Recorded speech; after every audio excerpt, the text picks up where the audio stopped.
In the land of fire, within the village of Konoha, the once clear sky was now shrouded by a layer of ominous clouds, casting a heavy gloom upon the earth. Accompanied by the rumble of thunder and flashes of lightning, a torrential downpour ensued. Amidst this tempest, a translucent soul began its descent from the heavens, drawn by an enigmatic force towards the home of Naruto. In an instant, it penetrated the window of his dwelling and merged with Naruto's body. Startled from his slumber, Naruto opened his eyes wide and gazed at his palms, murmuring, "Have I arrived in the world of Hokage? System, have I succeeded?" A prompt echoed in response.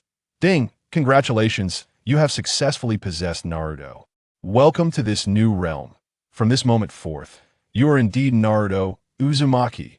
You have received a novice gift package." Upon hearing this continuous stream of confirmations, Naruto's anxious heart began to ease. This was the world he had meticulously chosen to traverse. From the moment he stepped into this realm of shinobi, everything transformed into a parallel existence, and he had truly become the vortex of Naruto.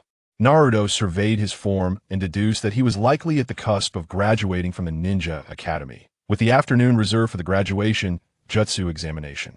It seemed the Mizuki incident would soon unfold. System, open that novice gift package. Novice gift package opened successfully. You have received the following rewards: mastery of basic ninjutsu, taijutsu, and jinjutsu, mastery of 5 elemental natures, a selection of 10 forbidden techniques, and more. Upon hearing the vague "and more," Naruto scoffed. What does "and more" even mean? Oh, that's not important. Just follow the unfolding narrative. Additionally, if you sacrifice 2 forbidden technique packages, you can exchange them for rare bloodline limits. Feeling exasperated, Naruto chose to disregard the system's chatter that he rose slowly, stretched, and strode towards the door. At that moment, the rain had ceased and the sky was clear once more. However, the streets of Konoha echoed with complaints. What a ridiculous weather! One moment it's thunder, the next it's pouring rain, and now it's sunny again. Ignoring these grievances, Naruto continued his march towards the Ninja Academy.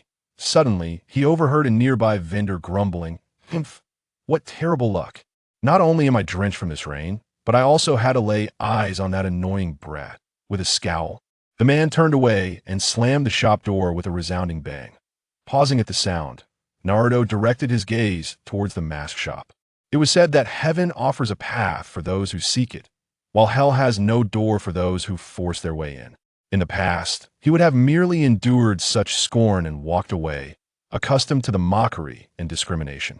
But now, the circumstances were starkly different. With an air of calm, Naruto approached the mask shop. Narrowing his eyes, he began to gather a potent chakra in his right hand. With a swift motion, he unleashed his fist upon the closed door. Boom! The door, along with the surrounding wall, shattered into countless fragments, sending debris flying. A cloud of dust erupted, enveloping the entire structure. This unforeseen event left the hidden Umbu operatives in the vicinity stunned, their disbelief palpable as they witnessed the extraordinary display of power. How could this be? When did Naruto acquire such formidable strength? He had always been gentle and kind. What had caused this sudden outburst of fury? Something was amiss. The Nine Tails might be involved. That a report to the Hokage was imperative.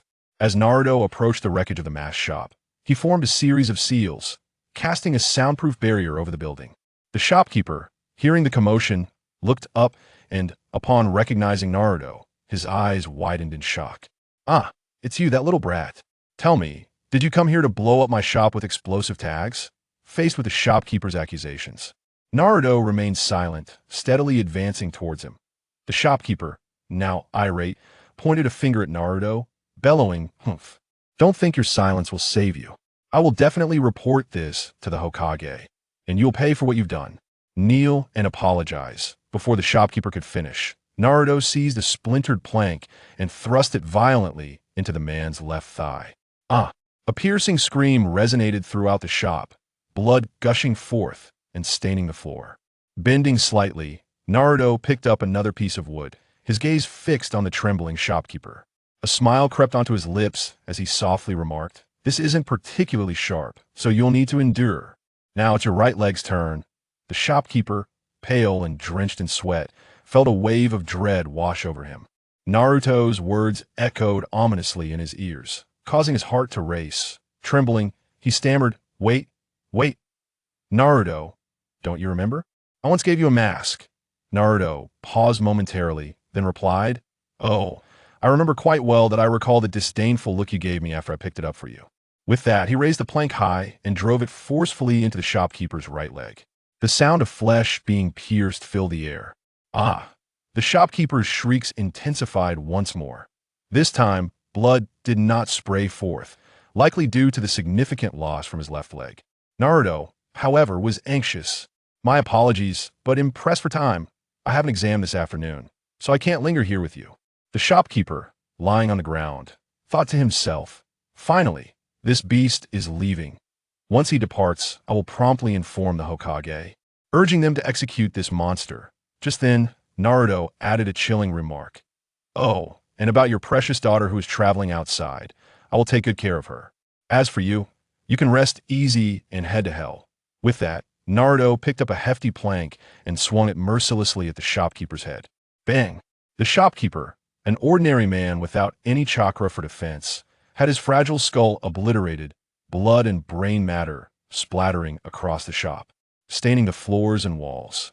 Naruto coldly observed the gruesome scene before him, devoid of any hint of compassion, and casually remarked, "Let your blood commemorate my arrival." That he then formed seals with his hands, utilizing the shadow clone technique and transformation technique to create a cloaked figure that remained in the shop.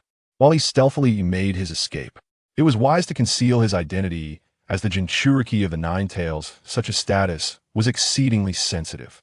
Before long, Naruto arrived at the entrance of the Ninja Academy, commencing the main storyline of the Hokage. Here I come, Sakura, the Wild Child. Chapter 2. The Shock of Konoha in the Ninja School. With merely an hour remaining before the commencement of the examination, students had already started to trickle into the classroom. As per tradition, the focus of this exam remained on the shadow clone technique. At this moment, Irika and the other examiners had yet to make their appearance. Suddenly, Sakura Haruno among the classmates began to fidget restlessly. With a playful sway of her hips and a radiant smile, she approached Sasuke, sweetly exclaiming, "Sasuke, I have absolute faith in your prowess. You must have mastered the shadow clone technique to perfection. How impressive." She punctuated her words with a delicate lick of her lips, her gaze entranced by Sasuke. In response to Sakura's exuberant display, Sasuke merely replied with an indifferent He had long grown accustomed to such sycophantic behavior, even feeling a hint of annoyance. Yet, despite Sasuke's frosty demeanor, Sakura's eyes remained fixated on him, as if he were the sole person in her universe.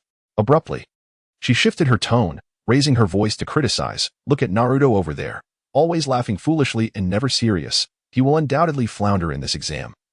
Not even worth a fraction of Sasuke's finger. As Sakura's provocative remarks echoed through the classroom, uproarious laughter erupted among the students, who joined in mocking Naruto, their jeers resounding in waves. However, in a quiet corner of the room, Hinata Hyuga sat in stark contrast to the raucous atmosphere, her head bowed as she softly murmured, "Naruto has always worked very hard. He will surely give his all in this exam." Unfortunately, her words were quickly drowned out by the cacophony, going unnoticed. Had it been anyone else, Hinata's socially withdrawn demeanor might have led to her ostracization. Yet, her esteemed lineage as a member of the Hyuga clan afforded her some measure of respect, preventing her classmates from easily turning against her. Naruto observed the unfolding scene with keen interest. Slowly rising to his feet, he fixed a cold gaze on Sakura and declared, "You wretched being, to curry favor with Sasuke. You shamelessly belittle others, lacking both parents and proper upbringing." Sakura stood momentarily stunned, her eyes wide with disbelief as she regarded Naruto. She had never expected Naruto, who typically complied with her whims, to so ruthlessly rebuke her, resorting to such harsh words. After a fleeting moment of shock, Sakura's anger ignited, and she placed her hands on her hips, retorting fiercely, "What nonsense are you spouting? If you have the guts, say that again." Naruto, unwavering in his glare, replied with deliberate emphasis, "If you dare utter another word, I will make you crawl out of here on your knees like a dog." With that, a terrifying aura erupted from him, charging towards Sakura. In an instant, she found it difficult to breathe, her legs buckling under the immense pressure, and she collapsed onto the ground. The malevolent intent emanating from Naruto was reminiscent of Orochimaru's murderous intent towards Sasuke in the Forest of Death, which had merely instilled fear in Sasuke. However, this time, the malice was far more formidable. Within a heartbeat, Sakura lost control of her bodily functions. She gasped in shock, her face a mask of terror and disbelief. Yet Naruto was not finished. He turned his gaze towards the previously laughing crowd, and his murderous intent intensified. With a mere thought, that dreadful aura spread, enveloping everyone present. The laughter faded, replaced by a palpable fear as one by one, students began to tremble and kneel. Only Sasuke, Hinata, Shikamaru, and a few others who had refrained from laughter remained unaffected. The room fell into an eerie silence, punctuated solely by the sound of heavy breathing and racing hearts. At that moment, a soft knock echoed, followed by the gentle opening of the door as Iruka and several other examiners entered. The instant they stepped into the room, Naruto's murderous aura dissipated. Iruka, upon witnessing the shocking scene of students trembling on the floor, inquired with astonishment, "What on earth happened?" "There's no need for such formalities. We are merely here for an examination. Everyone, please stand." As Iruka's words penetrated the haze of fear, the students gradually rose, their eyes still brimming with terror and confusion. Suddenly, Sakura cried out, "Iruka-sensei, it's terrible. Naruto is going to kill me." The others chimed in, "That monster is going to murder someone. No wonder our parents warned us to keep our distance from him." Sakura hastily got to her feet, using her filthy pants to wipe the ground. Her heart secretly elated. "You, an orphan without parents, dare speak to me this way? You shall learn the power of public opinion."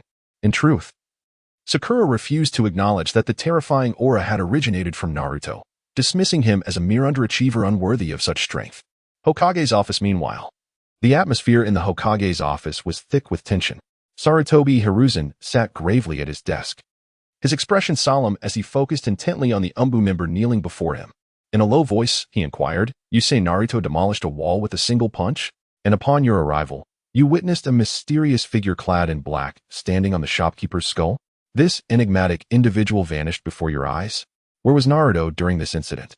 The Umbu member replied respectfully, "Honorable Third Hokage, I did not see Naruto, but according to the latest reports, today is indeed the day of the ninja school's examination, and Naruto is currently participating in it." Upon hearing this, Hiruzen sprang to his feet, clasping his hands behind his back, and stated resolutely, "In that case, the truth of what transpired in that shop can only be uncovered through Naruto. There is no time to lose. I shall personally visit the ninja school. Additionally, send someone to properly comfort the families of the deceased. We must ensure they are treated with respect and sympathy." "Understood." The Umbu member responded before vanishing in an instant. Hiruzen remained deep in thought, gazing in the direction of the ninja school. After a moment, he took a deep breath and made his way outside.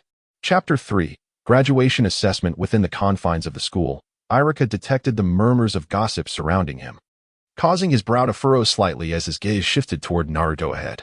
At that moment, there was not a trace of murderous intent emanating from Naruto.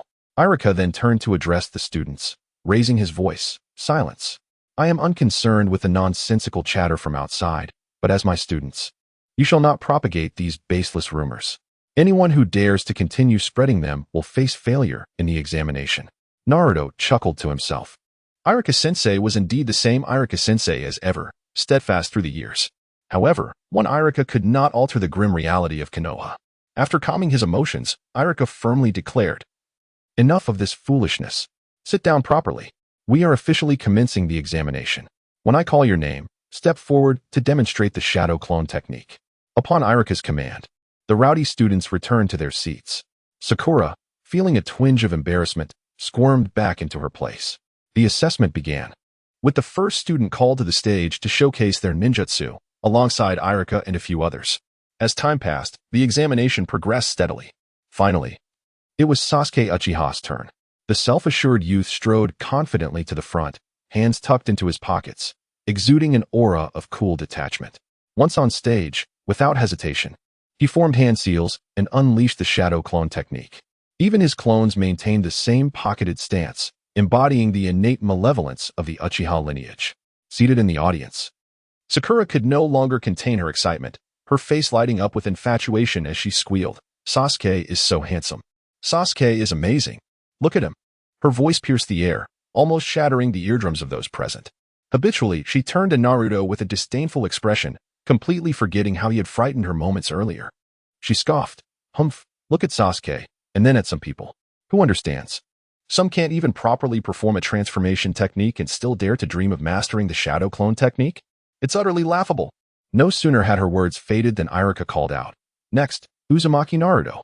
Upon hearing his name, Naruto slowly rose from his seat, his movements appearing sluggish.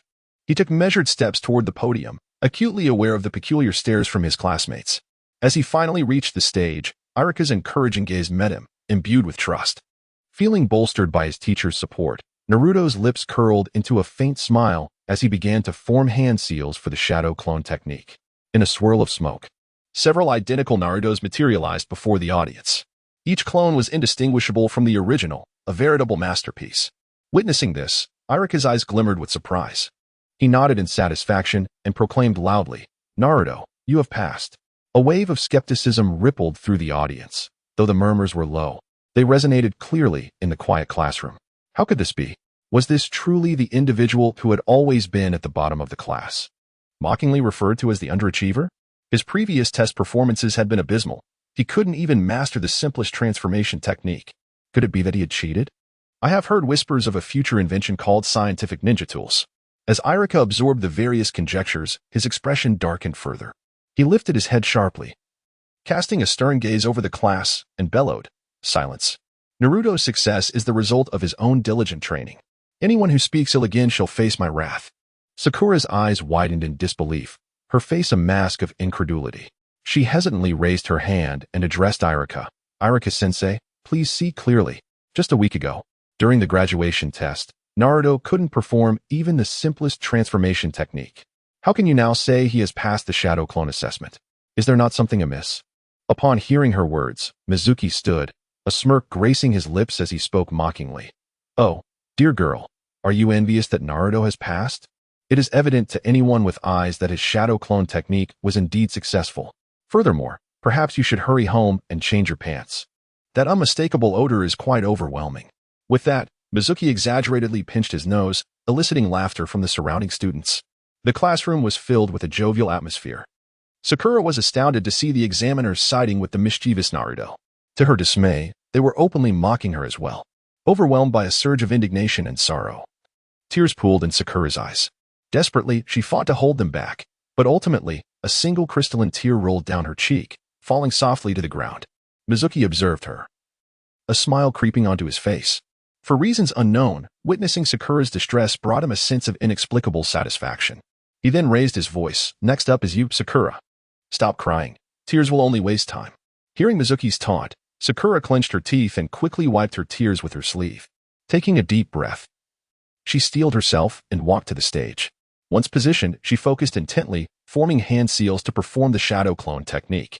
Before the audience's eyes, two identical Sakuras emerged. Standing side by side, their expressions resolute and determined. Naruto watched her performance intently. Indeed, this girl had shown promise during their time in the Ninja Academy. Concentrating chakra to his fingertip, he directed his index finger at one of Sakura's clones, casting an illusion that silently charged toward it.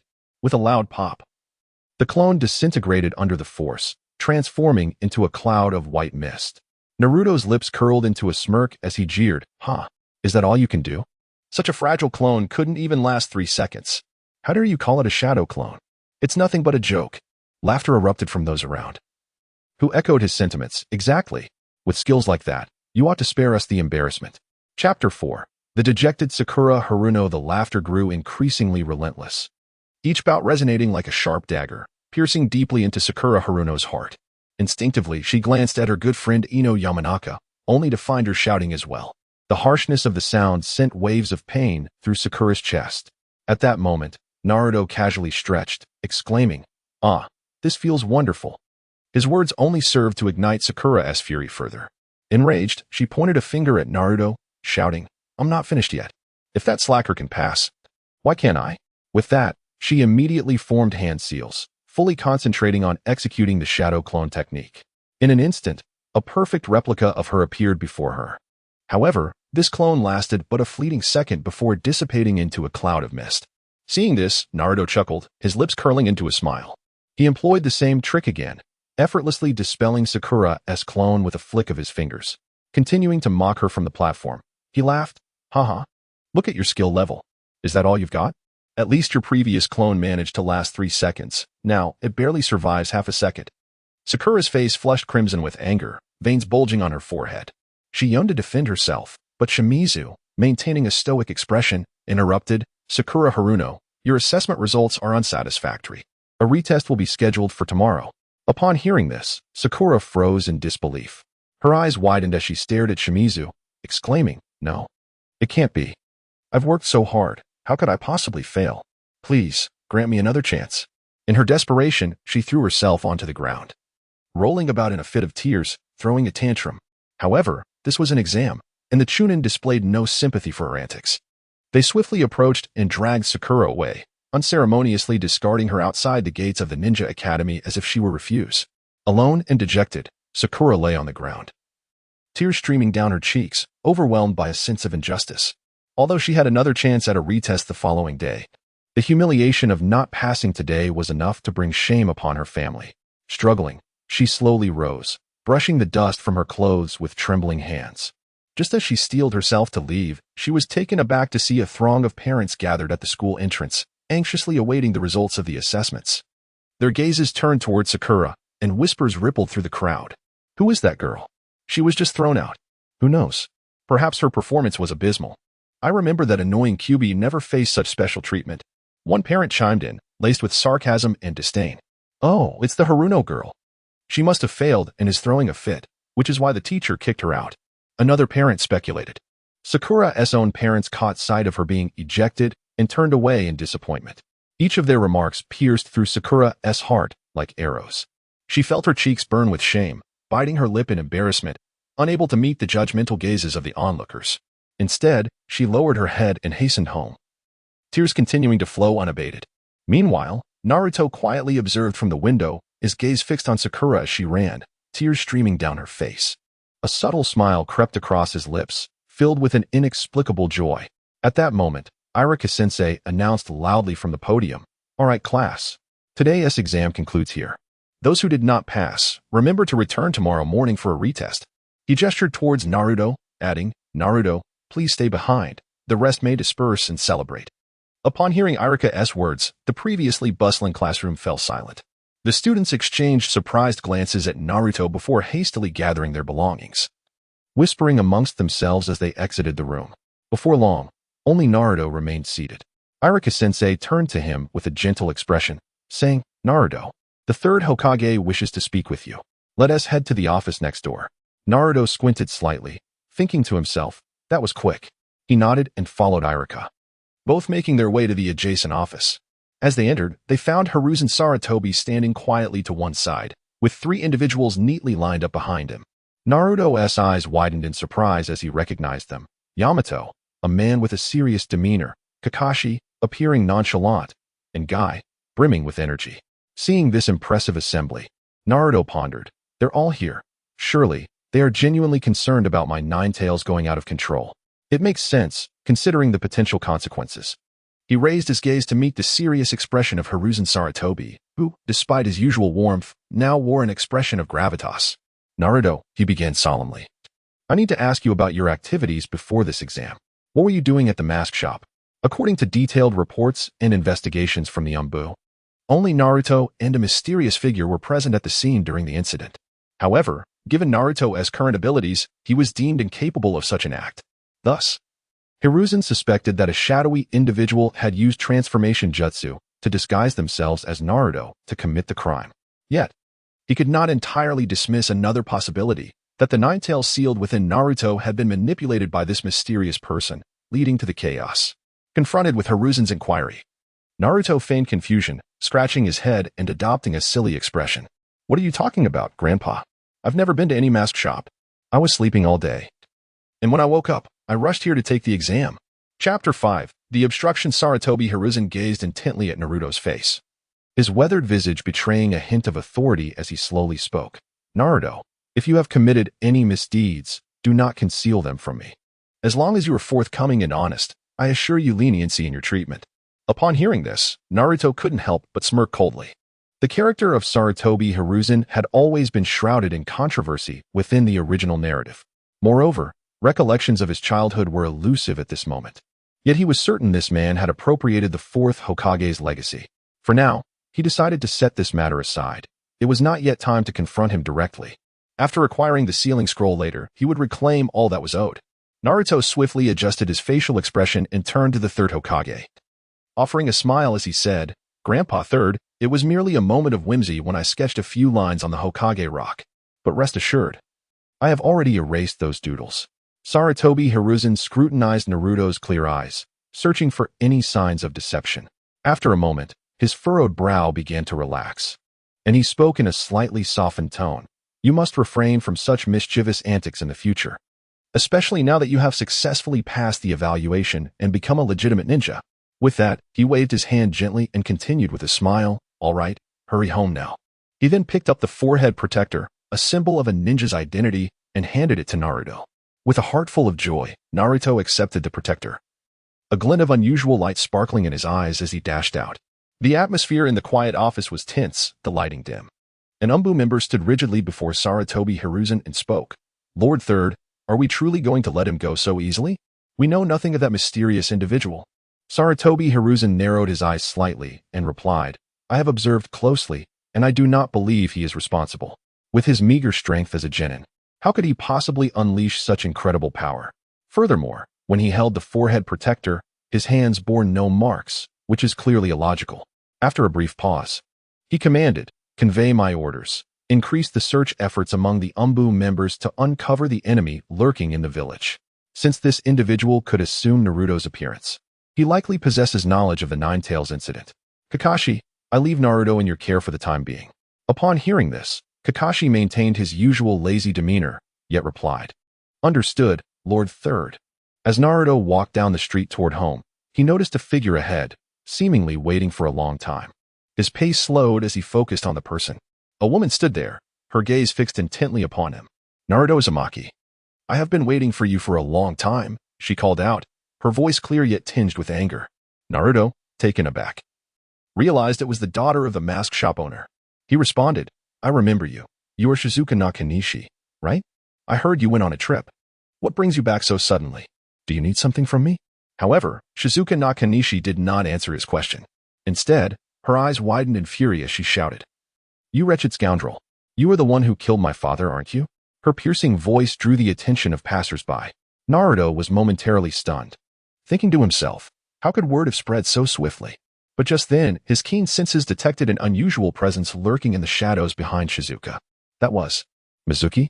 Now it made sense. Mizuki intended to exploit this woman to provoke him, aiming to deceive him into stealing the sealing scroll under the guise of offering consolation. Previously, he had publicly destroyed someone else's shop, an event witnessed by many. Now, with her father deceased, though the one who trampled upon his skull was not Naruto, he knew he could not escape culpability. It seemed the UMBU's efforts to quell rumors had only just begun, and they had yet to officially declare that Naruto was a victim of slander. With an expression of innocence, Naruto addressed Shizuka, "How could I possibly possess such formidable power?" While speaking, he slowly reached into his pocket, retrieving the forehead protector, and held it aloft for her to see. "I have only just passed the Ninja Academy's evaluation and finally obtained this forehead protector.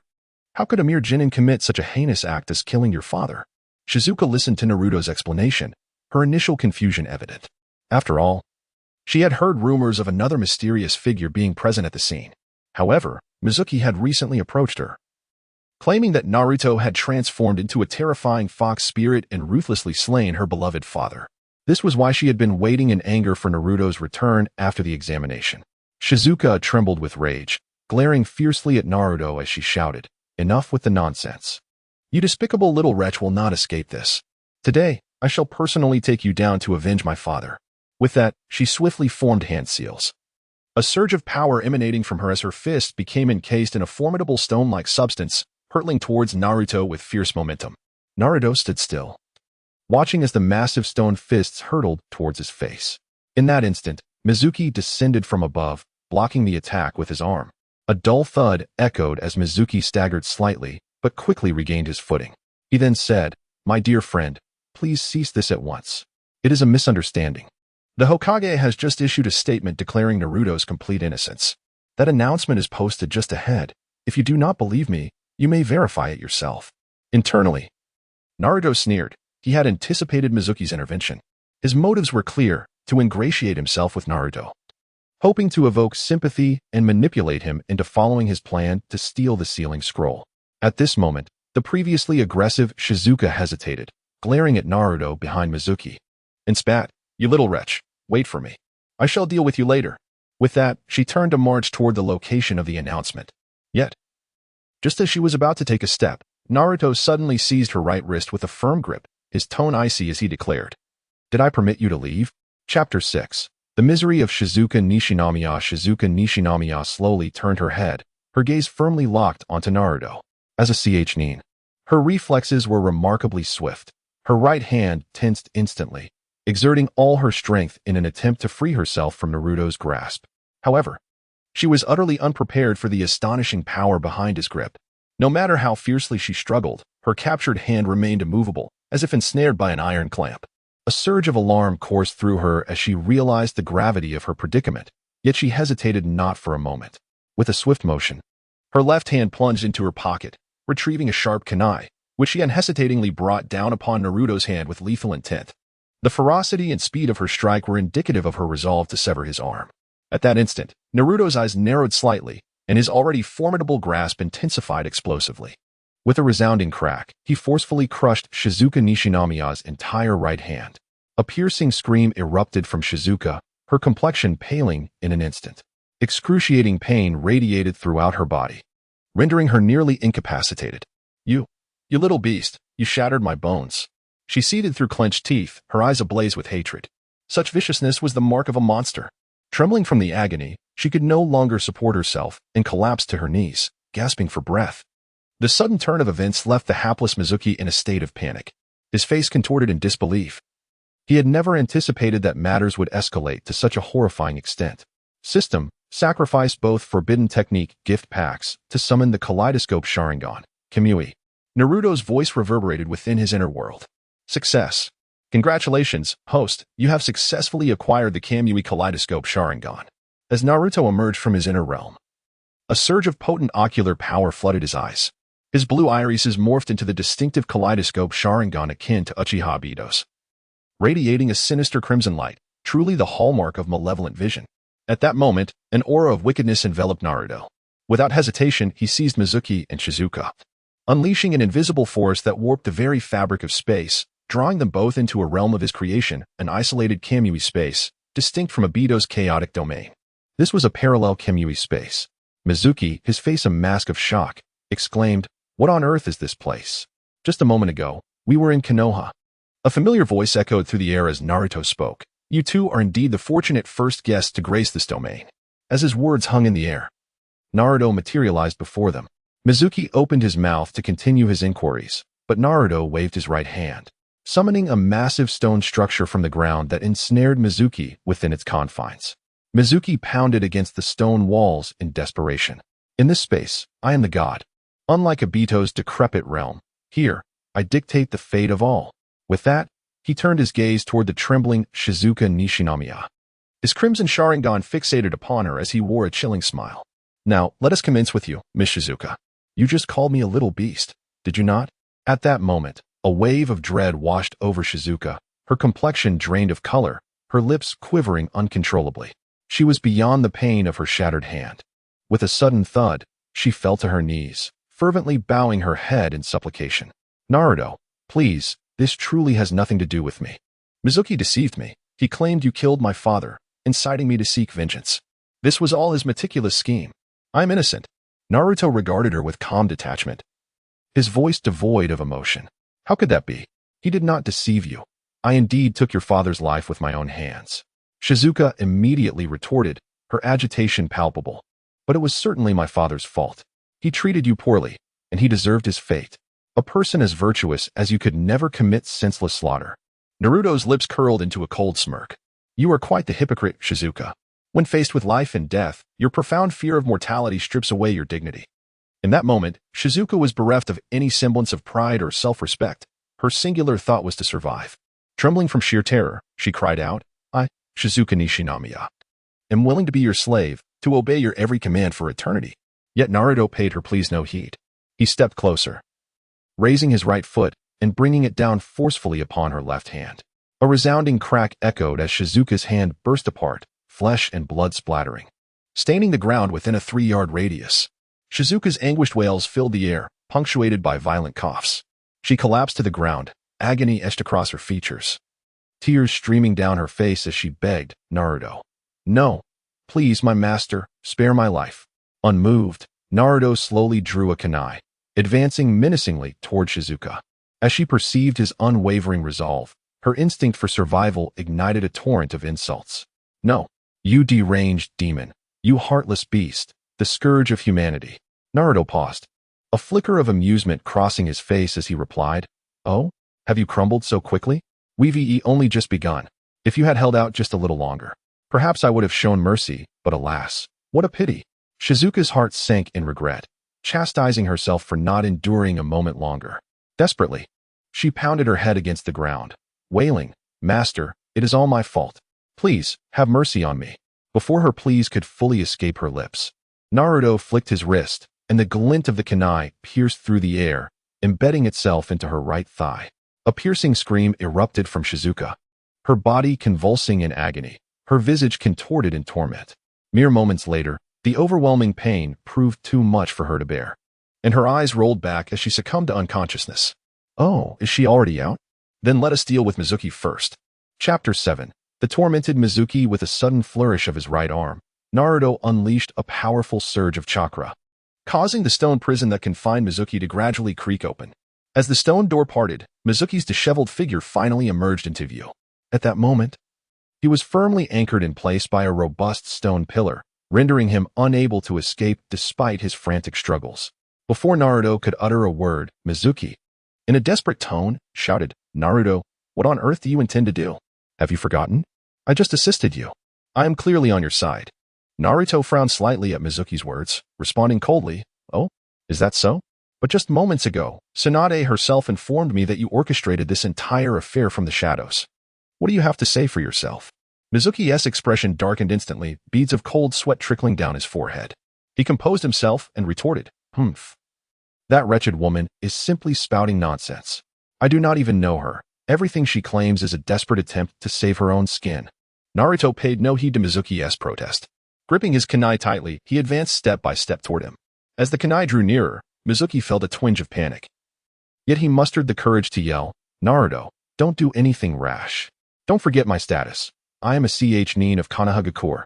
If you dare lay a hand on me, the other ninja of the village will not let you off easily." Upon hearing this, Naruto slowly halted his steps, reaching into his pocket to rummage for something. Seeing this, hope flickered in Mizuki's heart, and he felt a surge of triumph. He believed that mentioning his status as a Konoha nin had worked, prompting Naruto to stop.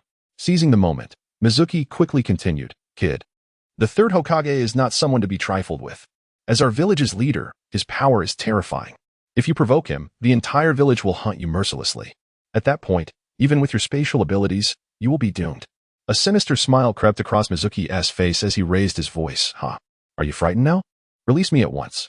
If you comply and hand over that mysterious spatial technique, I will pretend this incident never occurred and will not report it. Otherwise..."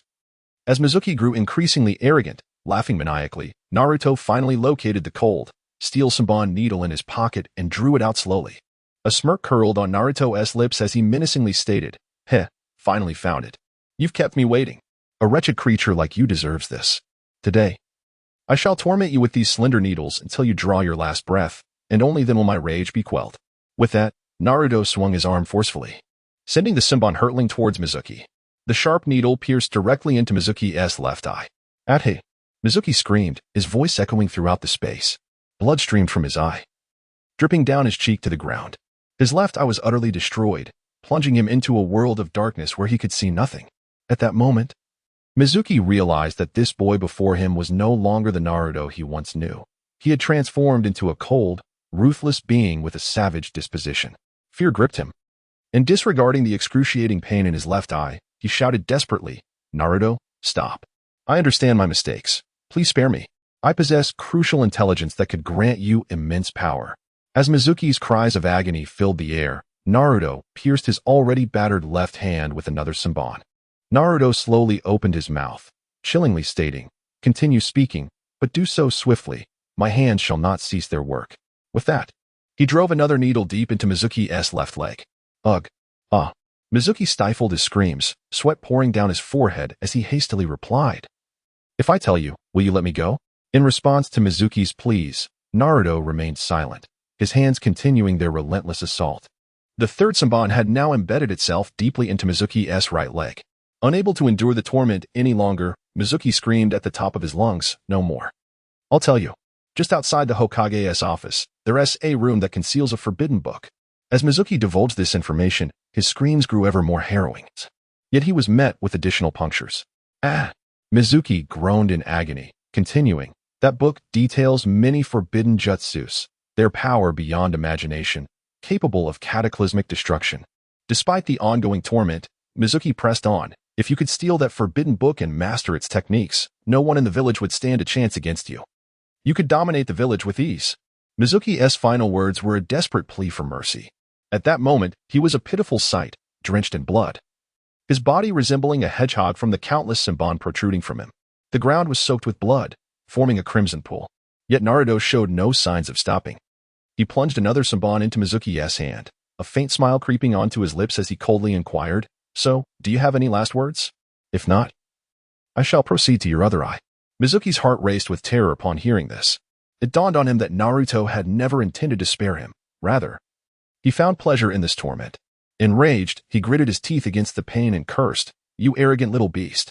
Do you think that by killing me, you will survive? Do you not wish to know why the villagers avoid you like the plague?" Naruto gradually ceased his torment, fully aware of the truth. Yet he believed in providing Mizuki with a glimmer of hope only to snatch it away, plunging him into despair. He narrowed his eyes, gazing at Mizuki with indifference as he asked, "Oh, is that so? Then enlighten me, why do the villagers always shun me? Speak, and I may let you go." Chapter 8. The sealed book in hand. At this moment, Mizuki was filled with immense joy, completely oblivious to the excruciating pain that coursed through his body. For he had glimpsed the glimmer of hope for life and obtained the qualification to continue his existence. However, just as he was about to open his mouth to reveal the truth, he found himself frozen in place. A thought flashed through his mind. How should he articulate this? Should he directly inform Naruto that he was, in fact, the Nine-Tails Fox? If he were to speak so candidly, what if Naruto, in a fit of rage, chose to eliminate him? The mere thought sent a chill down his spine, and beads of cold sweat began to form on his forehead.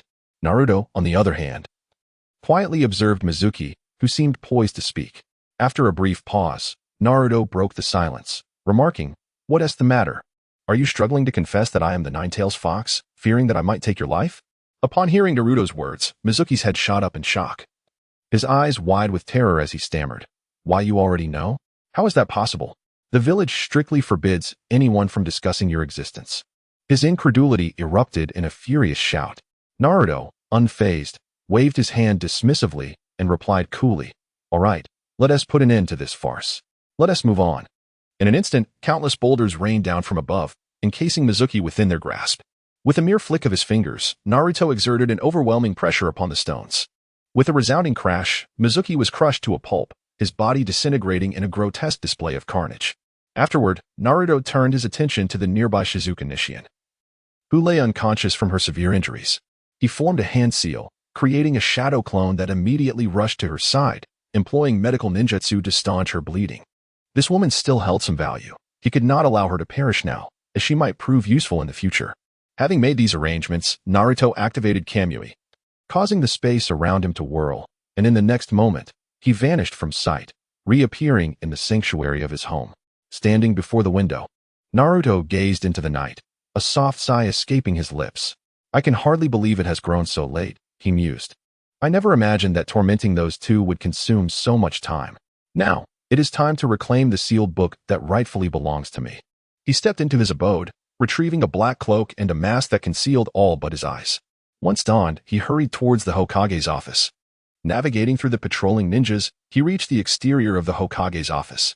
Peering through the window, he observed the third Hokage, Sarutobi Hiruzen, engrossed in a pile of documents.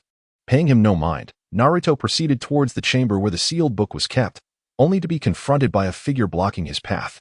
Indeed, it was none other than the third Hokage, Sarutobi Hiruzen. The clone that had been in the room earlier was a deliberate ploy to draw him in. Naruto deliberately lowered his voice, adopting a somber tone. In the original first chapter of the Hokage manga, this old man had allowed Naruto to pass with little resistance, merely due to his simple illusion technique. However, this time would prove far more challenging. Hiruzen's gaze was icy as he fixed his eyes on the masked figure before him. His voice laced with cold authority. You transformed into Naruto during daylight to commit murder. What is your true intention? Are you attempting to sully his name and incite chaos? Taking advantage of this rare opportunity, Naruto thought to himself, this could be the moment to clarify some of the hazy memories from his childhood. He maintained his low voice and continued, very well, since that is the case, let us exchange information. Indeed, I did borrow that child's identity to take a life. My intention is clear, to instill in him a profound disillusionment with Konoha. After a momentary pause, Naruto pressed on with his inquiry. Now it is my turn to ask. Third Hokage, you have monopolized the legacy left by the fourth Hokage for far too long. Why have you yet to return these belongings to that child? Hiruzen was momentarily taken aback, astonished that this cloaked figure was aware of Naruto's true identity. Recognizing the depth of this individual's knowledge, he sensed a formidable background.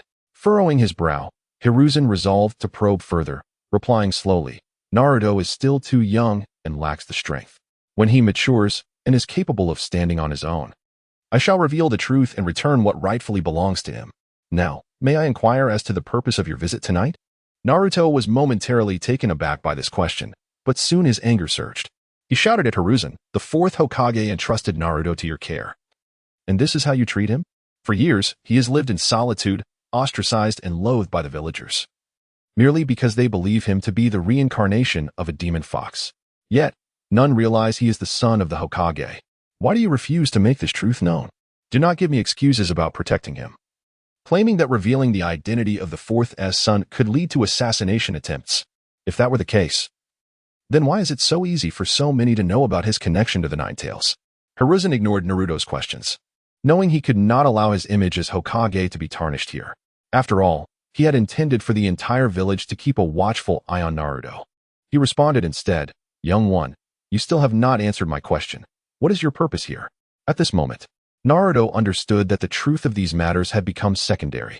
What truly mattered was that he had endured the scorn and accusations of many, traversing a long and arduous path, all of which stemmed from Hiruzen.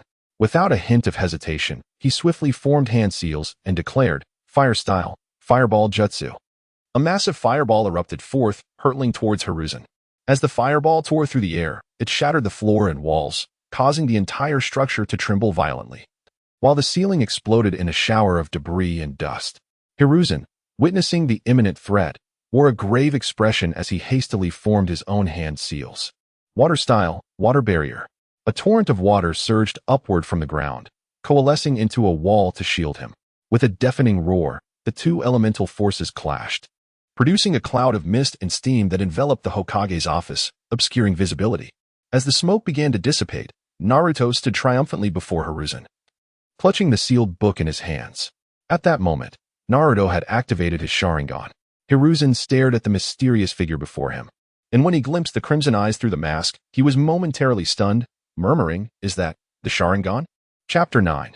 Obtaining Hashirama cells, Sarutobi Hiruzen was filled with disbelief, cursing inwardly. Damn it, that worthless weasel left behind such a hidden danger. He could hardly fathom that. Apart from Sasuke, members of the Uchiha clan had also survived. Aware that the wielder of the Sharingan had sought out the Jinchuriki of the Nine Tails, he realized that the intention must be to control the tailed beast, a sealing technique he had already confiscated. At this thought, beads of sweat formed on his forehead. If the Nine Tails fell into the hands of such a perilous individual, Konoha would once again face utter disaster. Without hesitation, he swiftly formed hand seals and struck the ground, exclaiming, Summoning Jutsu. A cloud of white smoke billowed up, revealing a gigantic ape-like creature. Upon its arrival, the creature scrutinized the cloaked figure before it and remarked, This fellow seems quite formidable. Hiruzen did not respond but exchanged a knowing glance with the ape. The creature instantly understood his intent, transforming into a staff that flew into Hiruzen's grasp. Suddenly, the air was filled with hurried footsteps as Konoha's Umbu sensed the commotion and rushed to provide support. Encircling the mysterious figure in a tight formation, Hiruzen shouted at the Umbu, Everyone, unleash your full power. Eliminate this person completely. Naruto, having absorbed the sealing technique into the Kamui space, slowly raised his head and surveyed the surrounding Umbu ninjas, over 30 of them, with Hiruzen, a shadow-level ninja, leading the charge. Such an extravagant display of power confirmed Konoha's current strength. Assessing his remaining chakra, Naruto realized that if he were to eliminate them all, he would fall short. Perhaps he would wait for another opportunity, but taking down half of them should pose no significant challenge. Resolutely, he began forming hand seals. However, at that very moment, Hiruzen astutely sensed his movements. The staff in his hand suddenly elongated and lunged toward Naruto with remarkable speed. Reacting swiftly, Naruto leapt backward to evade the attack, exclaiming, "As expected of the Hokage, he won't even let me finish my seals." Yet before he could regain his footing, the Umbu began their own series of hand seals, unleashing a torrent of ninjutsu toward him. First came a roaring fireball, followed by a deluge of lightning techniques and shuriken raining down upon him. The cacophony of these powerful attacks clashing resonated throughout the air with a deafening roar, enveloping the area in dust and debris.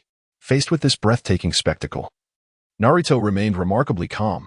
Activating his intangibility, he effortlessly glided through the onslaught of ninjutsu and shuriken. In an instant, he appeared silently behind several Umbu members. He then unleashed the power of Kamui, pulling them one by one into the Kamui space.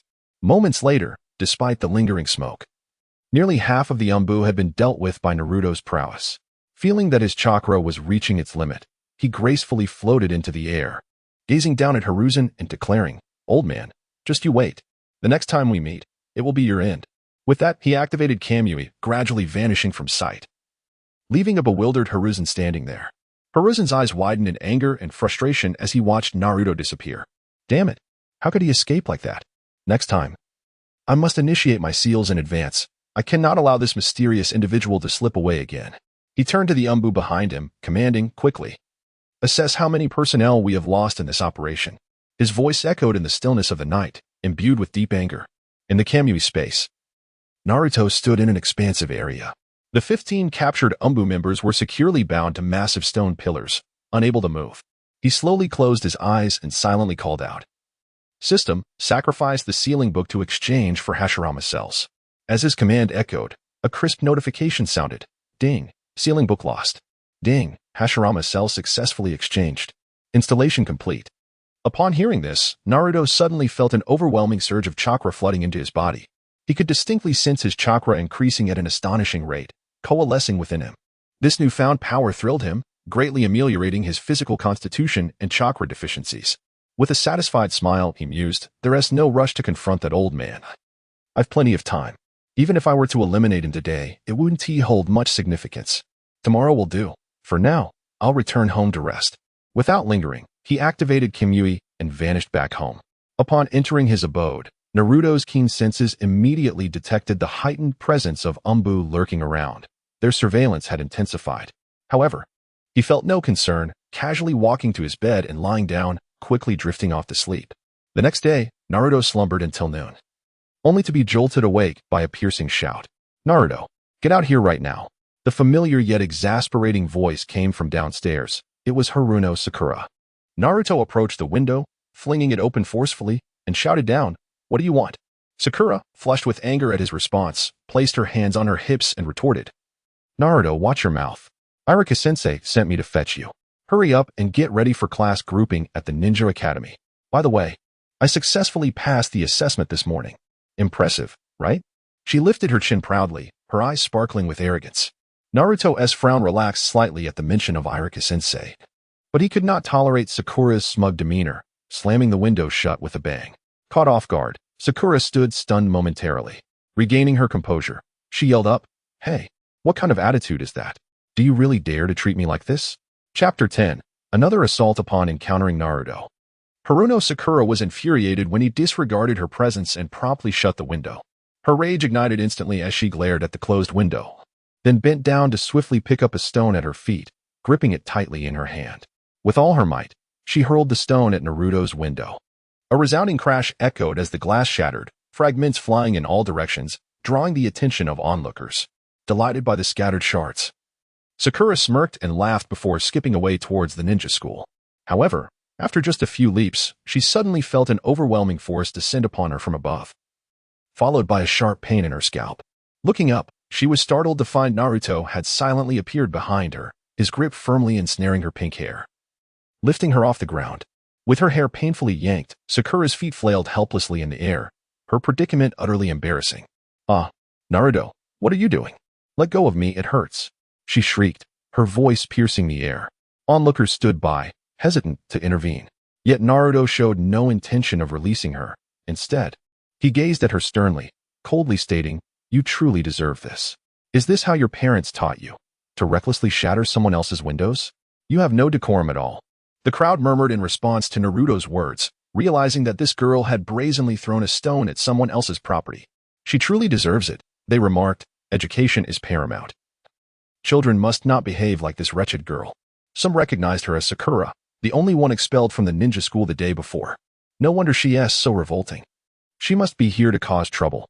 Sakura, overhearing the whispers, spiraled into madness, her voice rising in frantic screams.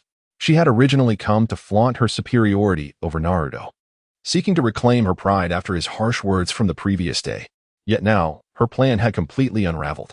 Unable to contain herself any longer, she glared at Naruto, her right hand forming a tight fist, a surge of chakra coalescing around it. With a swift motion of her arm, she unleashed a fierce punch aimed at Naruto's face. Naruto, however, merely sidestepped the attack with ease. In the same fluid motion, he exerted force with his right hand and flung Sakura away with a powerful toss. A loud crash reverberated as she collided heavily with the wall ahead, the impact embedding her into it, dust swirling around her. Looking down at the clump of pink hair he had forcibly ripped from her head, Naruto raised his gaze towards the direction of Sakura, coldly warning, "If you continue to provoke me recklessly, do not blame me for being merciless." At that moment, Sakura was dazed from the impact, struggling to regain her senses. A wave of horror washed over her as she realized she had lost control of her bodily functions. Confusion clouded her mind as she pondered why the once compliant Naruto had transformed into such a cold and ruthless figure. After a considerable pause, Sakura finally managed to gather her thoughts and tremulously exclaimed, "Fighting is strictly prohibited in the village. Do you not fear punishment from the teachers for your actions?" Naruto looked at her with indifference, replying, "The wall behind you remains intact. Compared to the force you used, I have shown you mercy." Sakura retorted, "You're talking nonsense. When did I bring down the wall?" Naruto interrupted, "Not now, but it will happen later. However, I will ensure that later never arrives." Sakura was left bewildered, her mind racing to comprehend his words. "Enough of your rambling. Hurry and leave. If my Irika-sensei grows impatient, I won't hesitate to deal with you," he said impatiently, moving beside Sakura and seizing her pink hair once again. "Ah, let go. It hurts," she cried out. The gathered villagers began to cheer and applaud, exclaiming, "Well done. Show this little troublemaker the consequences of her actions." The rumors spread, and soon Sakura was painted as a villain disrupting the happiness of others. Displeased with the gossiping crowd, Naruto discreetly performed a hand sign, leaving behind a shadow clone in the form of a stone. In desperation, Sakura let out a piercing scream, thrashing in an attempt to escape his grasp. Yet, Naruto ignored her pleas, dragging her towards the ninja school. As they traversed a considerable distance, Sakura, her eyes hardening, drew a kunai from her waist and, without hesitation, severed her own hair. With a snap, her pink locks fell to the ground, free from Naruto's grip. She disregarded the scattered hair and her flowing tears, sprinting towards the ninja school. Naruto watched her retreating figure, muttering to himself, "You've cut your hair now. But in the forest of death, let us see what you'll use to cut then." With that, he too made his way towards the school. As the villagers began to disperse, discussing the events they had just witnessed, the shadow clone of Naruto transformed into a stranger clad in black. He scanned the crowd, raising his voice, "None of you are allowed to leave. Especially those who spread rumors just now. You lot stay?" The sudden turn of events startled the villagers, leaving them momentarily stunned. A fiery-tempered woman charged towards the black-clad stranger, pointing at him and berating, "Who do you think you are to command us like that? Have you looked in the mirror? What gives you the right to order us around?" Unexpectedly, the stranger moved with lightning speed, ruthlessly dispatching the gossiping women before they could even scream. With swift strokes, he severed their limbs, blood splattering, creating a horrific scene. Each of those women had once scorned him, and this was merely a taste of retribution. The shadow clone, observing the carnage, remarked nonchalantly, "Even the blade has dulled. Back then, I wielded 2 knives and carved my path from the southern gate." Before he could finish, there was a loud pop, and the clone dissipated. Chapter 11 Classic Lines. "Look, doesn't he lack parents?" At the Ninja Academy, the students who passed the assessment gradually found their seats, their faces radiant with excitement. Naruto, however, appeared particularly composed, quietly seated as his gaze occasionally swept across his peers. Not far from him sat Uchiha Sasuke. Suddenly, hurried footsteps echoed through the room. It was Haruno Sakura, rushing in after hastily changing into a new pair of pants at home. Upon spotting Naruto's position, her eyes momentarily widened. But she quickly regained her composure. She hurried towards Naruto with great care, gently sidestepping him to take a seat beside Sasuke, her face alight with joy. Naruto mused to himself, recalling that the original Sakura was far more boisterous, often demanding he move aside to sit next to Sasuke. Now, however, she was being overly cautious, clearly intimidated after their recent encounter. What a foolish girl, he thought. She truly deserved a good scolding. As Naruto pondered this, Iruka-sensei entered the classroom. Standing at the podium, he cleared his throat and began explaining the grouping rules. Students, we will be forming groups of 3, each led by a teacher. I will now call out names for the group assignments. One by one, students stood up in response to Iruka's calls. Moments later, he announced, Uzumaki Naruto, Uchiha Sasuke, Haruno Sakura, you 3 will form Team 7. Hearing this, Sakura's face lit up with delight. Once all groups were finalized, Iruka declared, all right, everyone. The group assignments are complete. You may disperse and take a break. Later, your Jonin instructors will come to escort you. Feel free to move about during this time. With that, Iruka turned and exited the classroom, prompting the students to head out for lunch. Naruto, however, was keenly aware of the iconic scene that was about to unfold. In an effort to hasten its arrival, he delivered a sharp slap to Sasuke while he was preoccupied with his meal. The unexpected blow left Sasuke momentarily disoriented, but he quickly sprang to his feet, charging towards Naruto. Luring Sasuke towards Sakura, Naruto concealed himself to observe quietly. Sure enough, upon encountering Sakura, Sasuke asked, hey, it's almost time to gather. Where has that idiot Naruto run off to? Sakura, gazing at her idol with a smile, replied, don't mention Naruto. He always bothers Sasuke. Truly, he has no upbringing. Just look at him. He is an orphan, with both parents deceased. If I were in his position, I would have been scolded to death by my parents. I envy him, being free from parental nagging, doing whatever he pleases. Sasuke trembled with rage as the cold wind howled around him, sweeping up withered leaves that danced in the air. His eyes bore into Sakura, teeth clenched as he retorted. Loneliness is far worse than being scolded by parents. You're insufferable. Sakura stood frozen, her expression abruptly stiffening, lips trembling as she struggled to find words. Yet, Sasuke offered her no chance for explanation or rebuttal, turning away towards the classroom. At that moment, Naruto, who had been lurking nearby, stepped forward. His gaze icy as he mocked, speaking ill of me behind my back for lacking upbringing. Do you really think you have any? In being an orphan? Is this your idea of good upbringing? How pathetic. Sasuke is right. You truly are detestable. With that, Naruto turned and walked away, mirroring Sasuke's departure.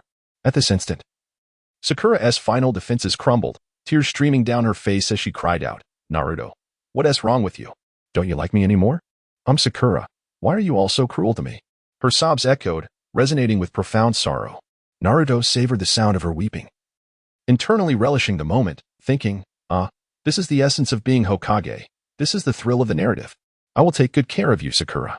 I won't let you perish so easily. Within the Ninja Academy, the Jonin instructors gradually arrived to collect their respective classes, leaving only Team 7's teacher yet to appear. Sasuke, arms crossed and serious, cast a sidelong glance at Naruto, contemplating how the underachiever had silently approached him to deliver a slap with such swiftness. Had he been concealing his strength all along?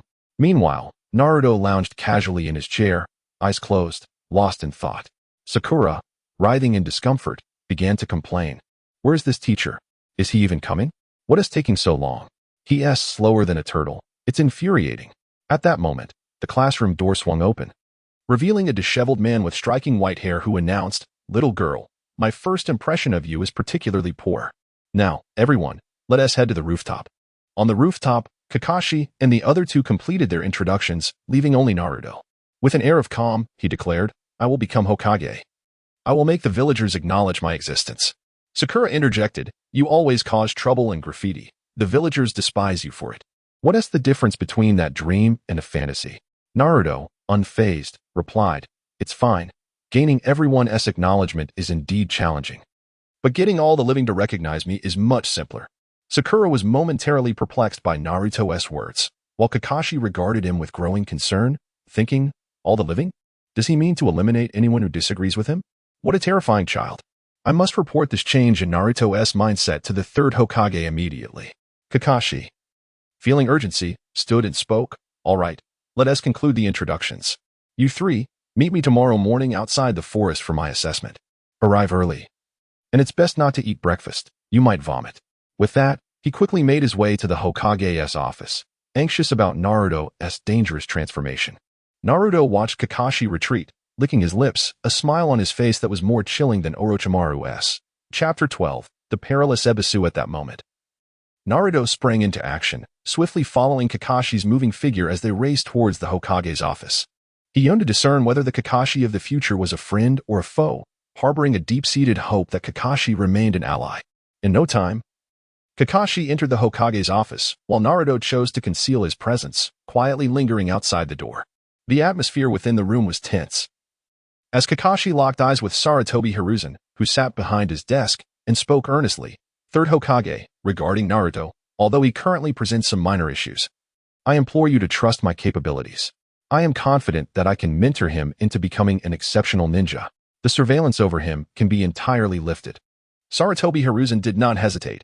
He shook his head vigorously, interrupting Kakashi's words with a grave tone. "No, Kakashi. Do not allow your fondness for Minato to cloud your judgment. Naruto is the Jinchuriki of the Nine Tails.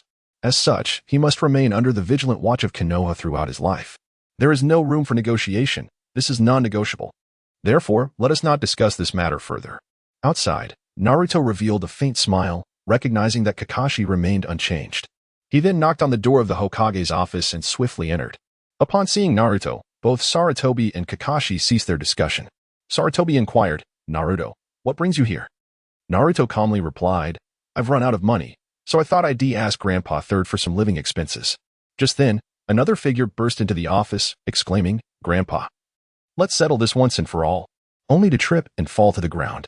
The newcomer was none other than Konohamaru. "Is this a trap?" Konohamaru groaned, clutching his head. Following closely behind was the special Jonin, Ebisu, who approached Konohamaru like a loyal dog, urging, "Young master, there is no trap here. You should hurry back."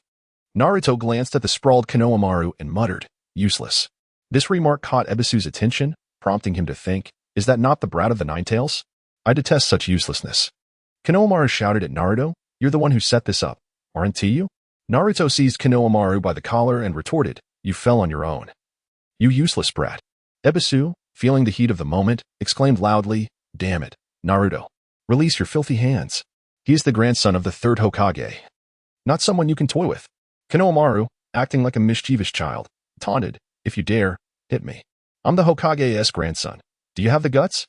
Before he could finish, Naruto grabbed his head and forcefully slammed it into the ground, then placed his foot on Konohamaru's head, stating, "I'll give you one chance. But only this once." The onlookers were taken aback, and as Ebisu prepared to intervene, Sarutobi waved his hand and said, "Children will be children. Let it go. Naruto, your living expenses have already been sent to your home. Check it out. If there is nothing else, you may disperse." Naruto cast a cold glance at Ebisu before addressing Sarutobi, "Then I shall return home. Farewell." On the street, Naruto strolled leisurely. Unlike the original narrative, he was not being followed by Konohamaru, as he had dealt a heavy blow, sending Konohamaru to the hospital. However, another figure had begun to stalk him. This individual was none other than the lurking Ebisu, who gritted his teeth and followed Naruto with malicious intent. A smirk danced on Naruto's lips as he thought, "You came looking for me before I sought you out." He casually altered his course, heading into a dense forest. As the distance to the woods increased, the foot traffic diminished. Ebisu began to sense something amiss, but pressed on regardless. After a moment, Naruto finally halted, the surroundings shrouded in silence, devoid of any presence. He slowly turned around, fixing his gaze behind him, and called out, "Old dog, come out. Stop hiding." As his words echoed, Ebisu emerged from the shadows, his face adorned with disdain, a smirk forming at the corners of his mouth as he coldly remarked, "Humph, the Nine Tails brat, I must admit your senses are quite keen. But so what? I am not like the worthless fools at the Ninja Academy." Ebisu crossed his arms haughtily and continued, "I am a special Jonin, and today, you shall witness my prowess. I shall break one of your legs to teach you that the grandson of the third Hokage is not someone you can provoke lightly." In response to Ebisu's threat, Naruto merely chuckled, saying, "Heh, a mere grandson of the third Hokage has a special Jonin as his lapdog? How amusing. Yet here I am, the son of the fourth Hokage, enduring such disdain and scorn. Without allowing Ebisu a moment to process this revelation, Naruto charged forward, closing the gap in an instant and seizing Ebisu's arm. With a surge of formidable strength, he yanked hard. A sickening sound echoed, sending chills down the spine. Ebisu's entire right arm was violently torn from his body, blood spraying forth in an instant. Ahe! Ebisu screamed in agony, his wails piercing the heavens. Naruto stood there, his gaze icy as he regarded the bleeding Ebisu on the ground. Did you truly believe you could control me? Naruto mocked. Ebisu, despite the excruciating pain coursing through him, cried out in terror, Naruto, I am a special jonin of Konoha. Furthermore, I am Konohamaru's tutor. If you dare to kill me, the entire village will not spare you. Naruto paid no heed to his threats. He advanced slowly, extending his right hand and firmly grasping Ebisu's wound. Ahe! The sudden surge of pain elicited a shriek from Ebisu, akin to a pig being slaughtered. Konoha, won't he spare me? I haven't even considered sparing Konoha. However, it seems you shall be the one to embark on the path to the underworld first. With that, Naruto activated his Kamui, vanishing with Ebisu into the void of space. Chapter 13.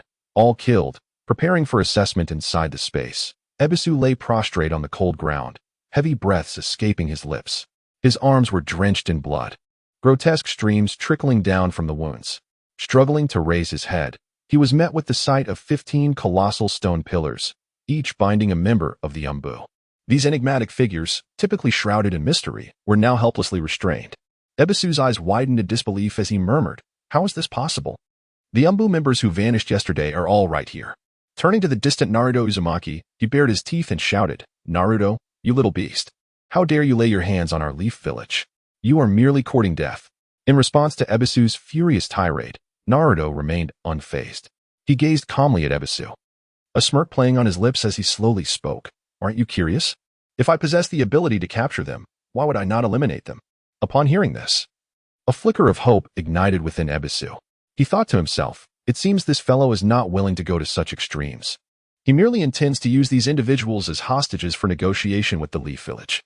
As long as they remained alive, he believed he would not be silenced, leaving room for a turnaround. With this thought, Ebisu let out a slight sigh of relief. However, at that moment, Naruto suddenly sprang into action. He approached the first stone pillar, a kunai gripped tightly in his hand. Drawing near, he raised his hand and swiftly sliced the throat of the Umbu member bound there. A sickening splatter of crimson erupted, drenching the ground around them. Without a flicker of emotion, Naruto discarded the lifeless body as if it were mere refuse.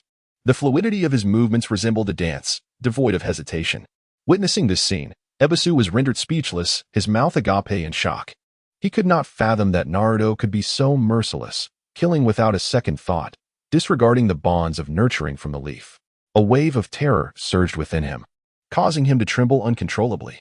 Naruto, with an outstretched hand, summoned Ebisu, the force of gravity pulling him toward the stone pillar where he was securely fixed. Let me enlighten you, Naruto spoke, his words icy and penetrating.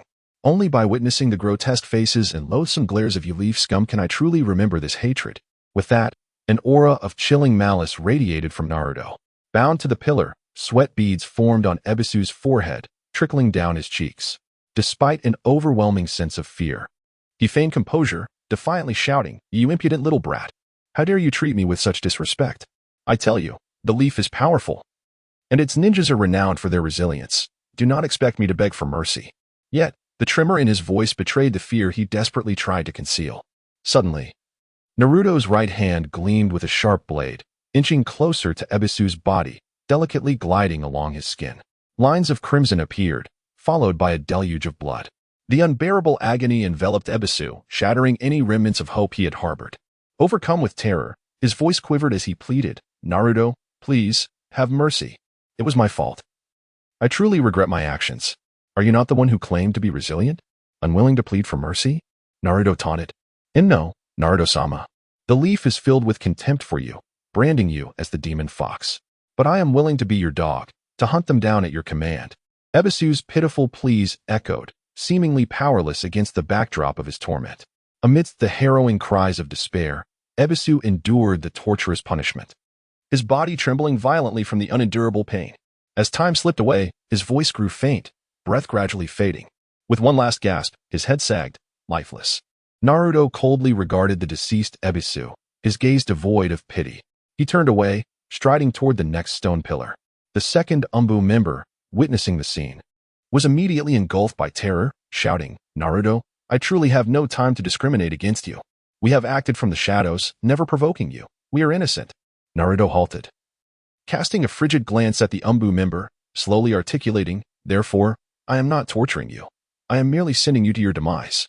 The Umbu has committed numerous heinous acts for the leaf and deserves punishment. Moreover, since you have struck against me, your lives cannot be spared." With that, Naruto seized the opportunity, vanishing from sight and lunging at the remaining 14 Umbu members. The kunai flashed, blood sprang, and screams echoed as one after another. The remaining Umbu fell lifeless to the ground. Naruto surveyed the sea of corpses with indifference. To him, these Umbu were merely those who sought to kill him, deserving of death. He had initially intended to select a few for the Edo Tensei, but reconsidered. It would be far too troublesome to sustain them. It was simpler to eradicate them all and retrieve more when the need arose. Once all was accomplished, the space contained only Naruto and one other living soul. Shizuka-san, utterly petrified, stared blankly at Naruto. Although her injuries had been healed by his shadow clone, she could not discern whether this was a blessing or a curse. Desperately, she knelt and crawled toward Naruto, grasping his legs tightly, tears streaming as she pleaded, "I willingly offer myself as your servant. Please do not regard me as human. Use me as you will, just grant me a chance at life." Naruto looked down at Shizuka, acknowledging that she still possessed a trace of beauty. Together, they returned to his abode, where they spent the night crafting numerous cream-filled pastries, transforming her into a delightful treat. Chapter 14. A breakfast that led to carnage. The following day, Naruto awoke, and the first thought that crossed his mind was to eliminate Shizuka Sayuri. Without a moment's hesitation, he drew his kunai and struck down the slumbering girl, her expression devoid of pain or fear. He then seized her lifeless body and cast it into the Kamui space, incinerating it entirely with flames. In his heart, Naruto understood that he could not cease his quest for vengeance against the entire Hidden Leaf village. Not even for the fleeting delight of a cream puff. After disposing of the woman, he rose and made his way to a nearby breakfast establishment, dismissing Kakashi's warnings about skipping breakfast leading to nausea. Given Kakashi's notoriously meticulous sense of time, it was a foregone conclusion that he would be late again, likely helping an elderly lady cross the street. Naruto paid this no mind, strolling leisurely without regard for their agreed-upon time. Upon reaching the breakfast shop, he approached the counter and addressed the cheerful shopkeeper. "Boss, I would like 2 steamed buns." The shopkeeper, initially smiling, suddenly darkened, his eyes reflecting unmistakable disdain as he replied, 20 mon each." Noticing the abrupt shift in the shopkeeper's demeanor, Naruto's gaze hardened as he questioned, "Why do those people over there pay only 2 mon each? Yet I am charged 20? Fury surged within the shopkeeper at Naruto's retort. He bellowed him, "You have the audacity to question me? 20 mon is already a courtesy. Given the legacy of the 3rd Hokage, you should be grateful. My buns are reserved for humans, not for vile outcasts like you, the Nine Tails."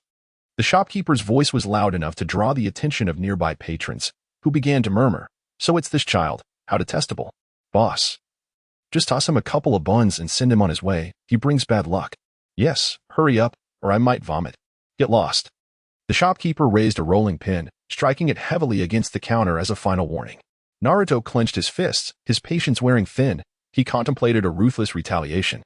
Just as he was about to act, a warm touch graced his hand. Turning, he saw Hinata Hyuga, the heiress of the Hyuga clan, bashfully grasping his hand. "Please, accept this," she stammered, her gaze averted, her cheeks flushed with a delicate shade of pink. In her hand was a paper bag, from which the steam of 3 freshly made buns wafted. Just then, before Hinata could utter another word, the enraged shopkeeper swung his rolling pin at Naruto, shouting, "You wicked fox! How dare you charm this innocent girl? You seek death."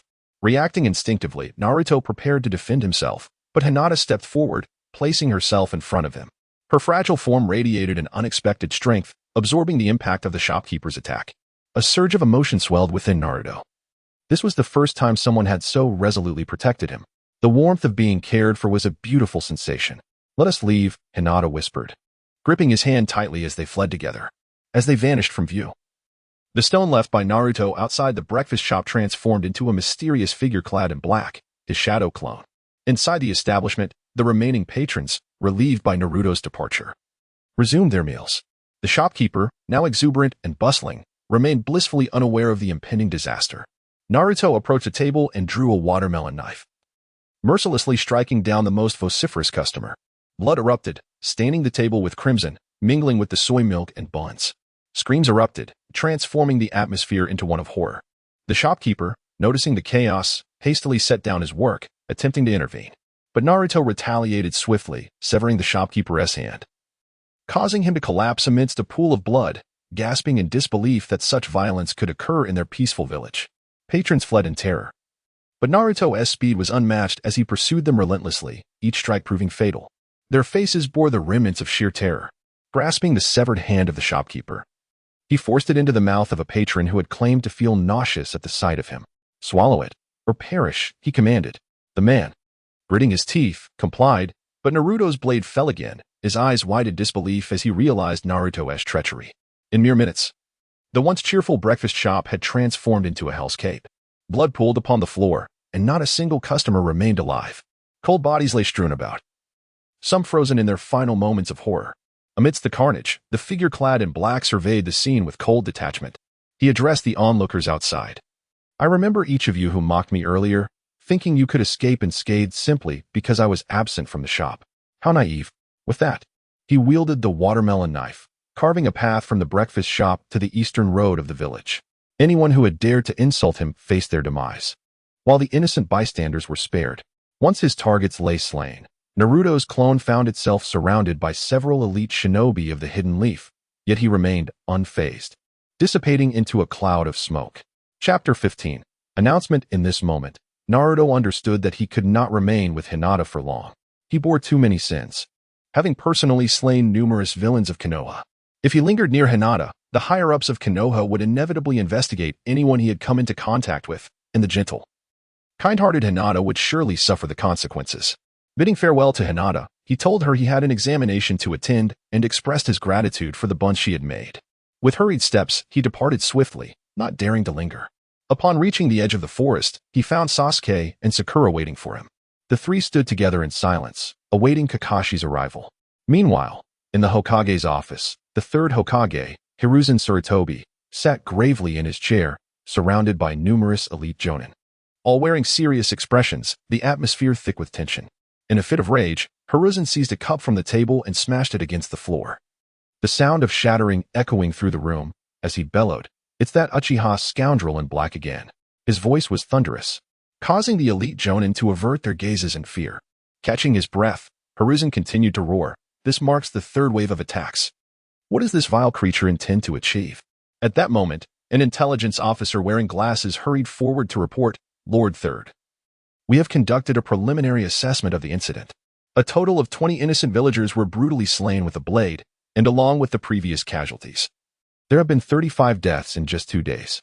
Additionally, 15 Umbu members remain unaccounted for." The news caused gasps of horror among the gathered ninjas.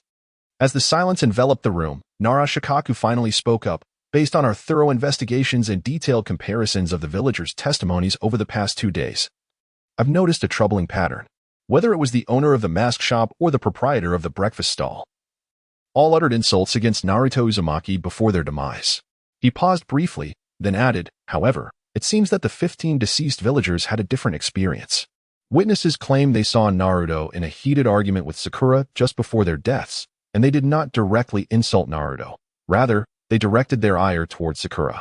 I suspect this mysterious figure with the Sharingan may be a friend of Naruto's, or at the very least, someone closely connected to him." This revelation ignited fury among the ninjas, who began to shout in outrage. One particularly impulsive ninja exclaimed, "Lord Third, please give the order to capture Naruto immediately and interrogate him. We must uncover the identity of the mastermind behind this." Another joined in, "Indeed, Lord Third. In just 2 days, countless innocents have perished. Many villagers are unable to sleep peacefully. We have received numerous complaints. The situation is spiraling out of control." Faced with the clamoring voices of the ninjas, Hiruzen did not respond immediately. His brow furrowed in deep contemplation, and the atmosphere grew increasingly heavy. Just then, Nara Shikaku broke the silence, his expression serious as he addressed the assembly. "Everyone, please calm down and do not let temporary anger cloud your judgment. From what we currently understand, this elusive Uchiha uses shadow clone techniques during his attacks. Whenever we arrive to apprehend him, he vanishes without a trace. It is evident that conventional methods will not suffice.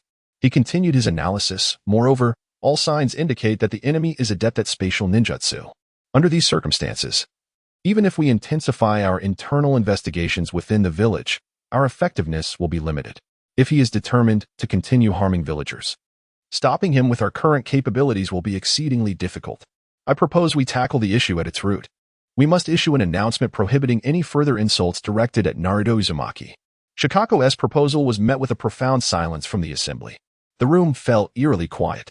Hiruzen, who had been seated at the head of the table, sighed deeply, rising slowly to speak. Let me reflect on this matter carefully. His face was etched with concern. For he understood that even if they issued such an announcement, it would likely have little impact. Those with malicious intent would still find ways to insult Naruto, even if they refrained from doing so publicly. Unless they were to disclose a shocking announcement revealing Naruto as the son of the fourth Hokage, Minato Namikaze, and clarify that he was not a mere embodiment of the Nine Tails but rather the true heir of a hero, only such a powerful proclamation might quell the insults. However, the repercussions of such a revelation would be fraught with complications.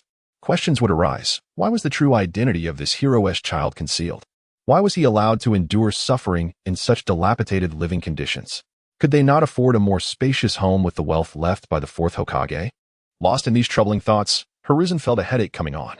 Finally, he stood and gazed out the window at the villagers gathered below, all voicing their complaints. With a heavy heart, he exhaled. Let us announce that Naruto is the son of the fourth Hokage, a child of a hero. And he is also a vessel of the Nine Tails. He is, in essence, a hero himself. There shall be no more scorn directed at the hero of Konoha. His declaration stunned the elite jonin present. The son of the fourth Hokage? Naruto is also a hero? Chapter 16.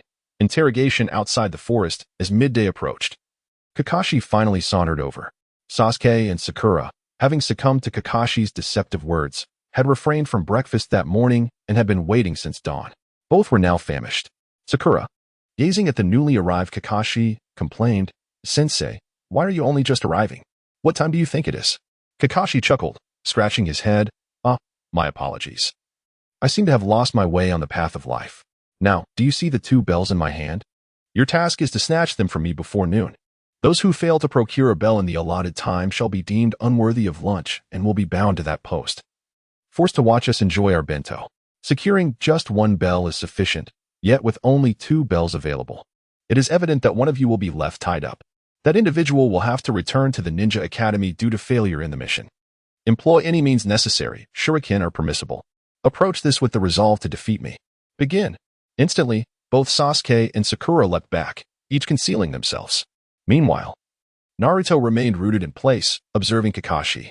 He already foresaw the outcome and believed he merely needed to write it down, devoid of effort. He called out, You two, come back. Only by uniting our strengths and cooperating can we hope to defeat him. If we succeed, each of you can claim a bell. I shall forego mine. Kakashi's eyes widened in surprise, reflecting inwardly, Naruto possesses such self-sacrificial spirit. He truly is the child of my esteemed teacher. Sasuke and Sakura returned to Naruto's side, preparing to act together. Kakashi sought to assess their capabilities. Without further ado, the trio joined forces, and Naruto engaged Kakashi, employing only basic ninjutsu. After a few exchanges, Kakashi noticed Nara Shikaku approaching from a distance, calling out, Hold on, Kakashi. I need to speak with you. A moment later, Kakashi gazed at Shikaku in disbelief and remarked, I see, the third Hokage is finally ready to announce this matter. Shikaku responded, All right, let's wrap up this little skirmish. The third has requested you to bring Naruto along. Kakashi nodded gravely, then returned to the trio, stating, There is no need to continue. All three of you have qualified. This test was about teamwork, and you have all succeeded. Sakura joyfully twirled, exclaiming, Hooray. Sasuke, you were incredible. Your jutsu was the most formidable and beautiful, unlike Naruto. Before she could finish, she instinctively glanced at Naruto, fearful he might retaliate. Sasuke remained indifferent, merely acknowledging her with a nonchalant HM. Kakashi continued, Naruto, come with me. The third Hokage wishes to see you. You two should also check the Hokage's bulletin board. It's on the way. Naruto paused, contemplating. He had recently killed a number of Konoha's villagers. Had he been discovered? It seemed unlikely. If they had uncovered his actions, they would have apprehended him long ago. Kakashi. Unaware of Naruto's thoughts, hurried toward the Hokage's office, with Naruto and the others following suit. As they walked, Konoha's villagers were abuzz with discussions regarding the hero of the village, Uzumaki Naruto. Naruto, taken aback, pondered, having killed so many, I am now a hero? Soon, the four arrived at the base of the Hokage's office building. Sasuke and Sakura approached the bulletin board, which was teeming with people, while Kakashi led Naruto directly upstairs. Upon entering the Hokage's office, they found Sarutobi Hiruzen seated at his desk. Kakashi respectfully addressed him, "Third Hokage, I have brought Naruto." Hiruzen's eyes sharpened, and a powerful chakra surged from him. Without hesitation, he lunged toward Naruto, his hand radiating a terrifying aura as it reached for him. Kakashi, caught off guard by this sudden attack, felt alarmed and instinctively sought to intervene. He understood that with Naruto's current abilities, he was ill-equipped to withstand the full force of the Hokage's strike. The consequences would be dire. Yet, Hiruzen's speed was astonishing, in the blink of an eye. His attack was nearly upon Naruto. Observing the oppressive hand descending upon him, Naruto remained still, not opting for a counterattack. Prior to their arrival, he had anticipated something amiss and had dispatched a shadow clone in his place. Hiruzen grasped the clone by the throat, a flicker of disappointment crossing his eyes. He mused. Too weak. This Naruto could not possibly be responsible for such a massacre. It must have been orchestrated by that enigmatic figure in the black cloak. Kakashi, anxious, called out, "Third Hokage, please stop. Naruto is merely a genin. He cannot withstand your full might." Upon hearing this, Hiruzen released his grip and slowly returned to his seat, saying, "My apologies, Naruto. I merely sought to gauge your growth. I hope you do not take offense." The clone smiled confidently, replying, "No worries. I just was prepared. Try again and see if I can take you on." Hiruzen waved his hand dismissively. "Naruto, let us save the sparring for another time. I have important news for you. You are, in fact, the son of the fourth Hokage of Konoha. Before his demise, he sealed the nine tails within you. You are a hero of the village." Upon hearing this, both Kakashi and the others turned to gauge Naruto's reaction, yet Naruto's expression shifted. His smile faded as he stood frozen in place, speechless. Hiruzen continued to probe. "Take your time to process this truth. However, there is another matter I wish to discuss. This morning, over 200 innocent villagers perished in Konoha, killed by a mysterious figure in a black cloak. This individual has been designated an S-class dangerous criminal. Those victims spoke ill of you before their deaths. Naruto, do you have any insights?" As he spoke, Hiruzen's gaze bore down on Naruto, exaggerating the death toll to elicit a reaction from him. Even the slightest hint would prompt immediate action. Realizing the implications, Naruto thought, "So they are frightened of the killings. No wonder they suddenly revealed my heritage as the fourth son. They seek to extract information from me, but I won't fall for it." He feigned innocence, responding, "I'm not sure. I was busy trying to snatch bells from Kakashi-sensei this morning. However, it's quite unfortunate that those who insulted me have met their end." Chapter 17, The Land of Waves. As the situation unfolded, Kakashi promptly stepped forward, addressing Sarutobi Hiruzen with unwavering resolve. "Indeed, since this morning, Naruto has been with me, engaged in a bell test. How could he possibly be aware of this matter?" Sarutobi Hiruzen sighed softly, raising his hand with a gentle motion, and replied, "Very well. If that is the case, let the Umbu continue their investigation." He then shifted his gaze to Naruto, smiling as he suggested, "Now that your team is formed, why not embark on a mission to warm up?" Naruto, initially taken aback, pondered, "Is he testing me again?" However, excitement soon illuminated his face as he exclaimed, "That sounds fantastic. I've been eager to undertake a real mission." With that, he swiftly darted off, declaring, "I'll fetch Sasuke and Sakura right away." Kakashi remained behind, detailing the examination process and Naruto's performance to the third Hokage, affirming with conviction, given Naruto's resolute dedication to protecting his comrades, he would never betray Konoha. Sarutobi nodded, albeit reluctantly, temporarily agreeing with Kakashi's perspective. The announcement had been made, and for now, they could only set Naruto aside and observe whether the enigmatic figure in the black cloak would make further moves. Before long, Naruto returned with Sasuke and Sakura to the Hokage's office, immediately inquiring of Sarutobi, "What is the mission? If it involves chasing after kittens or running errands, count me out."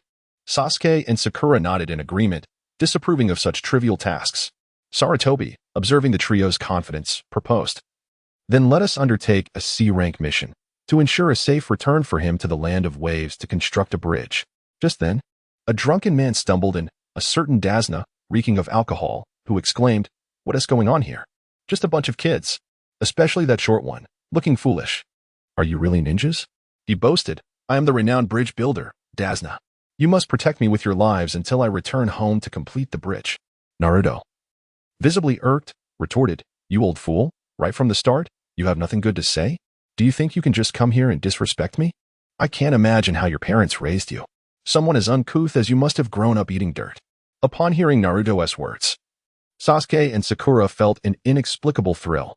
Dasna, enraged, shouted, Is this the kind of behavior Konoha teaches? How dare you insult me? I'm your client for this mission. You better kneel and apologize. Naruto shot him a disdainful glance, replying, You old scoundrel, this is a C-rank mission. You'd better not have misrepresented the task level, or you're playing with our lives. His words struck a chord with Dasna, causing him to shudder as his anger dissipated. He glanced at Sarutobi, waving his hand dismissively. I want to stoop to your level. Let us get moving now. Soon, Kakashi's team arrived at the gates of Konoha with Dasna. As Dasna ruminated, his frustration grew. It was absurd that a child had insulted him so. Finally, he could no longer contain himself, turning to Kakashi in a fury. Is this kid even capable? I doubt he can complete this mission.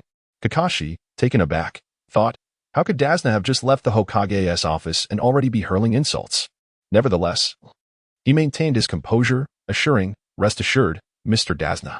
Naruto is quite strong, and I will accompany him throughout the mission. There will be no issues. Naruto, unable to tolerate Dasna's incessant complaints, exclaimed, You bastard.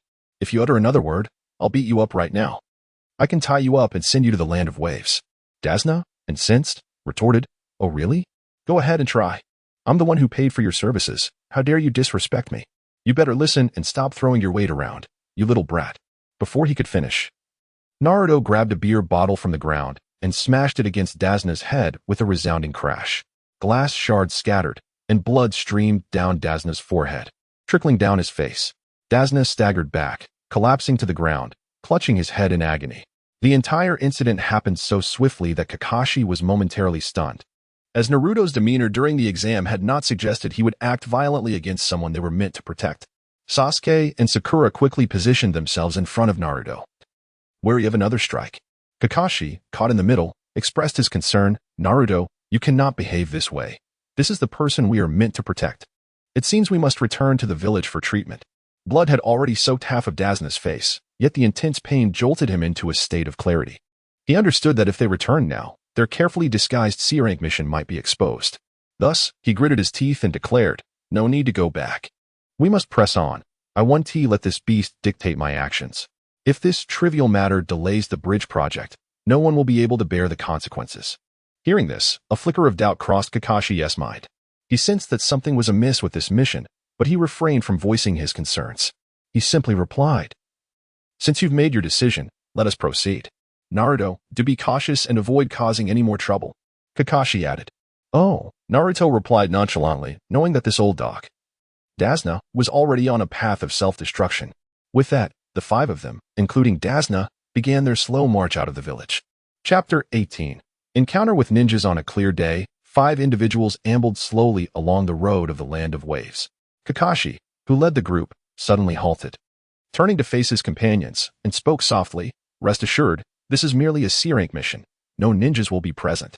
However, scarcely had he uttered these words when his gaze abruptly fixed on a spot not far ahead. There lay a puddle glistening faintly in the sunlight. Kakashi fell silent, his expression sharpening, while Naruto and Sasuke, sensing the shift, heightened their vigilance, and a tense atmosphere enveloped them. Without further hesitation, they quickened their pace, traversing the seemingly innocuous puddle. Just as their figures left the water's vicinity, the still water began to swirl, forming small whirlpools that gradually coalesced into a flowing current. 2 dark figures erupted from the water, landing deftly on the ground. Clad in black ninja attire, they were tall and agile, wielding chains, their eyes glinting with a chilling light. They charged directly at Kakashi, swiftly ensnaring him and tightening the binds, resulting in a gruesome severing. Everything transpired in a heartbeat, prompting Naruto and Sasuke to spring into action, preparing for battle.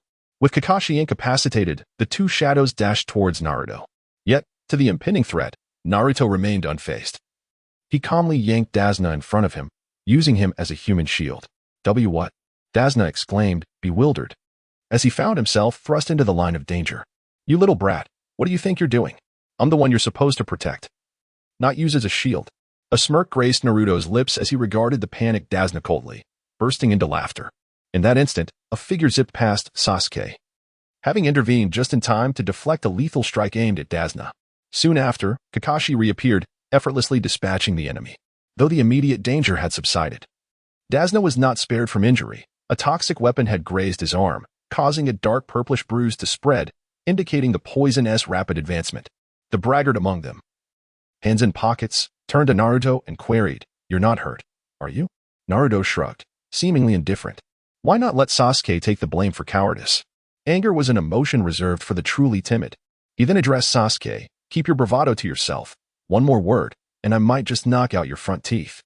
Fuming, Sasuke retorted, "What did you say? You jest, Naruto? Insulting a mere child who hasn't faced any trials? You're lucky I'm not in the mood to retaliate. Be quiet, orphan. It's not your turn to speak. Just watch your father." At this point, Dasna interjected, "You brat, are you talking about me? Is this your idea of protection? Using me as a shield?" Kakashi interrupted with a grave tone, "Mr. Dasna, you're already poisoned. If not addressed promptly, the toxin will spread swiftly, leading to dire consequences. You must cut the wound to release the tainted blood." Dasna, upon hearing this, stared in horror at his injured arm, his body trembling involuntarily. His complexion turned pale, beads of sweat forming on his forehead, yet fear immobilized him. Impatient, Naruto swiftly drew a kunai from his pouch, aiming for Dasna's arm. "Hath!" Dasna cried as he collapsed to the ground in agony. Naruto stood confidently before him, hands on his hips, grinning. "Oh, already kneeling to thank your father?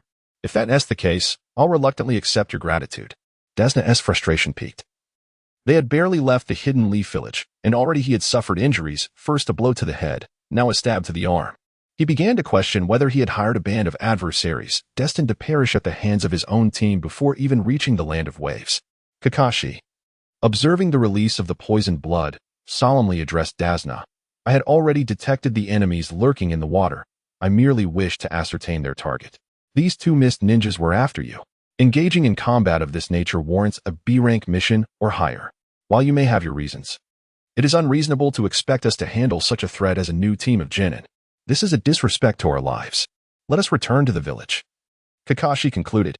Yet Dasna remained on his knees, pleading, "Sensei, the one seeking my life is Kato, the owner of the shipping company. He is secretly colluding with the mafia, smuggling controlled substances, and is a nefarious villain. A year ago, he set his sights on the land of waves, quickly seizing control of all transportation on the island through wealth and violence. For an island nation, controlling the lines of transport equates to controlling all wealth. The only threat to Kato is the bridge under construction." Sakura interjected, "So that's why they hired ninjas to eliminate you. It appears the previous ninjas were also sent by Kato." Dasna continued, tears streaming down his face. "The land of waves cannot afford B-rank commissions, so they had to disguise this as a C-rank mission. If you don't protect me, I will surely perish. It doesn't even matter. You need not worry. Even if I die, my 10-year-old grandson will weep inconsolably, and my daughter will live the rest of her life harboring resentment towards the hidden leaf ninjas. But of course, it's not your fault." Dasna's emotional manipulation was met with rolling eyes from Kakashi, Sasuke, and Sakura, who sighed in resignation. All right, we shall continue to protect you." Dasna internally celebrated, thinking success. Naruto, observing the scene, mused on how it mirrored the original story, even echoing Dasna's moralistic tirade. He then addressed Dasna, "Old man, spare me the moral high ground. If you want us to keep protecting you, show some sincerity." Dasna paused, taken aback. He hadn't anticipated this genin would dare speak out after the sensei's agreement. However, he couldn't afford to be angry and replied, "I'm short on funds. Can I owe you?" Naruto licked his lips. "No money? But you have a daughter, right?" "How about?" Dasna's heart raced, cold sweat trickling down his brow.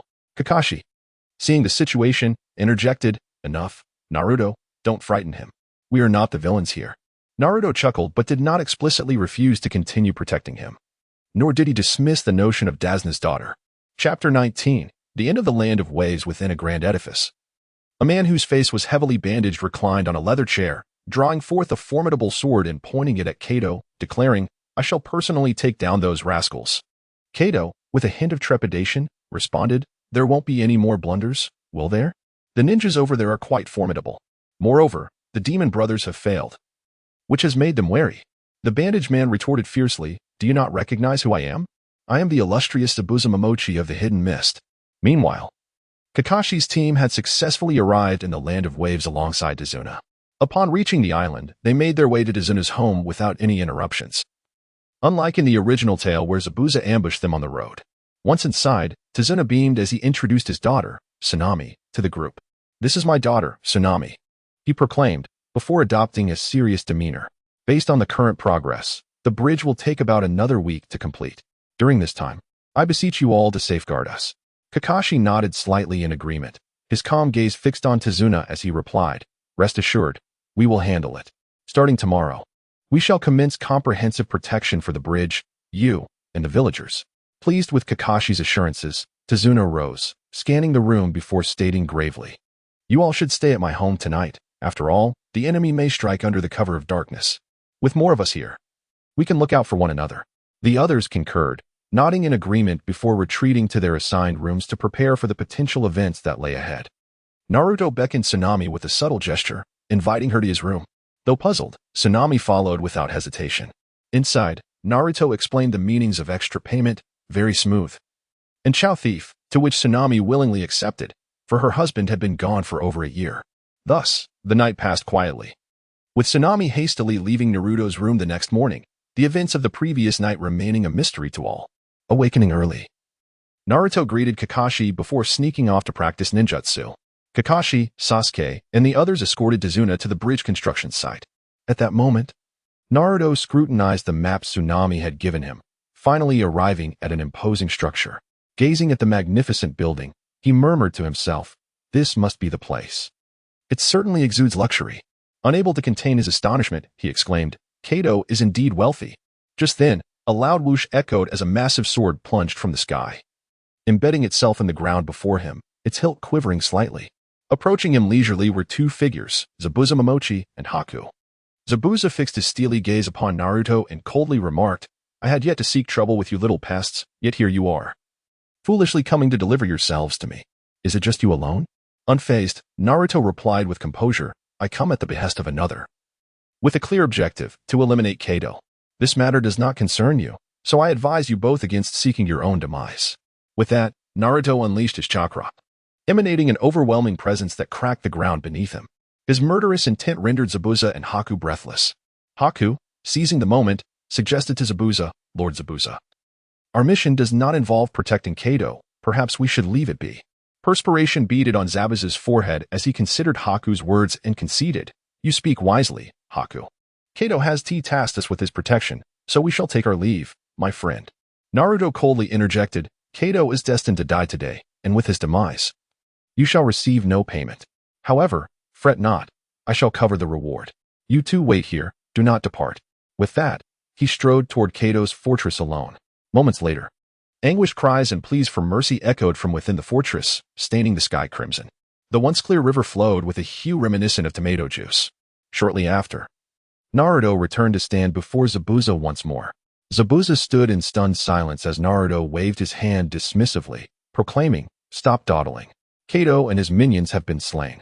The fortress contains a trove of treasures. Take a portion as your reward, and distribute the rest to the villagers of the Land of Waves.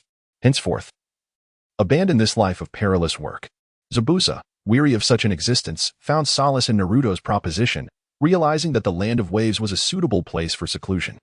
He agreed, subsequently leading Haku to the fortress to clean up. Upon returning to Tazuna's home, Naruto approached Tsunami, seated by the bedside. "It is done. The Land of Waves shall no longer suffer under Kato's tyranny. I have fulfilled my promise." Tsunami said nothing but closed the door, and together they diligently prepared cream-filled pastries. Meanwhile, Tazuna was laboring diligently on the construction site, drenched in sweat as he toiled to complete the crucial bridge, oblivious to the happenings at home.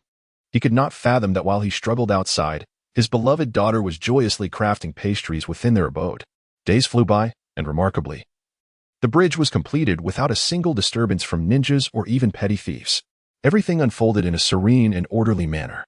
Soon, astonishing news spread throughout the Land of Waves. The notorious Kato had met his demise. Concurrently, two brave ninjas volunteered to remain in the Land of Waves to protect the nation. Ultimately, Naruto spared Tazuna's life due to his daughter. For a hero cannot be perpetually embroiled in violence. With the mission accomplished, Naruto and his companions returned to Konoha, preparing for the upcoming Nin exams. Hasten the conclusion of the dreary land of waves and return to Konoha for some respite. Chapter 20. Return to the village and slaughter. Kakashi led his small team back to the village. As they stepped through the gates of Konoha, Naruto sprinted to Kakashi's side, his face alight with excitement. Sensei, I want to wander around by myself for a bit and observe the villagers' reactions. You all go ahead. Kakashi paused momentarily, reflecting on the multitude of events that had transpired recently. It was easy to forget that, prior to their mission in the Land of Waves, Naruto had been officially recognized as a hero of Konoha. A smile crept onto Kakashi's lips as he cautioned Naruto, just don't let it get to your head. Remember to maintain your composure. We'll head to the Hokage building to submit our mission report. Naruto nodded in understanding, waved goodbye, and dashed off in another direction. As he traversed the streets, passers-by slowed their pace and began to murmur amongst themselves upon spotting Naruto. Have you heard? He is the son of the fourth Hokage, Minato Namikaze. This boy has endured quite the hardship over the years, remarked a wrinkled old man, shaking his head with a sigh. A middle-aged man chimed in. Indeed, who could have imagined? If it weren't for the third Hokage's concealment of this fact, this child would not have faced such disdain. A young woman in the crowd added, nevertheless, despite his remarkable lineage, he is ultimately the vessel for the Nine Tails. It's best we keep our distance, lest we attract misfortune. Naruto absorbed their words in silence, reflecting on how, in the mere span of 7 days since his identity was revealed, public perception had shifted so drastically. The scorn and derision he had endured for over a decade had transformed into neutrality and, for some, even sympathy, perhaps influenced by the fear of past violence. Having been subjected to ridicule and derision for so long, he found it impossible to forget the pain he had experienced merely because a few kind words were spoken. I, Uzumaki Naruto, am not one to forget so easily. Ignoring the whispers around him, Naruto made his way to a weapons shop, drawn there by the fact that the proprietor had once been among those who despised him. He intended to see how this man, who had once threatened him, would now regard him. As he entered the shop, a faint metallic scent filled the air. The shopkeeper was engrossed in polishing a kunai, completely unaware of Naruto's entrance. Without looking up, he muttered, "You may browse as you wish. If you find something you like, bring it here to pay." After the shopkeeper's words, he returned to his task. Naruto, however, picked up an iron ball and hurled it at the counter. A certain mixed breed had once said that avoiding trouble is a sign of mediocrity. With a resounding crash, the iron ball shattered the counter and rolled to the shopkeeper's feet. Startled, the shopkeeper looked up, and upon recognizing Naruto, he stammered, "You little brat. Don't think you can come here and act tough just because you're the fourth Hokage's son. You're still just a genin." Naruto retorted sharply. "What's wrong with you today, old dog? Is your attack power so weak? Are you afraid of that mysterious figure? You're utterly useless. Only able to bully your former weaker self. Where's your arrogance gone? When next we meet, Uzumaki Naruto, you better keep your head down." The shopkeeper glared at the wreckage of his counter, his chest heaving with rage and humiliation. His face flushed, veins bulging on his forehead, and his lips quivered in anger. Finally, unable to contain himself any longer, he roared back, "You insolent little wretch. How dare you speak to me like that? You think you're something special? The fourth is dead. Now you're just an orphan without a home, daring to raise your voice here? You're nothing but an unwanted bastard, deserving of contempt. The third made sure you were scorned for years, and you still don't understand? Just because you flaunt that Konoha announcement, you think you can act tough? My son, Takahashi Keita, is a chunin and is coming home soon." Naruto coolly regarded the raging shopkeeper, a slight smirk forming on his lips. "Finally, you've taken the bait. You're so easily provoked, revealing your true self." In an instant, Naruto lunged forward and seized the shopkeeper by the throat, lifting him effortlessly off the ground. The shopkeeper, caught in a state of panic, could only emit muffled sounds as he struggled, desperately grasping Naruto's arm in a futile attempt to free himself. Activating his Sharingan, Naruto utilized his space-time ninjutsu to pull the shopkeeper into a separate dimension. After executing this maneuver, Naruto calmly walked to the entrance, gently closed the door, and settled into a chair beside him, awaiting the return of the shopkeeper's son, Takahashi Keita. Moments later, the door to the weapons shop swung open, and a voice called out, "Father, why are you closing the shop during the day? Are you no longer in business?" Upon entering and seeing Naruto seated in the chair, a sense of urgency washed over him as he noticed the shattered counter. "What are you doing here, you little brat? Where's my dad?" Naruto stood with a smile, replying, "You'll soon be reunited with him." Takahashi Keita, exhibiting the confidence of a chunin, wasted no time. He swiftly formed hand seals and shouted, "Fire release! Great fireball technique!" A massive fireball erupted from his mouth, hurtling toward Naruto, scattering weapons amidst a cacophony of clattering metal. However, as the fireball approached, it vanished into thin air, leaving Takahashi Keita astounded. Seizing the opportunity, Naruto appeared behind him, smashing a beer bottle against his forehead before pulling him into the space-time dimension. It feels quite satisfying to knock someone out with this. Perhaps I'll switch my summoning technique to summon beer bottles instead of kunai in the future.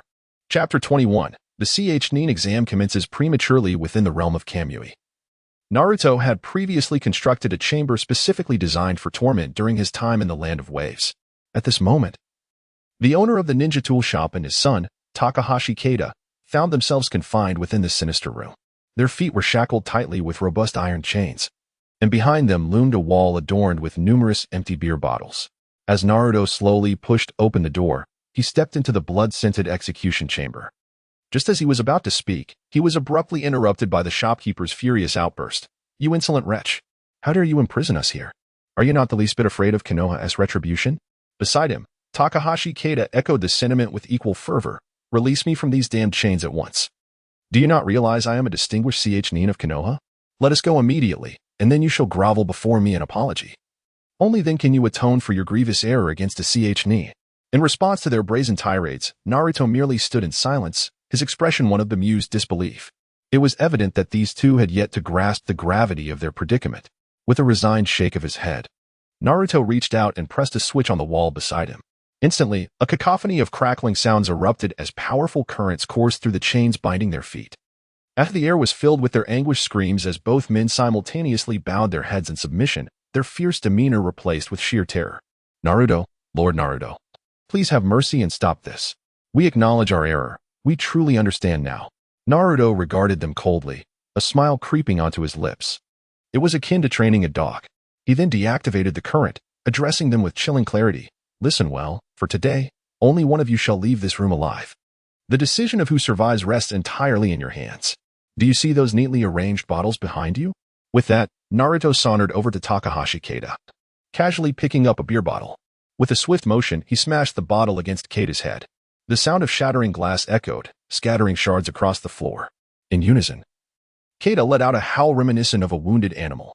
A deep gash appeared on his forehead, blood streaming down his face, pooling upon the ground. Yet Naruto was far from finished. He coldly observed the agony etched on Keita's visage, continuing without a hint of empathy, as I just demonstrated. "The fewer bottles remaining behind you, the greater your chances of emerging victorious. The victor, naturally, shall earn the right to continue living. This room possesses a formidable playback function. Should anyone attempt to employ any means other than smashing the bottles against their own heads to shatter one, when I return, that individual shall meet a most gruesome end." As he spoke, his gaze sharpened, sweeping over both men. "You now have 5 hours. Before I return tonight, you shall relentlessly strike your heads against those bottles. Do you understand?" Silence enveloped the room. Without further ado, Naruto seized another beer bottle and lunged towards the shopkeeper, raising the bottle high before bringing it down with great force upon the shopkeeper's head. The sound of shattering glass filled the air once more. "Answer me. Do you comprehend?" Naruto bellowed. "Oh, I understand. I understand."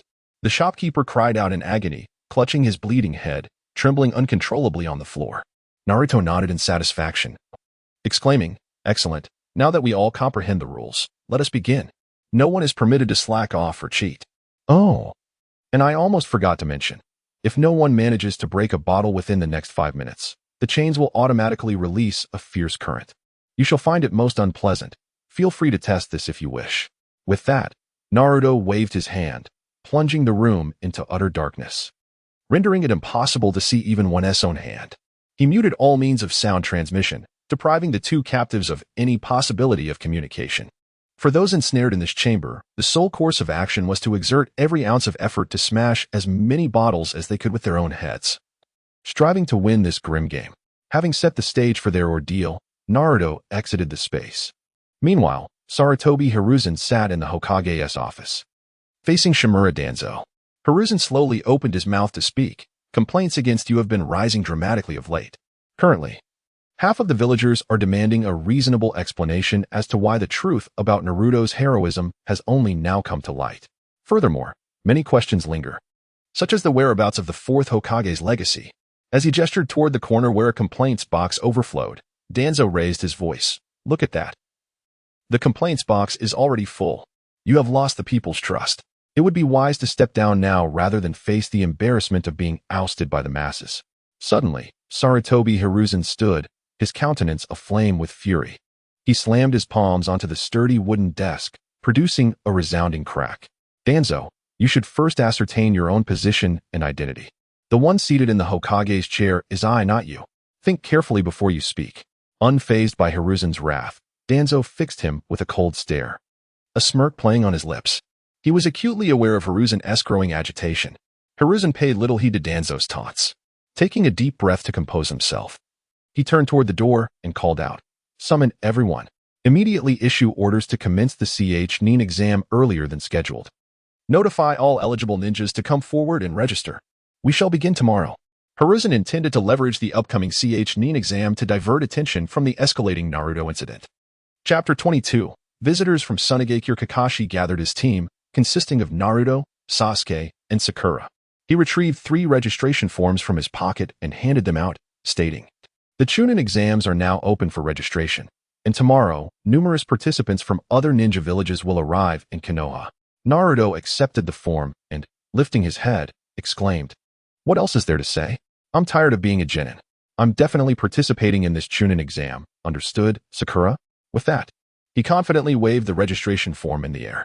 Kakashi, witnessing this, couldn't help but roll his eyes and replied, Naruto, some teams have been genin for years. The Chunin exams are quite challenging. You should listen to the opinions of those who are experienced, as this is a team competition. After a moment of silence, Sasuke finally spoke. His eyes narrowed slightly, filled with determination as he said, I am certainly participating in this exam. After all, only by confronting true masters can my abilities grow rapidly. Upon hearing Sasuke's words, Sakura showed a troubled expression. She hadn't been particularly eager to join the Chunin exams. But seeing Naruto and Sasuke's resolute stances, she realized she had little choice. With a resigned sigh, she remarked, Naruto, are you threatening me? If you two have decided to participate, can I really say no? Kakashi smiled and suggested, All right, that is settled. You all go back and prepare. The exams start tomorrow. And there may be visitors from other villages in the village today. After submitting his registration form, Naruto slowly headed home, eagerly wanting to see the results of the 2 individuals in the Kamui space. As he turned a corner, he heard a commotion ahead. A brash individual was tightly gripping Konohamaru by the neck, lifting him high. He growled, You little brat. Can't you see? You dare bump into me without even an apology? Naruto rushed forward, realizing it was Kankuro from Sunagakure. The arrival of the sand ninja was indeed swift. Meanwhile, Sasuke, perched on a tree, hurled a rock directly at Kankuro's hand that held Konohamaru. The stone struck Kankuro's hand with a resounding thud, causing him to instinctively release his grip on Konohamaru.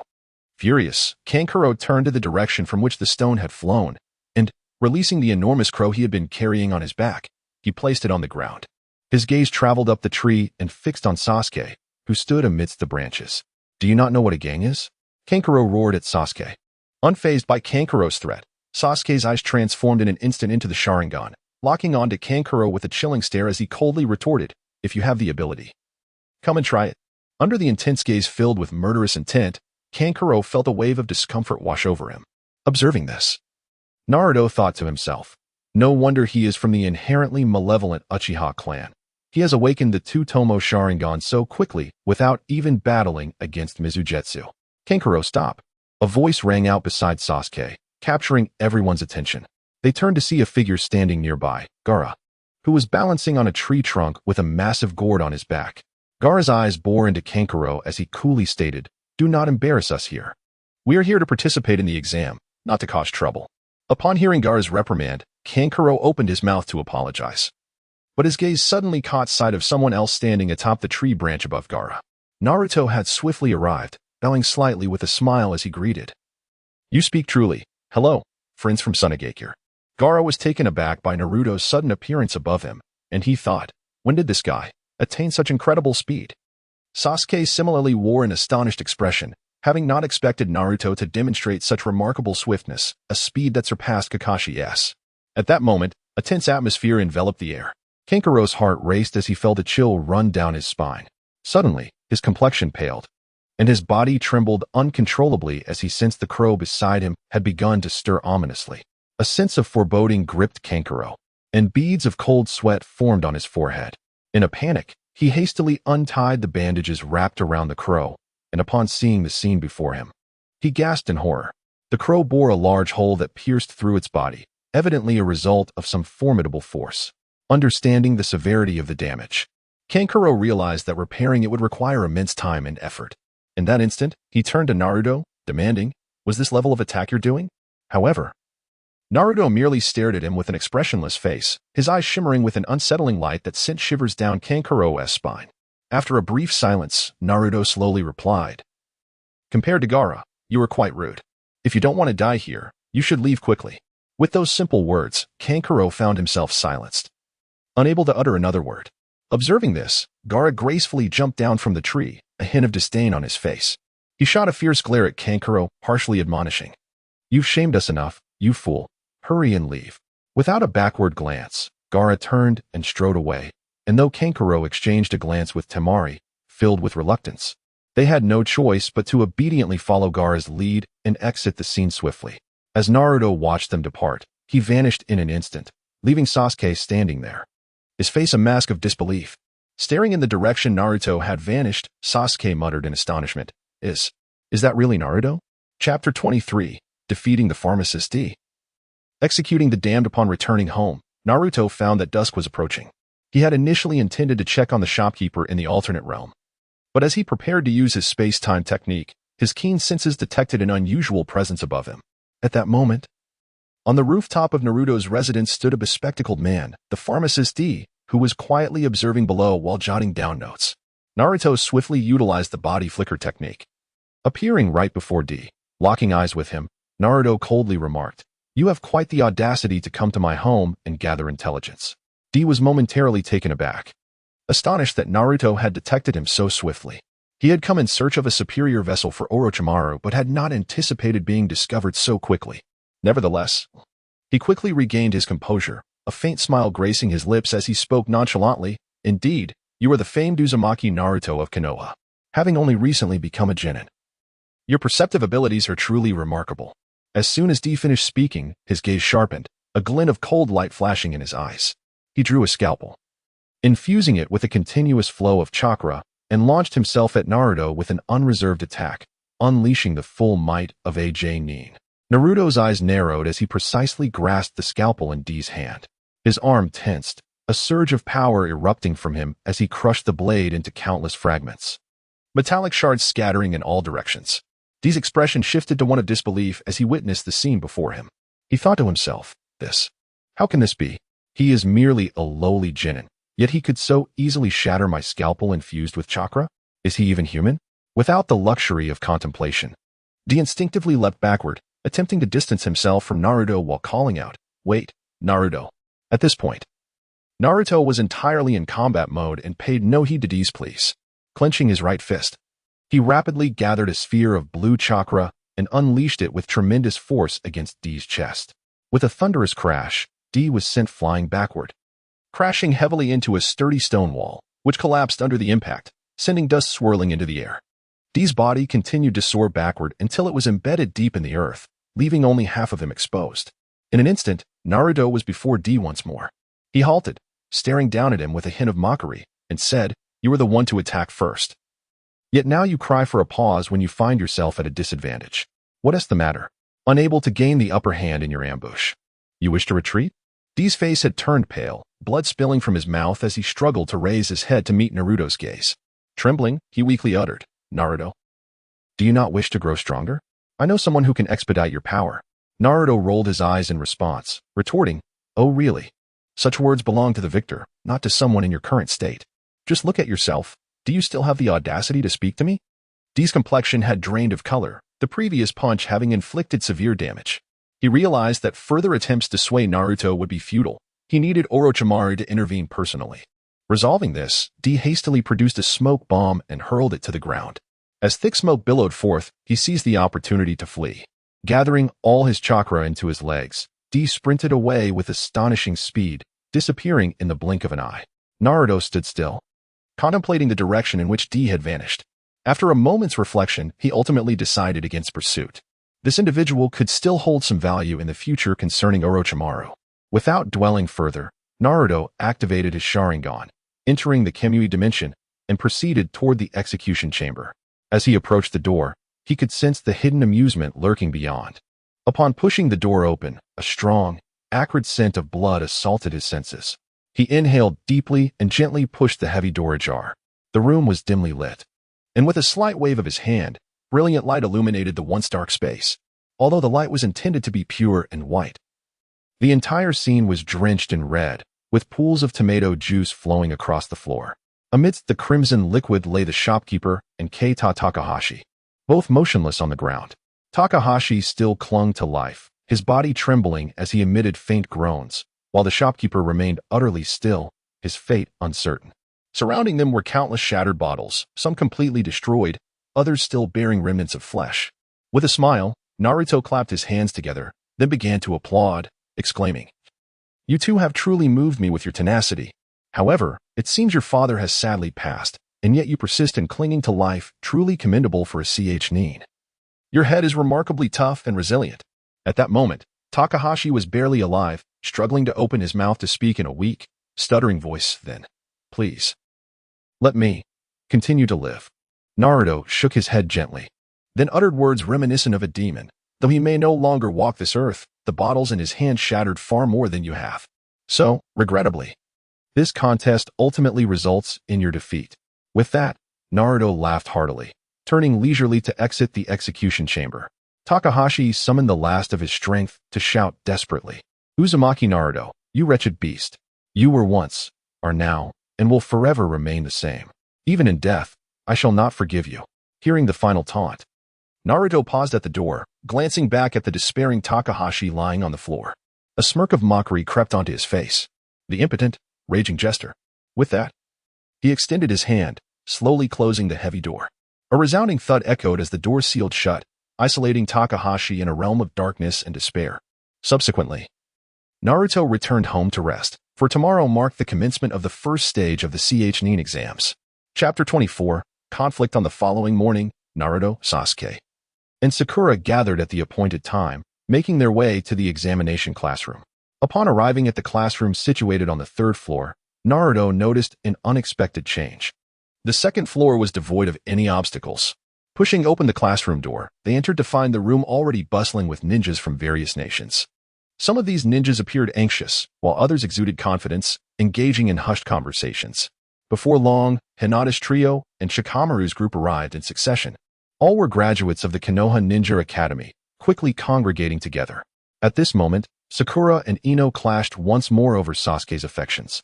Sakura, her temper flaring, pointed furiously at Ino, haughtily exclaiming, "Sasuke is mine, you foolish girl.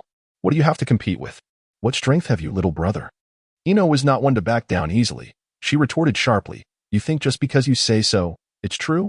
With your lack of decorum, how could Sasuke ever be interested in someone like you, who clearly lacks any refinement?" Their argument escalated, voices rising in volume, echoing throughout the classroom, drawing the attention of every ninja present. "Hey, aren't you the 9 little brats who just graduated from the Ninja Academy this year? Your incessant chatter is positively unbearable." A disgruntled voice cut through the air, capturing the attention of Naruto and the others. As they turned to identify the speaker, anger washed over their faces. They muttered among themselves, wondering who this individual thought they were to shout at them with such audacity. Naruto recognized the intruder Kabuto Yakushi. A smirk crept onto his face as he remarked, "Ah, I see you're all healed up. Planning to run away this time, are you? What a nuisance." Kabuto, seemingly unfazed by the ire directed at him, met their glares with indifference, not a hint of fear betraying his demeanor. He shrugged casually and advised, "Naruto Uzumaki, this minor injury is nothing to worry about. And please, stop glaring at me. Take a good look around, and you'll understand my meaning." As Kabuto's words lingered in the air, the previously angry crowd suddenly seemed to grasp something, their gazes shifting. They realized that the ruckus created by Sakura and Ino had attracted the attention of every ninja in the classroom. All eyes were now fixed upon them with predatory interest. Naruto, seizing the moment, stepped forward and bellowed, "What are you all staring at? Listen closely. This is Konoha, the Hidden Leaf Village. You'd best behave and lower your heads in my presence, understood?" His declaration reverberated through the classroom, capturing everyone's attention. The atmosphere crackled with tension as whispers of anger, confusion, and challenges erupted among the gathered ninjas. The latent hostility in their gazes toward Naruto became unmistakable. "Did you hear that? He dared to call us worthless," a burly ninja shouted, fury etched across his face. "Indeed, and he has the audacity to demand we lower our heads. Who does he think he is?" Another ninja echoed, eyes ablaze with indignation. "This is outrageous. This guy is so insolent. He must think we're pushovers. Why don't we band together and teach him a lesson?" Someone proposed, and a chorus of agreement followed. Amid this chaos, Sakura stood silently to the side, inwardly cursing Naruto's foolishness. What was he thinking? His careless words had managed to offend nearly everyone present. What would they do now? Hinata, her brow furrowed with concern, gazed at Naruto with worry evident in her beautiful eyes. She gently grasped his sleeve, softly imploring, "Naruto, please. Don't be so reckless. I know you're strong, but there are so many of them. This is an entire class. If a fight breaks out, you could get hurt." Shikamaru, sensing the tension, stepped forward with a sheepish yet earnest smile, attempting to placate the crowd. I apologize, everyone. This guy is just a bit of an idiot. Please, let us all just overlook his behavior." At that moment, Sakura, feeling the heat of the situation, cowered behind Sasuke, knowing full well that she had instigated this quarrel. Yet, the one who had sparked this altercation now dared not utter a word. Feeling Hinata's concern, Naruto gently patted her shoulder, offering a reassuring glance. Just then, from the throng, a shadow darted forward, launching itself at Naruto with alarming speed. In an instant, the figure was upon him. It was Toes from the Sound Village. He abruptly tore off the sleeve of his arm, revealing a muscular right arm adorned with a peculiar device. He swung his arm with ferocity, a powerful gust of wind accompanying his strike aimed directly at Naruto. Unfazed, Naruto smiled disdainfully, thinking to himself, "This speed seems deliberate. As if inviting me to catch it. They must intend to follow up with an attack using that sound device on his arm." As Toza's powerful arm was about to collide with Naruto's face, his companions bore cruel smiles, seemingly anticipating the ensuing violence. Yet, Naruto remained composed, effortlessly sidestepping the impending blow. With a swift kick, he struck Toza's outstretched arm, which had swung too forcefully, and then, using all his might, he stomped down hard onto the ground. With a tremendous crash, Toz lost his balance and fell heavily to the floor, while Naruto stood firm, one foot planted on Toza's injured arm.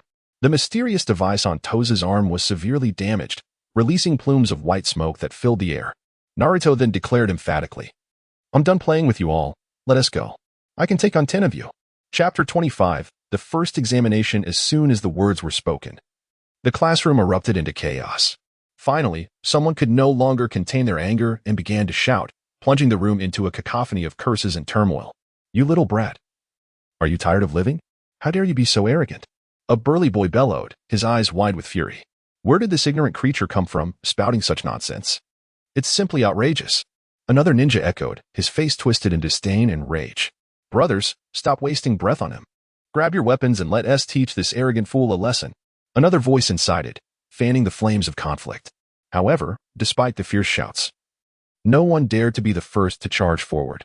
Everyone merely shoved one another, seemingly waiting for someone else to take the initiative. At that moment, Naruto suddenly sprang into action, his foot stamping down with a sharp crack, and in an instant, Tosu's arm was shattered. A piercing scream erupted from Tosu, echoing through the classroom like the wailing of a slaughtered animal. The previously tumultuous room fell into a stunned silence, save for Tosu's howls, as everyone was left dumbfounded by Naruto's decisive brutality. It was at this moment that the onlookers truly comprehended that the blonde-haired youth before them was not to be trifled with. His ruthless and swift actions indicated that he was a formidable opponent. In an instant, apprehension gripped the hearts of all present, and no one dared to continue their bravado. Naruto's expression grew serious as he did not relent. An immense surge of chakra erupted from within him. This chakra, imbued with a murderous intent, rapidly expanded outward, sweeping towards everyone in the room. The weaker ninjas were utterly unable to withstand such an oppressive force, their bodies trembling uncontrollably, their legs buckling beneath them as they involuntarily knelt before him. Just as the situation seemed on the verge of spiraling out of control, a loud crash resounded as the door was flung open. A robust figure strode into the room. It was Marino Ibiki. He bellowed, "Everyone, quiet down. Return to your seats immediately." With Ibiki's commanding shout, Naruto gradually retracted his chakra, returning to his seat with an air of nonchalance, as if the earlier confrontation had never occurred. Yet, the sight of Tosu, still sprawled on the ground, frothing at the mouth, was undeniable evidence of the fierce struggle that had just transpired. Ibiki turned his gaze towards Naruto, a flicker of surprise crossing his features. He mused to himself, this young boy possesses an astonishing aura of menace at such a tender age. It's truly remarkable. However, he quickly regained his composure and addressed the assembly. All right, candidates, please pay attention. The first examination is now officially commencing. Please take your seats in order. Upon hearing this, the crowd sprang into action, hastily finding their places. Despite enduring excruciating pain, Tosa grit his teeth and struggled to rise from the floor. After performing a hasty first aid on his wound with trembling hands, he managed to stagger to his seat, where he collapsed into it. Naruto, calm and collected, focused intently on the exam paper before him, contemplating, at last, I shall witness what a written test in the world of shinobi entails. With a heart full of curiosity, he began to scrutinize the test. However, as his eyes fell upon the first question, surprise washed over his face. The question demanded the calculation of the parabolic trajectory of a shuriken. What on earth is this? Naruto murmured to himself. He quickly scanned the entire paper, discovering it riddled with similar questions, complex and unfamiliar topics concerning the trajectories of thrown weapons and various jutsu calculations.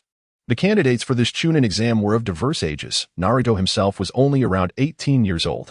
In a conventional human educational system, this age would correspond to a high school level of education. Why on earth would Haruno Sakura be able to handle this? Her intelligence seems so high.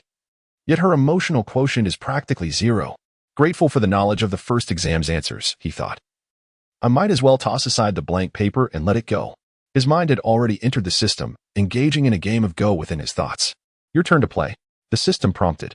All right, I'll place my piece here. Captured your stone, and I'm about to win. Unperturbed, Naruto replied. No. You've already lost. You didn't place your captured stone on the board. This ridiculous Go rule. Who set this up? I don't even have hands to place stones.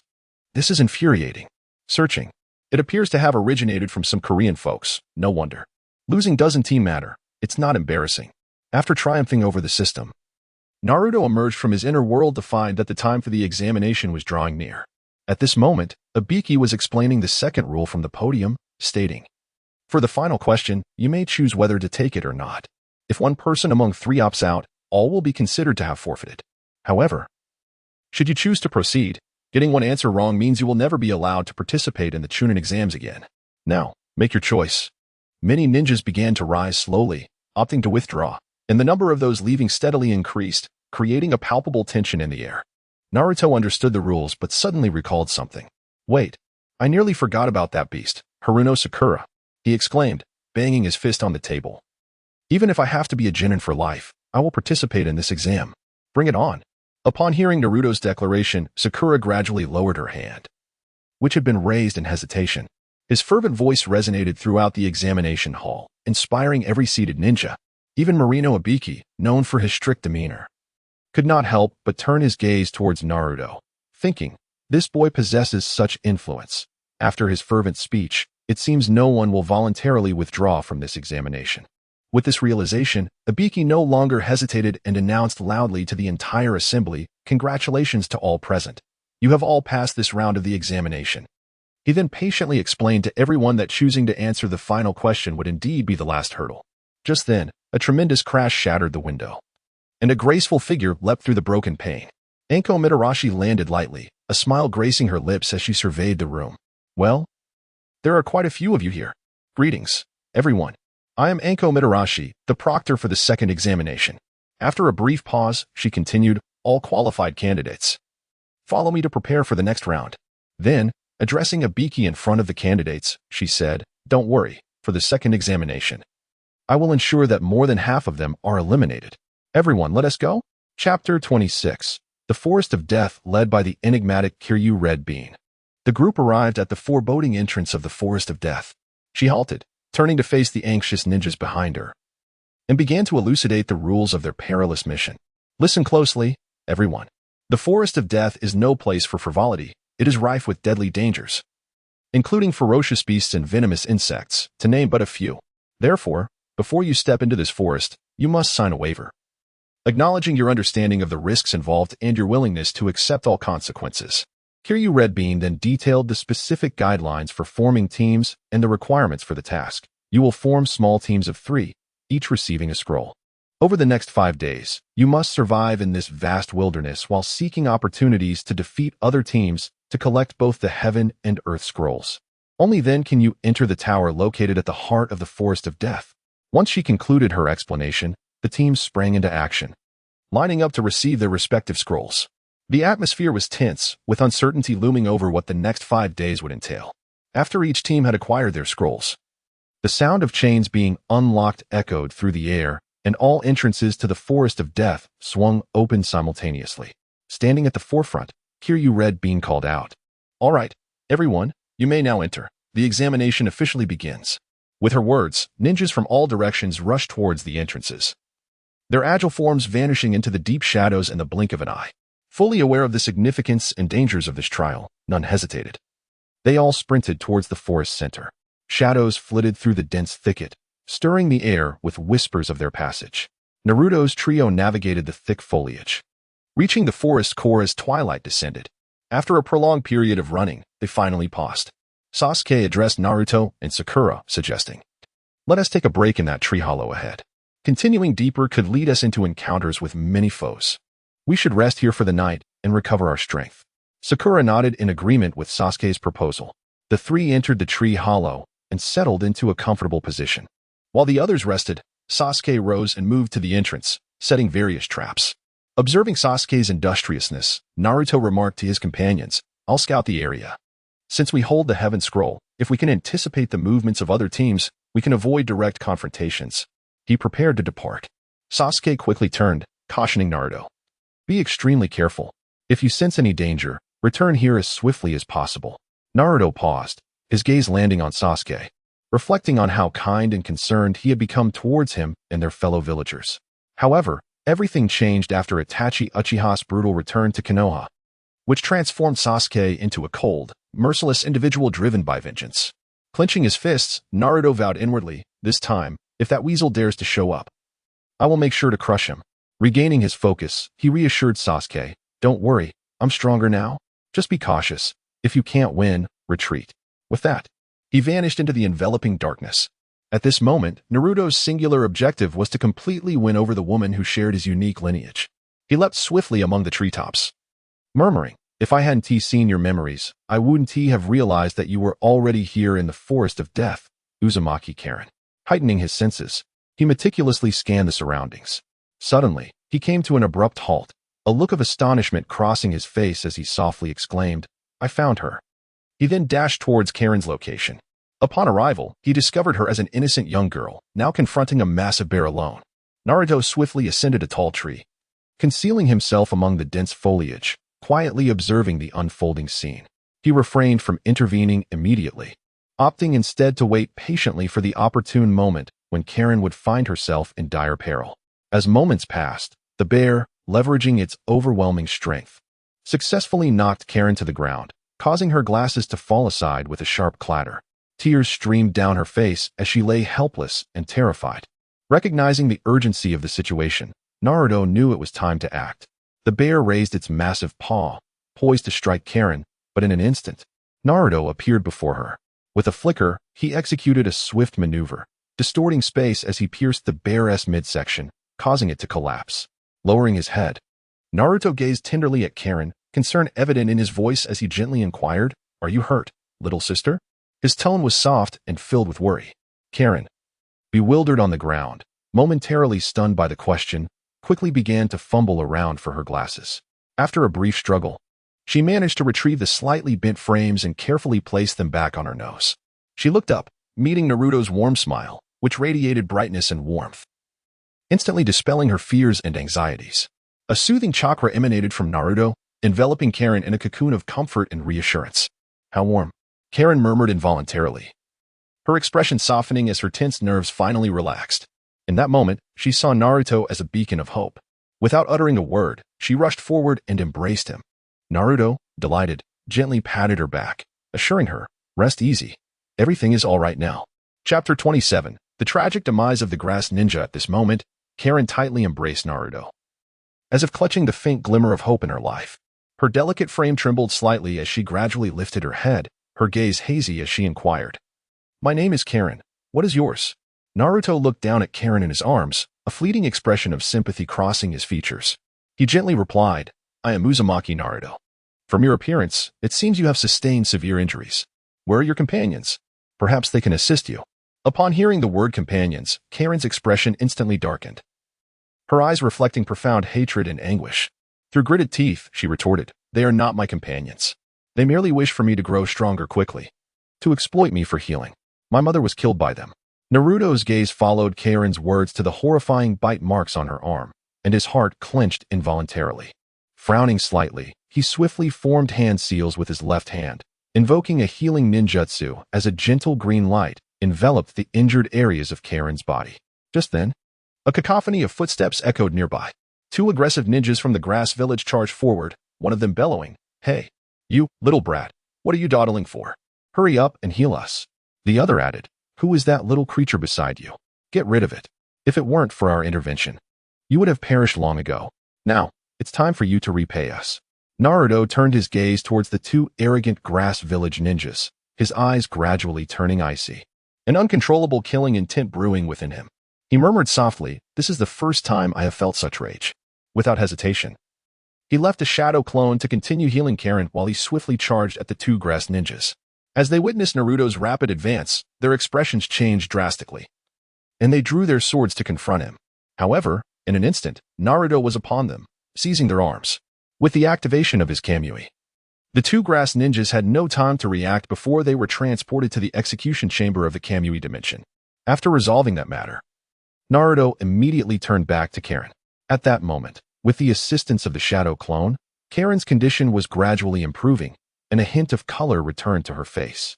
Naruto spoke, "From now on, you belong to me. You will temporarily reside in my home." When Karin fully recovered, she slowly stood up and tightly embraced Naruto, weeping openly. "You are the only light in my life. From this day forth, everything I have belongs to you." Feeling Karin's emotion, Naruto was overwhelmed with a surge of affection. He gently reached out, tenderly stroking her hair as he softly reassured, "Do not cry. From now on, I will protect you. Withdraw from the Chunin exam. My clone will accompany you home to await my return." Karin nodded obediently, her large, expressive eyes shimmering with reluctance. Despite her myriad of emotions, she slowly released her hold on Naruto.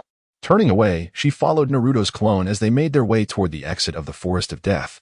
Naruto stood still, watching her retreating figure until she finally disappeared into the dense foliage. "I can hardly wait to hear your cries of despair." The Kamui dimension. In the dim and eerie execution chamber, a nauseating stench pervaded the air. Keita Takahashi's frail, emaciated body lay silently on the cold ground, his eyes tightly shut. His complexion pale, clearly devoid of any signs of life due to starvation. The two grass ninjas had been unceremoniously transported here by Kamui. Upon witnessing the grim scene, a chill ran down their spines, and an involuntary wave of fear and revulsion surged within them. Before they could collect their thoughts, Naruto appeared behind them, gripping two chains tightly in his hands and ruthlessly piercing them through their backs, emerging from their abdomens. "Aha!" The anguished screams echoed as blood gushed forth, staining the ground. The two grass ninjas clutched their bellies in agony, their bodies instinctively bending forward. Without mercy, Naruto dragged the injured grass ninjas to a substantial pillar, expertly binding them to it. Terror filled their eyes, desperation and pleading evident in their expressions. They immediately began to beg, "Brother, take this earth scroll. It's in my pocket. We won't participate in the exam anymore. We withdraw. Please spare us." After retrieving the earth scroll from their pockets, Naruto disregarded their pleas, his voice ominously whispering, "These chains are no ordinary items. They will continuously release healing chakra, ensuring you do not succumb easily." A cruel smile flickered across Naruto's face as he continued, "And the clone I leave behind will wield a watermelon knife, methodically slicing your flesh piece by piece.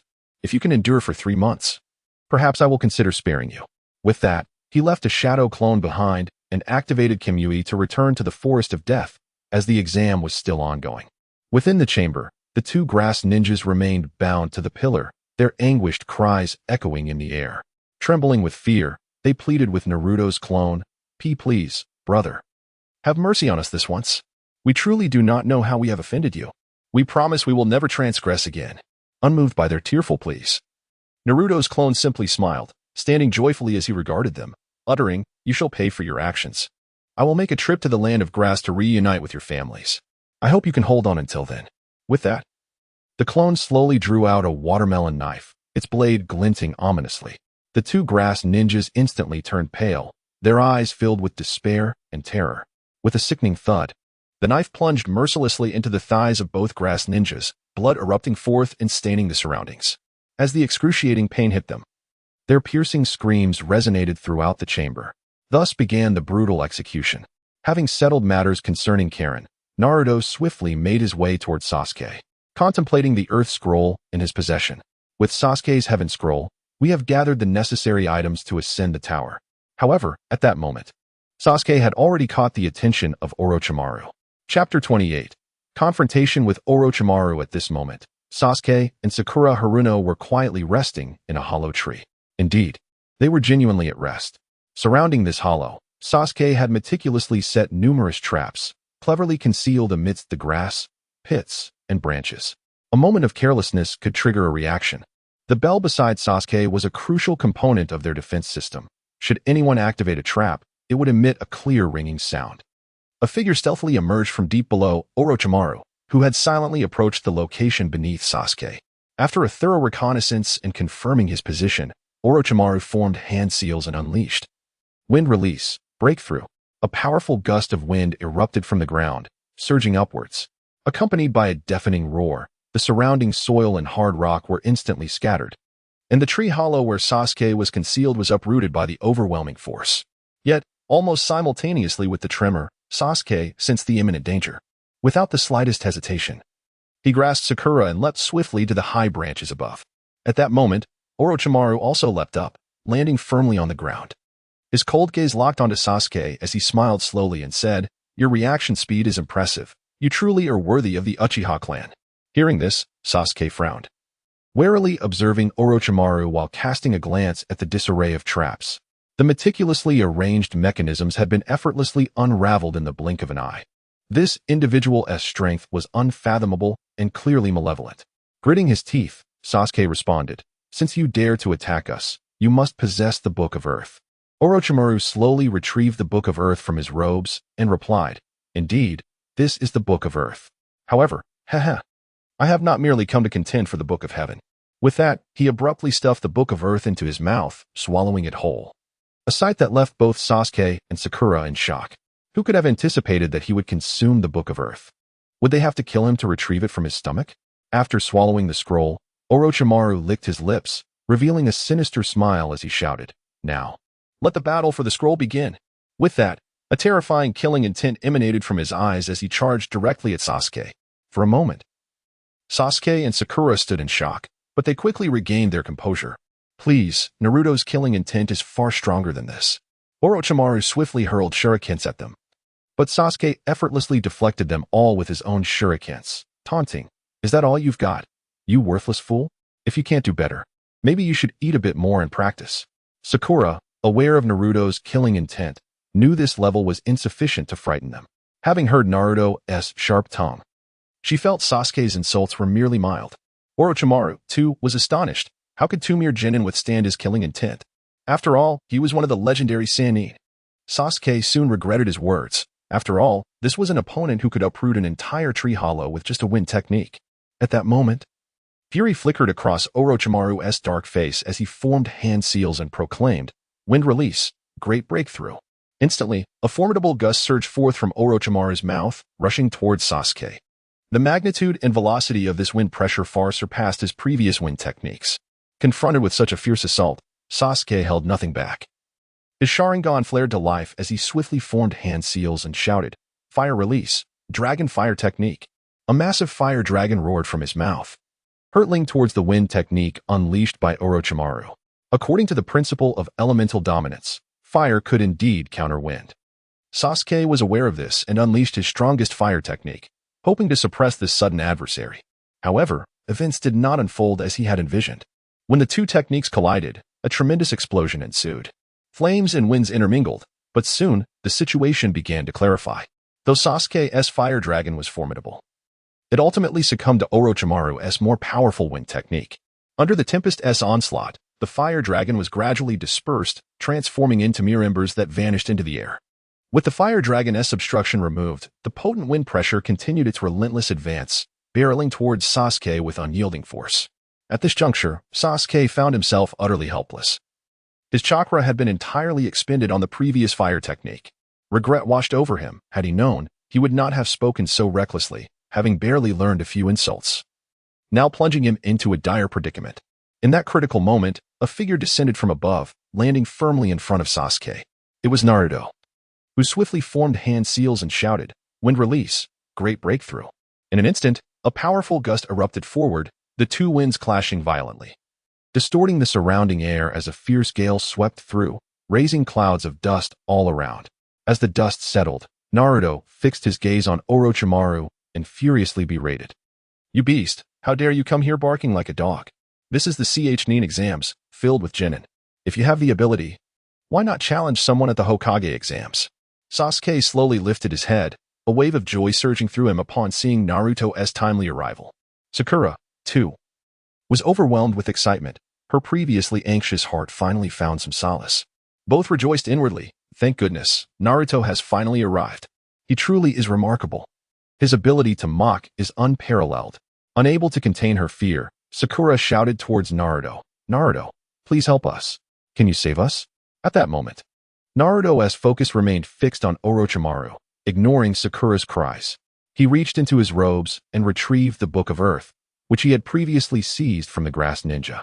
With a decisive throw, he sent the book flying towards Sasuke. Sasuke caught the scroll securely, and Naruto, with a serious expression, instructed, "Hold on to this scroll and wait for me beneath the tall tower. The upcoming battle is not something you genin can interfere with. You will only hinder me. Get out of my way. You think you're formidable, Orochimaru? Your techniques lack flair and spectacle. System, unlock the forbidden technique package and teach me Susanoo." Beep. Susanoo has been unlocked. Determined, he declared, "Today, I shall unleash my fury upon you." Chapter 29. The confrontation with Orochimaru. At this moment, Orochimaru's eyes were fixated on Naruto, his heart consumed by astonishment. What is the situation? This hardly resembles the demeanor of a mere genin. Such colossal chakra? Such exaggerated ninjutsu? This strength likely surpasses numerous genin. It is no wonder Kabuto explicitly instructed me to confront this individual personally. A sinister smile crept across Orochimaru's face as he slowly addressed Naruto. How utterly unexpected, Uzumaki Naruto. I never imagined you could conceal your true power so deeply. Your performance truly astonishes me. Naruto, with an air of indifference, gazed at Orochimaru, his expression calm as he replied, "So you do know me. It seems Kabuto has briefed you on my circumstances. Now what shall we do next? Shall we continue this idle chatter, or shall we engage in combat directly?" Orochimaru, unfazed by Naruto's words, remained composed. In his eyes, despite Naruto's display of formidable strength, he was still merely a genin, compared to himself, who stood as one of the legendary Sannin with shadow-level prowess. What did that amount to? With unwavering confidence, he opened his mouth leisurely, saying, "Naruto, do you desire greater power? A power capable of obliterating the very heavens? If you are willing to follow me, I can grant you such strength." Naruto, retrieving a bottle of beer from the ether, took a sip and remarked, "Orochimaru, I don't actually dislike your later self. Truly. Even though your earlier experiments resulted in countless deaths, and the later theories cannot absolve you, I still find no disdain for you." With that, he hurled the half-empty bottle of beer to the ground, producing a crisp shatter. In an instant, Naruto lunged towards Orochimaru. At that moment, Orochimaru, still pondering the implications of Naruto's earlier statements, was taken aback. This kid's speed is astonishing.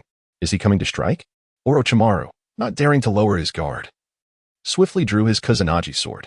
Almost simultaneously, a watermelon knife appeared in Naruto's hand. In an instant, the two weapons clashed in midair, resonating with a sharp metallic clang. Thus commenced a fierce duel of taijutsu and kinjutsu. The metallic clatter resonated for several minutes as sparks flew from the Kusanagi sword and the watermelon knife, each refusing to yield.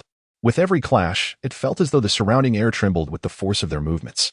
Their figures intertwined, techniques colliding at a rapid pace, so swift that even someone as inept as Haruno Sakura would struggle to discern the action. After a fierce exchange, a brief respite ensued. With a final resounding crash, The Kusanagi sword and the watermelon knife collided once more. The immense impact forced both combatants to retreat momentarily, landing firmly on the ground a short distance away. Naruto surveyed the watermelon knife in his hand, now bearing a noticeable dent, and disdain flickered in his eyes. With a casual flick of his wrist, he discarded the damaged knife to the ground. He stretched his body, twisting his neck with a series of satisfying cracks. A smirk graced his lips as he provocatively addressed Orochimaru. "I've warmed up a bit. Now let the real battle commence. After I thoroughly defeat you, I wish to see if you still dare to ask me to follow you." Orochimaru's expression turned grave as he pondered, what on earth is happening? This level of taijutsu rivals that of the dance king, Uchiha Madara. Realizing this, Orochimaru swallowed hard and shouted, "Umph. You arrogant little brat, don't get too cocky." Naruto seized the moment, unleashing a torrent of powerful chakra. A colossal blue Susanoo materialized, not in its complete form but clad in blue leggings, wielding a massive blue sword. Naruto, piloting his formidable Susanoo, charged towards Orochimaru, exclaiming, "Since the watermelon knife is broken, I'll have to use this larger Susanoo blade. Come now, Orochimaru. Let us engage in a proper contest, and see whether your Kusanagi sword is tougher or my Susanoo blade." Orochimaru's heart raced as he realized the imminent danger. The Susanoo's sword was hurtling towards him with tremendous force. Who could withstand such a strike? Without a moment to lose, he bit into his own finger and pressed both hands firmly against the ground, declaring, "Triple-layered gate of hell." The earth trembled violently as 3 colossal stone gates surged from the ground, standing resolutely before Orochimaru. The oncoming Susanoo blade collided violently with the first gate, resulting in a thunderous explosion. The overwhelming force immediately tore through the surrounding air, unleashing a chaotic shockwave that radiated in all directions. The entire forest of death shook violently. Trees toppled, and destruction ensued. Naruto observed the scene with a serious demeanor, realizing that this strike had merely felled one gate. His Susanoo had yet to evolve into its complete form. It became evident that he must expedite the upgrade of his Mangekyou Sharingan to the Eternal Mangekyou. At that moment, the Susanoo did not relent. It continued its fierce onslaught, repeatedly swinging the sword against the remaining 2 gates. Each strike resonated with earth-shattering thunder. Ultimately, the last gate could not withstand the sheer force, shattering into countless fragments. As Naruto approached the fallen Orochimaru, he gradually dispelled the formidable Susanoo, stepping forward with deliberate strides, tauntingly asking, "What's the matter? Why the silence? Weren't you quite boastful earlier? You thought yourself remarkable, offering me power? Why are you lying there?" Orochimaru, prone on the ground and trembling slightly, remained silent. Suddenly, he lifted his head sharply, opening his mouth wide as a chilling glint shot forth, his Kusanagi sword. It surged towards Naruto's head. In the instant the Kusanagi was about to strike, the framework of Susanoo manifested just in time, blocking the blow. With a resounding clang and a shower of sparks, the Kusanagi collided with the Susanoo's skeletal structure, leaving several fine cracks behind. One could not deny the Kusanagi's formidable nature. Compared to a certain kunai-wielding fool, it was impressively strong. Having abandoned any thoughts of persuading Naruto, Orochimaru's sole focus became defeating the formidable Uzumaki Naruto before him. Thus, he employed every trick in the book, feigning death and launching surprise attacks, all aimed at swiftly eliminating Naruto. Yet, each underhanded tactic was thwarted by the Susanoo. In response, Naruto commanded the Susanoo, morphing part of its skeletal structure into a hand that grasped a long knife, bringing it down fiercely upon the fallen Orochimaru. Boom! Accompanied by a resounding roar, the ground trembled violently, dust swirling and enveloping the surroundings, rendering visibility momentarily unclear. As the smoke gradually dissipated, the formidable Orochimaru, who had been sprawled on the ground, had vanished without a trace. In this crucial moment, Orochimaru expended a substantial amount of chakra, employing his unique substitution technique, swiftly retreating underground to escape into the distance. Naruto chose not to pursue. Orochimaru still held value, and it would serve him well to learn a lesson. Moreover, he had previously expressed that he harbored no animosity towards the later incarnation of the Serpent Sage. The tremors would undoubtedly prompt the Konoha Anbu to investigate shortly. With this thought in mind, Naruto ceased his lingering and hastened towards the heart of the Forest of Death, eager to reunite with Sasuke. Chapter 30. The swift defeat of Inuzuka Kiba. Strangely, not a single enemy had been encountered along the way, which left Naruto pondering in silence. At that moment, he was leaping swiftly through the serene forest, contemplating whether his victory over Orochimaru had deterred others from sending Sakura and Tsubasa to challenge Sasuke. As he raced forward, a tower soon came into view, where he spotted Sasuke waiting below. In an instant, Naruto reached Sasuke's side, and they exchanged a knowing smile. However, Sakura voiced her frustration. "Naruto, why are you so slow? Do you have any idea how hard it has been for Sasuke and me to wait? You say you're holding back to be heroic, but it's just an attempt to impress me. Let me be clear, I will never like you. My heart belongs to my brother, Sasuke." Naruto was taken aback by Sakura's words. He had been preoccupied with battling Orochimaru, and here she was, barking at him? Just as she was about to continue, Naruto slapped her sharply, sending her sprawling to the ground. He glared at her and said, "What's with your sudden attitude? Is it because I told you to leave and called you a useless burden? That's exactly what you are." Sakura, stunned by the unexpected blow, momentarily forgot how terrifying Naruto could be. It struck her that he had changed, that he no longer harbored feelings for her. Tears began to flow freely as she cried out loud. Yet, Naruto glared at her menacingly and warned, "If you make another sound, I swear I will end you. Your voice disgusts me. Silence yourself." Frightened, Sakura quickly covered her mouth, forcing herself to calm down, though tears continued to fall.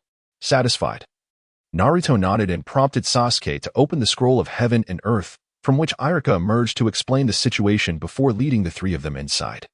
5 days swiftly passed, and all the ninjas who had advanced were now inside the tall tower. The third Hokage, accompanied by the elite Jonin, addressed the gathered crowd, outlining the rules of the final exam. The third round consists of individual battles. Due to the large number of participants, we will first conduct preliminary matches. Pairs will be drawn at random, and the winners will advance to the third round. Give it your all. This is about the honor of your village and your own. The preliminary matches commenced under the guidance of the host, Moonlight Breeze, who announced, "All spectators, please move to the stands." The first match is Uchiha Sasuke versus Akato Yoroi. As the two descended into the arena, Sasuke, unencumbered by any cursed seals, quickly dispatched Yoroi with the Sharingan, demonstrating his prowess. Meanwhile, Orochimaru watched from the sidelines, licking his lips, thinking to himself, "Indeed, the Uchiha body is remarkable." Yet he quickly regained his composure, aware of his injury and the necessity for caution in this high-stakes environment.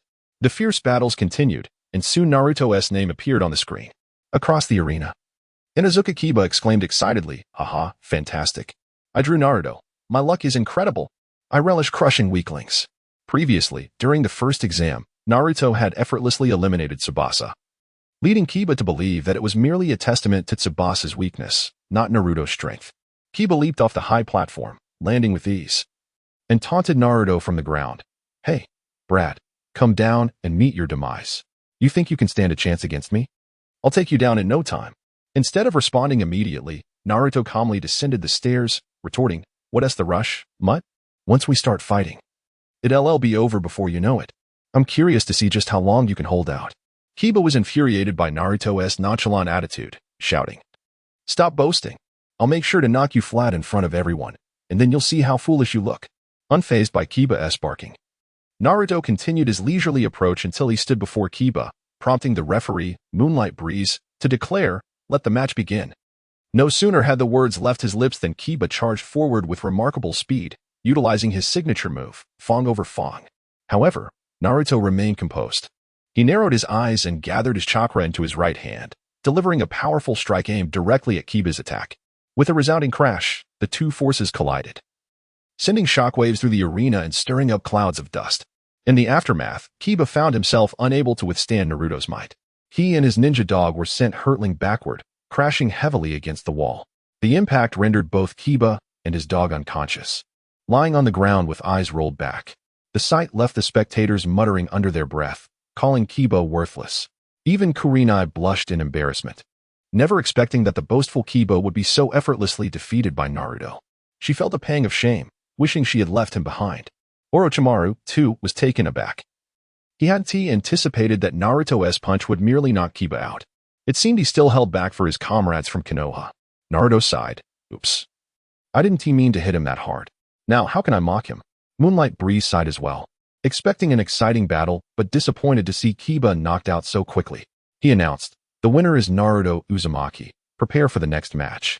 As Naruto returned to the stands, Hinata approached cautiously, intending to offer him a healing ointment.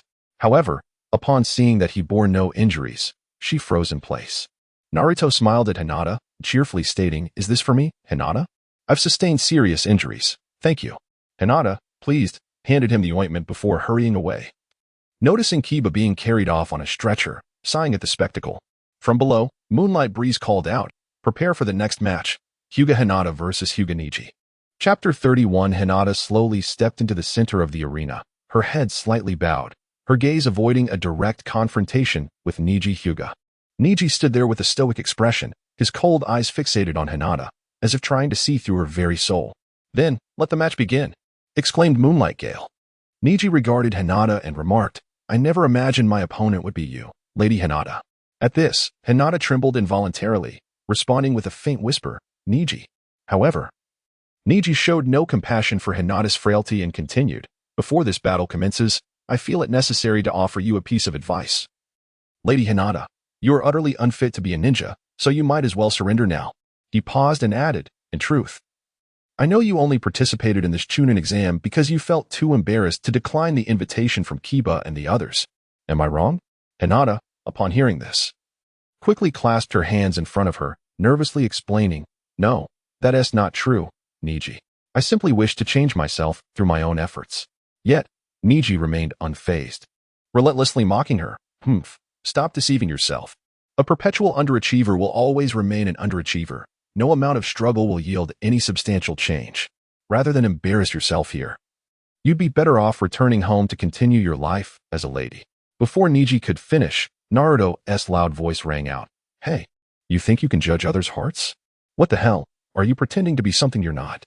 Just because the son of a dead man gave you a few good days, you think you're strong? Hinata, give him a good beating." Encouraged by Naruto's words, Hinata's previously hesitant expression transformed into one of determination. Taking a deep breath, she locked her gaze on Neji and boldly declared, "Neji, let us settle this today." With that, she activated her Byakugan, her aura surging as she charged towards Neji.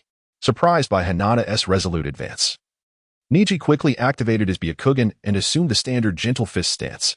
In the blink of an eye, they collided, initiating an intense exchange of blows.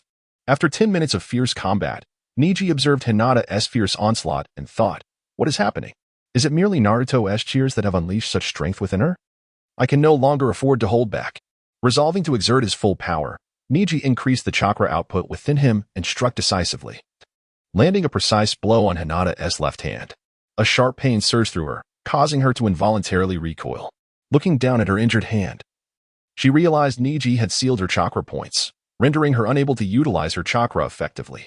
This meant she would now have to rely solely on her right hand, significantly diminishing her chances of victory. Yet, fear did not grip Hinata. She resolved, "In front of the one I admire, I cannot allow myself to falter."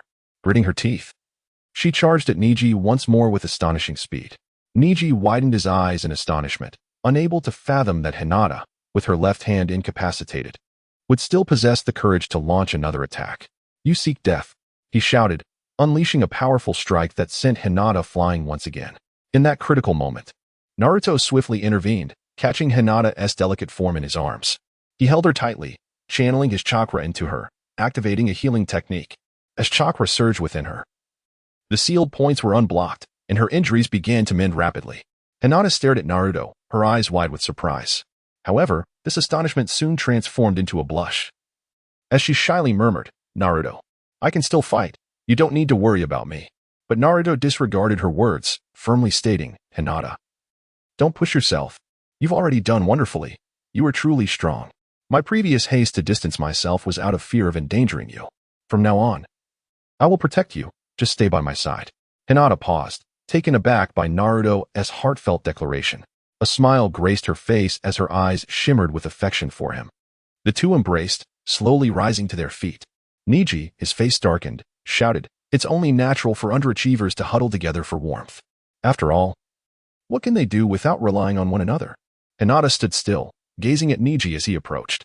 Taking a deep breath, she summoned her courage to respond, "Neji, I have always understood that the predetermined fate between the main and branch families weighs heavily on you, causing you immense pain and confusion."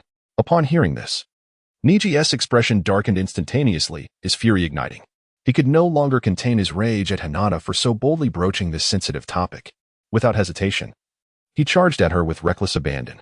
Moonlight Gale, witnessing the unfolding chaos, exclaimed, "This is bad. Things are spiraling out of control." He shouted, "Neji, stop." The match was concluded the moment Naruto entered the arena. "You've already won. Halt this madness." However, Neji had drowned out all other sounds, focusing solely on Hinata. In that instant, Asuma, Kakashi, and Might Guy reacted simultaneously, dashing towards the center to prevent Neji's wrath. They all understood that Hinata and Naruto could not withstand Neji's full fury. Yet, without hesitation, Naruto launched a powerful kick directly at the oncoming Neji. Neji, caught off guard by Naruto's decisive counterattack, was unprepared for the overwhelming force of the blow. He felt an irresistible impact send him flying backward, crashing against a nearby pillar. With a resounding thud, the pillar shook violently, cracks appearing on its surface. Neji gasped in pain, blood trickling from the corner of his mouth. Clearly, Naruto's strike had inflicted significant damage. As Kakashi and the others arrived at the scene, they gazed at Naruto in astonishment. Realizing that his earlier punch that had knocked Kiba unconscious was no mere stroke of luck, Naruto had truly grown formidable. Naruto, eyeing the slowly rising Neji, declared, "Listen well. You little brat. You better pray we don't cross paths again, or I'll break your arms and show you what violence truly means." With that, he took Hinata's hand and made his way back to the spectator's platform. Chapter 32, The Arrival of Green Tea. At this moment, Naruto stood alongside Hinata on the viewing platform, acutely aware of her hand, which remained firmly grasped in his. With this understanding, he decided against returning to Sasuke's side, for he could observe the match perfectly well from his current position. The next duel featured Gaara against Rock Lee, a confrontation that Naruto paid little attention to. Instead, he engaged in light-hearted conversation with Hinata. Their atmosphere was relaxed and joyful, punctuated by bursts of laughter and cheerful banter. This scene did not go unnoticed by Sakura Haruno, who observed from a distance. Seeing Naruto not only remain with Hinata but also share laughter with her ignited a surge of jealousy within her. How could this be? Naruto was supposed to be her devoted admirer. Although she held no romantic feelings for him, she would never allow him to dote on another. This Hinata, why had she never recognized how insufferable she was? Why had Team Neji dealt with her more harshly from the outset? Sakura thought bitterly. Watching Naruto and Hinata grow increasingly intimate, Sakura realized she could not let the situation continue unchecked. Thus, she strode forward, her movements assertive, and called out, "Naruto, what on earth are you doing here? Come back to our side. Are you lost? This is Team Karin's area." Hinata's heart tightened at the sound of Sakura's voice, instinctively tightening her grip on Naruto's hand. Upon hearing Sakura's words, Naruto immediately grasped their implication. Given his understanding of Sakura, this was a clear sign of jealousy. She had certainly noticed his enjoyment in conversing with Hinata. Naruto gazed deeply into Hinata's eyes, his expression filled with tenderness. Receiving his reassuring gaze, Hinata responded with a gentle smile. Turning his attention to Sakura, Naruto spoke without reservation. "I'm here to watch the match. What does it concern you? Is there some rule about where we can stand to observe?" "Why, hi Karinai." Overhearing the exchange, quickly interjected, "There are no such rules. You may watch from wherever you wish, as long as it does not interfere with the ongoing battle below." She then turned slightly, an enigmatic smile playing on her lips as she addressed Sakura. "My dear, if you truly wish to pursue someone, such tactics may prove ineffective and could even provoke disdain." Sakura was momentarily taken aback, her face flashing with surprise, but she quickly regained her composure and retorted, "Karinai-sensei, you misunderstand. I have no such intentions. I'm merely concerned that Naruto might cause trouble by staying here. After all, he is quite the prankster in our team, and I fear he may create a nuisance for you all." Naruto could no longer contain his frustration, muttering under his breath, "How dare you?" Just as he was about to speak, Hinata interjected, "Naruto is not that kind of person. You must not slander him. He is my hero, and if you dare to defame him again, I will not hesitate to confront you." Hinata's face turned crimson with rage, her fist clenched tightly, her body trembling with indignation. The fierce expression on her face suggested she was ready to act. Naruto looked at Hinata, moved by her fierce defense of him. Throughout their acquaintance, Hinata had always been gentle and kind. Now, however, her fierce and courageous nature shone through, a stark contrast to her demeanor when confronting Neji. Sakura was taken aback by Hinata's sudden outburst. She stood frozen for a moment before turning away, muttering, I'm only looking out for you. You should be grateful, yet you're unappreciative. One day, you will realize I was right, and then it will be too late for you. With that, she stormed off in the opposite direction. Hinata was not ready to relent. Taking a deep breath, she activated her Byakugan, her gaze fixed firmly on Sakura's retreating figure, and shouted, "Stop right there." Apologized to Naruto immediately. Her voice rang clear and resolute in the air. Suddenly, a loud crash echoed through the arena as Lee seized the opportunity to execute a powerful technique against Gaara, sending him crashing to the ground. Sakura, startled by the commotion and Hinata's outcry, turned in disbelief. Upon seeing Hinata's Byakugan activated in her fighting stance, she was stunned, her expression one of shock. What do you intend to do? Are you really going to strike me for Naruto's sake? Before she could finish her sentence, Hinata darted in front of Sakura. With a swift motion, she raised her right hand and delivered a resounding slap across Sakura's face. The sharp crack echoed through the viewing area, plunging it into stunned silence. Sakura stood frozen, dazed and clutching her stinging cheek, momentarily at a loss for words. Karin, equally taken aback, could hardly believe that the usually gentle Hinata would resort to such drastic measures for Naruto. After a lengthy pause, Sakura finally regained her composure, her face flushed with rage. She screamed, "Hinata Hyuga, how dare you treat me like this?" As her furious exclamations filled the air, Sakura clenched her jaw, her fists tightening as she began to gather chakra. In the next moment, she swung a fist toward Hinata. Just as it seemed the blow would land, Karin swiftly intervened, positioning herself between the two and firmly grasping Sakura's wrist. "Enough," Karin commanded, her voice stern as she surveyed the chaotic scene. Her gaze settled on Sakura, who had instigated the conflict. "You started this, and a slap is all you deserve. If you do not learn from this, I will have to report this incident to your teacher for appropriate disciplinary action." Chapter 33, The Defeat of Sakura Haruno upon hearing the words of Ino Yamanaka. Sakura Haruno felt an overwhelming reluctance, yet, confronted by her imposing presence, she could only nod with resignation. With a surge of anger and indignation, she withdrew her hand and hastily made her way towards Kakashi's direction. However, Hinata Hyuga was not inclined to let the matter rest. She glared at the departing Sakura and shouted, "If I hear you slander my boyfriend again, I will not let you off easily. I will make sure you regret it." Naruto Uzumaki stood by, stunned by Hinata's unwavering defense of him, his pupils dilating as he processed the unfamiliar yet delightful sensation of being protected by someone he cherished. A smile of happiness gradually emerged on his face as he gazed at Hinata. Without hesitation, Hinata stepped forward and gently took Naruto's hand. The warmth radiating from her palm sent his heart racing uncontrollably. Suddenly, Hinata took a step closer and embraced Naruto. Initially taken aback, he quickly reciprocated the embrace, and the two remained entwined, watching the fierce battle below.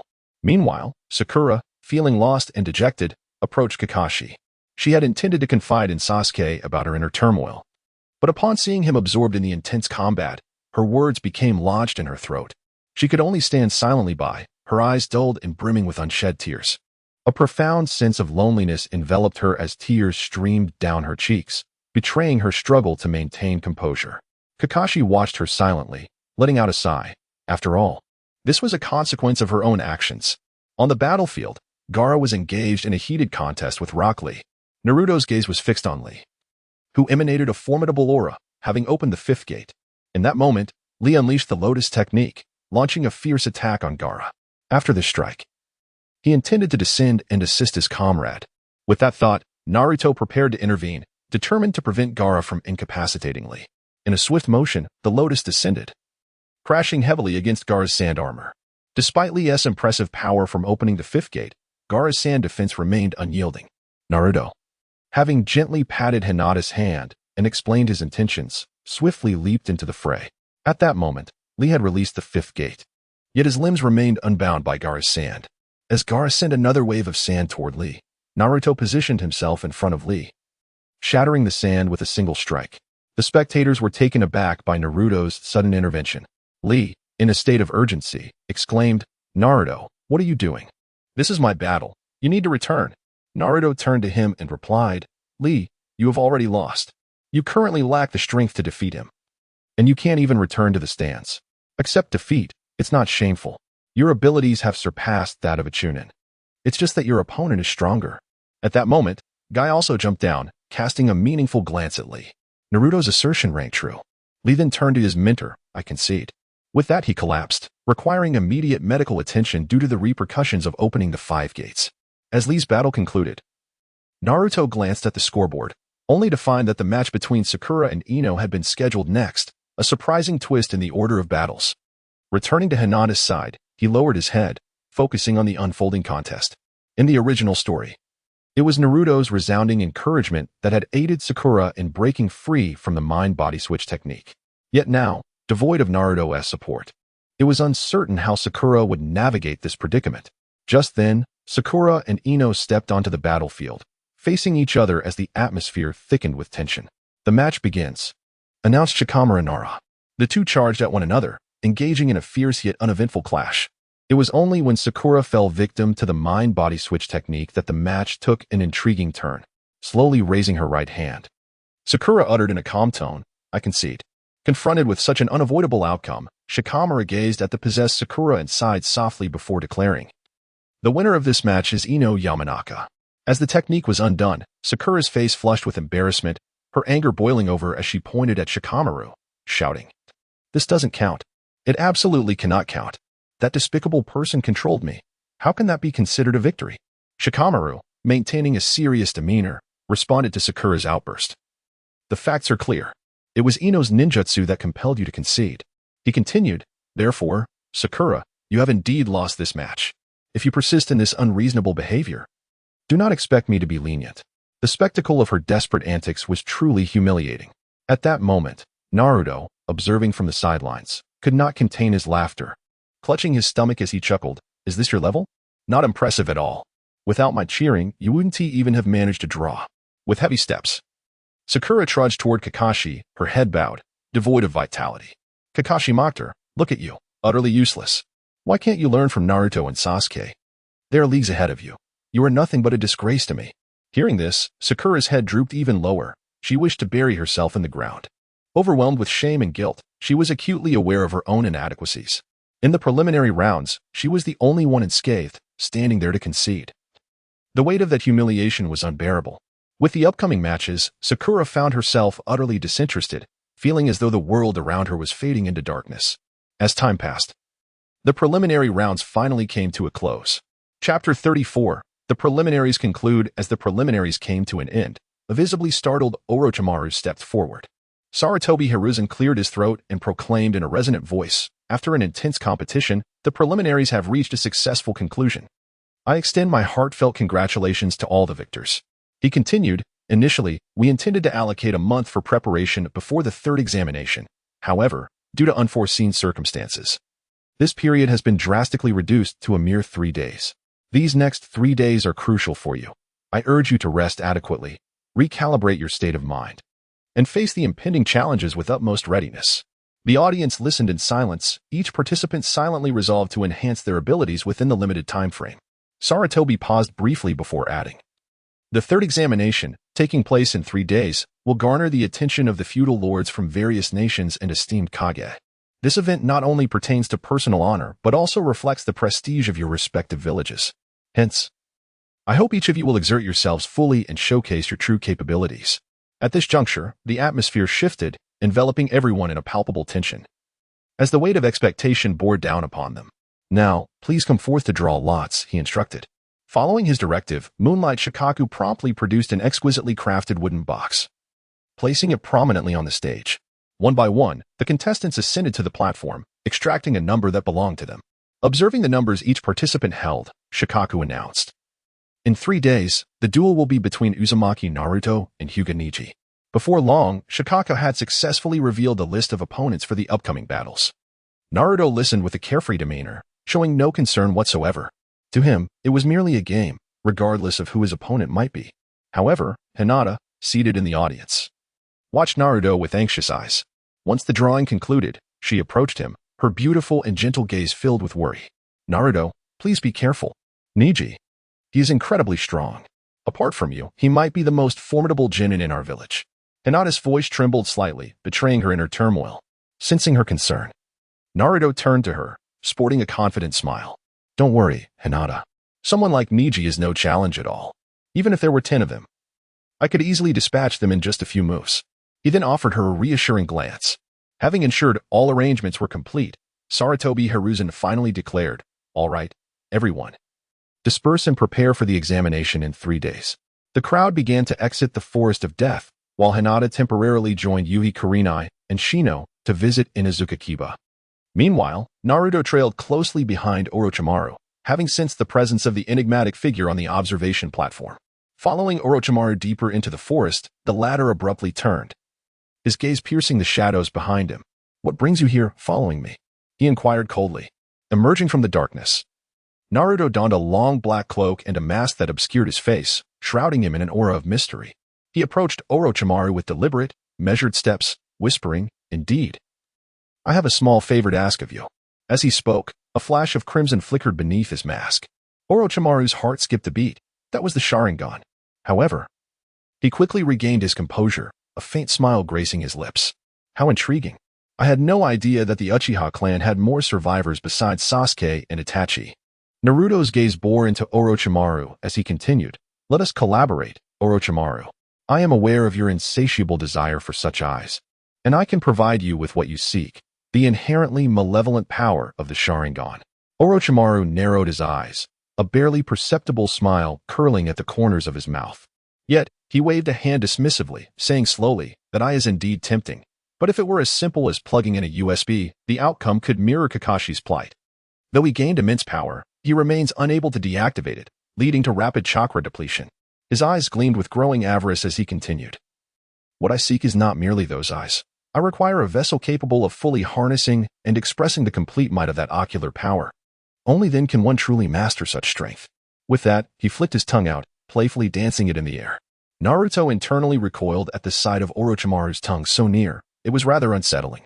He then swiftly tossed a piece of paper towards Orochimaru, which landed squarely before him. "This document clearly outlines your assigned task," Naruto stated with icy indifference. "Remember, this is not a request or inquiry, but an explicit command. Do not mistake my courtesy for weakness. Failure will only lead to your demise."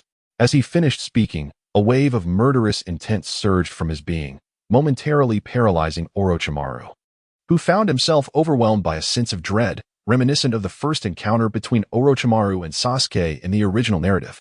The oppressive aura emanating from the cloaked figure was astonishingly intense, evoking visions of his own mortality. Gradually, Naruto reined in the menacing energy, turning away as he delivered a final parting remark. "Do not disappoint me, worthless one." With that, his figure vanished into thin air. Orochimaru stood there, still trembling from the residual effects of the overwhelming pressure. After a prolonged moment, he murmured to himself, "What manner of power was that? To evoke such a profound sense of intimidation. When did Konoha acquire such a formidable expert?" He felt a trickle of perspiration forming on his brow. "Sweat? Am I truly sweating? It must be the rain," he rationalized, as droplets began to descend from the sky. Opening the paper, Orochimaru's pupils constricted in shock. "He knows my plans in such detail. This is becoming increasingly intriguing." Chapter 35, The Battle of Night. After the conclusion of the preliminary rounds, everyone believed that the participating ninjas would take the first day to recuperate. After all, the intense competition required them to restore their energy and vitality. However, as night fell and the village of Konoha was enveloped in tranquility, TOS quietly approached the resting area of the Sand Ninjas. He moved cautiously, striving to make no sound. Just as he was about to proceed further, a cold and authoritative voice echoed from above. "What are you sneaking around for?" Startled, TOS looked up to see Gaara gazing down at him with an icy glare. Rather than retreating, TOS stood tall and boldly declared, "I am here for you. If I can defeat you, I will have the chance to face Uchiha Sasuke in a decisive battle. I am eager to see whether your sand is superior or my sonic attacks prevail." Upon hearing this, Gaara revealed a dismissive smile and replied, "Oh, is that so? Then hurry up and make your move. There are still many guests to entertain tonight." TOS was momentarily taken aback, contemplating whether there were others around besides himself. But it mattered little. He swiftly charged at Gaara, and in the blink of an eye, the two collided with a thunderous impact. Boom. The fierce exchange lasted only a few minutes, yet for TOS, it felt like an eternity of torment. Gaara's formidable strength exceeded all his expectations. Ultimately, with a powerful strike, Gaara sent TOS crashing deep into the ground. Yet, this was not the end. Following this, Gaara executed a technique known as sand funeral, burying TOS beneath a torrent of quicksand. Poor TOS did not even have time for a final struggle before being entombed in the sandy depths, devoid of life. Gaara, clearly unsatisfied, turned to the distance and called out, What about you? Are you also eager to engage me in combat? Just perfect. I haven't had my fill of killing yet, so come forth and let me witness your abilities. A faint sound of footsteps emerged, and soon, Shikamaru, Neji, Sasuke, and Shino slowly emerged from the shadows. Shikamaru, known for his laid-back demeanor, had shifted his mindset after witnessing Naruto's transformation. Originally, he intended to scout the Sand Ninja's intelligence alongside his companions, utilizing Sasuke's Sharingan, Neji's Byakugan, and Shino's insects as excellent reconnaissance tools. However, he did not anticipate being discovered. With a relaxed smile, Shikamaru said, "We just finished dinner and happened to take a stroll by here. We didn't see anything, so sorry to intrude. We'll be on our way." Simultaneously, Temari and Kankuro, who had been inside, seemed to have heard the commotion outside. They quickly leaped onto the rooftop, joining Gaara's side. Naruto remained hidden in the shadows, not yet revealing himself. The once tranquil night had suddenly become lively. Naruto observed that among the 10 individuals who had successfully advanced from the preliminary rounds, besides Ino, and counting TOS, 9 had gathered in this place. Was a chaotic battle about to unfold before the examinations? Temari crossed her arms, her brows furrowed, and glared at Shikamaru, saying, You lot. If you're merely passing through, then hurry up and get lost. This is our resting place in the Sand Village. Are you trying to spy on us?" Her tone dripped with anger, thoroughly displeased by the presence of Shikamaru and the others. Despite Temari's rude remarks, Shikamaru remained unfazed, aware that they were indeed in the wrong. He scratched his head, offering a helpless smile as he replied, "All right, sorry to disturb you. We'll leave right away." Just then, Gaara, in a frenzy, his cold eyes gleaming with fury, shouted, "Isn't it too dull to leave like this? Since you're all gathered here, why not engage in a sparring match?" Before Shikamaru could respond, Gaara launched a surprise attack.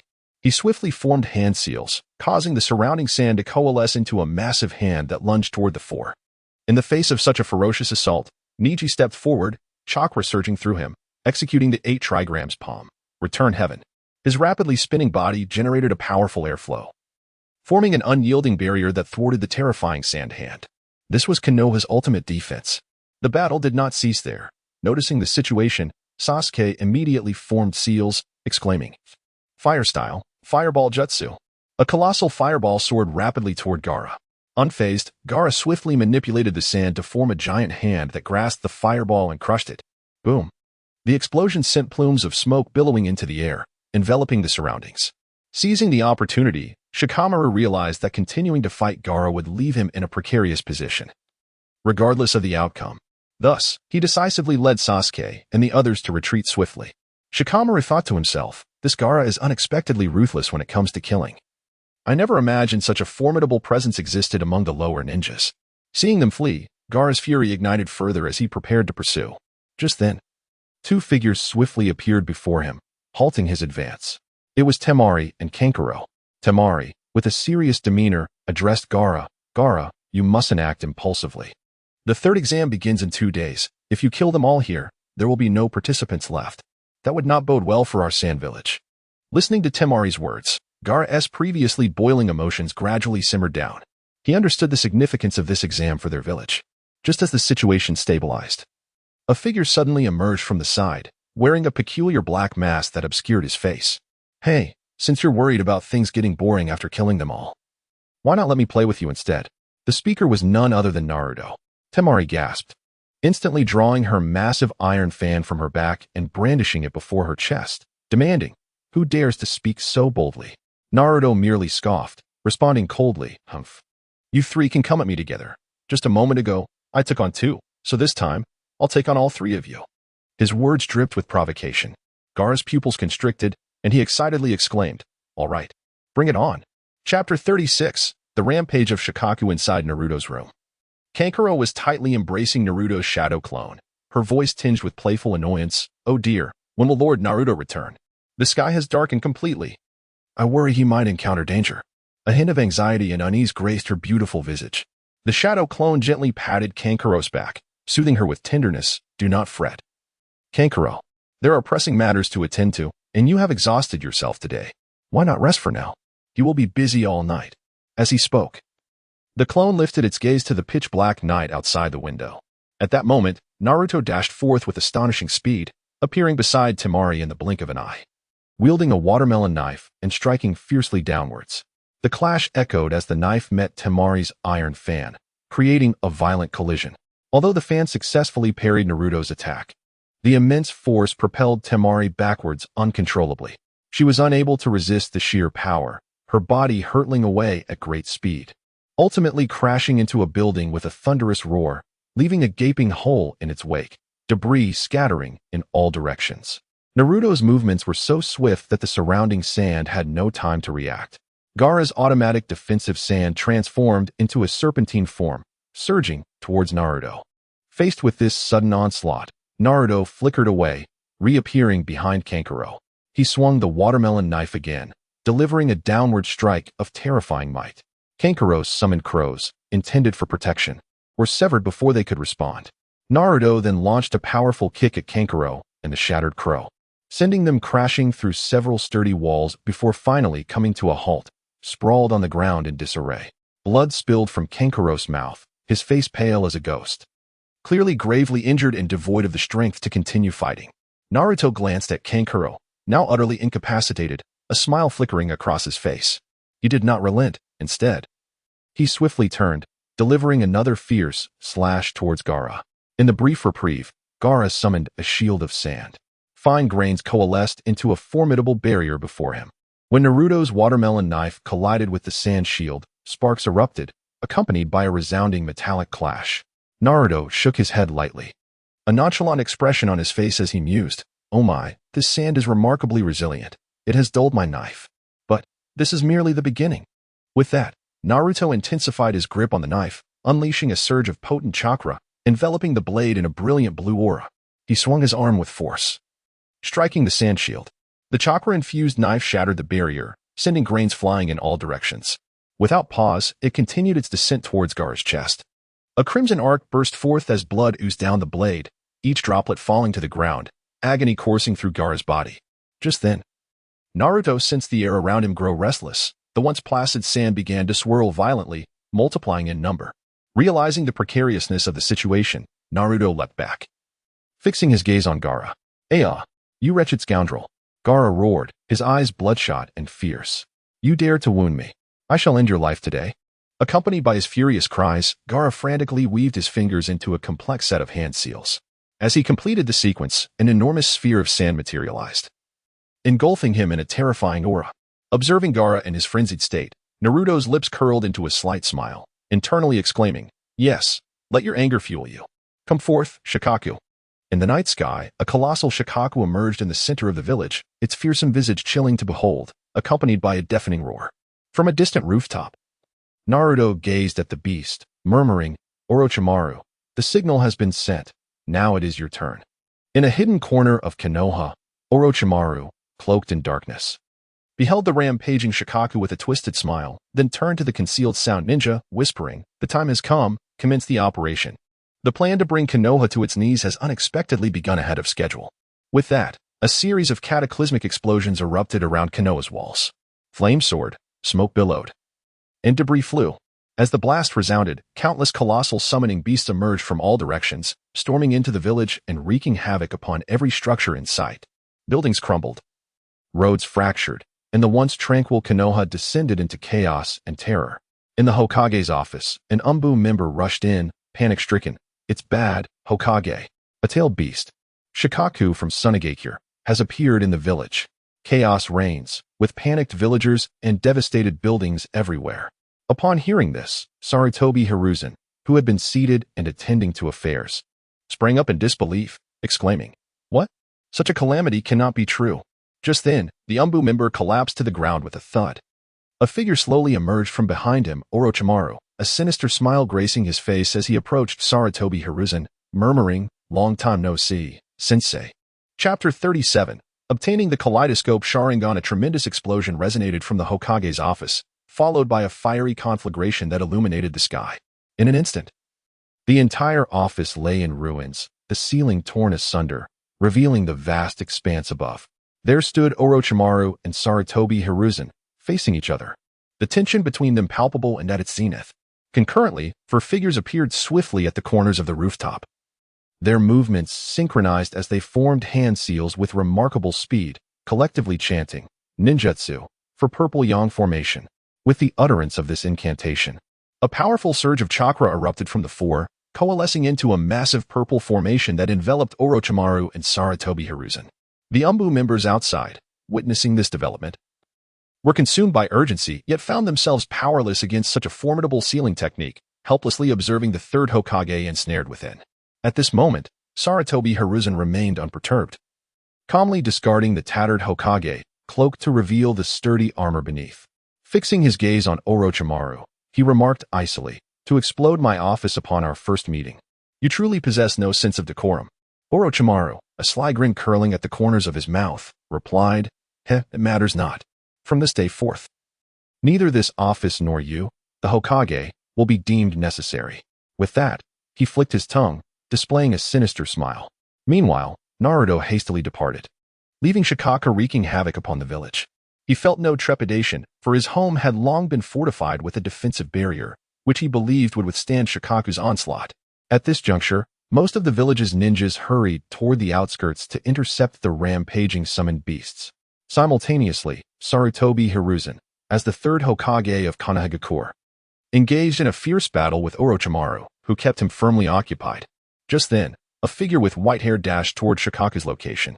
Upon closer inspection, Naruto thought, "Is that Jiraiya? He truly arrives with remarkable swiftness. However, pressing matters await. I shall greet him later." Soon, Naruto infiltrated the underground Umbu headquarters, intent on seizing Uchiha Shirsue's eyes. Danzo sat in a secluded chamber, quietly listening to his root members report the current situation. "Danzo-sama, it is dire. Konoha is under full-scale invasion by Orochimaru. Chaos reigns above, and the third Hokage is currently engaged in combat with him," reported a root member, his expression grave. "Shall we not intervene immediately?" Danzo, his face darkened, strode swiftly to the root member, seizing him by the throat and lifting him off the ground. "Humph. Merely report the situation. Do you presume to know whether I will assist? Truly courting death." Malice laced Danzo's words. The root member struggled futilely, his face reddening as he gasped for air, eyes rolling back in distress. Indifferent to the man's plight, Danzo flung him violently to the floor. Drawing a dagger from his waist, he hurled it toward the incapacitated member. "Since you have erred, end it yourself. I have no desire to soil my hands." Danzo's tone remained ruthless. The root member, lying on the ground, stared in shock at the dagger within reach, unable to fathom Danzo's merciless nature. To think, for merely inquiring further, he faced such severe retribution. Was it possible that Danzo feared he was an undercover agent of the third Hokage within root? As he prepared to plead for mercy, Danzo swiftly bent down to retrieve the dagger from the ground. With a flash of cold steel, the sharp blade sliced through the root member's throat. "Your voice has also become irksome to me," Danzo stated coldly, gazing at the lifeless body amidst a pool of blood. "Satisfy your curiosity, of course, I shall not assist. If nothing befalls Konoha, how am I to assume the mantle of Hokage?" Having uttered this, he turned to depart, only to be met by a hand emerging from the shadows. The hand lunged toward his right eye with unerring precision and brutal intent. With a sickening squelch, the hand pierced through the bandages wrapped around his right eye, forcibly extracting it. In that moment, blood spattered forth, and Danzo could not suppress a pained groan. The searing agony nearly incapacitated him, yet years of honed instincts propelled him into action. He swiftly retreated, fully aware that the Sharingan had been snatched away by this enigmatic assailant. Clutching his injured eye, he felt the throbbing pain and emptiness in the socket. Gritting his teeth against the tremors of agony, he raised his gaze to the figure emerging from the shadows. There stood Naruto, clad in a flowing black cloak, his face obscured by a mysterious mask, rendering his true visage indiscernible. In his right hand, he held the very eye he had just extracted from Danzo's socket. With a mocking grin, Naruto declared, "You truly are merciless toward your subordinates, Danzo." Danzo's eyes narrowed, his resolve unwavering. Without hesitation, he swung his right arm with ferocity, striking toward Naruto. With a resounding crash, the iron covering his right hand shattered into countless fragments. Revealed beneath was his entire arm, adorned with 10 Sharingan. Danzo's expression darkened as he rapidly formed hand seals, a surge of formidable chakra erupting from him. Izanagi, activate. Empowered by this newfound strength, Danzo charged at Naruto. In response to the impending threat, Naruto summoned his chakra, conjuring a massive blue Susanoo skeleton that surrounded him. As Danzo closed the distance, the blue Susanoo unleashed a powerful punch that sent Danzo hurtling back, crashing violently into a distant wall. The sturdy wall crumbled under the impact, dust and debris filling the air. Surprisingly, Danzo rose unscathed, as if the blow had not affected him in the least. Internally, he cursed, "Damn it. I never anticipated this guy could wield Susanoo, and with the Sharingan to boot. It must be that damned weasel's doing." However, Naruto had no desire to linger in this confrontation. Seizing the moment as Danzo regained his footing, he decisively activated Kamui. With a distortion of space, Naruto vanished without a trace. Before departing, he left behind a parting taunt. "For now, I spare your wretched life. It will not be I who claims it, but someone else will come for you, old dog." Witnessing Naruto's effortless escape, Danzo was taken aback. He hastily formed hand seals, exclaiming, "Wind release, great breakthrough." A violent gale surged forth, aiming at the direction Naruto had departed. Alas, it was too late. The powerful wind attack ultimately missed its mark, obliterating the room behind him. Chapter 38. Threat. At this moment, Naruto found himself transported into the Kamui dimension, his right hand gripping the Manjiki Sharingan of Shursui. Internally, he spoke, "System. Sacrifice this Uchiha Shursui's Manjiki Sharingan and provide me with an option for a forbidden technique gift pack. I wish to exchange it for the Eternal Manjiki." Ding. Congratulations to the host for acquiring the Eternal Manjiki. Ding. Congratulations to the host for unlocking the complete Susanoo. Naruto could distinctly feel a formidable energy surging into his eyes, further enhancing his ocular power. He was eager to test the capabilities of this Eternal Manjiki Sharingan, wondering if it possessed any new abilities, especially as it was a fusion of Kamui and Kodo Amatsukami. Subsequently, he activated Kamui and arrived at the Hokage's office in Konoha, impatiently proceeding with his next plan. Meanwhile, Konoha was engulfed in chaos. In the village center, Jiraiya swiftly formed hand seals, summoning technique. A plume of white smoke erupted, revealing a massive toad, Frog Wanta, not far away. The colossal Shikaku was roaring ferociously, its immense chakra distorting the air around it. At Jiraiya's command, Frog Wanta leapt into action, wielding a gigantic, razor-sharp short sword, and charged at Shikaku. Unfazed, Shikaku opened its gaping maw and unleashed a wind-style jutsu to counter Frog Wanta's attack. A deafening clash ensued, sending shockwaves rippling outward, collapsing buildings and snapping trees in its wake. This was merely the beginning, as both sides continued to engage in combat, unleashing colossal jutsu that collided in midair. Each impact reverberated, causing the entire village to tremble in the midst of this fierce battle. From a distance, Naruto observed the battlefield, deducing from his understanding of Jiraiya's prowess that, at this rate, it would not be long before the perverted sage would subdue Shikaku. With this thought, Naruto clenched his fists. Feeling anxious, "I must accelerate my efforts." He swiftly turned and dashed toward his objective. At the Hokage's office, a gripping battle was unfolding. Orochimaru and the third Hokage, Hiruzen Sarutobi, faced each other, their jutsu clashing as the fight escalated to a boiling point. After utilizing the impure world reincarnation, the first Hokage, Hashirama Senju, and the second Hokage, Tobirama Senju, arrived to assist. Faced with such formidable opponents, Hiruzen began to find himself at a disadvantage. At that moment, a mysterious figure made a quiet entrance. Naruto, cloaked in a dark robe and wearing a mask, surged into the four purple yam formation. Just as Orochimaru prepared to strike again, a sudden, resounding applause echoed through the air. The unexpected sound drew the attention of all present to this enigmatic visitor. Upon closer inspection, Orochimaru recognized the figure and waved his hand, summoning the first and second Hokage back to his side. With Orochimaru's command, the two Hokage halted their actions. Standing beside him, Hiruzen, wielding his Enma staff, gazed in astonishment at this uninvited guest. His eyes widened in disbelief as he exclaimed, "I can't believe it. You are colluding with Orochimaru. No wonder you have sought to harm our village. I had thought that once I revealed Naruto's identity, you would cease your actions, however." Naruto calmly responded, "You were merely compelled by circumstance to disclose it.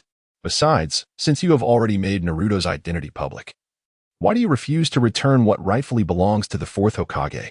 You hastily initiated the Ch-Nin exams to overshadow the controversy surrounding the fourth Hokage's assets. Didn't you?" With a bitter expression, Hiruzen shook his head, letting out a heavy sigh, and replied slowly, "Well, at this point, there is nothing left to hide. I did indeed seize Minato's assets. If I were to return them now, would you cease these actions?" Konoha had already suffered significant damage, and the losses were far too great. A cold smile crept across Naruto's lips as he disdainfully retorted, "It seems you were mistaken. None of this was caused by me. The true mastermind is Orochimaru." I have merely come to reclaim what is rightfully mine." As he spoke, Naruto gently removed the black mask from his face. When his familiar visage was fully revealed to Hiruzen, the latter's eyes widened in shock, as if struck by lightning, leaving him utterly frozen. Orochimaru, too, was momentarily stunned. "What? You are Naruto Uzumaki? How astonishing." After a prolonged silence, Hiruzen finally snapped back to reality, only to erupt in a furious shout. "Naruto, it is you." Shaking with emotion, he incredulously questioned, "Why? Why have you allied with Orochimaru? Why commit such acts of treachery? Have you forgotten the will of fire that embodies a Konoha ninja?" At the mention of the will of fire, Naruto erupted into raucous laughter, his mirth loud and defiant. "Ha ha ha, Hiruzen. The so-called will of fire you speak of is nothing but a mandate to ignore the myriad injustices inflicted upon me by Konoha over the years." A hint of madness flickered in Naruto's gaze. He paused momentarily before continuing. "After all the suffering I have endured, must I, solely out of this so-called will of fire, protect those who have wronged me? It is an utterly preposterous joke." In response to Naruto's accusations, Hiruzen furrowed his brow and quickly retorted, "Even so, you cannot justify the merciless slaughter of innocent villagers. The Umbu members are the guardians of the village." Yet, Naruto appeared remarkably calm and composed. Responding slowly, "I did not come here to destroy Konoha. As for why Orochimaru is acting as he is, I am unaware of the reasons. But now, listen closely. Return my father's inheritance to me immediately." As he spoke, Naruto's voice rose, laced with menace. "If you refuse, I shall ensure that every humiliation I have endured in Konoha is avenged, exterminating every single person who has wronged me, whether they are here, below, or even including that old coot, Danzo." Naruto knew that with the situation escalated to this extent, there was no turning back. Once this incident concluded, Konoha would no longer be a place for him. Worst case scenario, he could follow in Orochimaru's footsteps and establish a new ninja village. Chapter 39. A conclusion. Sarutobi Hiruzen gazed into Naruto's resolute eyes, a profound sense of helplessness surging within him. He understood that they had reached an irretrievable juncture. The vast fortune left by the fourth Hokage, initially intended for his tranquil retirement, now seemed utterly beyond his grasp. With a deep sigh, Sarutobi slowly raised his hand and, with a gentle wave, sent a scroll flying towards Naruto. This contains the specific location of the assets, along with the key to unlock the ceiling barrier. You may proceed. Naruto caught the scroll with a swift motion, casting only a fleeting glance at it before coldly retorting, "If this proves to be a deception, upon my return to Konoha, I shall thoroughly scramble every egg and cleave every worm in two. Furthermore, third Hokage, you have aged. Perhaps it is time to pass the opportunity to others." With that, he turned his gaze towards Orochimaru and remarked, "You have performed commendably. The reward I promised you will be granted later. For now, I shall take my leave. Should you wish to continue your destruction here, I will not intervene, but do leave some remnants for me." As he spoke, the space around Naruto began to distort, and in an instant, he vanished from sight. Sarutobi stared in the direction of Naruto's disappearance, his visage appearing to age several years in that moment.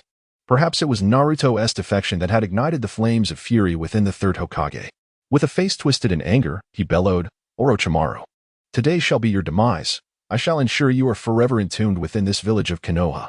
Without hesitation, Sarutobi lunged towards Orochimaru, anticipating the fierce assault. Orochimaru swiftly signaled for the first Hokage, Hashirama Senju, and the second Hokage, Tobirama Senju, to come forth and intercept. Once again, an intense clash erupted, the sounds of their conflict reverberating across the battlefield. Unlike previous encounters, the tide of battle began to shift subtly, with Sarutobi gradually reclaiming the upper hand. At that moment, two figures raced towards the fray, Kakashi Hatake and Might Guy. Guy surged ahead, leaping high into the air, unleashing a powerful kick that sent a fierce leaf tornado crashing towards the four purple flames formation. With a thunderous impact, the formation remained utterly unyielding. Guy's face contorted in astonishment as he exclaimed, "What? It's astonishingly sturdy, showing no signs of weakening. Such an impressive formation." Kakashi's gaze was fixed intently on the center of the battlefield, where the third Hokage battled fiercely against Orochimaru. His expression hardened with resolve as he turned to Guy. Speaking with calm determination, "Guy, I will shatter this barrier. The ensuing matters are entrusted to you." Taken aback for a moment, Guy quickly regained his composure, raising his thumb in a gesture of affirmation, replying loudly, "No problem, Kakashi. Go all out, I've got your back," with the support of his friend invigorating him. Kakashi inhaled deeply, closing his eyes as he began to focus his chakra, channeling it into his left eye. Moments later, upon reopening his eyes, his ordinary Sharingan had transformed into the illustrious Mangekyou Sharingan. Kamui. A potent force locked onto the barrier ahead, and in an instant, the space before him warped violently. The once impenetrable four purple flames formation succumbed to the overwhelming power of this spatial technique, vanishing without resistance. Such a formidable technique, however, demanded a tremendous expenditure of chakra. As the formation was obliterated, Kakashi, drained from the exertion, collapsed to the ground, utterly spent, unable to move even a finger. Observing his state, Guy hurriedly approached, carefully relocating Kakashi to a relatively safe corner. Without a moment's hesitation, he turned and raced towards Orochimaru. As he ran, Guy concentrated his chakra, shouting, "The sixth gate. The gate of joy. Open." With his declaration, an intense heat radiated from him, as if he were a flame. He bellowed, "Morning peacock." Instantly, a torrent of flames erupted from his palms, forming a surging sea of fire that crashed into the formidable wood release, birth of dense forest ahead. Despite the vastness of the wood release, possibly due to its incompleteness from the impure world reincarnation, it faltered against Guy's assault, collapsing into ashes amidst the inferno. Guy then appeared before Sarutobi, who beamed with joy at his arrival. "Excellent, Guy. Rush forward and deliver a decisive blow to that wretched foe." Spurred by Sarutobi's exhortation, Guy summoned his chakra once more, unleashing a powerful aura. The seventh gate, the gate of shock, opened. In an instant, his muscles swelled, veins bulging. And with a fierce roar, he unleashed Daytime Tiger. A colossal white tiger formed from the wind surged towards Orochimaru. Yet, Orochimaru remained composed in the face of this onslaught. He deftly commanded the first and second Hokage to intercept the incoming attack, as they combined their might to counter the Daytime Tiger. The ground trembled violently from their clash. Realizing the dire situation, with the four purple flames formation breached and reinforcements from Konoha rapidly approaching, Orochimaru made a swift decision to retreat. Taking advantage of the distraction caused by the first and second Hokage engaging the Daytime Tiger, he cleverly employed a shadow clone technique, vanishing into the distance. By the time Sarutobi recognized that he was battling only a mere clone, Orochimaru and his Sound Ninja companions had successfully fled Konoha. Meanwhile, those Sound Ninjas still engaged in combat with Konoha shinobi received their orders to retreat, hastily withdrawing. Though Konoha's offensive had ceased, the cries of the wounded echoed through the village, shrouded in a haze of black smoke. Chapter 40, Wealth in Hand. Encountering a foolish woman, Naruto sprinted toward the back mountains of Konoha, clutching the scroll tightly in his hand. Following the route indicated by the scroll, he arrived at the depths of the village's rear mountains in just a few moments. The area was deserted, enveloped in lush greenery and profound tranquility. Consulting the map, Naruto soon discovered the entrance to a hidden cave concealed behind the trees. Who would have thought it was hidden here? He murmured to himself, filled with anticipation. Stepping into the cave, the stones beneath his feet emitted a faint sound, which resonated clearly in the eerie silence. Progressing along the winding passage, Naruto gazed at the contents of the scroll, eventually reaching a secret chamber within the cave. He paused, scrutinizing his surroundings to ensure there was no danger before pushing open the tightly shut stone door. Upon entering the room, he immediately spotted an intricate mechanism. Approaching it, he gently placed the scroll inside. The moment the scroll made contact with the mechanism, a blinding light flashed, and the powerful barrier that had enveloped the room shattered. As the barrier dissipated, the sight before him left him speechless. The chamber was filled to the brim with a dazzling array of treasures, gold coins, jewels, precious herbs, an overwhelming abundance that nearly filled the entire space. "This is astonishing. Truly, he's the man known as the Yellow Flash," Naruto exclaimed, excitement gleaming in his eyes. The sheer volume of wealth far exceeded his expectations, leaving him momentarily at a loss for words. However, he quickly regained his composure and activated his Sharingan. Invoking the power of Kamui, a formidable spatial force erupted from him, swiftly absorbing the entire room into another dimension. Satisfied with his accomplishment, Naruto turned and left the cave, hurrying back to Konoha village. His next step was to gather members to orchestrate their defection from the village.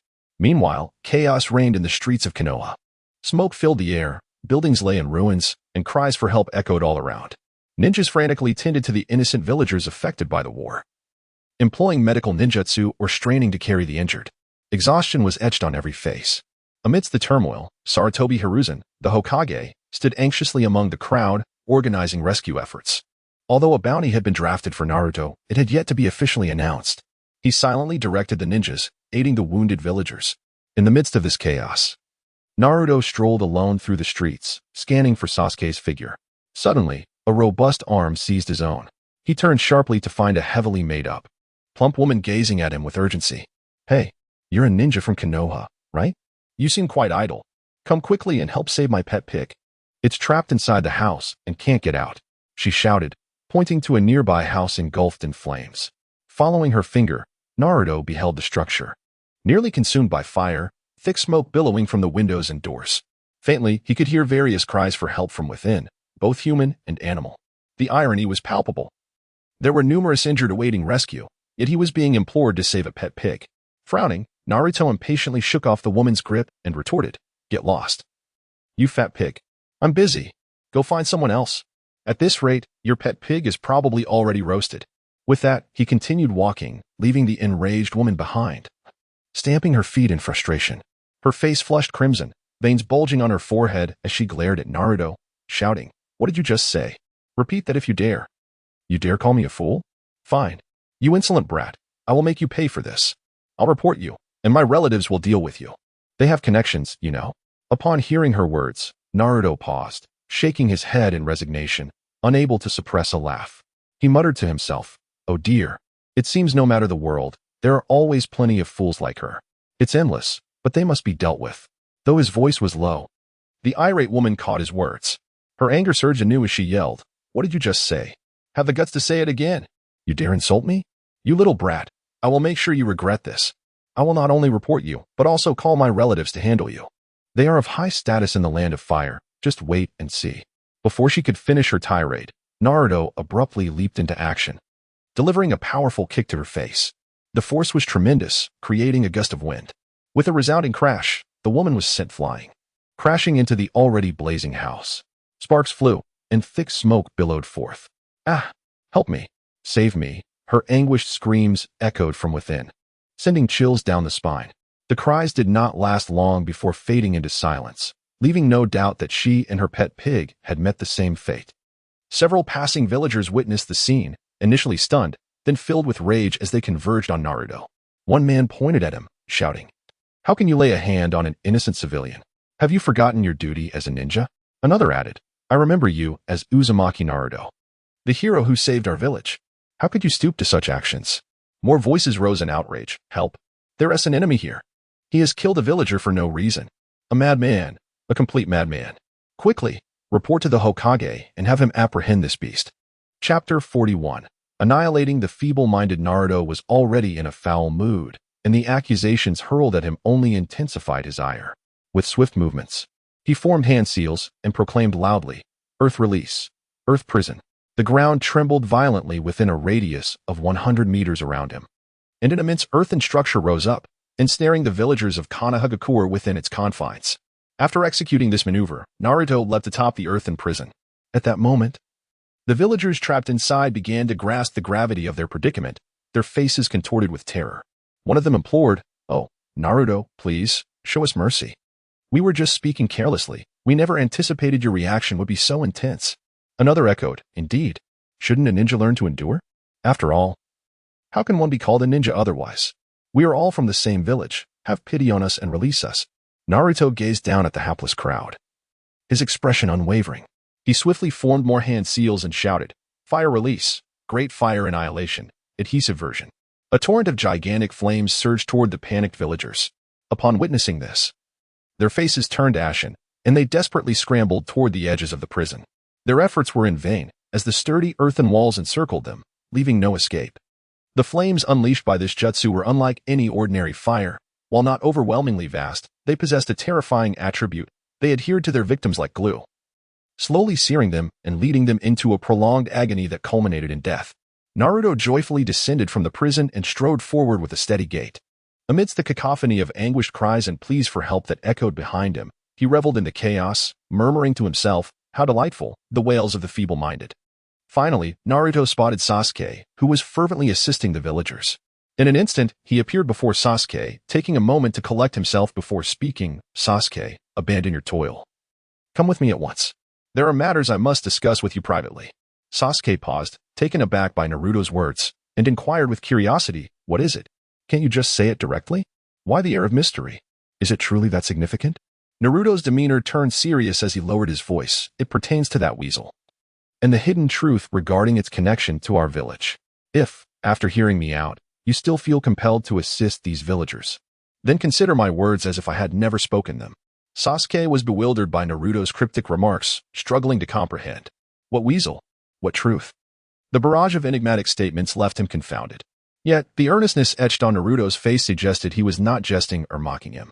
Despite his myriad questions, Sasuke turned to follow Naruto, eager to discover what he had to reveal. However, an elderly man named Bident clutched Sasuke's wrist, raising his voice. Hey, you little rascal. Where do you think you're off to? I have an entire pile of wood here that relies on you for transport. My house isn't built yet. How can you just leave? As he continued to complain, he pointed to the substantial heap of unshifted timber, threatening, if you dare walk away, I'll promptly report you to the Hokage. Irritated by Bident's persistence, Sasuke furrowed his brow, responding with impatience. I have no obligation to assist you. Report me if you wish.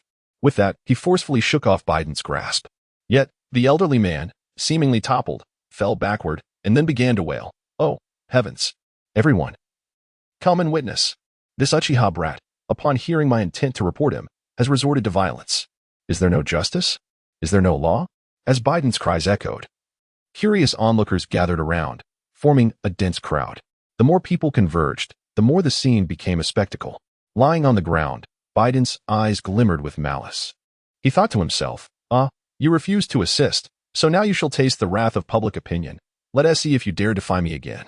The surrounding crowd began to murmur. I had heard that the Uchiha clan was nearly extinct, and now this boy dares to strike someone. Another chimed in. Indeed. The Uchiha are a naturally malevolent clan. Their demise was well-deserved. Look at this youth. How can he be so vicious at such a tender age? Hearing these scathing remarks, Sasuke clenched his teeth in fury. He seized Bident's hair and hoisted him off the ground, shouting, You truly wish to perish, don't you? Rather than instilling fear in the spectators, Sasuke's actions incited even more vehement condemnation and insults.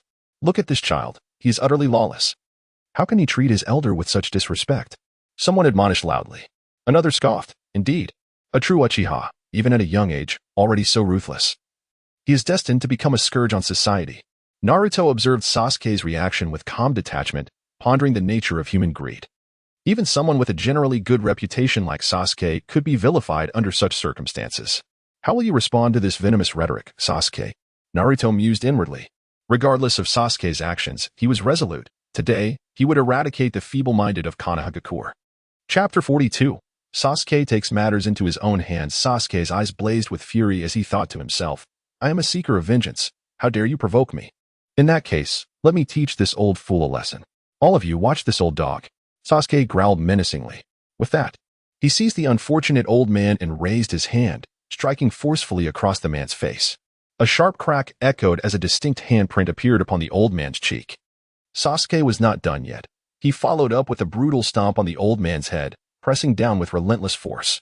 The old man, caught off guard by Sasuke's choice to make an example of him, was flooded with regret.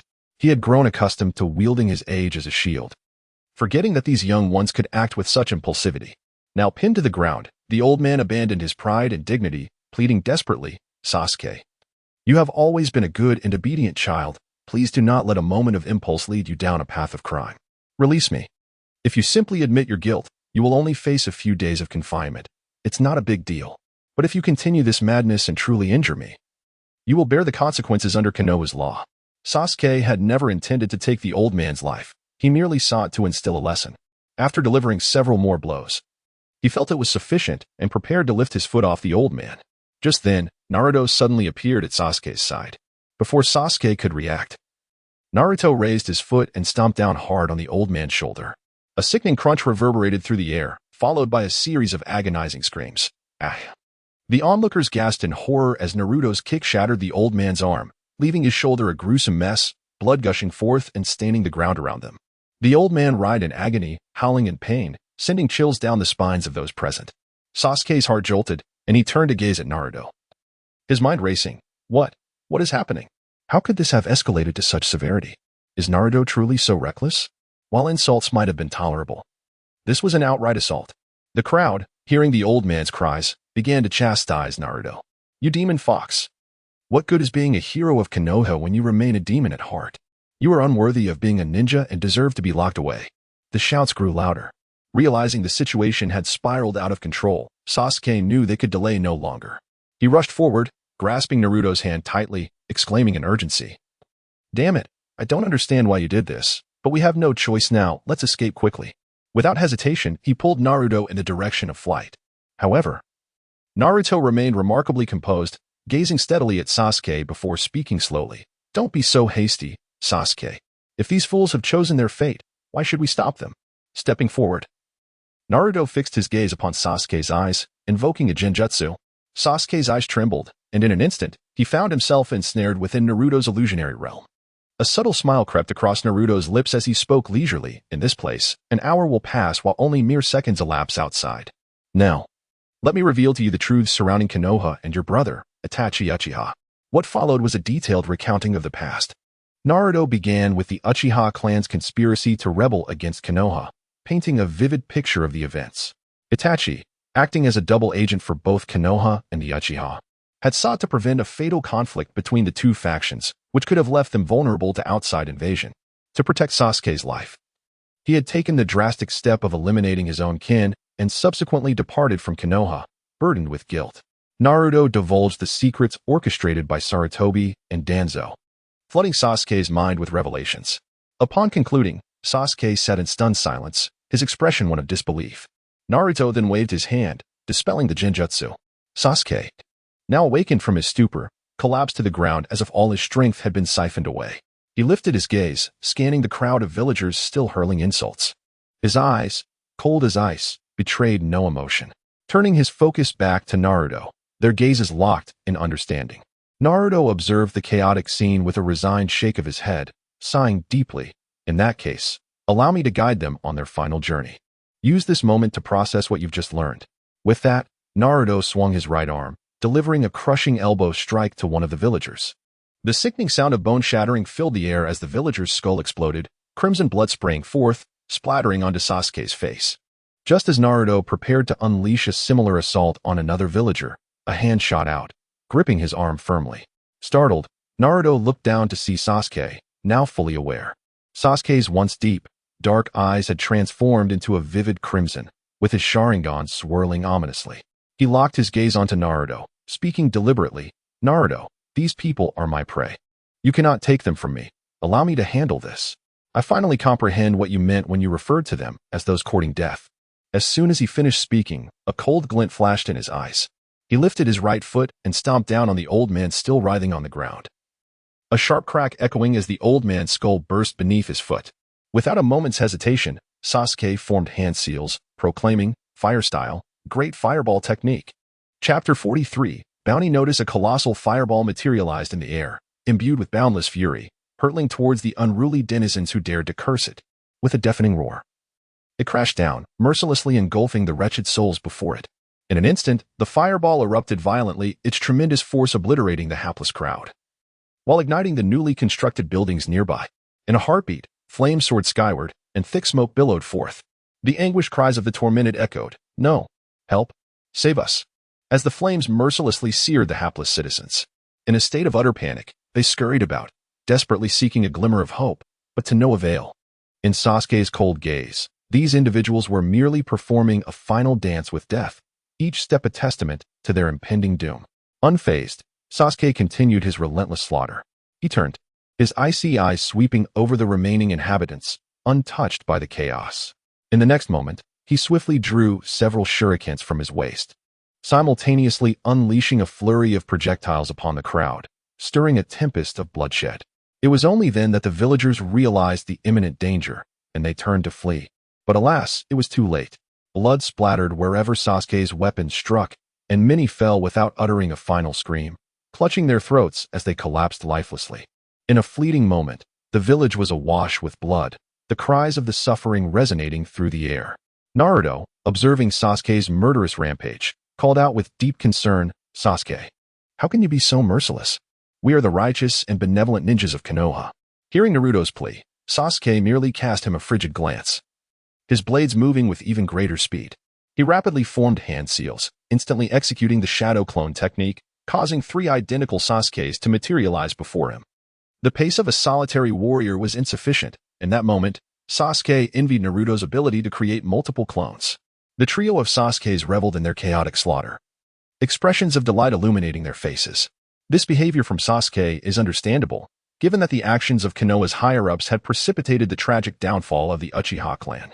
Those who chose to remain in the village, fully aware of the truth, were indeed commendable. Before long, Sasuke had eradicated every last villager in the vicinity. The ground was stained crimson, and the air was thick with the scent of blood. Slowly, he turned to Naruto and said, "Since you have chosen to share this information with me, I presume you have prepared an escape route?" Naruto, unfazed by Sasuke's inquiry, maintained his composure. He gazed steadily into Sasuke's murderous eyes and calmly replied, "Let us go, Sasuke. I will explain the particulars along the way. Our priority is to locate our comrades, as those who have defected from Konoha are not easily found. You should return home to gather your belongings and meet me at the location marked on the scroll. My clone awaits you at the back mountain of Konoha."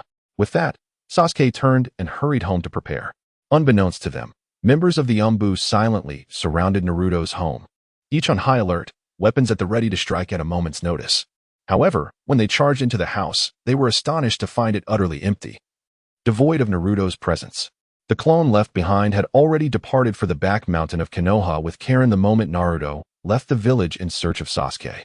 As the Umbu pondered their fruitless pursuit, a shocking rumor began to spread. Sasuke and Naruto had returned to the village and unleashed a bloody massacre upon the innocent villagers. This news ignited a frenzy throughout Konoha. Sakura, horrified, wept uncontrollably, rushing to the village bulletin board to verify the truth. Half an hour prior, the third Hokage, Hiruzen Sarutobi, trembled with rage, his face contorted in fury. He rushed to the bulletin board, personally drafting 2 fresh bounty notices.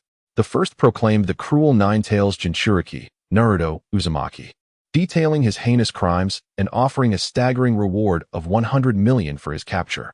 The second notice, affixed nearby, labeled the inherently malevolent Uchiha Sasuke, listing his offenses and offering an outrageous bounty of 50 million. Sakura's eyes widened in disbelief as she fixated on the 2 notices pinned to the bulletin board. Time seemingly frozen at that moment. Her body trembled involuntarily, tears streaming down her cheeks as she muttered to herself, "This cannot be. This cannot be." The third Hokage must have made a mistake. Her voice was laden with despair. Meanwhile, Naruto sprinted relentlessly until he reached the distant Uzumaki shrine. The ancient structure lay in disrepair. Taking a deep breath, he stepped inside. Upon entering, he was captivated by the myriad of masks that adorned the interior, some grotesque and terrifying, others exuding a gentle warmth.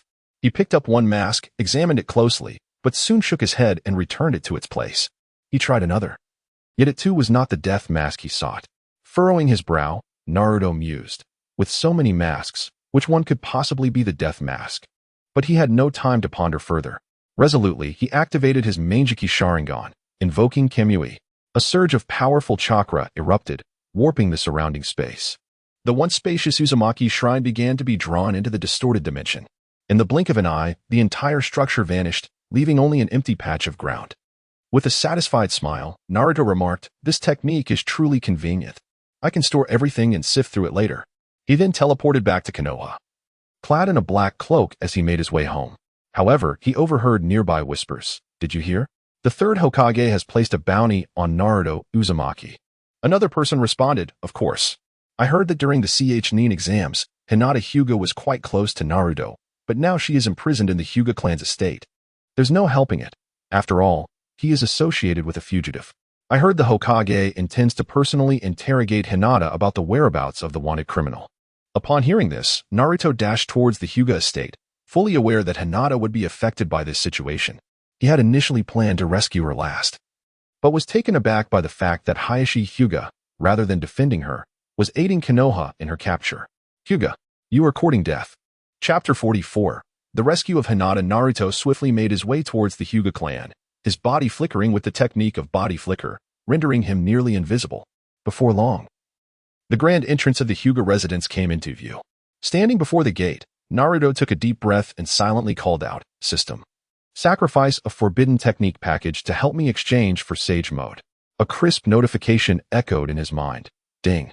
Sage Mode successfully exchanged. Ding. Sage Mode successfully learned. In an instant, A surge of natural energy coalesced out of thin air, pouring uncontrollably into Naruto's body. He hastily closed his eyes, fully immersing himself in the sensation of this formidable power. Just then, he abruptly opened his eyes, a flicker of surprise and concern flashing within them as he murmured, "I can feel it. Deep within is Hinata's chakra. But why does it seem weaker than usual? Has she been punished by the Hyuga clan?" With this thought, the flames of rage ignited within Naruto's heart. Unable to contain his fury any longer, he refrained from uttering another word and dashed forward. Simultaneously, he clenched his fists, channeling the natural chakra into his right hand, and struck fiercely against the heavy, robust door of the Hyuga clan. A deafening crash resounded as the massive door shattered into countless fragments, splintering with swirling in the air, enveloping the scene in a thick cloud of smoke. The Hyuga clan members stared in astonishment at the wreckage of the door. Among them stood a tall man who stepped forward, bellowing, "Who dares to cause trouble here? We are the esteemed Hyuga clan, the strongest in Konoha. And the third Hokage is on his way. Your actions are utterly foolish." Before he could finish, two crimson glimmers flickered through the swirling smoke. In an instant, a figure shot forth from the haze, arriving before the Hyuga ninja in the blink of an eye. Naruto struck like lightning, his hand gripping firmly around the ninja's throat, lifting him effortlessly. "Tell me immediately, what has Hayashi Hyuga done today? What methods has he employed against Hinata?" His voice was low and frigid, sending shivers down the spine of the captured ninja. The ninja spat defiantly, "Humph. You will not pry a single secret of the Hyuga clan from me. We are a clan of silence." Naruto, having lost patience for further torment, let out a cold snort. A resolute glint ignited in his eyes as he activated his eternal Meijiki Sharingan. Instantly, an invisible pressure permeated the air, causing the very atmosphere to seem to solidify. As the power of his eyes surged, the formidable ocular technique was unleashed. The Hyuga ninja, who had been resisting, suddenly felt an excruciating pain assault his mind, his consciousness growing increasingly muddled. He became vacant, expressionless, and mechanically uttered, "Hayashi Hyuga received direct orders from the third Hokage not long ago. Naruto Uzumaki is now an S-rank rogue ninja. Lady Hinata, having publicly acknowledged Naruto as her boyfriend during the Nin exams, has been marked for control by the third Hokage." Upon receiving these orders, Hayashi dared not resist. Being a loyal hound of Konoha, he imprisoned Lady Hinata within the clan. Initially, Hayashi interrogated her, but I do not know the specifics. Now, we are all waiting for the third Hokage's arrival. With that, he collapsed to the ground, lifeless, as Naruto's power had obliterated his mind. Naruto surveyed the multitude of Hyuga ninjas surrounding him, pondering, after all, they are Hinata's family. Slaughtering them would be excessive. He then proclaimed, "All of you, step aside, or do not blame me for being merciless." The Hyuga ninjas exchanged glances, fear creeping into their hearts as they gazed at their fallen comrade, yet none dared to retreat. Naruto, no longer inclined to waste words, formed hand seals, fire release, great fireball technique. He did not intend to kill, but merely unleashed a simple fireball technique. As the colossal fireball surged forth, all the ninjas simultaneously employed the 8 trigrams palm, heavenly spin. The techniques clashed, resulting in an enormous explosion. Within the clan, Hayashi Hyuga suddenly turned, acutely sensing the unusual disturbance outside. He glanced at Hinata, imprisoned in her cell, and then dashed towards the door, fully aware that a significant event was unfolding. With years of experience and intuition, he sensed the overwhelming chakra. At that moment, Hinata's delicate form trembled slightly, her once fair skin marred with a few shocking wounds. All of this was orchestrated by Hayashi to demonstrate his loyalty to the third Hokage. In reality, he had not truly harmed Hinata. The seemingly severe injuries were merely superficial. Just then, Naruto emerged from the void, silently appearing before Hinata. Upon seeing her frail state, a wave of compassion washed over him, yet he quickly realized that she bore no internal injuries. Without hesitation, Naruto utilized his medical ninjutsu, continuously channeling his potent chakra into Hinata's wounded body. Her injuries gradually began to heal. But how could he mend the deeper, hidden scars? Gently, Naruto scooped Hinata into his arms, his voice laced with remorse as he said, "I'm sorry, I'm late." Hinata remained silent, her beautiful, expressive eyes gazing deeply into Naruto's, her fingers softly caressing his gentle face. Without the need for words, their unspoken understanding transcended any dialogue. With utmost care, Naruto embraced Hinata and activated his Kamui, their figures gradually vanishing from the spot, leaving behind a profound silence and an empty cell. Meanwhile, Naruto's shadow clone engaged in battle outside sensed Hinata's condition and thought, "Since nothing severe has occurred to Hinata, I shall spare their lives." The power of his technique diminished significantly. However, at that moment, the third Hokage, Sarutobi Hiruzen, witnessed the shattered gate of the Hyuga clan and rushed inside. Spotting Naruto in combat with the clan, he shouted, "Naruto, surrender immediately." Naruto turned, seeing Sarutobi at the entrance, while Hayashi emerged from within the clan, standing before the gathered Hyuga ninjas. In front were the Hyuga clan and their patriarch, while behind stood the third Hokage, Sarutobi Hiruzen. Naruto's clone chuckled, encircled by a mere clone, and remarked, "Sarutobi Hiruzen, killing you now would be too merciful. Once I uncover all the deeds you and Danzo have committed, I shall return for you. Would I resort to such a gentle act as killing you outright?" With that, he dispelled the clone, leaving Sarutobi Hiruzen fuming in place. Old Man S. heart softened. Having pinned half of Hayashi's demise, I reconsidered. After all, he is my father-in-law, and to continue this massacre feels excessively cruel. Therefore, Hayashi will remain neutral. Chapter 45, Defeating Neji. At this moment, the back mountains of Konoha were enveloped in tranquility. Naruto, Hinata, Karin, and Sasuke stood together, fully prepared to embark on their journey. Naruto slowly turned his head, casting a final glance at the village behind him. Konoha held countless memories for him, most of which were painful. He sighed, "As I leave this time, I wonder when I shall return. I have a list of those from Konoha who have wronged me, and I have yet to settle the score." Sasuke fixed his gaze upon Naruto's profile, a complex expression gracing his usually stoic features. He spoke up, "Do not worry, Naruto. We will return soon. Once I have strengthened my abilities, I will be the first to confront Danzo." Sasuke's voice was laced with fury. Hearing Sasuke's words, Karin blinked. Her curiosity piqued. "Naruto, where are we headed next?" she inquired. Naruto smiled gently, placing a reassuring hand on Karin's shoulder. "Fear not, Karin. We shall take it step by step. First, we must seek out Orochimaru and ask him to provide us with a means to access the village. Or perhaps form an organization. Let us make our way." As he spoke, Naruto recalled unfinished business in Konoha, realizing there were many friends he had yet to bid farewell. He created a shadow clone to handle those matters while he turned toward Orochimaru's base, with Sasuke, Hinata, and Karin promptly following. Time passed swiftly, and night fell upon Konoha. The village was shrouded in darkness, the streets rife with violence. The shadow clone of Naruto donned a black cloak and hood, moving stealthily through the alleyways of Konoha. After traversing much of the village, he finally spotted the figure of Neji Hyuga at the end of a dimly lit path. Naruto approached, calling out to the slowly advancing Neji, "Oi." Neji turned, and upon seeing the cloaked figure, his brow furrowed slightly. He retorted without hesitation, "What do you want?" "You pathetic fool. You look like a degenerate trying to commit a crime in that getup." Naruto was momentarily taken aback, astonished by Neji's unexpected rudeness. "Has the quality of Konoha's inhabitants deteriorated because of me? Is profanity now the norm?" he thought, feeling a sense of helplessness.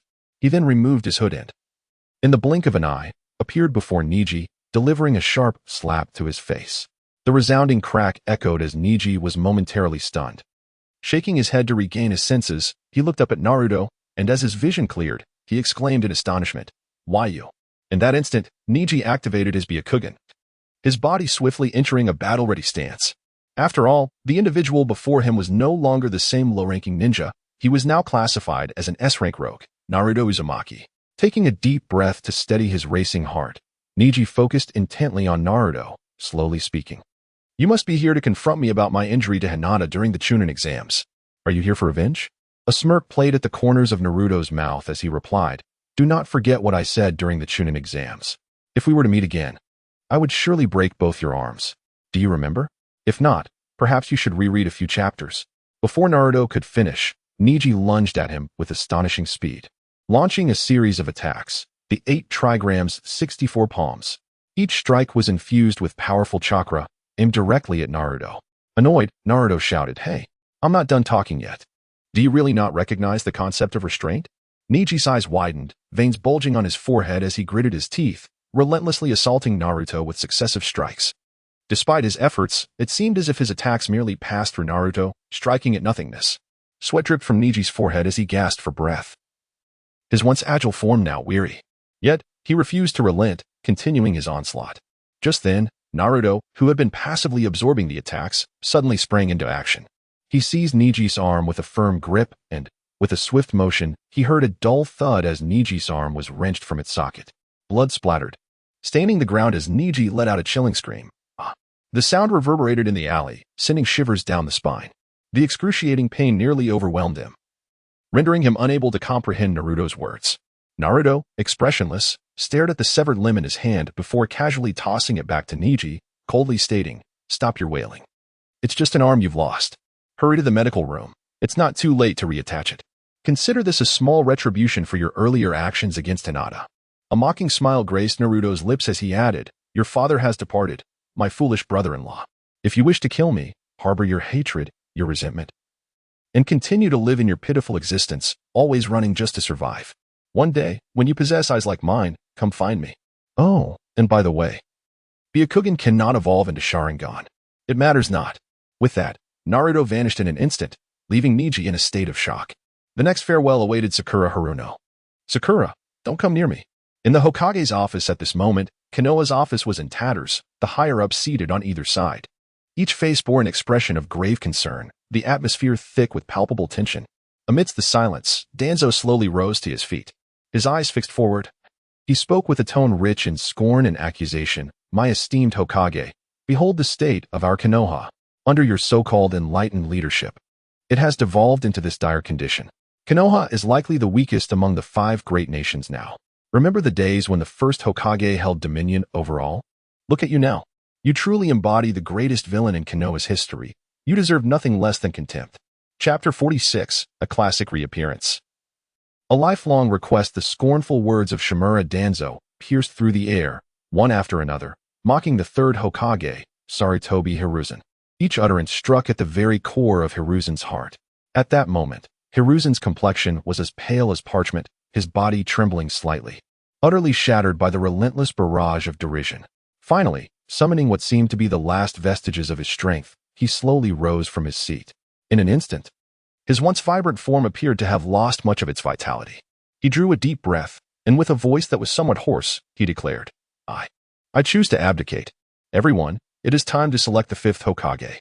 As these words escaped his lips, the light in his eyes had already dimmed. In the midst of the astonishment that followed his declaration, a flicker of fury ignited in Hiruzen's gaze. Suddenly, his voice rose significantly, booming, "However, under no circumstances shall that beast, Danzo, be allowed to assume the mantle of the 5th Hokage. I would prefer a dog over him. Where's Jiraiya? Quickly, summon him to me." The entire Hokage office erupted in chaos, particularly Shimura Danzo, who was taken aback by Hiruzen's statement. Some voiced their support for Hiruzen's decision, arguing that Danzo's ambitions were too great, rendering him fit only for the role of the roots of Konoha. Others believed we should reconsider our choices, suggesting Jiraiya would be an excellent candidate. Various discussions, disputes, and Danzo's barking intertwined, creating a cacophony in the Hokage office. At this moment, Naruto, after a prolonged search, even activating Sage Mode, finally spotted the figure of Haruno Sakura, huddled beneath the Konoha bulletin board, weeping softly.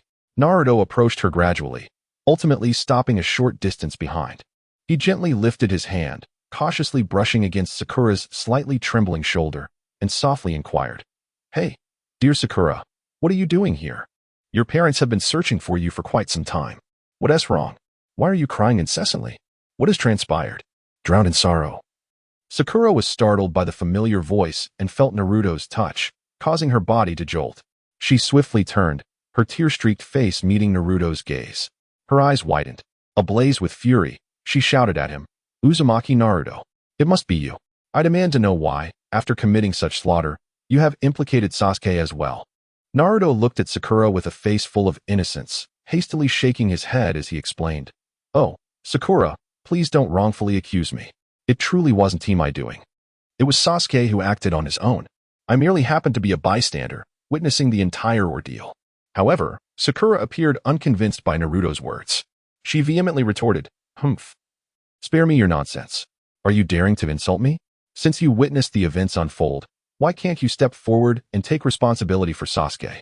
Have our years of friendship meant nothing? You scoundrel."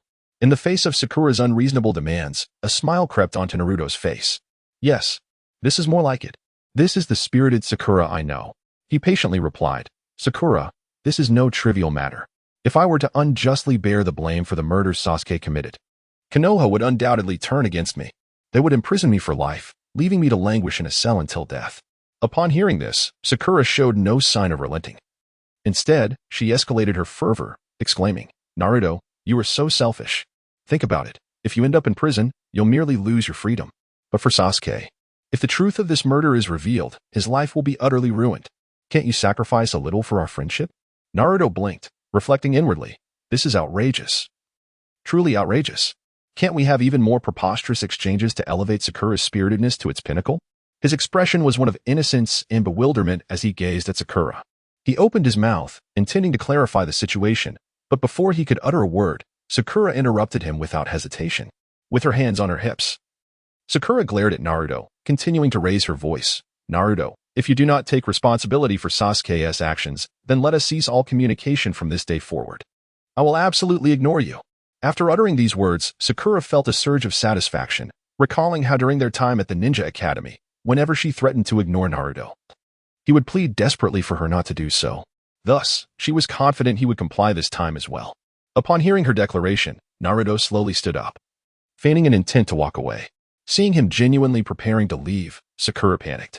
She quickly called out, "Hey, Naruto, where are you going? Right now.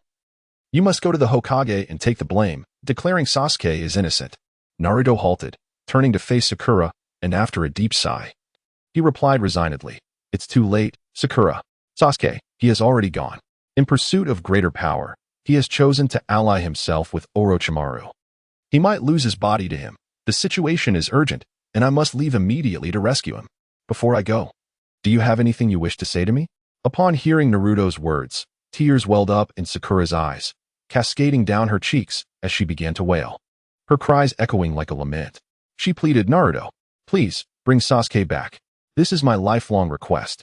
In the face of Sakura's heartfelt plea, Naruto stood silently, lost in thought. Observing his silence, Sakura realized he might be frightened. Overwhelmed with anxiety, she took a deep breath, striving to calm her emotions, and then spoke once more. "Naruto, haven't you always liked me since our days at the Ninja Academy? Now, please, prove that love through action. Go in place of Sasuke to Orochimaru and persuade him to spare Sasuke. This is our only option. True love is not about possession, but letting go. It is not about taking, but willingly sacrificing everything, even oneself for the one you love. So if you truly care for me, go and retrieve Sasuke.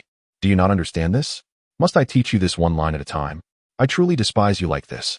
Chapter 47. The tragic Sakura Haruno. At this moment, a faint crimson chakra enveloped Naruto's body. He slowly raised his left hand, gently covering his face, murmuring, "What is going on?" It's already Chapter 47. And the Ninetales chakra is only now surging forth. No wonder, given my current strength, I hardly need it. Is it truly because I heard such vile words from Sakura Haruno that I have become genuinely enraged? Gradually, a low, restrained laughter emanated from the gaps between his fingers that obscured his visage. This laughter, originating from the depths of his soul, began softly but grew progressively louder until it erupted uncontrollably. Naruto tilted his head back and laughed heartily, his mirth echoing throughout the night in Konoha. Sakura, taken aback by Naruto's laughter, felt an unsettling chill in the air. Her eyes widened as she gazed at the nearly maniacal Naruto before her, a wave of indescribable fear washing over her. "Hey Naruto, what on earth is wrong with you? Don't you want to help me? It's just a small request. I've already forgiven you. Are you really unwilling to assist me?" Her voice trembled, devoid of its earlier bravado, as she sensed that something was amiss with Naruto. It seemed as though he had not heard her words, offering no response. Suddenly, he reached out with his right hand, swiftly grasping Sakura's pink locks. With a sudden, forceful motion, he lifted her as if she were a lifeless creature. Sakura instantly felt a sharp pain radiating from her scalp and instinctively began to struggle. Let go of me, Naruto. It hurts. How dare you pull my hair? You little beast, release me." Her hands flailed desperately in the air, seeking anything to halt Naruto's grip, while her feet kicked wildly in an attempt to break free from his hold. Yet, Naruto's strength was overwhelming. No matter how Sakura struggled, she was utterly powerless.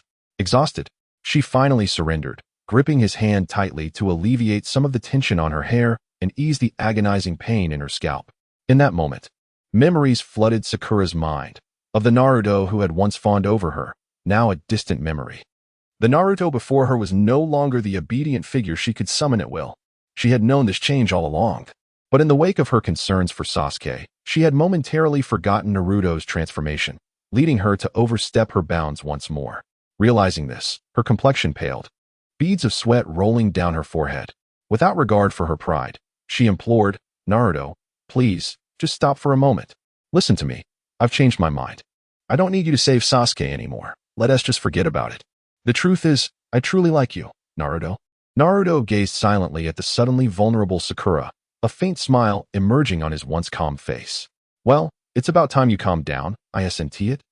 But did you really think that after just 2 days of restraint, I would forget my methods? Have you become so foolish as to act recklessly again?" With that, a fierce crimson light ignited in his eyes as he activated his Sharingan. Sakura felt the weight of his oppressive gaze, her fear intensifying. Her eyes widened with despair and helplessness. Moments later, unable to contain her terror any longer, she cried out, "Naruto, I was wrong. I'm just a pathetic woman. Please, don't hold my lowly nature against me. If you spare me, I'll do anything. Be your servant, your slave, anything." Despite her tearful pleas, Naruto remained unmoved. He continued to grip her hair, dragging her forcefully towards the door. Poor Sakura, utterly powerless against his brutality, could only endure as her body was dragged along the ground. The rough friction tore at her thin clothing, leaving her barely covered. Her hands and feet bore the brunt of the rough terrain, becoming marred with deep abrasions, blood oozing from her wounds and staining the ground beneath her. This trail of crimson extended from the entrance of Konoha's notice board. After a strenuous tugging, Naruto finally brought Sakura to the entrance of the Konoha hospital. With a swift motion, he hurled her towards the door. A dull thud echoed as Sakura fell heavily to the ground. Naruto slowly spoke, "Sakura Haruno, do you know? I have yet to fully unleash the techniques of my Manjiki Sharingan. Today, you shall serve as my test subject. But fret not, this is a hospital. Even if things go awry, you won't lose your life, though it will be far more agonizing than death." With that, he activated his Manjiki Sharingan. Tsukuyami. In an instant, Sakura's eyes underwent a drastic transformation, her once clear gaze turning hollow. Just 3 seconds later, she collapsed, losing consciousness. On the surface, it appeared as though she had merely blinked before succumbing to a state of unconsciousness, but within her tightly closed eyelids, her mind endured a harrowing ordeal.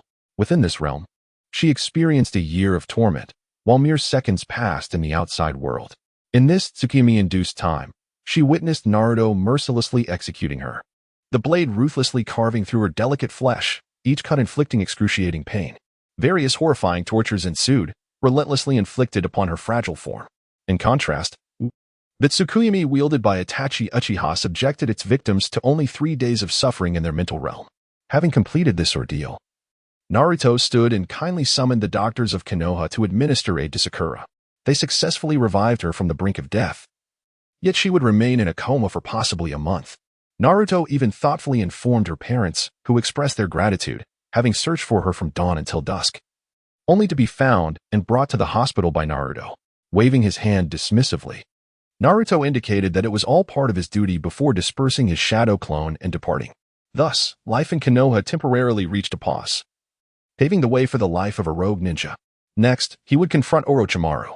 If he did not join Naruto's organization, then he would face dire consequences.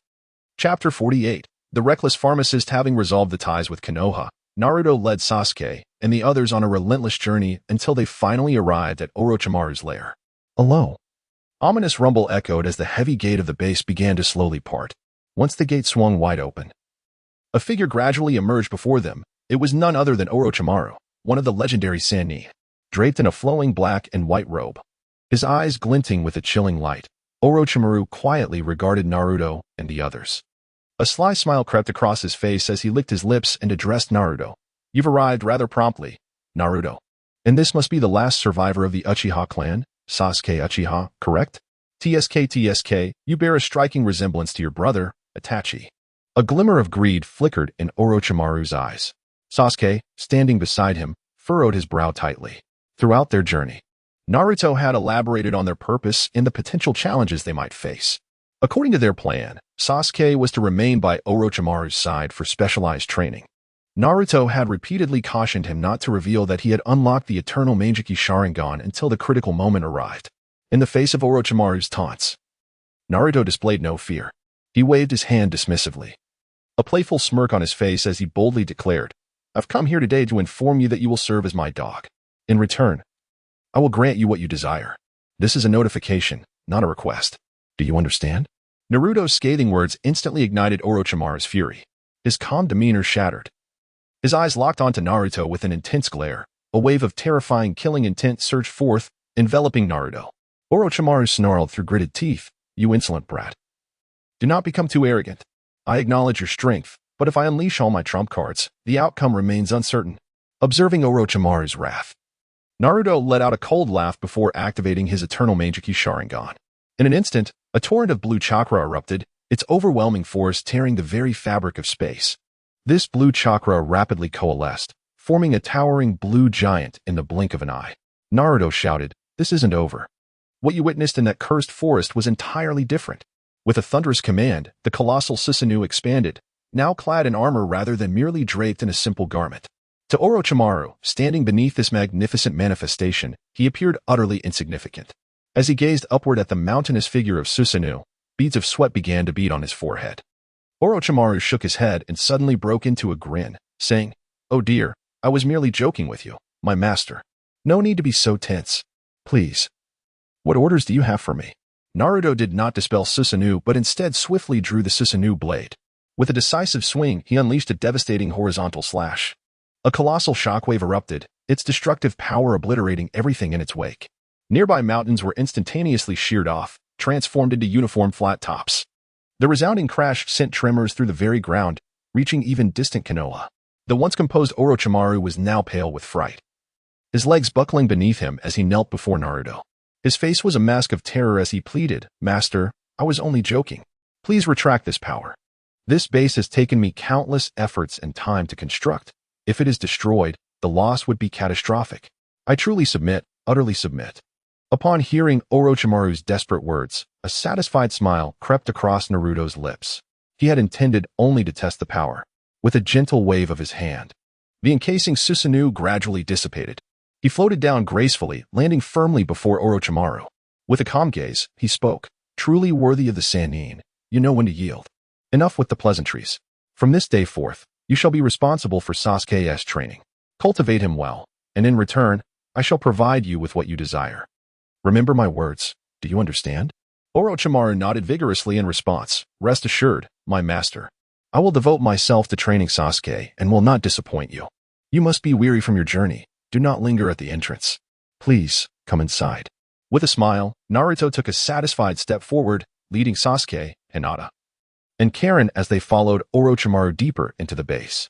Sasuke scanned his surroundings and, after a moment of contemplation, said, "Orochimaru, please guide me to familiarize myself with the terrain. It's quite convoluted here, and I might easily get lost." Naruto, appearing relaxed, waved his hand dismissively. "Orochimaru, take Sasuke with you. I'll just wander around here. It's a base after all. This is a perfect opportunity to learn about its construction principles. Who knows? I might need to build my own base someday." With that, he continued to stroll forward with Hinata and Karin, leisurely exploring Orochimaru's lair. The architecture was uniquely styled, with a maze-like network of corridors, making them feel as though they were traversing a labyrinth. Just as they were admiring the scenery, a figure suddenly appeared ahead. As the silhouette became clearer, they recognized it as Kabuto. His face was a portrait of shock as he gaped at Naruto and his companions. Before erupting in furious shouts, "You insolent fools, how dare you come here to court death? Do you even know where you are? This is Lord Orochimaru's base. What audacity you possess, truly asking for your own demise. A group of ignorant little brats. Do you think you're invincible, unafraid of death?" As he shouted, he pointed at Hinata and Karin behind Naruto, sneering, "You even dared to bring 2 women along, treating this place like a tourist spot? Just wait until I make sure to end your lives today. Lord Orochimaru will surely commend me for it." Chapter 49. Can you still kneel? Naruto observed the increasingly agitated Kabuto, yet chose to remain silent. Gradually, he turned his gaze, soft and affectionate, towards Hinata, Karin, and the others, revealing a confident smile as he gently spoke. "I have recently invested considerable effort into crafting a villa within the Kamui dimension. Do visit it. I shall come to escort you after I resolve this troublesome matter." Hinata and Karin exchanged glances, their expressions brightening as they nodded willingly, eager to explore. Grasping their hands, Naruto activated Kamui. In an instant, the space twisted, and Hinata and Karin were drawn into it, vanishing from sight. With a slow turn, Naruto's previously gentle demeanor transformed abruptly into one of icy coldness. his eyes fixated on Kabuto in the distance as he spoke in a somber tone. Four-eyed brat. It seems your fortune today is exceedingly poor. Do you not see that I will shatter your glasses? Kabuto, witnessing Hinata and Karin's sudden disappearance, felt a jolt of shock.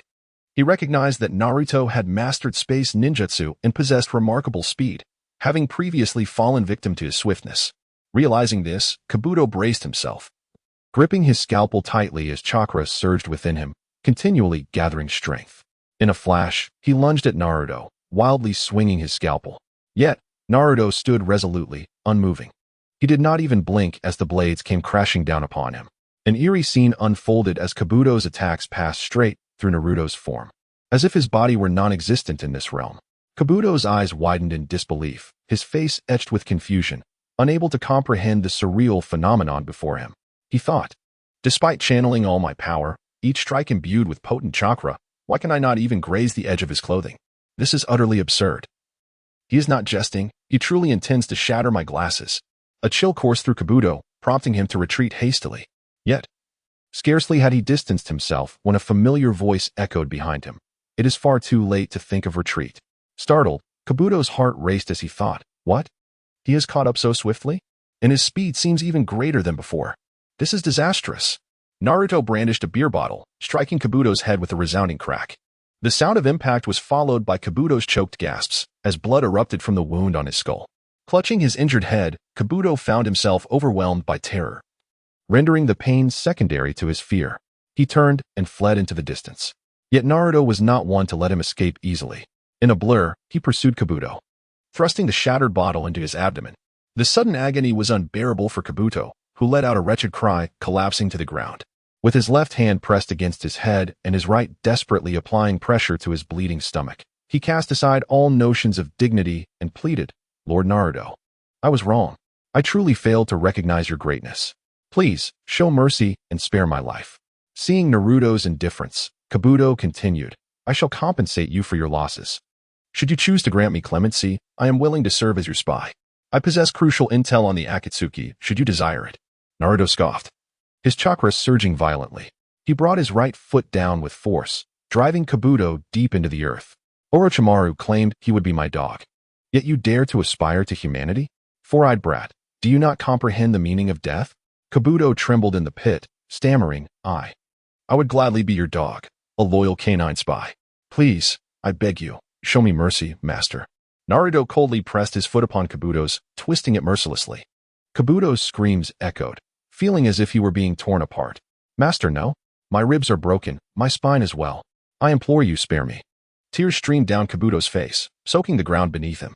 As Naruto slowly lifted his foot, his gaze remained devoid of warmth. Your bones may be fractured, but your glasses remain intact. My wish has yet to be fulfilled. Before he could finish, Kabuto opened his mouth without hesitation, biting down on the frame of his glasses.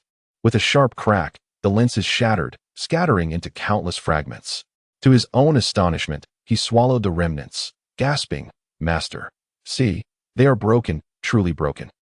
Witnessing this, Naruto finally allowed a hint of satisfaction to surface. Well done, you have shown wisdom. Given your grievous injuries, you should be able to rest now. I permit you to lie down. Kabuto breathed a sigh of relief, gratefully murmuring, Thank you, master. Yet, before he could finish, Naruto's icy voice interrupted. However, since you cannot rise, these legs are of no further use, are they? Kabuto's pupils constricted in alarm as he thought, this is bad. Without a moment's hesitation, he gritted his teeth and exerted every ounce of strength, struggling to rise from the deep pit. Each slight movement ignited searing pain. At last, after enduring immense suffering, Kabuto managed to prop himself up, swaying unsteadily as he knelt before Naruto. Despite his physical limits, he stifled his agony, trembling as he declared, In your presence, master. How could I dare lie down? I, Kabuto, would never commit such an impolite act. Naruto regarded the desperate Kabuto with cold eyes, reflecting, Yhwach's words are indeed striking. He then continued, Can you still move? I require you to guide me through Orochimaru's base, said to span several kilometers. In your current state, do you believe you can endure? Chapter 50. Jiraiya Yoshido's complexion was ashen, yet his gaze radiated unwavering determination. With gritted teeth, he resolutely grasped the scalpel end. Without hesitation, made a swift incision across his abdomen. Blood gushed forth, yet Yoshido displayed no sign of retreat. He endured the excruciating pain and plunged his hand into his own body, desperately searching until he finally grasped his spine. He struggled to straighten his posture. His face contorted in agony, yet he mustered a faint smile for Naruto, saying, "Master, please rest assured, even if it costs me my life, I shall ensure you have a thorough exploration of this Orochimaru base." As an experienced medical ninja, Yao Shidu was acutely aware of the perilous nature of his actions. Yet he felt compelled to fight against the odds to survive and fulfill his mission. At that moment, Naruto silently observed the scene before him. He nodded slightly and inquired, "Since you are so dedicated and loyal, you would never betray me, would you?" Upon hearing this, Yao Shidu's body involuntarily trembled, beads of sweat cascading down his forehead. Nevertheless, he maintained an appearance of calmness and promptly replied, "Absolutely not. Master, I could never betray you in this lifetime." He then bowed deeply, affirming his resolve. Seeing this, Naruto pondered, could he truly let him go? Certainly not. He created a shadow clone and instructed, "That's good. Now you shall continue to guide this clone around the base. As I have some urgent matters to attend to, I shall take my leave." Yoshida hastily bowed again in gratitude and respectfully replied, "Master, please feel free to go about your business. Should you require my assistance, do not hesitate to summon me." As his words faded, Naruto activated his Kamui and vanished from sight, entering a mysterious realm. Within the realm of Kamui, Naruto arrived before a castle. He observed Hinata and Karin joyfully exploring the structure, their laughter echoing throughout. Hinata's adorable visage was adorned with a radiant smile as she moved gracefully, while Karin, brimming with vivacity, leaped about, curiously investigating every nook and cranny of the castle. Witnessing this heartwarming scene, Naruto felt a surge of warmth within his heart. His gaze momentarily drifted into a distant reverie, but he quickly regained his focus. Now is not the time for relaxation. Taking a deep breath, he called out to the frolicking Hinata and Karin, "All right, enough playing. We must depart and find a suitable location to relocate this castle outside." Upon hearing Naruto's call, Hinata and Karin immediately halted their activities and rushed towards him. Moments later, they stood by his side. Together, they activated Kamui and vanished from their location. Their figures materialized in Orochimaru's base. At that moment, Orochimaru returned with Sasuke. Naruto swiftly approached, presenting the scroll to Sasuke, and spoke earnestly, "All right. Let us arrange matters this way. It's time for us to mobilize and head to the land of snow to establish our base." Sasuke furrowed his brow, a look of confusion clouding his features as he questioned Naruto, "Why choose the land of snow for our base? That place is perpetually blanketed in snow." Naruto chuckled, responding, "Ah, you see, being from the south, I haven't witnessed snowfall in ages. Besides, I've heard tales of a wondrous treasure in the land of snow that can transform the entire nation into spring. It can even manipulate the snowfall, quite remarkable. As for the name of our organization, I shall inform you of it via Falcon Courier once I decide. For now, focus on honing your skills here. Once the base is established, you can show your prowess to Orochimaru." Sasuke nodded in agreement, advising, "Very well, do take care on your journey." At that moment, the previously silent Orochimaru stepped forward, retrieving a map from his robes and presenting it to Naruto. He pointed to a marked location, saying, "Naruto, there is a small town not far to the north from here, which has a train station. You can take the train to the land of snow. It will save you considerable time and effort. Do not critique the inclusion of trains. It is essential to the plot." After accepting the map, Naruto nodded appreciatively, then turned to call Hinata and Karin over. The three bid farewell to Sasuke with a wave. However, just as Naruto stepped out of Orochimaru's base on his way to the train town, a figure suddenly emerged ahead. The person, with flowing white hair, gazed intently at Naruto and spoke slowly. "You, young man, have caused quite a stir. Where do you think you're going? Come back with me to the Hidden Leaf Village." Naruto turned to face the individual, a mixture of surprise and joy crossing his features, soon overshadowed by complex emotions. The newcomer was none other than Jiraiya, one of the legendary Sannin. Taking a deep breath, Naruto replied, "Actually, I intended to bid you farewell, but then I thought, there's always time in the future. We shall meet again." Jiraiya, however, looked perplexed. He furrowed his brows and asked, "Strange, this should be our first encounter, yet why do you seem so familiar with me?" Chapter 51. The Cult of the Evil God. Naruto gazed calmly at Jiraiya before him. In this world of Hokage, Jiraiya's fate must be altered. Yet the time was not ripe. With a subtle flick of his wrist, a scroll accurately landed in Jiraiya's hands. A playful smile graced Naruto's lips as he slowly spoke. "I am indeed well acquainted with you. for you are the esteemed mentor of my father, Minato Namikaze, one of the legendary Sannin.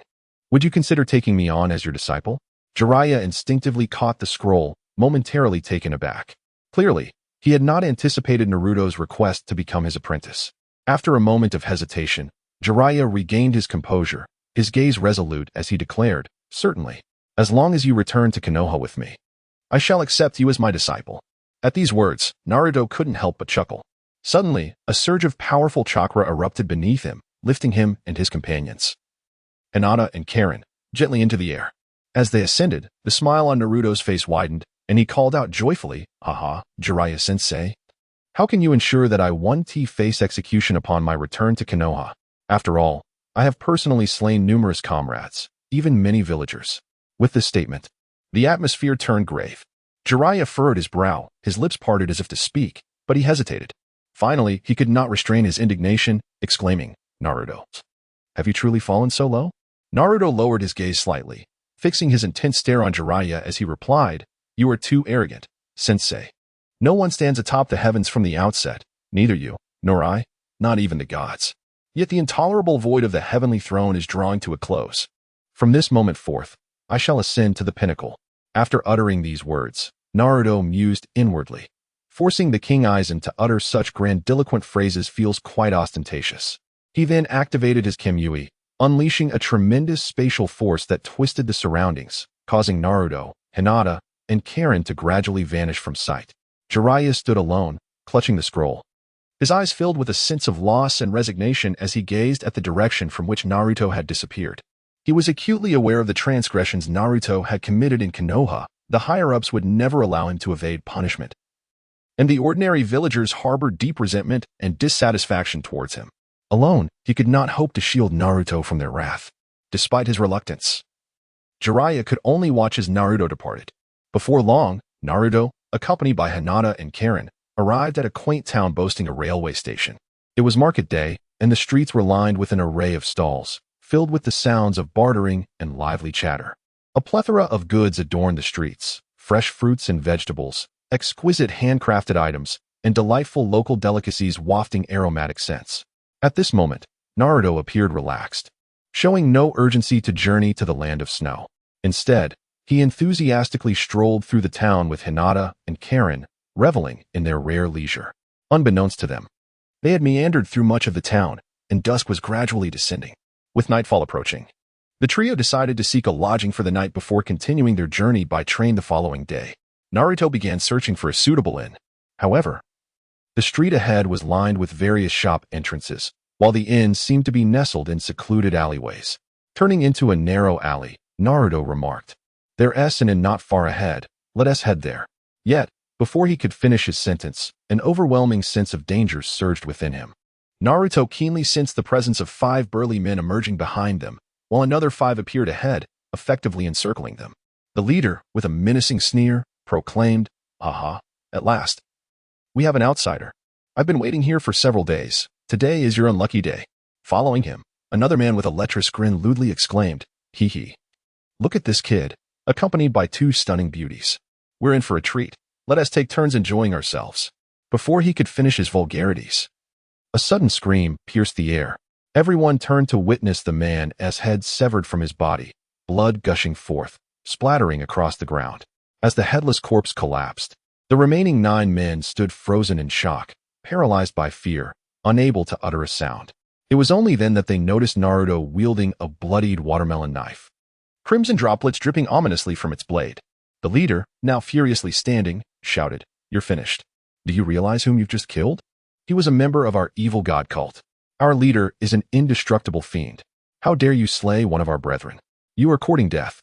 In response, Naruto slowly turned to face Hinata and Karin, smiling as he instructed, "Listen carefully, you two. Close your eyes for 10 seconds and cover your ears with your hands. Do not peek or listen, understood?" Hinata and Karin exchanged glances, nodding obediently as they complied with Naruto's guidance. Just as they closed their eyes, Naruto sprang into action. With blinding speed, his movements were swift and lethal, each strike imbued with profound intent to kill. Within a mere 3 seconds, amidst a flurry of attacks, the remaining 9 men fell to the ground, unable to emit even a proper scream before meeting their demise.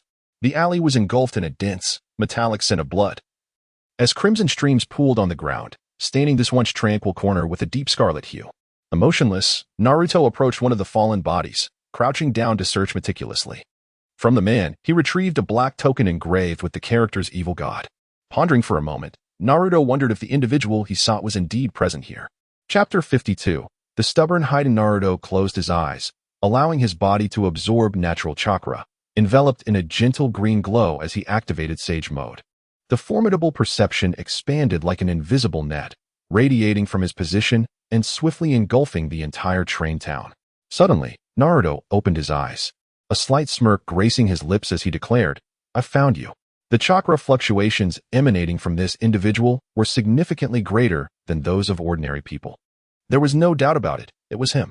With that, Naruto turned slowly, his gaze landing on Hinata and Karin not far away. He teased, "No need to pretend. I know you two have been eavesdropping."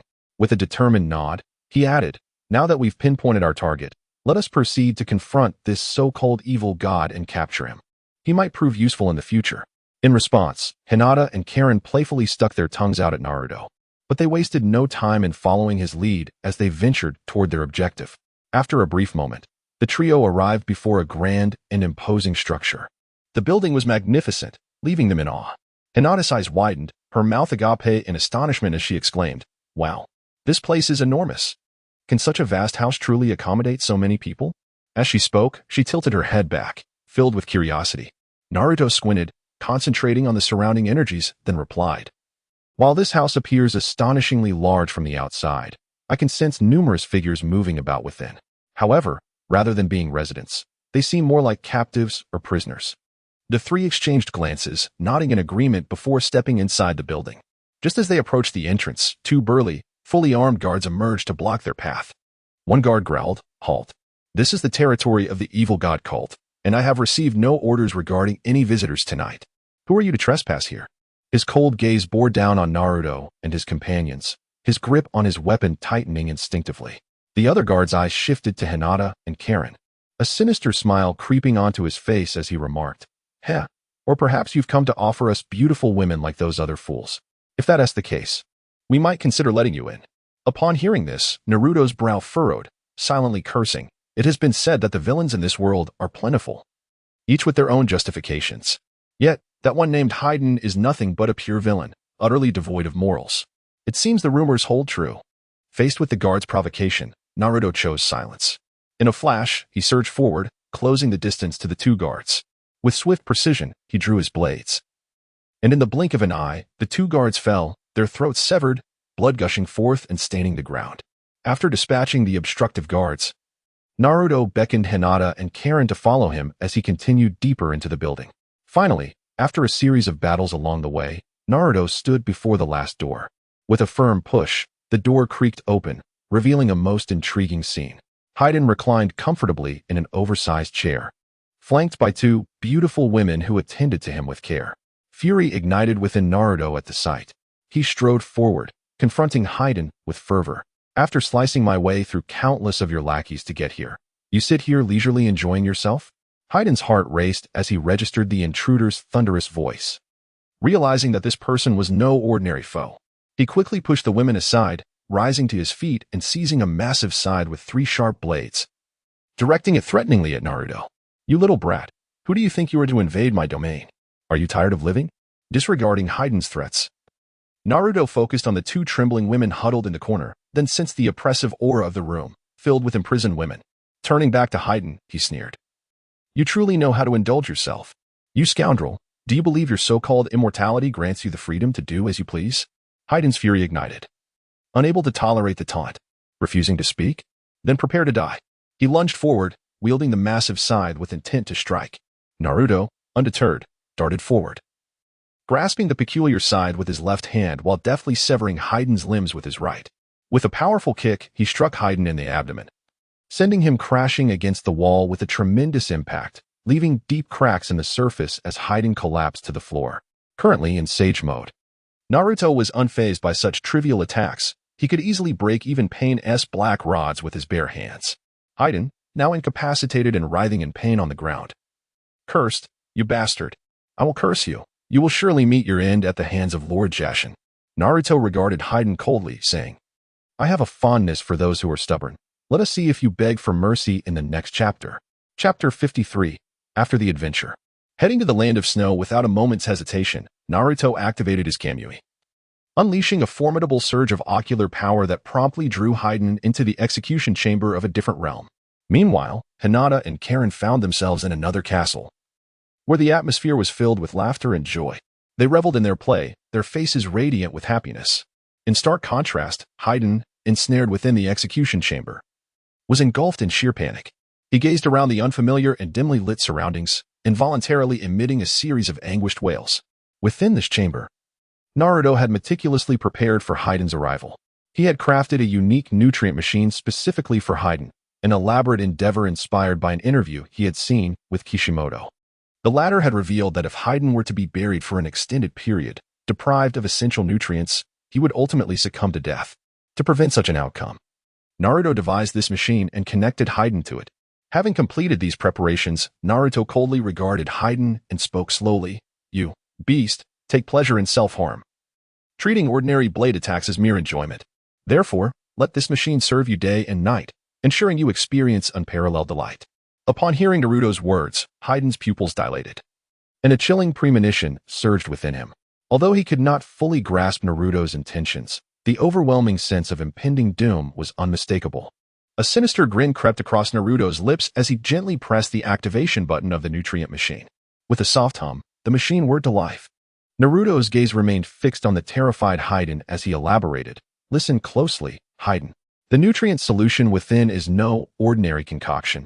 It contains countless minuscule, razor-sharp blades. These blades will flow throughout your body, providing essential nutrients to prolong your life while simultaneously slicing through your blood vessels and bodily tissues. How does that feel? Quite comfortable, wouldn't you agree?" Haraha. Before Naruto could finish his sentence, Hayden's heart-wrenching screams filled the chamber. "Ah, no, this is too much." Hayden's eyes bulged, his veins protruding as his face contorted in excruciating agony. "Please, stop. This is unbearable." Hayden's desperate cries echoed throughout the room. This torment was an unprecedented nightmare for someone as arrogant as him.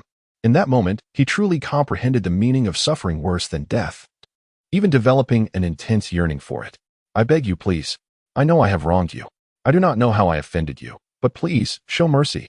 Hayden pleaded with a quivering voice. "I will kneel before you. Please." Bound tightly, Hayden was unable to genuinely kneel. He could only writhe in futile attempts to escape his restraints, but it was all in vain. He continued to plead, "If you stop this machine, I will follow you faithfully, serving as your most loyal dog." The reason Naruto had not killed Hayden was rooted in deeper considerations. Keeping Hayden alive could prove advantageous. Should the opportunity arise to acquire the blood of others, Hayden's peculiar cursed abilities could be wielded to eliminate some of Naruto's adversaries. With this thought in mind, Naruto contentedly closed the heavy door of the execution chamber, allowing Hayden to indulge in his own version of joy. As Naruto emerged from the Kamui space, he noticed the sky outside gradually brightening. He freed the innocent women captured by Hayden and demolished the structure that symbolized the evil cult. With a resounding crash, the building collapsed, marking the complete eradication of the evil deity's church. The rescued individuals, tears glistening in their eyes, expressed their profound gratitude by kneeling before Naruto in heartfelt thanks. They conveyed their respect for this hero in the most genuine manner before joyfully returning to their homes. Naruto slowly turned back, surveying the small town, and remarked, "It seems the local authorities are utterly inept, allowing Hayden to run rampant here." Hinata, hearing this, gently replied, "Perhaps the authorities are not merely negligent. There may be some connection between them and Hayden. During my stay at Hayden's residence, I accidentally discovered a photograph of him with the feudal lord of the Land of Fire." Naruto's brow furrowed slightly at this revelation, contemplating the implications before dismissively waving his hand and exclaiming, "Forget it. These trivial matters are not our concern. Let us continue to explore the town." As they resolved the issue with Hayden, Naruto, Hinata, and Karin became local heroes in the eyes of the townsfolk. To express their gratitude, the town's administration gifted them a villa, seemingly to silence any potential discourse on the matter. Naruto happily accepted this generous offering, deciding to temporarily settle there, having lost himself amidst the charming environment. Over the following month and a half, they relished the unique customs and culture of the town, indulging in countless cream puffs, From the fragrant street food to the breathtaking scenery hidden in the mountains, they savored the diverse culinary delights, exploring every corner of this enchanting land. After a month and a half of experiencing the town's allure, they finally made their way to the train station, ready to depart for the land of snow. In no time, Naruto and his companions purchased their tickets and settled into their private compartment, awaiting the train's departure. Suddenly, voices from outside caught Naruto's attention. Kakashi and Sakura, along with a number of guards, were discussing the filming of a movie. Naruto was momentarily taken aback, thinking, what a coincidence. Are they heading to the Land of Snow for a mission? I recall it's called the Princess of the Land of Snow. Sakura has finally recovered after lying low for over a month. This is wonderful, my dear. Hinata felt a twinge of concern, aware that they were comrades from Konoha and that greeting them might lead to trouble. Naruto gently squeezed Hinata's hand, reassuring her, don't worry. I'm here. This trip to the Land of Snow promises to be anything but dull. Chapter 54.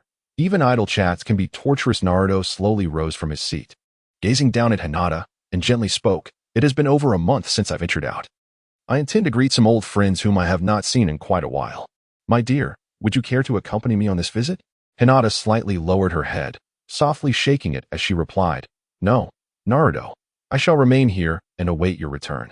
However, do take care, for you have been classified as an S-rank rogue ninja by Konoha.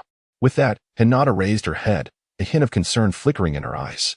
Naruto smiled reassuringly at Hinata, nodding to let her know not to worry, before turning and striding towards Kakashi's private room. Inside Kakashi's chamber, he regarded Sakura with a serious expression, inquiring, you have just spent over a month in the hospital. Why the urgency to undertake a mission? Is your health truly restored? Sakura, wearing an exasperated smile, internally wrestled with her reluctance to join this mission. Yet, the thought of Sasuke, still imprisoned by Orochimaru and awaiting her rescue, rendered her unable to remain idly on her sickbed. She felt compelled to hone her skills for his sake, as Naruto could no longer assist her. The onus was solely on her shoulders. Thus, she took a deep breath and resolutely responded, rest assured, Kakashi-sensei, my body is nearly fully recovered. Even if Naruto were to appear before me right now, I believe I possess the courage to confront him. I could pin him down and make him beg for mercy. Upon hearing Sakura's bold declaration, Kakashi momentarily paused, then chuckled to himself, pondering, such deep affection for Sasuke. Yet why must you disparage Naruto? Should he truly stand before you, your feelings may take a turn. Recognizing her determination, Kakashi decided further persuasion was futile. He merely nodded and turned his gaze towards the window. At that moment, the door to Kakashi's room creaked open, and Naruto, beaming with joy, entered the room with lively steps. His expression radiated delight as he exclaimed, wow, is this for real? Sakura, I've heard you've become incredibly strong. Let us put your skills to the test. I want to see how much you've improved in the past month and a half. At the sound of Naruto's voice, both Kakashi and Sakura's pupils dilated in shock. As if struck by a bolt of fear, Kakashi reacted swiftly, instinctively rising from his seat and urgently asking, Naruto? How did you end up here? Meanwhile, Sakura, entirely unlike her previous self, curled up like a frightened animal behind Kakashi, trembling uncontrollably. Clearly, Naruto's presence was akin to a haunting specter for her, compelling her to seek refuge behind Kakashi. Naruto's innocent gaze fell upon Sakura, who was cowering behind Kakashi. A subtle, mischievous smile graced his lips as he said nonchalantly, I merely came to say hello, but I couldn't help but overhear some provocative remarks directed at me. Must you always speak ill of me behind my back, little rascal? As Naruto's words reached her, Sakura's already constricted pupils shrank to the size of pinpricks. She could no longer maintain any semblance of dignity. She scrambled from behind Kakashi, dropped to her knees, and fervently bowed her head against the hard floor, repeatedly crying out, I'm sorry, Naruto. It was all my fault. I was just joking. I would never speak ill of you. I am a dog, a wretched dog. Please spare me. Observing the floor marred by her desperate bowing, Naruto couldn't help but marvel inwardly. Truly, a ninja with a broad forehead possesses a remarkably resilient head. Shifting his gaze from Sakura, Naruto decided to ignore her antics. He was merely here to extend greetings, not to engage in conflict. He turned to Kakashi, smiling as he said, Kakashi-sensei, please, have a seat. We are simply passing through on our way to the Land of Snow, so there is no need for such tension. As if I were specifically waiting for you both. Upon hearing Naruto's words, Kakashi scrutinized him closely, sensing no inclination for aggression, which allowed him to breathe a sigh of relief. In truth, during the battle in Konoha, Kakashi had to recuperate at the hospital for an extended period due to his use of the Kamui technique. Had it not been for that, he would have sought Naruto out much sooner. Now, this serendipitous moment provided an opportunity to converse with Naruto at length. With this in mind, Kakashi nodded and gradually took his seat. Naruto initiated the conversation, asking, "Sensei, please tell me, how are things in the village? Any significant events transpiring? I mean no harm.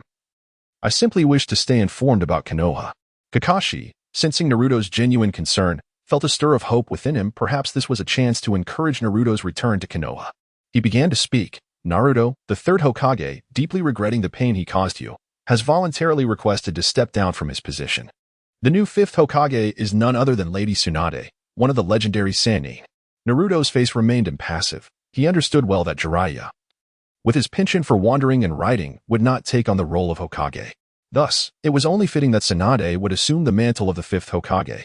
Noticing Naruto's calm reaction, Kakashi continued, "Our current mission involves escorting a popular actress, known by the stage name Fuji Wind Snow, to the Land of Snow for the filming of her movie's final scenes. This mission should be devoid of any ninja attacks, serving merely as an opportunity to enjoy the scenic winter landscape and relax. By the way, Naruto, what do you hope to achieve on your journey to the Land of Snow?" Chapter 55. Setting aside facts, Naruto harbored no intention of concealing his motives, for he believed that disseminating this news would entice more visitors, thereby rendering the situation far more intriguing. He responded to Kakashi, stating, "I plan to journey to the Land of Snow and establish my own organization. If conditions permit, I aim to create a ninja village akin to Konoha. What do you think? Isn't my ambition truly grand?" Kakashi, taken aback by this declaration, soon remarked, "Establishing a ninja village is no trifling endeavor. It entails a myriad of intricate and tedious affairs. Moreover, the third Hokage has indicated that if you are willing to return to Konoha, everyone will forgive your past transgressions. He has even pledged to vouch for you personally, allowing you to shed the identity of a rogue ninja and reclaim your status as a Konoha shinobi." At these words, Naruto initially paused in surprise, but then a radiant smile broke across his face. "Really? So they have all forgiven me? That is truly wonderful, Sensei. I am genuinely delighted to receive their understanding." Kakashi, however, failed to grasp the true essence of Naruto's words immediately. He quickly urged, "Indeed, Naruto, in that case, you should hasten to." Before he could finish, Kakashi suddenly sensed something amiss. Gazing into Naruto's eyes, he discerned a glimmer of murderous intent, accompanied by an unsettling surge of red chakra. At that moment, Kakashi thought to himself, "This is bad. Could it be that Naruto's words are laced with irony?" Judging by the look in his eyes, it is evident that, disregarding Kakashi's thoughts, Naruto gradually stood up and nonchalantly slapped Sakura across the face, declaring, "Sensei, I will return to Konoha one day, but I fear that Konoha may not wish for my return. Regardless, I have little to occupy my time now. So let us travel together and feel the revival of Team 7. I also wish to take on some missions and seek a bit of amusement. Well then, I shall not disturb your rest. I will be in the next room. Call me if you need anything. Farewell." With that, Naruto opened the door, turned, and exited. Shutting the door behind him, Kakashi did not refuse Naruto's proposal to undertake missions together, for he believed that shared experiences could mend Naruto's heart. As Naruto departed, Sakura breathed a sigh of relief, while Kakashi gazed at her with disappointment, reproaching, "If you continue to embarrass me like this, I shall not take you along next time. The red teacher is short a person. You can join their team instead. You are truly insufferable." Sakura stood frozen, tears streaming down her face, silent in her sorrow or perhaps frightened by Naruto's outburst. All members of Team 7 had voiced their disdain for her, plunging Sakura into a sea of self-doubt. Yet soon, the little fairy that she was, she seethed internally. How could I possibly be at fault? Setting aside the facts, are they truly innocent? Humph. Upon returning to Konoha, I shall certainly lodge a complaint with Lady Tsunade. If they disdain my presence, I shall simply join the red teacher's team, and they will regret it. As Naruto walked leisurely down the narrow, crowded corridor of the train, he was suddenly met with a cacophony of heated arguments. The voices emanated from a nearby room, rife with anger and discontent. "I refuse to go to the Land of Snow. Do you dare to force me? The train hasn't even departed yet. I demand to disembark immediately." With this furious outburst, a figure burst forth from the room, rushing towards Naruto with reckless abandon. In her haste, she failed to notice her surroundings and collided forcefully with Naruto's chest. Momentarily dazed by the unexpected impact, Naruto quickly regained his composure. He looked down at the woman before him and thought, "Isn't this Fujikaze Yukihira? It seems she is still intent on escaping, unwilling to fulfill this filming assignment." Before Naruto could utter a word, the woman lifted her gaze, glaring fiercely at him before shouting, "Get away from me, you despicable ninjas. How dare you cast illusions upon me? It is utterly intolerable." Upon hearing this, Naruto immediately understood, without a doubt, that this was the handiwork of Kakashi. Shaking his head in resignation, he cleared his throat and addressed the furious Fujikaze Yukihira. "Are you so frightened of the land of snow? If that is the case, would you like me to assist you in reclaiming it?" Upon hearing Naruto's words, the formerly furious Fujikaze Yukihira was momentarily taken aback. She widened her eyes in astonishment, scrutinizing the confident, golden-haired youth before her. After a lengthy pause, she eagerly inquired, "How do you know about this? I have never mentioned it to anyone outside." "Who are you, really?" Naruto chuckled softly, handing her a room number and whispering, "Come to my room tonight, and I will share what you wish to know. I will help you." With that, he turned and walked away, leaving Fujikaze Yukihira in stunned silence. Naruto happily entered his compartment and took a seat. Engaging in light-hearted conversation with Hinata and Karin, the atmosphere warm and congenial. Hinata spoke softly, "What a coincidence. I never anticipated traveling on the Windflower train alongside Kakashi-sensei." Naruto, initially taken aback, quickly expressed his surprise. "The Windflower train? Did you just say the Windflower train?" Observing Naruto's reaction, Hinata stifled a smile, gently explaining, "What is the matter, dear? This is Windflower Town, so it is perfectly normal for there to be a transport called the Windflower train, isn't it?" A flicker of curiosity shone in her beautiful, enchanting eyes. Naruto nodded thoughtfully, but could not help but glance at the room number. It clearly displayed the words Windflower 520. He mused, "What? This is indeed the Windflower train. Doesn't that mean it directly delivers Windflower snow to Windflower Fury? It appears these snow ninjas have already laid in wait on the train, poised to act once it reaches the land of snow."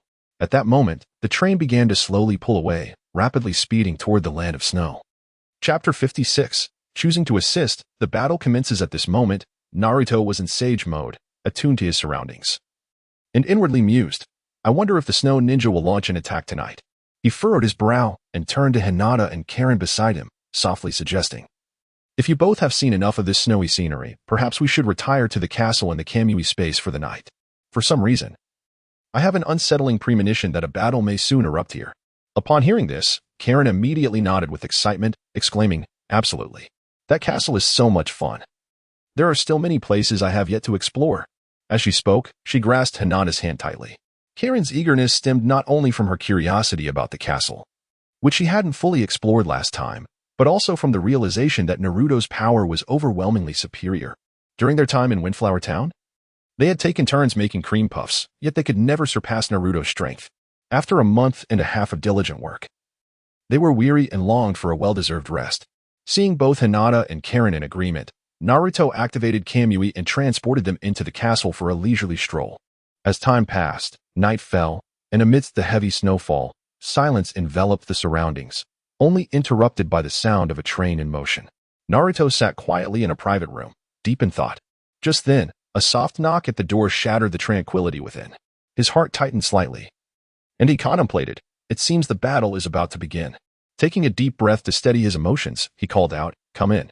As the words left his lips, the door creaked open, and a figure stepped inside. It was Fuji Kazakiri, who entered with determination. After gently closing the door behind her, she swiftly locked it, her movements fluid and graceful. Her striking eyes fixed intently on Naruto as she spoke. "Speak, since you claim you can assist me in reclaiming the land of snow. There must be conditions involved." A faint smile graced Naruto's lips as he replied nonchalantly, "Oh, you trust me that readily? Aren't you afraid I might betray you? Besides, do you truly understand my capabilities?" Fuji Kazakiri showed no sign of fear. Meeting Naruto's gaze, she answered, "The S-rank rogue ninja of Konoha, Uzumaki Naruto, your reputation precedes you. It is even more renowned than my films. Unfortunately, relying solely on conventional means will not allow me to reclaim my homeland. Therefore, I must enlist the aid of a rogue ninja, regardless of the cost." Naruto felt a flicker of emotion at her words. He observed the unwavering resolve in Fuji Kazakiri's eyes and silently reflected. Her gaze, filled with hatred and determination, resembles my own in the past. The thought of taking advantage of this opportunity dissipated. Perhaps it was best to let this go for now, considering her fierce desire for vengeance mirrors my own. Beep, host. What you just referred to as a battle is making cream puffs. You should be ashamed, host. I've prepared my forbidden technique package. And you're talking about making pastries? Naruto was momentarily taken aback and retorted to the system. What are you up to? Rebelling? How audacious. After all these years of fighting, don't I deserve a moment of enjoyment? He then entirely disregarded the system's voice, turning his attention back to Fuji Kazakiri's beautiful visage. With a warm smile, he gently said, just call me Naruto. This time, I will act alongside my ninja comrades from Konoha. Rest assured, while we shoot the film, we will also reclaim the land of snow. Fuji Kazakiri was taken aback by Naruto's words. She had anticipated he would propose certain conditions or demands, but to her surprise, he was so forthright, seemingly confident in his approach. A smile spread across her face as she responded softly, I am truly grateful, Naruto. By the way, I forgot to introduce myself. My name is Kazakiri Hanakase, but you may call me Hanakase. However, Naruto, do you really not need me to do anything for you? Naruto waved his hand dismissively and replied with unwavering conviction, I have a plan. I intend to establish an organization in the land of snow and set up a base here. Therefore, Hanakase, once you become the ruler of the land of snow, you must lend me your support. Hanakase initially appeared taken aback, a hint of disappointment flickering across her face as she sighed softly. At this moment, the system couldn't help but voice its sarcasm. What does that sigh of disappointment mean? Do you expect something more? I'm truly fed up with this. She had been eagerly anticipating that Naruto would summon her in the quiet of the night to request something more intimate. However, upon hearing his words, her sense of loss was swiftly replaced by admiration for Naruto's grand ambitions. Hanakase smiled brightly once more, her eyes sparkling with anticipation as she cheerfully exclaimed, So Naruto has such lofty goals. That is simply wonderful. If I successfully become the ruler of the land of snow, I will wholeheartedly support you. Naruto smiled back at her, but suddenly, urgent footsteps echoed from the adjacent room.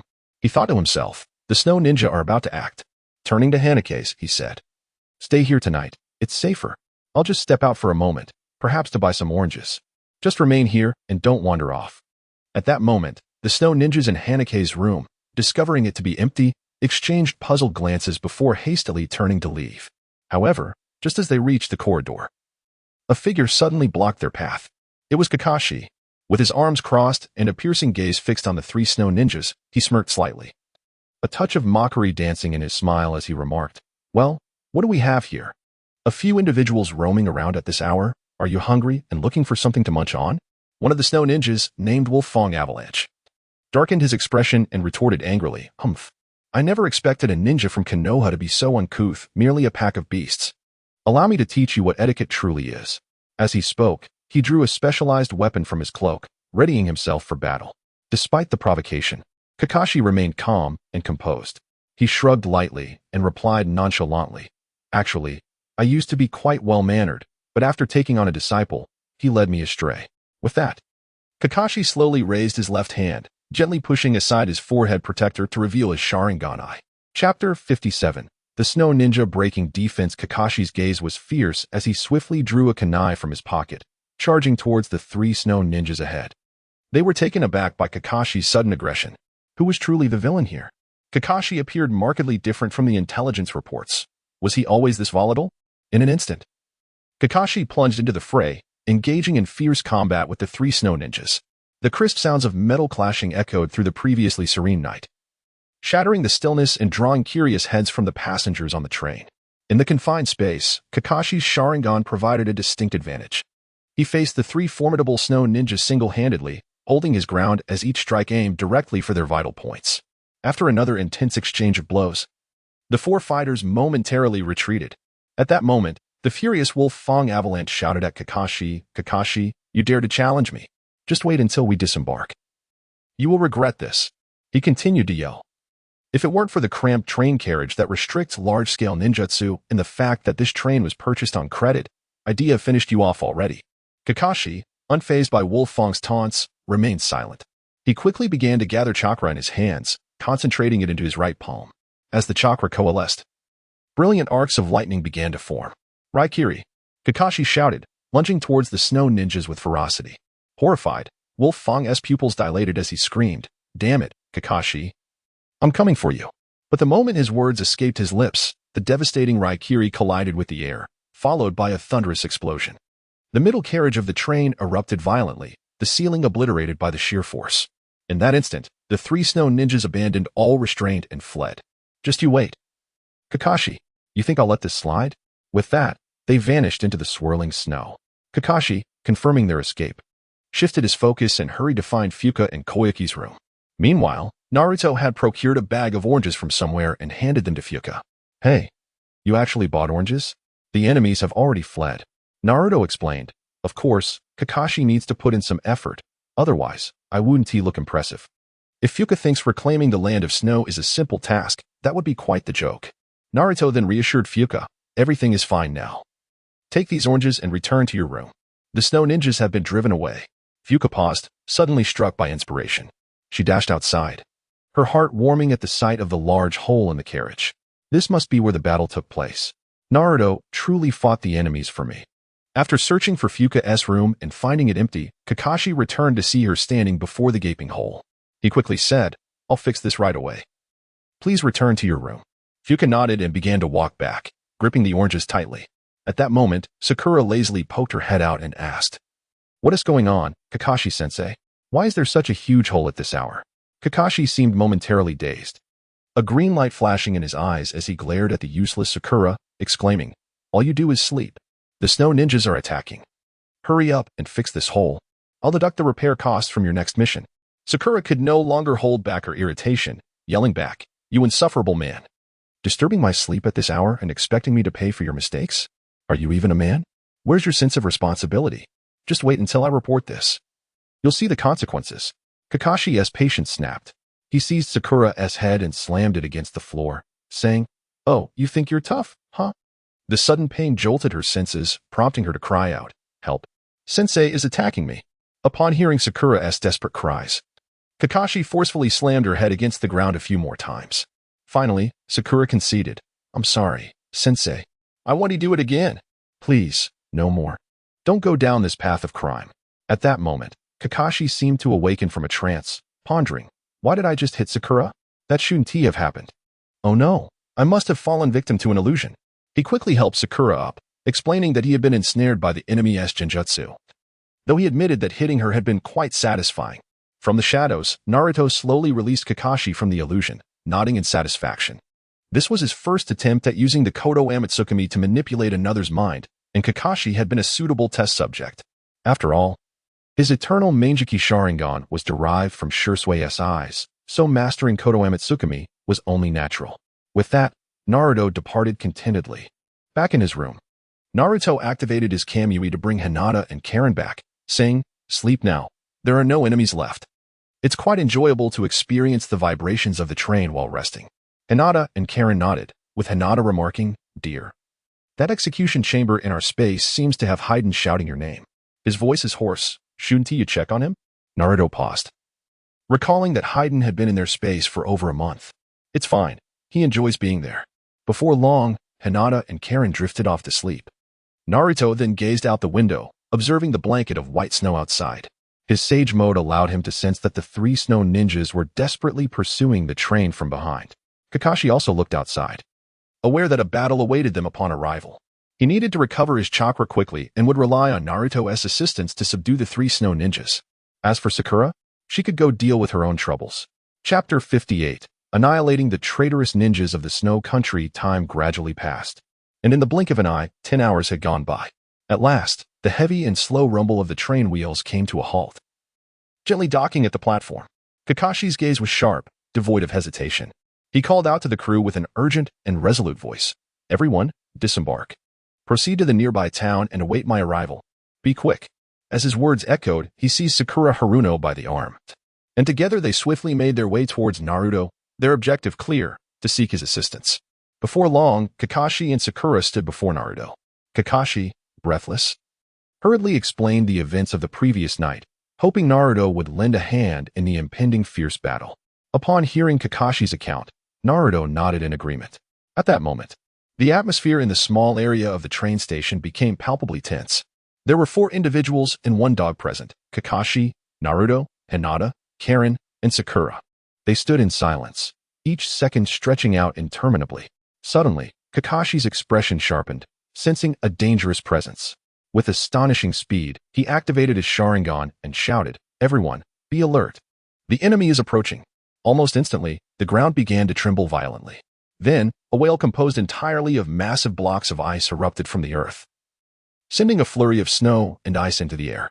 This colossal creature was translucent and exuded an aura of chilling dread. It was the ice release technique, Ice Shield, one-horned white whale. Standing atop the whale's broad back were 3 snow ninjas. The leader, with a malevolent expression, was none other than Wolf Fong Avalanche. He glared down at Kakashi and the others, laughing maniacally. "Huh? Kakashi, weren't you quite arrogant before? Let us see how you withstand our assault now." Kakashi's icy gaze remained fixed on Wolf Fong Avalanche, his Sharingan spinning rapidly as he replied slowly, "This technique is impressive. But unfortunately, in the next moment, it shall be mine." No sooner had he spoken than Kakashi swiftly formed hand seals and declared, "Ice Release, one-horned white whale." The heavens shifted, and an enormous ice whale materialized, identical to the one beneath their adversaries, charging ferociously towards it.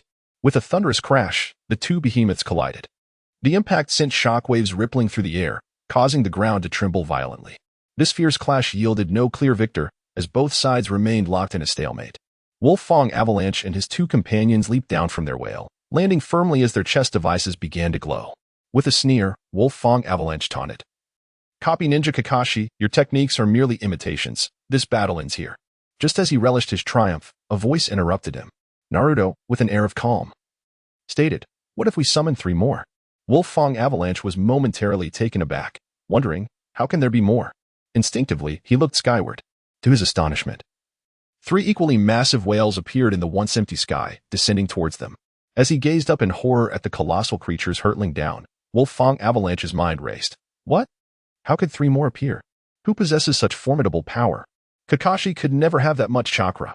His eyes widened in shock as he turned to see Naruto forming hand seals. His pupils constricted in realization. It was that underappreciated brat. Before Wolf Fong Avalanche could process this revelation, the gargantuan whale swallowed him whole, wreaking havoc around the train station. Naruto then spoke slowly, "One for each of us. No need to fight over it." The 3 traitorous snow ninjas were swiftly engulfed by Naruto's overwhelming power, plunging beneath the icy waters, their fates uncertain. Yet, Naruto did not relent. He understood these traitors would not perish so easily. Thus, he entered Sage Mode and activated Susanoo. An immense sensory power radiated outward, detecting the faint chakra signatures hidden beneath the water. Moments later, Susanoo drew back a colossal bow, forming a blue chakra arrow. Gazing at the sea's surface, Naruto declared, "This is a parting gift." With that, the Susanoo arrow shot forth, crashing through the ocean's surface and reaching the depths below, creating towering waves. As the chakra signatures faded, 3 lifeless bodies slowly surfaced. Witnessing this scene, Naruto smiled with satisfaction before turning to head towards the town of the snow country. Hinata and Karin, who had been by his side, maintained their composure and quickly followed in his wake. Meanwhile, Kakashi and Sakura, who had witnessed the entire spectacle from a distance, stood in stunned silence, unable to fathom that the kind-hearted Naruto could exhibit such merciless decisiveness.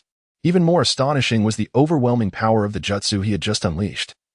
To strike with such lethal precision against the vast ocean was nothing short of breathtaking. In a nearby town, the guard of Windflower's Little Snow rushed out exclaiming, "This is terrible. Just moments ago, Windflower's furious tide arrived in a flying ship and abducted Little Snow." He pointed skyward at the slowly retreating airship. Naruto casually tossed the hexagonal crystal in his hand and replied, "What's the rush? The item he seeks is in my possession. He will wait for me. He is probably at the castle right now, so let us go." At this moment, Sakura, feeling incensed, confronted the guard. "Didn't you say there were no ninjas for the film? What is going on now? They keep appearing one after another. I want my share of the box office." Though embarrassed, the guard remained composed, stating, "I will naturally compensate for the expenses of an S-rank mission battle. But what does that have to do with your complaints? Standing around doing nothing and expecting payment? Truly ridiculous." Sakura's face flushed red with anger as she retorted, "You were the one who misrepresented the mission's rank first. Yet you dare to blame me?" The guard, growing more animated, exclaimed, "With your incompetence, even if I reported an S-rank mission, do you think you're worthy? You're not fit for anything." While Naruto observed the 2 bickering like dogs, he chose not to intervene and continued towards the town. Indeed, It was the guard who had initially failed to recognize the true nature of the mission S rank, but it was clear he had not been deceitful. His expression revealed genuine confusion. Moreover, if he were to take aim at Sakura, it might not necessarily be a bad thing for the public good. Chapter 59, The $9 Crystal. From the moment they set forth, Dr. San and Haruno Sakura engaged in a relentless quarrel, hurling accusations at one another and bickering over trivial matters, creating a lively atmosphere along their journey. Before long, they arrived at the imposing gates of the prison where Koyuki was held captive, in a bid to ensure the safety of Hinata and Karin. Naruto had already transported the two into the Kamui space. Inside the dungeons of the Land of Snow, a stark contrast to Konoha's technology was evident. The prison exuded a futuristic ambience, with metallic walls and a floor adorned with intricate electrical circuits. Even the heavy iron door was charged with high voltage, intermittently crackling with electric shocks. At that moment, Naruto had transformed into a snow ninja, successfully infiltrating the prison. He strode purposefully toward the chamber where Koyuki was confined. Upon reaching the door, Naruto's gaze fell upon a talisman pulsating with lightning affixed to it. He cautiously peeled it away, and with a faint crackle of electricity, the heavy prison door slowly creaked open. Disguising his transformation, Naruto reverted to his original form. With a smile illuminating his face, he tenderly addressed Koyuki, saying, "Let us go. We shall meet your uncle together." Upon hearing the familiar voice, Koyuki looked up abruptly, tears of joy welling in her eyes as she beheld Naruto standing before her. Unable to contain her emotions any longer, she rushed into his embrace, sobbing, "Why did you come only now? Do you have any idea how frightened I've been?" Feeling the slight tremors of Koyuki's body in his arms, Naruto gently patted her back in a gesture of comfort. A smirk of pride played on his lips. Yet his expression was predominantly one of concern for her well-being. After Koyuki's emotions settled somewhat, the two joined hands and strode confidently towards the castle where Naruto awaited. Meanwhile, Kakashi, accompanied by his canine companion, had entered into a tense standoff with Naruto, the air thick with hostility. Naruto, a smirk gracing his lips, casually toyed with two walnuts in his hand, sneering, "My Land of Snow has always maintained a respectful distance from your Konoha. Yet now, you Konoha folks have the audacity to visit and even slay my subordinates. This is utterly intolerable." Unfazed by Naruto's accusations, Kakashi calmly responded, "Those three snow ninjas attacked us while we were asleep. I acted in self-defense. Their demise was entirely justified. Our presence here merely aims to preemptively thwart any potential attacks you might launch in the future. If we continually succumb to your covert strikes, how can we ever sleep soundly?" With a derisive chuckle, Naruto retorted, "Oh, how eloquent you are. However, it matters not. For soon I shall wield this powerful secret weapon of the Land of Snow to unify the entire shinobi world." Accompanied by a raucous laugh, Naruto reached into his pocket, retrieving a counterfeit hexagonal crystal that Naruto had whimsically purchased online for a mere $9. He confidently approached the vast, enigmatic mechanical apparatus, inserting the imitation crystal with great flair. Kakashi made no move to stop him, observing the unfolding events with a composed demeanor. Naruto erupted into a cacophony of laughter, his voice echoing triumphantly as he surveyed the scene before him. Exuding the confidence of a man who believed victory was already within his grasp, celebrating as if the champagne had already been uncorked. However, after a lengthy pause, silence enveloped the surroundings with no sign of any reaction. Naruto's smile gradually stiffened into a mask of confusion, eventually transforming into an awkward cessation of laughter. He turned back, eyes fixated on the machine, his mind racing with thoughts. What is happening? Why is there still no response? Could the delay have caused the machine to malfunction? Just as he pondered these questions, a sharp crack echoed through the air. To his astonishment, the hexagonal crystal shattered, the fragments tumbling into the machine's slot and effectively blocking the activation port. In that moment, even if he could procure the genuine crystal, there would be no means to insert it. Witnessing this, despair washed over Naruto like a tidal wave, his expression turning ashen as he muttered to himself, "It's over. All is lost." He then turned his back to Kakashi, frantically bellowing, "That damned fool. Koyuki, how dare you deceive me with a fake? You are digging your own grave." At this juncture, the sounds of Naruto and Koyuki's light-hearted banter echoed from the adjacent corridor, growing ever nearer.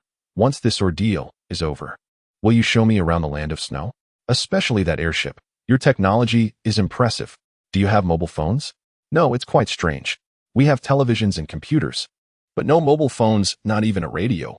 Gradually, two figures emerged from the corridor, Naruto and FK Koike, coming into full view. FK Naruto's gaze landed on FK Koike, standing beside Naruto, igniting a furious blaze within him. He ripped off his cloak, revealing his battle armor, and unleashed his chakra, charging at Naruto with ferocity. In an instant, FK Naruto's attacks surged toward Naruto, yet Naruto merely raised a hand, casually intercepting the blow. This seemingly simple gesture halted FK Naruto's powerful punch. As their forces clashed, a surge of energy erupted. With a crack, the flooring around Naruto shattered like a spider's web, debris flying in all directions. Simultaneously, the windows could not withstand the tremendous force, shattering into a cascade of glass shards that scattered across the ground. Chapter 60. The Fall of the Snow Country. Fenghua Nuteo's eyes widened in disbelief as he observed Naruto's seemingly effortless demeanor, a flicker of doubt igniting within him. Could it be that the combat apparatus he bore had malfunctioned? How else could his adversary so easily thwart his assault? Yet, upon glancing towards the disheveled room beside him, he swiftly realized that it was not the device that was at fault, but rather the formidable strength of the enemy before him. At that moment, Naruto slowly turned his head, his gaze calm as a placid lake, and spoke in a nonchalant tone, "I have indeed killed very few lately. Let us commence with you." Though the words were uttered lightly, the underlying malice instilled fear in the hearts of all present. In the instant Naruto finished speaking, he swiftly lunged forward, seizing Fenghua Nuteo with an iron grip and hurling him violently to the ground. To Naruto's astonishment, due to the chakra armor Fenghua Nuteo wore, he suffered minimal harm despite the brutal impact. As Fenghua Nuteo lay sprawled on the ground, he erupted into maniacal laughter, exclaiming, "Ha! With this chakra armor shielding me, your attack shall not harm me in the slightest." Ha ha ha. Oh no, however, his laughter faltered into a choked gasp as Naruto, gathering chakra once more, effortlessly breached the armor's defenses, grasping his head and shaking it side to side before hoisting him from the ground.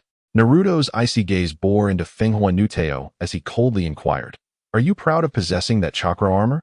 With that, he swung a powerful fist, striking Fenghua Nuteo with a resounding impact. In an instant, the once indomitable chakra armor, along with Fenghua Nuteo's garments, disintegrated into countless tiny particles, scattering into the frigid air. In the bitter cold of the snow country, Fenghua Nuteo found himself exposed and vulnerable, his body instinctively curling into a ball against the chilling winds.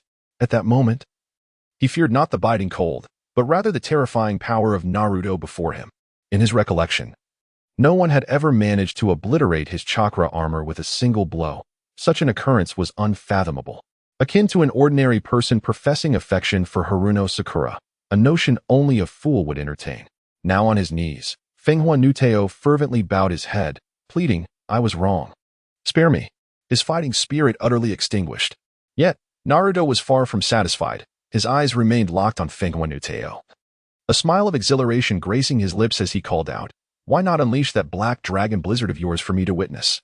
Momentarily taken aback, Fenghua Nuteo quickly recovered and respectfully replied, "Since you express such interest, I shall comply." With that, he swiftly adjusted his stance and began to gather chakra. His hands moved with remarkable speed, and the air around him thickened with a potent energy that emanated outward. Just as Fenghua Nuteo was about to unleash his technique, Naruto's previously indifferent expression shifted to one of surprise. "Wait, you're actually going to use it?" In an instant, he reached into his robe and withdrew a watermelon knife. With a flash of cold steel, Fenghua Nuteo barely had time to react before his head fell to the ground. The frigid air swiftly froze Fenghua Nuteo's body. Naruto shouted to Kakashi's dog nearby, "What are you waiting for? Hurry and clean this mess up, you useless mutt." Upon hearing this, Haruno Sakura approached Naruto slowly, bending down to swiftly remove her thin outer garment and using it to meticulously wipe the blood from the floor. The biting cold of the snow country assaulted Sakura. Her skin soon flushed red as her body involuntarily trembled. Yet, she gritted her teeth and persevered, inwardly cursing, "You little brat Naruto, you old fool Kakashi, just wait. Once I return to Konoha and become Tsunade's apprentice, I will make you pay." As fate would have it, when Naruto passed by Sakura, he delivered a sudden kick that sent her sprawling to the ground. She fell forward, palms and knees striking the floor, pain radiating through her body, accompanied by an overwhelming sense of humiliation. Tears welled up and cascaded down her cheeks, each drop staining the bloodied floor. Kakashi, witnessing the scene, remained silent. He understood that as a skilled ninja, Sakura's chakra would shield her from fatal harm, but the humiliation inflicted was undeniably profound. Strangely, however, a flicker of unexpected satisfaction stirred within him at the sight of Sakura's disarray. At that moment, hurried footsteps approached rapidly. 3 doctors, leading a contingent of armed guards, arrived at the scene. Upon learning of their victory, expressions of joy illuminated their faces. Naruto, with a smile, assisted Fenghua Xiaoxue to her feet, and together they made their way towards the throne of the Snow Country. Finally, Fenghua Xiaoxue seated herself gracefully upon the throne, marking the beginning of a new era for the kingdom. Naruto stood high above, addressing the throngs below. Why do you not rejoice? We have achieved victory. The guards momentarily paused, taken aback, but soon they reacted to the triumph, thunderous applause erupting throughout the palace.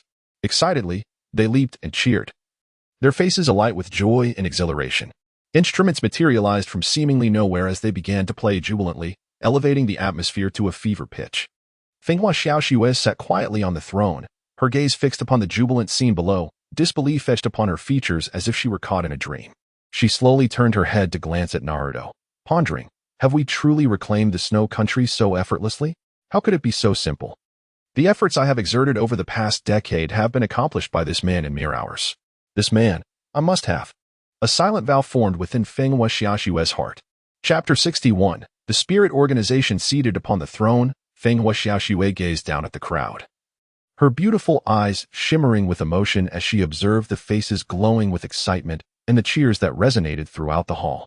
She gently turned her head to look at Naruto, who wore a radiant smile that exuded warmth.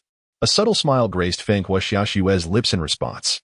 Naruto, too, cast his gaze upon the enthusiastic throng below, finding solace in their fervent support. Yet, his attention was suddenly drawn to a figure in the corner, causing his earlier joy to fade. Raising his right hand, Naruto signaled for silence. He then pointed with his index finger to an inconspicuous corner of the hall and proclaimed loudly, "Ladies and gentlemen, while we celebrate, there sits a person in that corner who bears no smile. She is weeping. Could she be an undercover agent?" At this revelation, the crowd turned their eyes towards the pointed direction, and indeed, in the dim light, sat a tear-streaked Sakura Haruno, appearing utterly alone and helpless. Seizing the moment, a trio of advisors ignited the crowd's fury, exclaiming, "You speak the truth. This wretched woman must be a spy. Your Majesty, I implore you to order her execution to prevent future troubles." Their words ignited the atmosphere, and whispers of outrage spread like wildfire. Sakura sat isolated, subjected to the hostile and suspicious glares from all around. Overwhelmed by her anger and indignation, she rose abruptly and shouted at Naruto, "You orphaned wretch! You cursed demon! Is this your scheme? To thwart my return to Konoha and hinder my growth, you resort to such vile tactics. You fear my strength will surpass yours." The crowd erupted in fury at her words. "How dare you insult our hero? Who do you think you are, you despicable creature, to curse our champion?" Shouts calling for Sakura's demise filled the air, plunging the scene into chaos. Fenghua Xiaoxue turned her gaze towards Naruto, her eyes reflecting a hint of inquiry. Despite the crowd's pleas for her to act, she understood that the ultimate decision lay with Naruto. Sensing her gaze, Naruto offered her a warm smile before turning to address the assembly. "Everyone, enough. Our benevolent new queen has made her decision. She has shown mercy and spared this woman from death. However, she shall not escape unscathed." With that, Naruto swiftly descended from the platform and approached Sakura. Grasping her hair firmly, he dragged her to a sturdy pillar and bound her tightly. After securing her, he surveyed the crowd and announced, "Ladies and gentlemen, there are over 50 of you here. Form a line and take turns striking this woman until you tire, but no weapons. If she endures, she shall be released." The crowd erupted in enthusiastic cheers, eager to fulfill his command. A long line quickly formed before Sakura as the first individual stepped forward, raising a fist to strike her. Sakura's cries of anguish echoed through the hall. One by one, the crowd unleashed their blows upon her. Kakashi, standing at the back of the line, quietly joined in. As a seasoned ninja, he knew that their punches would not inflict fatal harm on Sakura. Yet, he chose to participate, believing it was a lesson for his pupil, all in her best interest. After all, a little enjoyment for himself was reasonable, wasn't it? This grim spectacle continued from day into night until the crowd, exhausted, finally ceased their assault. Sakura was left unrecognizable, her voice hoarse and consciousness faded. Meanwhile, Naruto and Fenghua Xiaoxue leisurely sipped coffee and chatted on the platform, observing the conclusion of the ordeal below. Fenghua Xiaoxue nodded to Naruto and rose to speak. "Now, Let us not forget that today marks a significant transition for the Land of Snow. I hereby announce our new alliance with the organization Spirit led by Naruto. The Land of Snow will fully support this endeavor. At this proclamation, the crowd erupted once more in cheers. However, Kakashi's expression turned grave. This news was troubling for Konoha. Naruto, an S-rank rogue ninja, leading such an organization could provoke major powers if it became public knowledge. It was evident that capturing an S-rank rogue in the Land of Snow would be nearly impossible. Naruto understood the implications but was undeterred. Having acquired such formidable power, he saw no reason to live in the shadows. Let them come. We will not shy away until none dare approach us, he declared, standing tall. Let the music play, and let the festivities continue. After a lengthy celebration, the following day found Kakashi carrying a cage containing the emotionally shattered Sakura, unable to walk, and in need of return to Konoha for healing. Kakashi remained by Fanghua Shashue's side, engrossed in the filming of their grand finale. Meanwhile, the vast geothermal engine of the Land of Snow lay dormant, obstructed by a false hexagonal crystal. A repair would require time. At this moment, Naruto, accompanied by Hinata and Karin, ascended another snow-capped peak. Surveying the breathtaking panorama of undulating mountains blanketed in white, Naruto turned to his companions, inquiring, "What do you think of this place? Establishing our base here would not only provide a strategic vantage point, but also allow us to enjoy the stunning winter scenery." Hinata nodded in agreement, her eyes sparkling as she replied softly, "Yes, this place is indeed splendid. The view is expansive, and I believe it would make an excellent location." Karin also expressed her enthusiastic approval, nodding vigorously. The three exchanged smiles, united in their vision for the future. Chapter 62. Uchiha Itachi Naruto's eyes ignited with the eternal Manjiki Sharingan, as chakra coalesced within him, conjuring a blue Susanoo. Grasping a Susanoo long sword, he swung it forward, unleashing a fierce gust of wind. With a resounding crash, the mountain before him was cleaved in two, the massive peak effortlessly flattened, sending countless stones cascading down and enveloping the air in a cloud of dust. Subsequently, Naruto activated Kamui. Amidst a swirling distortion of light, a castle gradually materialized. This fortress was constructed from an extraordinary metallic substance, remarkably resilient, impervious to even the most forceful impacts. Its foundation, meticulously designed with unique materials, anchored firmly to the ground, unyielding to external disturbances. The castle was fortified with formidable barriers, effectively warding off various intrusions. Advanced automatic machine guns, crafted from cutting-edge technology, were strategically positioned along the walls, ready to unleash a barrage of fire upon detecting any approaching foes. Naruto, accompanied by Hinata and Karin, entered the castle's interior, traversing the opulent corridors until they reached the grand hall at the castle's center. The hall was adorned in resplendent gold and splendor. Naruto proceeded directly to the main seat, turned and sat down, closing his eyes to delve into his inner world.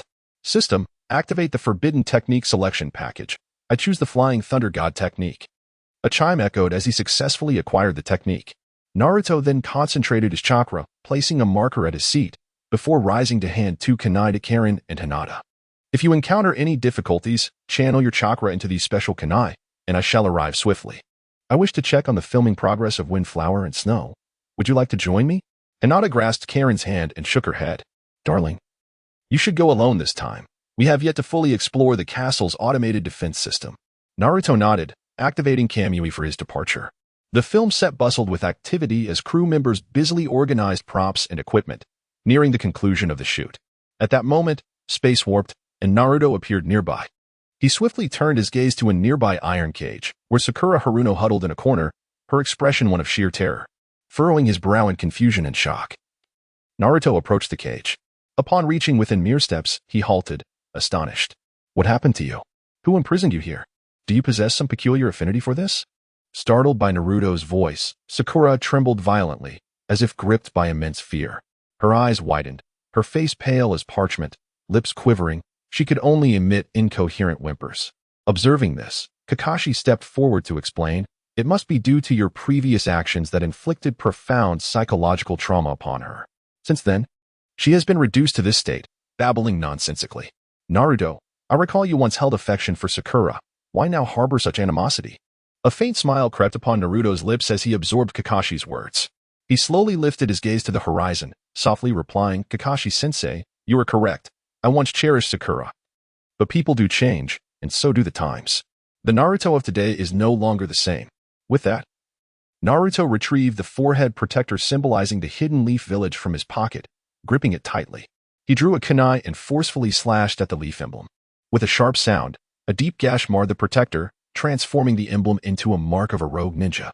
Kakashi observed the defaced forehead protector in Naruto's hand, then raised his gaze to meet Naruto's resolute eyes. In that moment, he understood Naruto had firmly resolved to sever ties with his past, making a return to the former Team 7 implausible.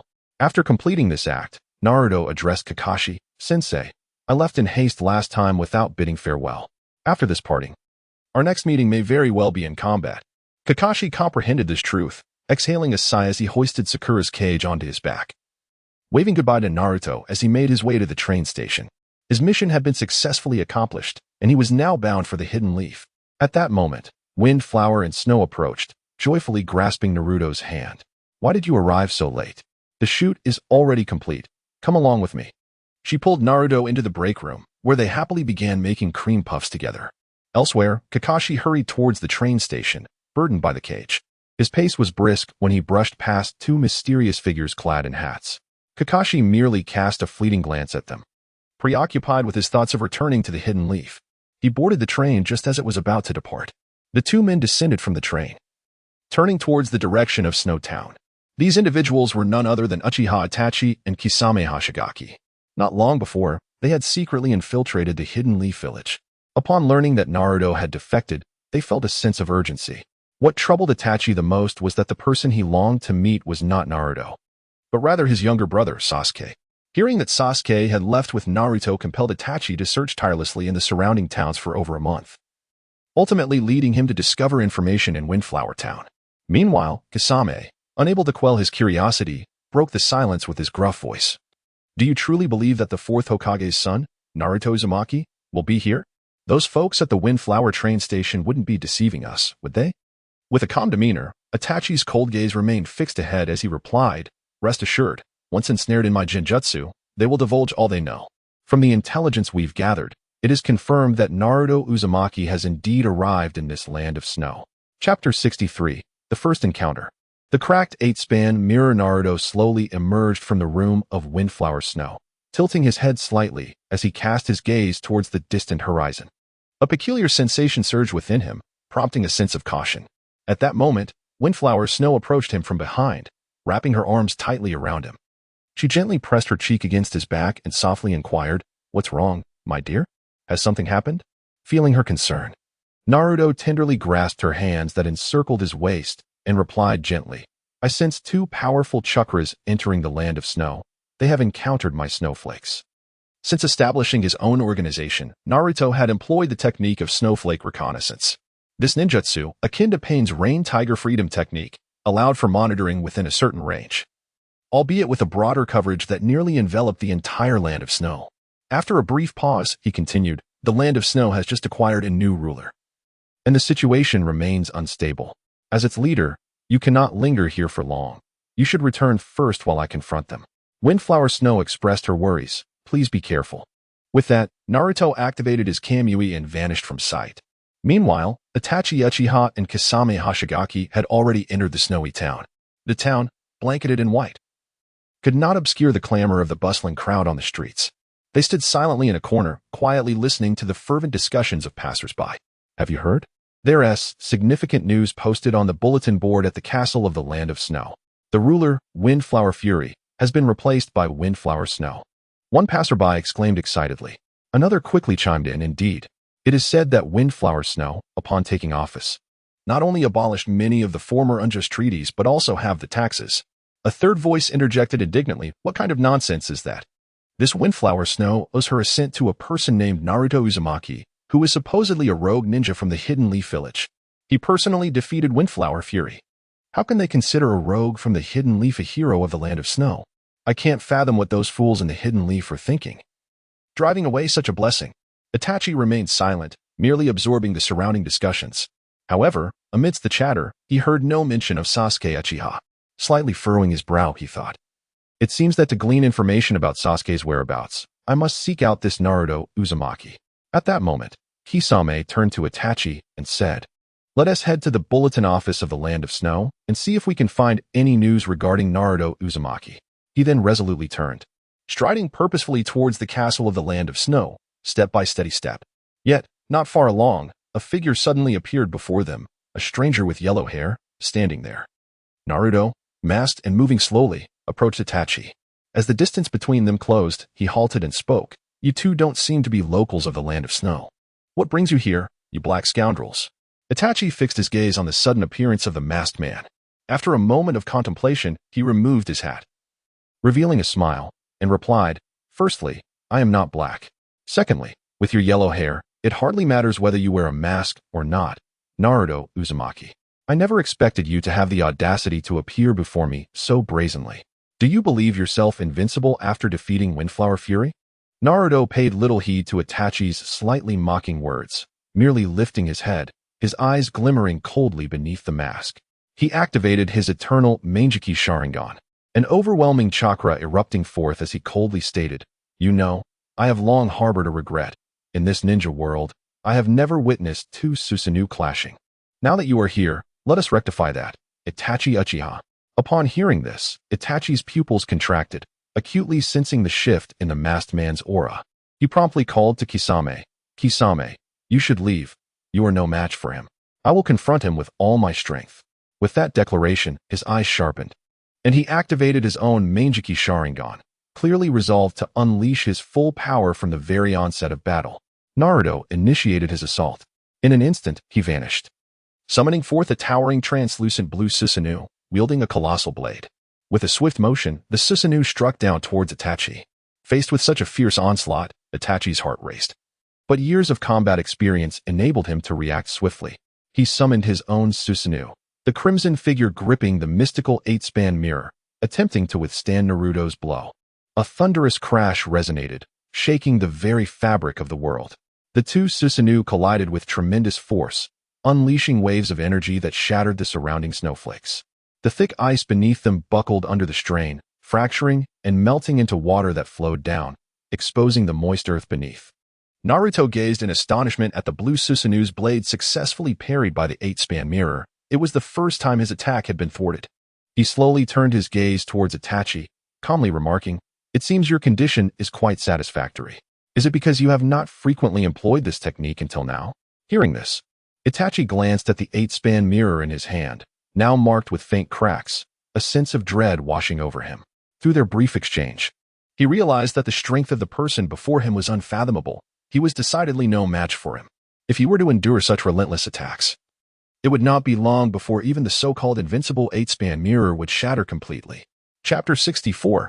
Fierce Battle. Uchiha Itachi, clad in his Susanoo, fixed his gaze intently on Naruto and exclaimed loudly, Can we pause for a moment?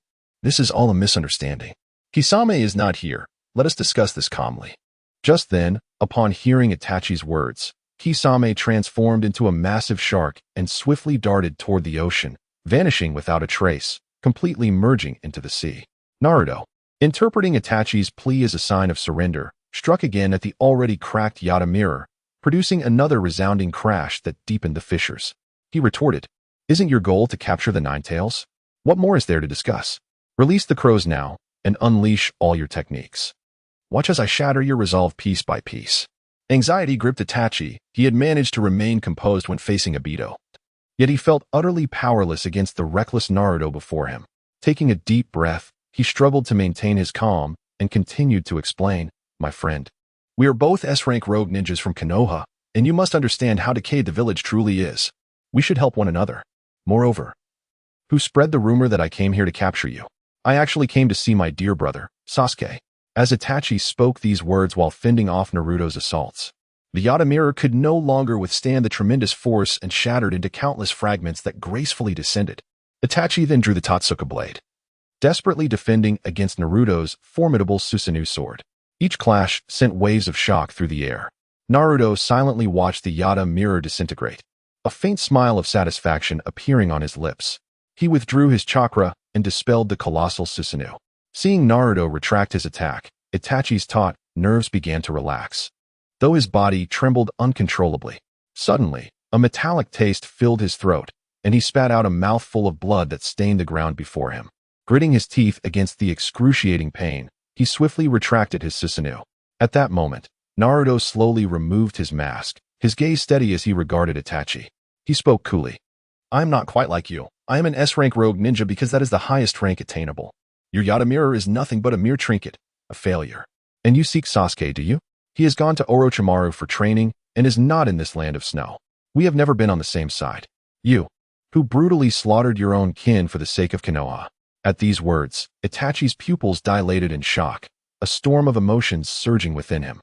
Everyone knew he had killed his clan, but the truth behind his actions, that he had done so for Konoha, was a closely guarded secret, known only to a select few. How could Naruto possess such knowledge? Not pausing for Itachi's silence, Naruto continued. "Moreover, I have already disclosed the truth about you to Sasuke.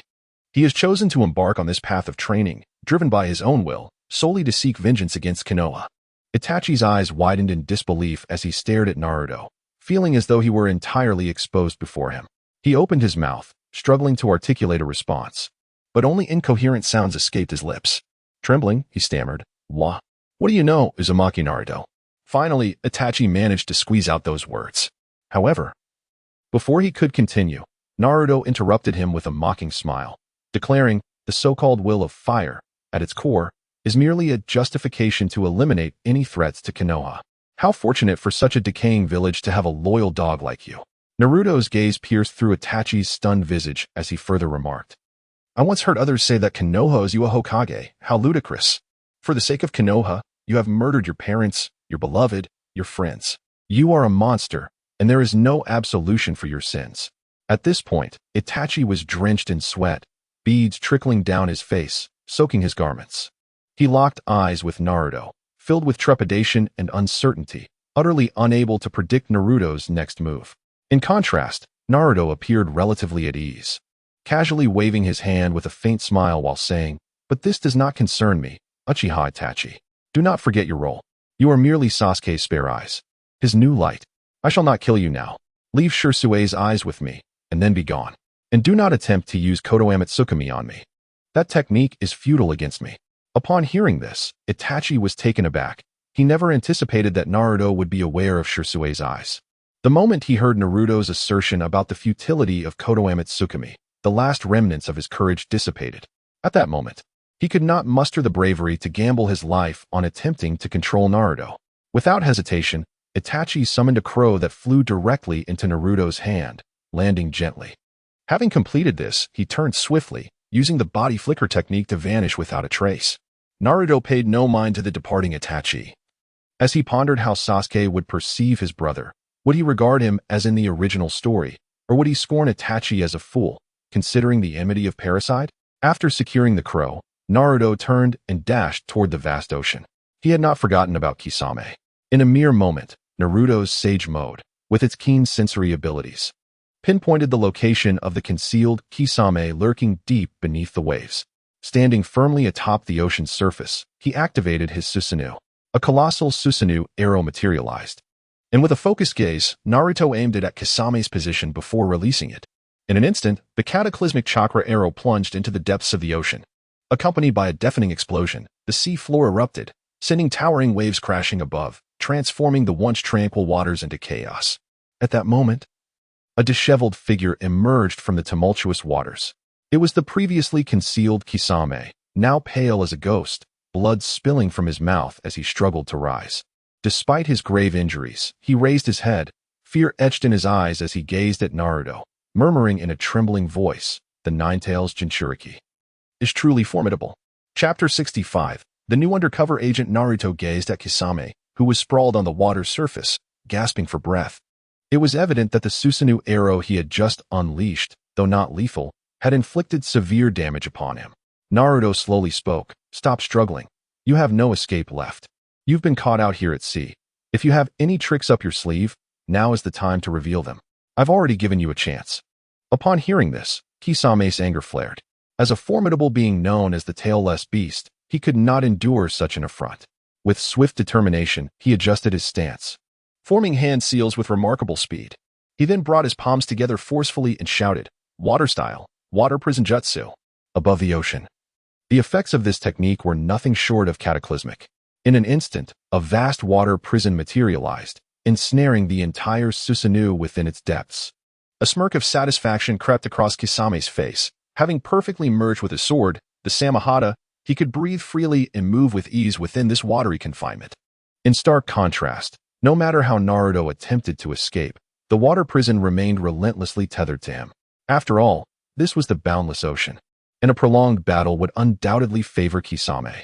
At that moment, Naruto's chakra surged, infusing the Susanoo with renewed vigor. The strength of the Susanoo escalated, sprouting legs and donning azure leggings. Subsequently, the Susanoo swung its long blade, unleashing an attack of immense power. A blade of light sliced through the air, aimed directly at the colossal water prison. With a resounding crack, the water prison was cleaved in two. The surrounding ocean was also affected, as the water surged violently to either side, revealing the deep abyss below. The powerful shockwave continued unabated, hurtling towards Kisame. Faced with this swift onslaught, Kisame was taken aback. His eyes widened in disbelief as he thought, "What?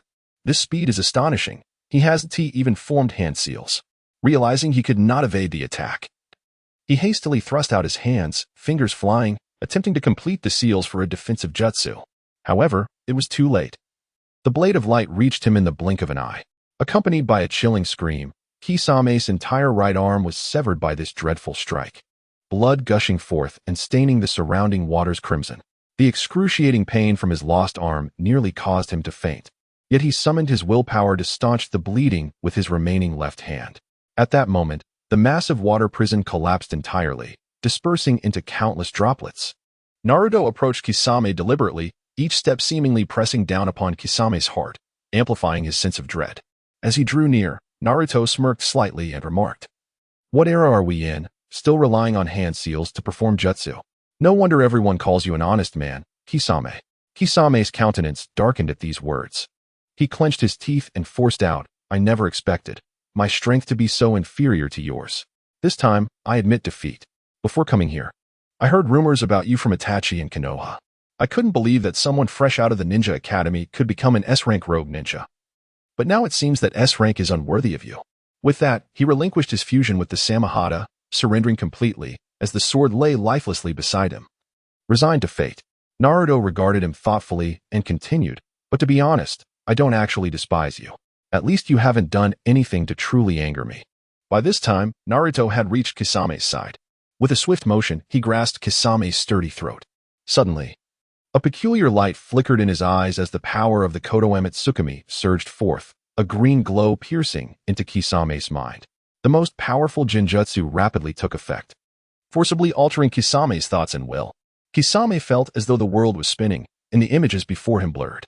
When clarity returned, all that remained in his heart was an unwavering loyalty to Naruto. "From now on, you shall be my spy within the Akatsuki. Immediately infiltrate their ranks and keep a close watch on that devoted son, Jugo," Naruto commanded coldly, placing a specially crafted kunai beside him. Kisame's eyes gleamed with an unusual light as he nodded in response. "Yes, leader. Leave it to me." He then reached for his severed right arm floating nearby, channeling his chakra to mend his wounds, and grasped the Samahata. Kisame possessed a unique ability. As long as chakra remained within him, he could heal his injuries autonomously. In no time, his wounds began to close at a visible rate. Once his injuries had sufficiently healed, he took the kunai Naruto had prepared for him and concealed it on his person. Turning away, he plunged into the vast ocean, swiftly swimming towards the horizon. Naruto quietly observed Kisame's retreating figure, contemplating, "Though I am uncertain if the effects of this Kodoeme Tsukumi will endure, at least for now, all seems to be proceeding smoothly. As for what the future holds, that remains to be seen." With this thought, Naruto activated his Kamui, and with a distortion of space, he vanished from sight. Chapter 66. The land of craftsmen. Time passed swiftly, and 2 months had elapsed. Following the successful defeat of 2 S-rank rogue ninjas, Uchiha Itachi from Konoha and Kisame Hoshigaki, one of the 7 ninja swordsmen of the mist, Fenghua Xiaoxue decided to seize the opportunity to launch an extensive promotional campaign. She recognized the monumental significance of this victory for Snow Ninja Village. If the news could spread throughout the entire ninja world, it would not only enhance the village's reputation but also attract a greater number of mission requests. As anticipated, with the smooth progress of the promotional efforts, news of the battle rapidly infiltrated every corner of the ninja world. People began to regard Snow Ninja Village with newfound respect. And the immediate consequence of this fame was a dramatic surge in mission requests received by the village. Faced with such an overwhelming number of tasks, Naruto declared that his organization would only accept A-rank or S-rank high difficulty missions, leaving the smaller, trivial jobs to Snow Ninja Village. At that moment, Naruto lounged comfortably in a chair, perusing the various missions he had received recently. After a prolonged examination, he shook his head and began to mutter in complaint. Sigh. This period has been rather mundane. Nothing interesting has occurred, and according to the information from Kisame, it seems the Akatsuki organization won't be taking any action for at least another 2 years. Upon hearing Naruto's words, Hinata, who had been quietly knitting a scarf beside him, lifted her gaze gently towards him and softly said, "Don't be so impatient, dear. I actually find this stable and tranquil life quite pleasant. We don't have to engage in constant fighting and can truly enjoy this peaceful time." With a faint smile, Hinata returned to her knitting. At that moment, Karin emerged from the room, munching on an apple. Naruto casually flipped through the mission requests when suddenly his gaze lingered on a particular document, his eyes narrowing slightly with curiosity. Oh, there's a request from the Land of Sand. It seems to be a plea for assistance. Let me see. It appears that the Land of Craftsmen has captured individuals from the Land of Sand and is seeking aid from the Land of Snow for a rescue operation. As Naruto mused aloud, he continued to read, striving to recall relevant information. After a moment, realization dawned upon him. Yes. The person who was taken seems to be Gaara's apprentice, named Mo Lee. I vaguely remember that she was quite attractive. Just then, Hinata, who had been silently observing Naruto, could no longer suppress her jealousy. She playfully raised her hand and gently slapped Naruto's head, pouting, "Is it that I, Hinata, am unable to wield a blade? Or are you, Naruto, becoming too lofty?" Karin, overhearing this exchange, also felt a surge of irritation and jealousy. With her hands on her hips, she glared at Naruto and exclaimed, "Is it that I, Karin, am insufficiently charming? Or are you, Naruto, just too picky?" Faced with the sudden onslaught of playful banter from Hinata and Karin, Naruto stood there momentarily stunned before regaining his composure. He rolled his eyes in exasperation, several beads of sweat forming on his forehead. With a bemused expression, he explained, "Oh, come on, what are you two thinking? I'm simply bored and looking for something interesting to do, that's all. If you don't believe me, why not join me?" To Naruto's invitation, Hinata shook her head gently, replying, No, I have many more scarves to finish. Be careful on your journey, okay? I've heard that while the Land of Craftsmen is relatively weak, they do produce some formidable ninja tools, and they have a rich history." Karin also shook her head in refusal. "Darling, I can't accompany you either. I'm in the middle of watching a drama from the Land of Snow, so you'll have to go alone this time. Remember to have fun." Hearing their refusals, Naruto stuffed the mission request into his pocket and stood up, saying, "All right, since that's the case, I'll be off. Oh, and one last reminder, please don't keep picking up those silly phrases from the internet." With that, Naruto vanished in the blink of an eye. The Hidden Leaf Village had also received the request from the Land of Sand. After careful consideration, the Sand Village recognized that, despite the disparity in strength between the Land of Craftsmen and the 5 great nations, the former possessed historical legacy and was rumored to have powerful secret weapons. Therefore, the Sand Village took this rescue mission seriously and promptly issued urgent requests to various ninja villages. Ultimately, it seemed that only Konoha and Snow Ninja Village accepted the request, as other villages were too distant and rushed to respond. Tsunade, the 5th Hokage of Konoha, made a decisive choice and dispatched all of Konoha's elite shinobi. She chose not to mobilize the stronger Jonin, as she held little concern for the so-called secret weapons of the Land of Craftsmen. Meanwhile, Gaara had already led Kankuro and Temari towards the Land of Craftsmen. Shortly after, they arrived at their destination and engaged in battle with the 4 celestial beasts. Concurrently, at the entrance of Konoha, Shikamaru had gathered with Neji and other comrades.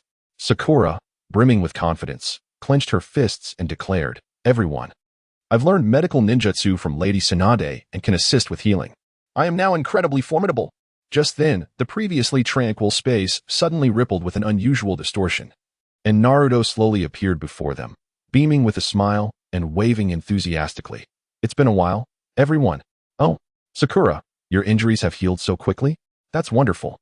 Upon seeing Naruto, Sakura's expression shifted to one of fear. She immediately grasped Shikamaru's hand and turned to him, saying, "Shikamaru, I feel that my medical ninjutsu is still not mature enough. I've only been learning for a little over a month, and I still have a long way to go. I want to be going this time. You all do your best, okay?" I'm heading back now. Without waiting for Shikamaru to respond, she dashed back to the village, knowing that even a moment's hesitation would be a disservice to herself. Watching Sakura flee, Naruto reached out, using his technique to pull her back. Don't be afraid.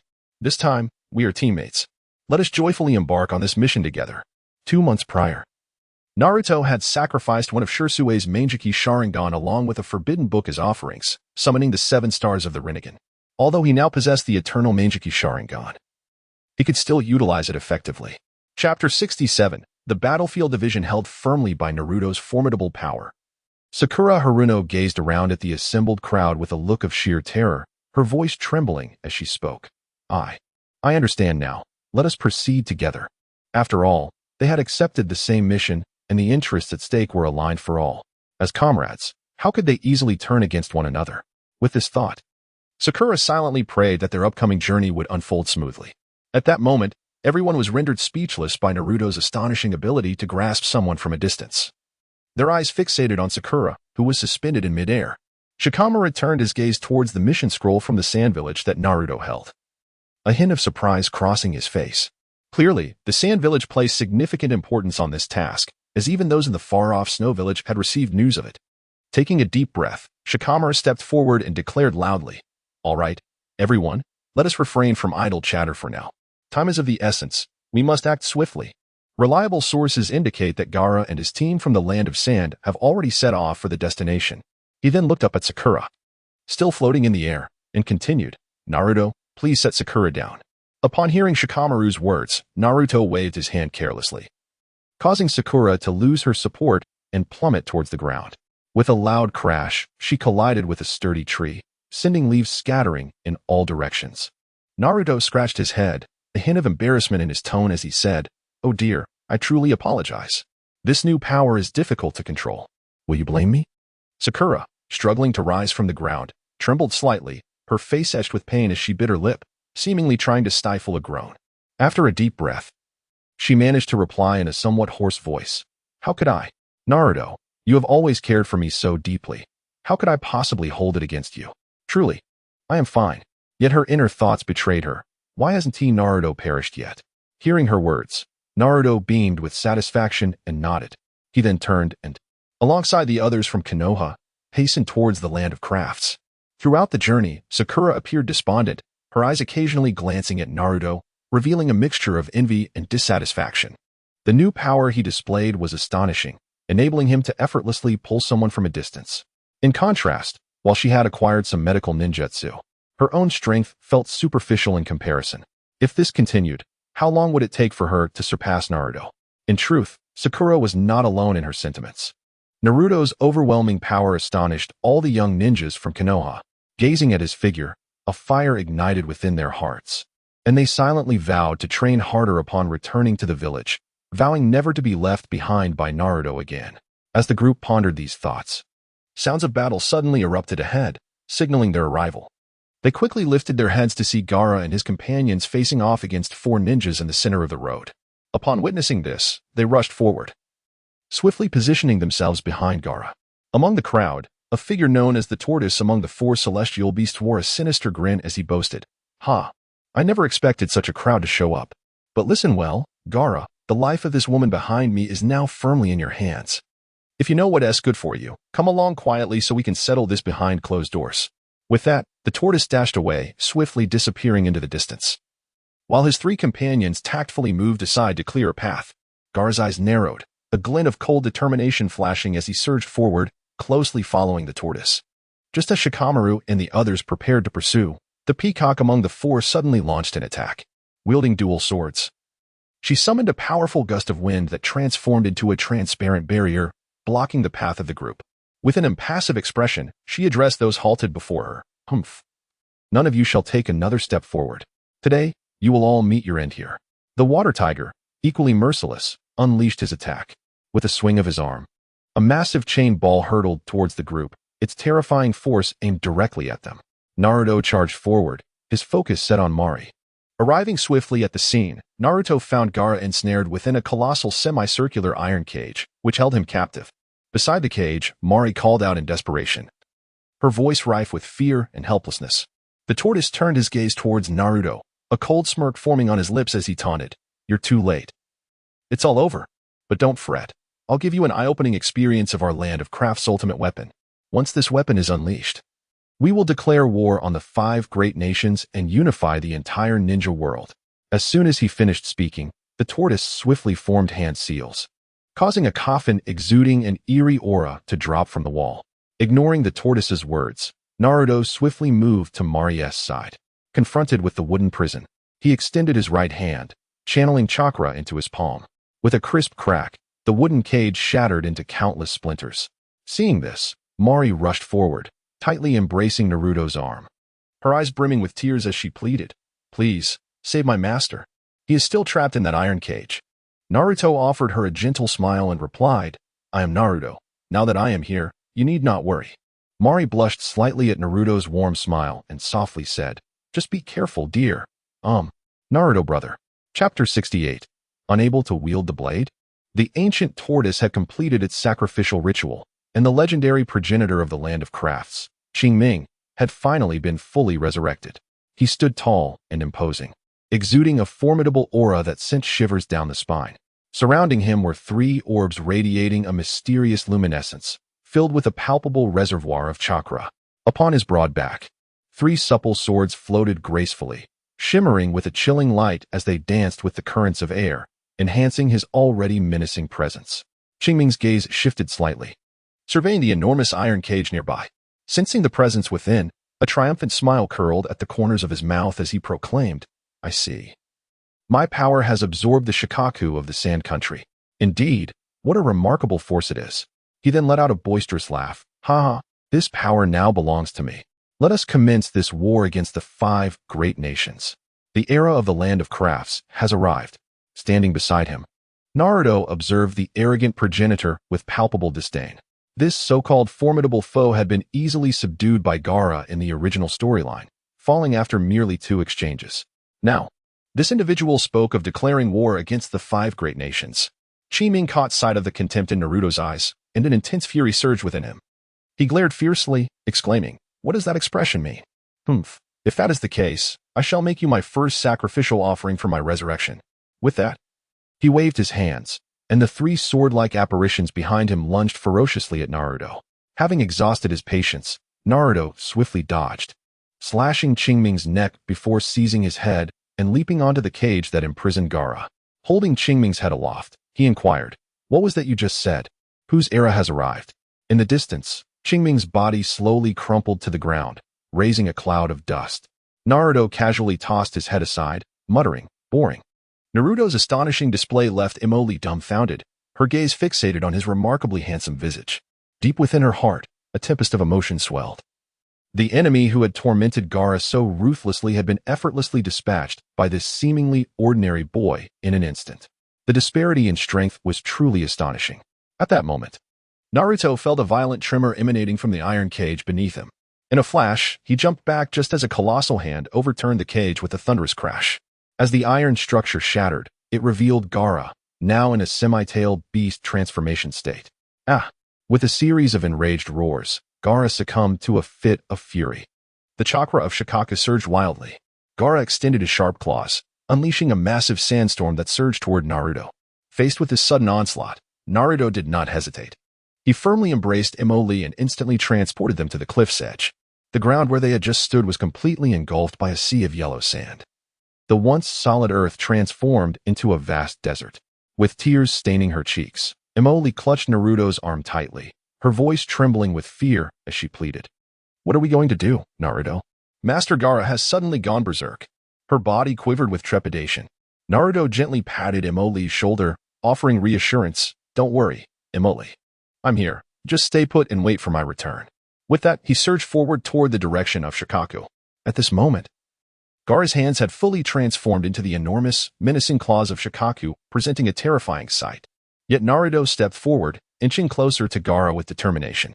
When he was sufficiently near, Naruto halted, gazing at Gaara's half-human, half-beast form, and called out, "Can we calm down for a moment, Shikaku?"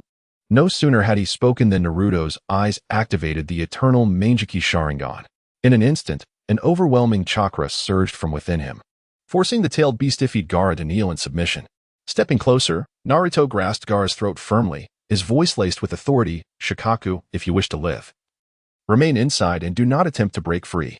As these words left his lips, a tremendous explosion erupted, and Gaara's claws, previously ensconced in sand, disintegrated, scattering countless grains. In the blink of an eye, those fearsome claws reverted to Gaara's normal hands. Clearly, he had reverted from his tailed beast state, and Shikaku, now within Gaara's body, was sweating profusely, reflecting, "What manner of man is this?" That instant of pressure, if I hadn't retreated quickly, I could have perished. At that moment, the Leaf Village's allies arrived, having dealt with their adversaries. Their gazes were fixed upon the scene ahead, where Naruto's right hand clutched Gaara's neck, as if intent on taking his life. Shikamaru rushed forward anxiously, his mouth agape, ready to intervene. Yet before he could utter a word, Sakura's sharp cry pierced the air. "Naruto, stop. How can you be so reckless as to kill Gaara? We came here to help him. How dare you? The reputation of the Snow Village will suffer immensely, and no one will wish to entrust them with missions again. All the blame will fall squarely on your shoulders. How will you bear such consequences?" Her tone was unforgiving as she chastised Naruto. "Are you planning to betray the Snow Village again?" Her words ignited the atmosphere, and Naruto found himself at a loss for words, unable to defend himself. Even Gaara had been condemned to death by Sakura's judgment. The tension reached a boiling point as the sentiments of the Leaf's allies flared, their eyes filled with confusion, reproach, and concern, awaiting a reasonable explanation from him. Gradually, Naruto released his grip on Gaara's neck. As he did, the unconscious Gaara slumped to the ground, appearing lifeless to onlookers. Naruto, cradling his head, slowly began to laugh. "Not so? It's only been 2 months, and Sakura, have you truly forgotten my ferocity? You've already declared Gaara dead, even though he is still alive. Merely to stand on your moral high ground and scold me. Haven to you? Is it I, Naruto, who is unable to wield the blade? Or is it you, Sakura, who has lost your way?" Chapter 69. The unfathomable struggles. Upon hearing those words, Haruno Sakura's instinctual intuition flared to life, urging her to unleash a tirade. Yet, at that moment, an inexplicable wave of trepidation washed over her, causing her body to tremble uncontrollably. Instinctively, Sakura darted behind Shikamaru for refuge. Naruto, poised to offer clarification, found his words caught in his throat as a diminutive figure sprinted towards them. It was none other than Moegi, who, breathless, exclaimed, "Please, do not misunderstand. Naruto just triumphantly vanquished the formidable tortoise of the land of crafts and the ancestral figure Saimai, and he has also reverted my master Gaara from his tailed beast transformation. Though his methods might have appeared somewhat brutal, he certainly did not kill my master." As her words echoed, all eyes turned towards Gaara, who was slowly rising, cradling his head. Witnessing the supposedly slain Gaara in good health elicited collective sighs of relief, and the crowd began to trust Moegi's account. At that juncture, Shikamaru turned to Sakura, his gaze tinged with reproach as he admonished, "Must you always be so impulsive, jumping to conclusions? Look at the chaos you've stirred. You've only succeeded in striking your own face. I truly cannot fathom why you have become so insufferable." With Shikamaru's words hanging in the air, the surrounding Konoha ninjas chimed in, echoing their dissatisfaction with Sakura's behavior. In an instant, Sakura's complexion flushed crimson, becoming the subject of everyone's disapproval. Meanwhile, Naruto's hand instinctively moved to his waist, yearning to draw his watermelon knife for some release. Fortunately, Moegi, quick on her feet, pressed down on Naruto's hand, whispering, "Naruto, hold your anger. Clearly, this woman harbors ill intentions. We, from the sand, have yet to voice our opinions, yet she brazenly curses my master Gaara to death. Such audacity is utterly intolerable." With that, she swiftly leaped behind Shikamaru, producing a rope dart that she shot towards Sakura with precision. The rope ensnared Sakura tightly, and after several loops, the sharp tip of the dart pierced her abdomen with a fierce gust. "Ah, my, how could you?" Sakura wailed, her voice laced with agony, desperately calling for her friends and Shikamaru. Before her plea could conclude, a powerful kick struck her knee, causing her to collapse onto the ground. Moegi towered over the kneeling Sakura, coldly commanding, "Apologize to Naruto and my master Gaara." Yet, Sakura gritted her teeth, defiance and regret flickering in her eyes as she retorted, "We are both women. Surely, we deserve some privilege. Even if I spoke wrongly, must I grovel for forgiveness?" In response to her defiance, Moegi scoffed, thrusting her hand into Sakura's wound and twisting it forcefully. Blood gushed forth, staining the ground. "Ah!" Sakura's heart-wrenching screams filled the air, the pain piercing her very soul. Ultimately, Unable to endure such torment any longer, she bowed her head, sobbing, "I'm sorry, Naruto. I'm sorry, Gaara.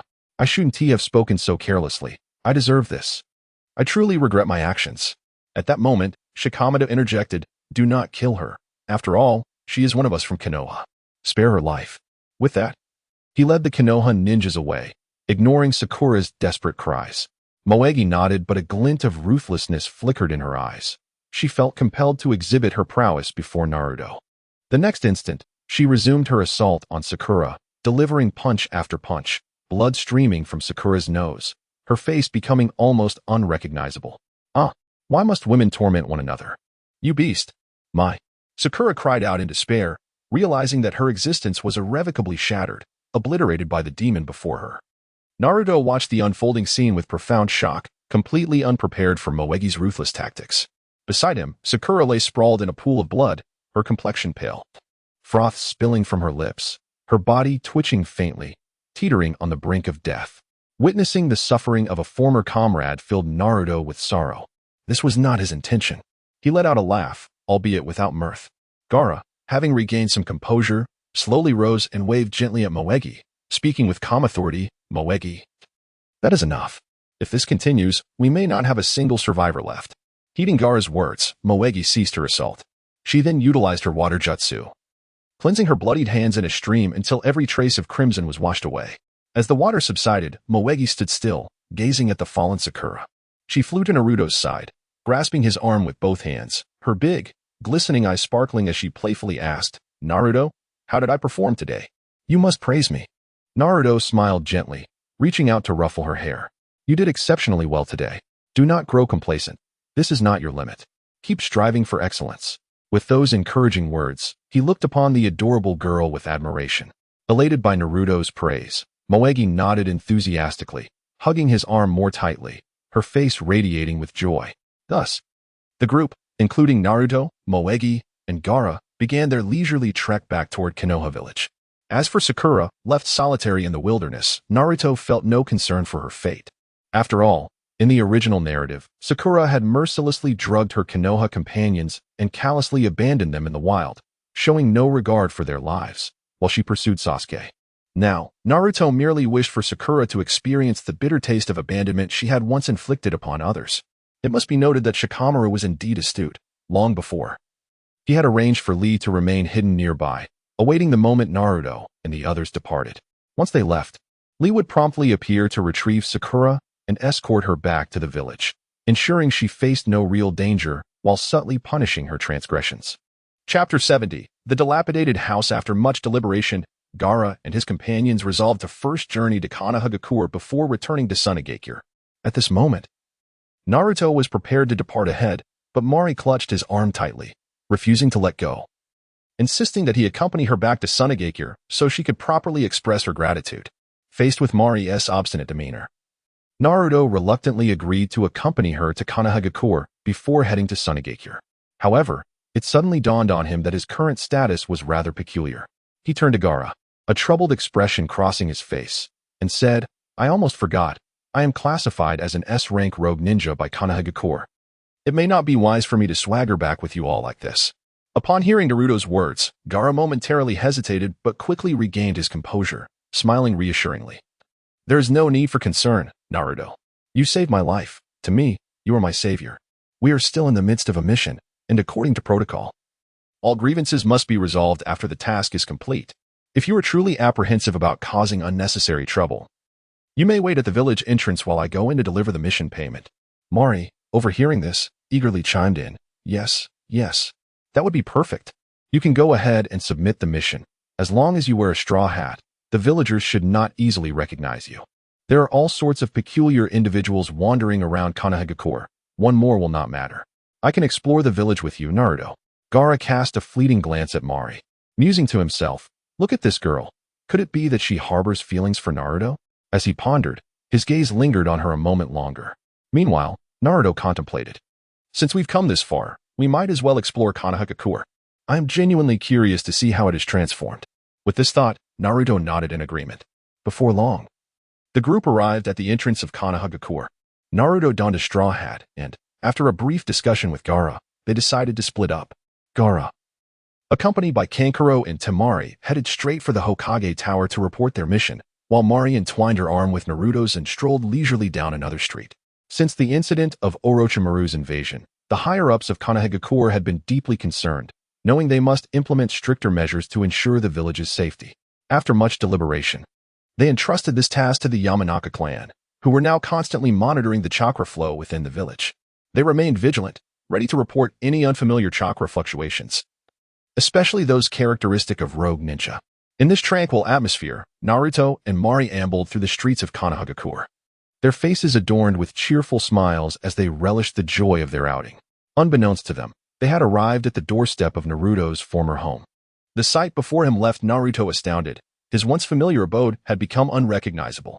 Every window was shattered, littering the ground with shards of glass.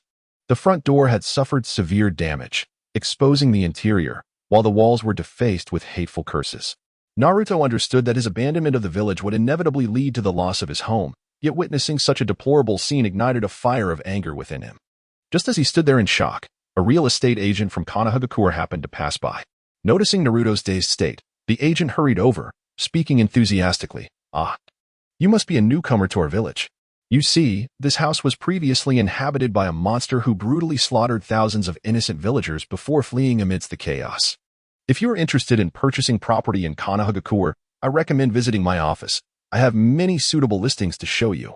Naruto initially covered his face with his hand, but soon couldn't suppress a chuckle, slightly tilting his head and whispering to the agent, "Aha, it's all right. I'm just browsing. I have no intention of buying, as this place will soon be demolished and rebuilt." The agent, clearly perplexed by Naruto's words, could not grasp their meaning. After all, this was a bustling area that would not undergo demolition. At that moment, Naruto felt a sudden tightness in his chest, an unsettling sensation washing over him. He quickly realized that a chakra sensing team was discreetly locking onto his presence. Naruto thought, this power? Is it the sensing squad of Konohagakure? It appears the village's level of vigilance has become significantly more stringent than before. It seems I have been discovered. Meanwhile, Gaara stood at the mission hall counter, handing the mission payment to the staff. Suddenly, a loud crash erupted from the direction of the Hokage Tower, drawing everyone's attention. They all turned towards the source of the noise, where a shadowy figure appeared above the Hokage Tower, racing towards the streets of Konohagakure at an astonishing speed. In the blink of an eye, the figure landed gracefully before Naruto. Upon witnessing this, Gaara's heart raced, and he dashed toward Naruto. At that moment, Naruto quietly regarded the newcomer, the fifth Hokage, Tsunade. He removed his straw hat and softly greeted her. "Hello, Lady Tsunade. I believe this is our first meeting." Tsunade, her expression grave, fixed her gaze upon Naruto and Mari. After a brief moment of contemplation, she comprehended the current situation and spoke slowly. "S-rank rogue ninja Uzumaki Naruto. Although you were here on a mission, it has now concluded. What brings you to this place?" Surprised by her words, Naruto paused, casually tossing his straw hat to the ground. He met Tsunade's gaze and replied, "Nothing in particular. I am merely wandering around, stopping by to see the old house where I once lived. I never expected it to end up like this." As he spoke, Naruto's teeth clenched, fists tightening, and the flames of rage within him began to swell. Chapter 71. Naruto strolls through Konoha. Is he still Naruto if he doesn't kill? At this moment, Tsunade, as the Hokage, appeared on the bustling streets, and many villagers surrounded her as if they had encountered a celebrity. Ignoring the crowd beside her, Tsunade focused intently on Naruto, contemplating deeply. In truth, she harbored a profound desire to retain Naruto. From the perspective of Konoha's overall interests, possessing a formidable powerhouse like Naruto undoubtedly served as a safeguard and advantage for the village. With this thought in mind, Tsunade fixed her gaze upon Naruto and spoke. "Naruto, if you are willing to return to Konoha at this moment, I can grant you special permission to come back, and I will never regard you as a rogue ninja again." Upon hearing Tsunade's declaration, Naruto was momentarily taken aback. After having taken so many lives, she was still willing to welcome him back? He raised his head, looking into Tsunade's eyes, preparing to respond, when suddenly a piercing shout interrupted him. A diminutive middle-aged man emerged from the crowd, pointing directly at Naruto and exclaiming, "Aren't you that demon fox? How dare you, you wretched beast, return to our village? You killed my wife and friends." At that moment, a furious real estate agent, his face contorted with rage, shouted at Tsunade, "Lady Tsunade, you must not let this scoundrel go. He is the very Nine-Tails who cruelly slaughtered our villagers before you even took office as Hokage." The villagers, stirred by emotion, clustered together, their voices rising in a cacophony of anger and accusations. Amidst the relentless jeers, Naruto turned to Tsunade and slowly asked, "Given the scene before you, do you still wish for me to return to this village? Or can you truly bear such overwhelming pressure?" Tsunade clenched her fists, trembling with fury, and suddenly shouted, "Silence. All of you, be quiet." Her roar instantly silenced the crowd, transforming the previously raucous assembly into a hush of disbelief. Taking a deep breath to suppress her anger, Tsunade faced the crowd's scrutinizing gazes and continued, "Naruto, come back. Return to Konoha. If you agree, I will rebuild your home, even if it is in ruins. Moreover, I swear by my title as Hokage to absolve you of your status as a rogue ninja." Her words left the villagers of Konoha wide-eyed with shock, momentarily rendering them speechless. They could hardly fathom that Tsunade would publicly extend such an offer. Naruto, equally astonished, stared blankly at Tsunade. If it were Sarutobi, he would never have dared to make such a move for fear of losing the people's trust. Yet here stood Tsunade, boldly confronting immense pressure to extend a sincere invitation. This courage genuinely earned Naruto's respect.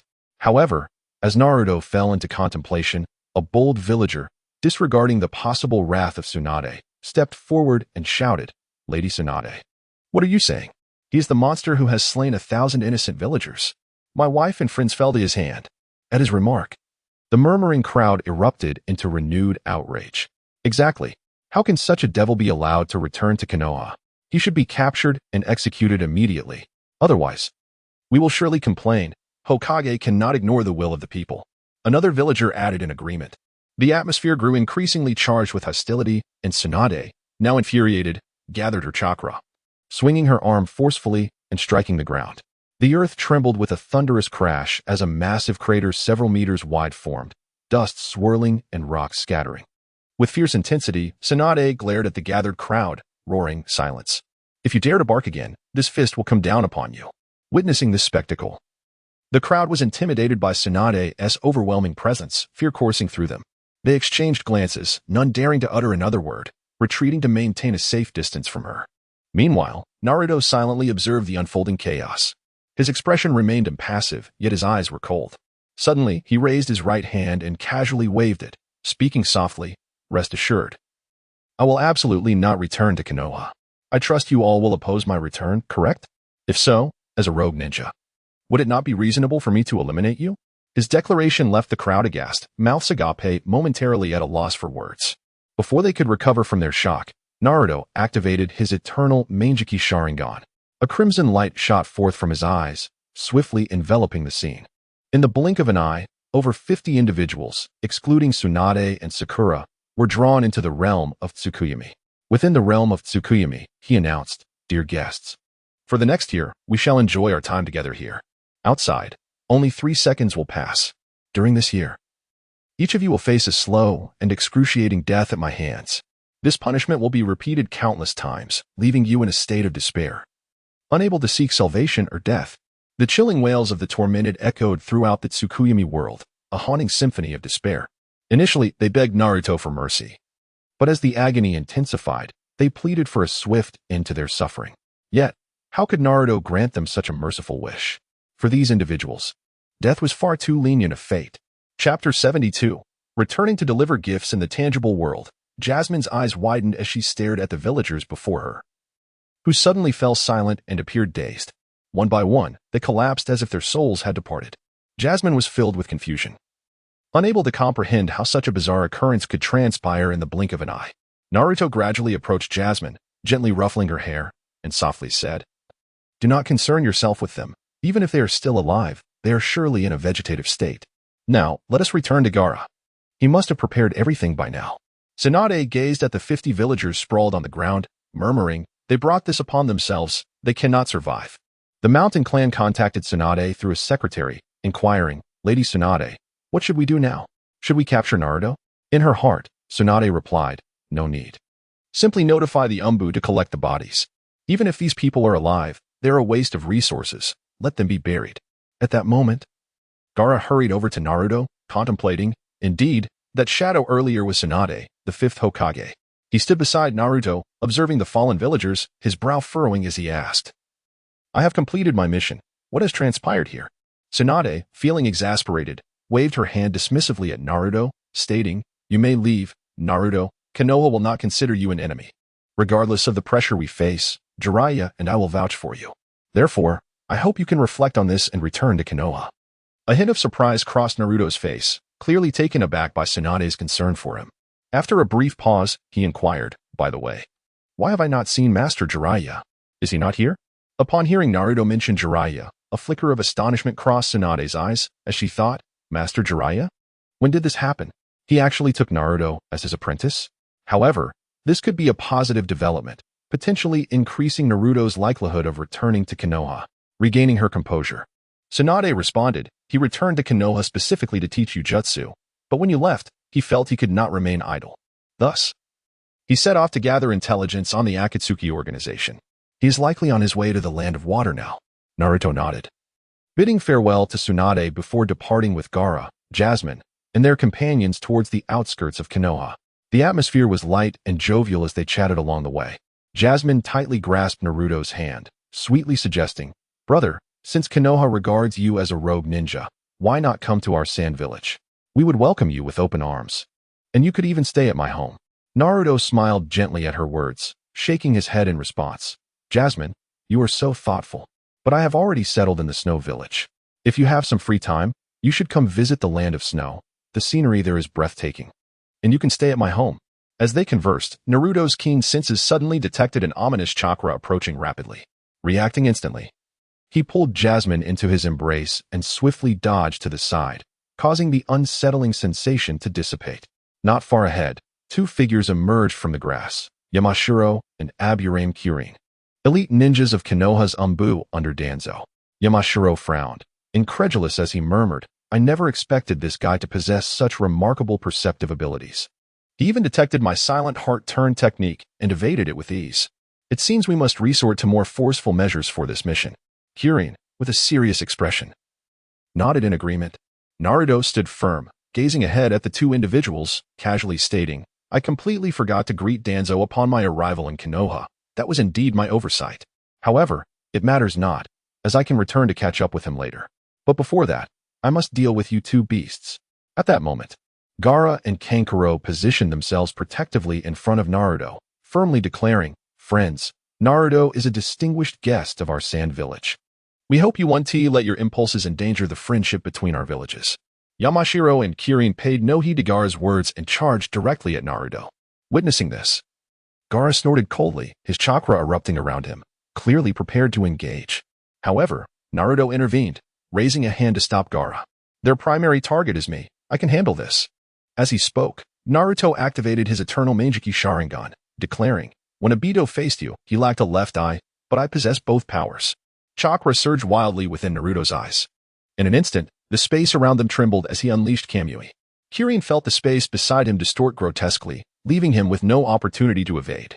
In the next moment, his head was violently wrenched from his body, blood splattering everywhere. Yamashiro, witnessing this horrific scene, was taken aback, his complexion turning pale. He understood that with his strength, he could not withstand such terrifying power. Without a moment's hesitation, he turned to flee. Though Yamashiro was an elite Umbu ninja and fast, he could not outrun the dual powers of Kamui. Just as he pivoted, a formidable force of spatial energy surged forth, ensnaring him completely. With a chilling crack, Yamashiro's head was forcefully twisted off, falling lifelessly to the ground, his eyes wide open in terror and despair. Naruto's display left Gaara and the others astonished, as Temari thought. Such strength, he is undoubtedly not someone we can contend with. He may even possess the power to sweep through the ninja world. Temari quickly suggested, Naruto, since the matter is resolved, let us continue on our journey. We still have a way to go to reach the sand village. Naruto shook his head firmly, replying, You all go ahead. I must return to Konoha. I arrived too hastily and forgot to deliver gifts to Konoha. Chapter 73, Battle. Jasmine tightly grasped Naruto's hand, her small fingers trembling slightly, revealing her reluctance. Sensing her emotions, Naruto gently extended his other hand, tenderly stroking her head. He retrieved a Flying Thunder God kunai from his ninja tool pouch and presented it to Jasmine with a smile, saying, Take this. Once I have settled matters in Konoha, I will return to your side immediately. Jasmine looked up, gazing into Naruto's warm eyes, and slowly nodded, indicating her agreement to depart first. Gradually, she released her hold on his hand. Upon seeing Jasmine let go, Naruto turned to face the fallen heads of Oil Woman and Yamanaka Wind. He activated Kamui, transporting their severed heads into the Kamui space. Having completed this task, Naruto did not linger. His figure flickered before vanishing from sight. Meanwhile, in the underground root base of Konoha village, Danzo sat firmly in his large chair, sifting through a pile of documents on his desk. For many years, he had quietly managed the unsavory yet necessary affairs of Konoha. Just recently, he had successfully eradicated a burgeoning civilian ninja organization nearby. His decisive action stemmed from an instinctual awareness of a potential threat to Konoha's safety. At that moment, the person seated before Danzo was none other than the third Hokage, Hiruzen Sarutobi. With a serious expression, he fixed his gaze on Danzo and inquired, "Have all matters been handled appropriately? There should be no traces left for others to discover. Correct?" Hearing this, Danzo remained unperturbed, lightly waving his right hand and replying coldly, "Humph, I am meticulous in my endeavors. My competence is not for you to question." Their organization left no survivors. It was evident that Hiruzen, as the third Hokage, tacitly agreed with the eradication of the civilian organization. At that moment, a loud crash echoed as two circular shadows burst through the door, hurtling into the room. Both Danzo and Hiruzen were taken aback upon recognizing the shadows. Their eyes widened in horror as the severed heads of Oil Woman and Yamanaka Wind rolled to the ground. They sprang from their seats, their gazes snapping towards the entrance, where Naruto casually strolled in with a cold smirk, slowly stating, "I have come specifically to find Shimura Danzo. What a coincidence to find you here as well, third Hokage. I wonder what underhanded schemes you two are plotting." Hiruzen's expression darkened as he stood up, his voice stern as he demanded, "Naruto, did you not leave Konoha long ago? Why have you returned so suddenly? What do you intend to do?" Naruto, however, appeared remarkably composed, a slight smile gracing his lips as he nonchalantly remarked, "You seem quite attentive to my movements. You are aware that I just returned to the village. But tell me, do you truly know or not? Yamanaka Wind and Oil Woman ambushed me on the way. I have killed them." A jolt of shock coursed through Hiruzen, his face reflecting disbelief. He swiftly turned to Danzo, glaring at him as he shouted, "You foolish man, who granted you the authority to act independently?" In his heart, Hiruzen thought, "You useless fool. To make a move only to fail." At that moment, Danzo's expression darkened. He gritted his teeth, forcing out a response, "Given the circumstances, further discussion is futile. Since you are already aware of everything, let us commence immediately. No more idle chatter." With that, he unsealed his right hand, revealing 9 spinning Sharingan. Hiruzen gasped in shock. His eyes fixated on the Sharingan in Danzo's hand as he trembled involuntarily. He shouted in exasperation, "You beast, how many secretive dealings have you concealed from me?" Unfazed by their quarrel, Naruto interjected coldly, "It seems too late now to discipline your subordinates, third Hokage." Danzo remained resolute, barely sparing a glance at Hiruzen. He then formed hand signs, a strange power erupting and enveloping the area. Naruto sensed that his Izanagi had been activated. Time was of the essence. Every second was precious. Aware of this, Danzo charged directly at Naruto, his fist slicing through the air toward him. Just as his fist was about to connect, a blue light appeared, and the solid frame of Susanoo stood protectively before Naruto. Reacting swiftly, Naruto swung his watermelon knife, the blade glinting as it sliced through Danzo's form. Blood sprayed forth as Danzo's body was cleaved in two. Yet, Naruto's gaze shifted to Danzo, who had just revived not far away. A smirk of disdain crept across his face as he taunted, "Did you really believe you could eliminate me in this brief span of 9 minutes? You are utterly useless." Naruto noticed one of the Sharingan in Danzo's hand slowly closing. Recognizing the situation, he ceased his banter, channeling chakra within him as a massive hand of Susanoo materialized from thin air. With a powerful swing, the chakra-formed giant hand gripped the long knife and forcefully struck down toward Danzo. With a deafening crash, the underground trembled violently. A terrifying force surged from beneath, propelling debris into the air as the overwhelming destructive power breached Danzo's crafted underground base. The speed of the strike was astonishing. Danzo barely had time to react before he was compelled to expend another Sharingan. Despite possessing Izanagi for survival, cold sweat dripped from his forehead, and he gasped for breath. He was acutely aware that Naruto had executed such a devastating blow with virtually no depletion of his chakra, remaining unfazed. Danzo thought to himself, "If this continues, no matter how many Sharingan I possess, I fear I will not endure much longer." Having previously been attacked by Naruto, he had fortified his Senju cells, but he dared not use them until the critical moment. However, he recognized that he must employ this technique now. Chapter 74. Floating and Training Father at that moment. Danzo's face twisted with rage as he tore away the fabric from his left side, revealing his arm. He was resolute and prepared for a desperate struggle. He had made up his mind to unleash his wood release, combined with his Anaji, to fight Naruto with all his might. The immense destructive force caused the buildings on the ground to collapse, creating a massive pit. The thunderous noise alerted Tsunade, who swiftly rushed to the scene. Upon arrival, she stood firmly on the ground, her anxious gaze directed downward, where Naruto and Danzo were engaged in a fierce battle. Just as the situation grew tense, the figure of Hiruzen Sarutobi appeared before Danzo. He then turned to Naruto, exclaiming, "Naruto, if today you are determined to destroy our Leaf Village, how heartbroken your parents would be if they knew. They would never wish to see you embark on this path of destruction." Hearing these words, Naruto trembled all over. Momentarily stunned, he widened his eyes in disbelief at Hiruzen, thinking to himself, it is utterly unimaginable that this once respected third Hokage would utter such words at this critical moment. A surge of emotions, anger, frustration, rage, overwhelmed him, igniting a fire within that he could no longer contain. He roared for the first time, "If my parents knew how you have treated me all this time, would they still willingly protect this so-called Leaf Village?" At this point, Naruto took a moment to regain his composure, inhaled deeply, and continued, "Initially, I had no intention of harming the entire Leaf Village, especially after Tsunade's words to me today.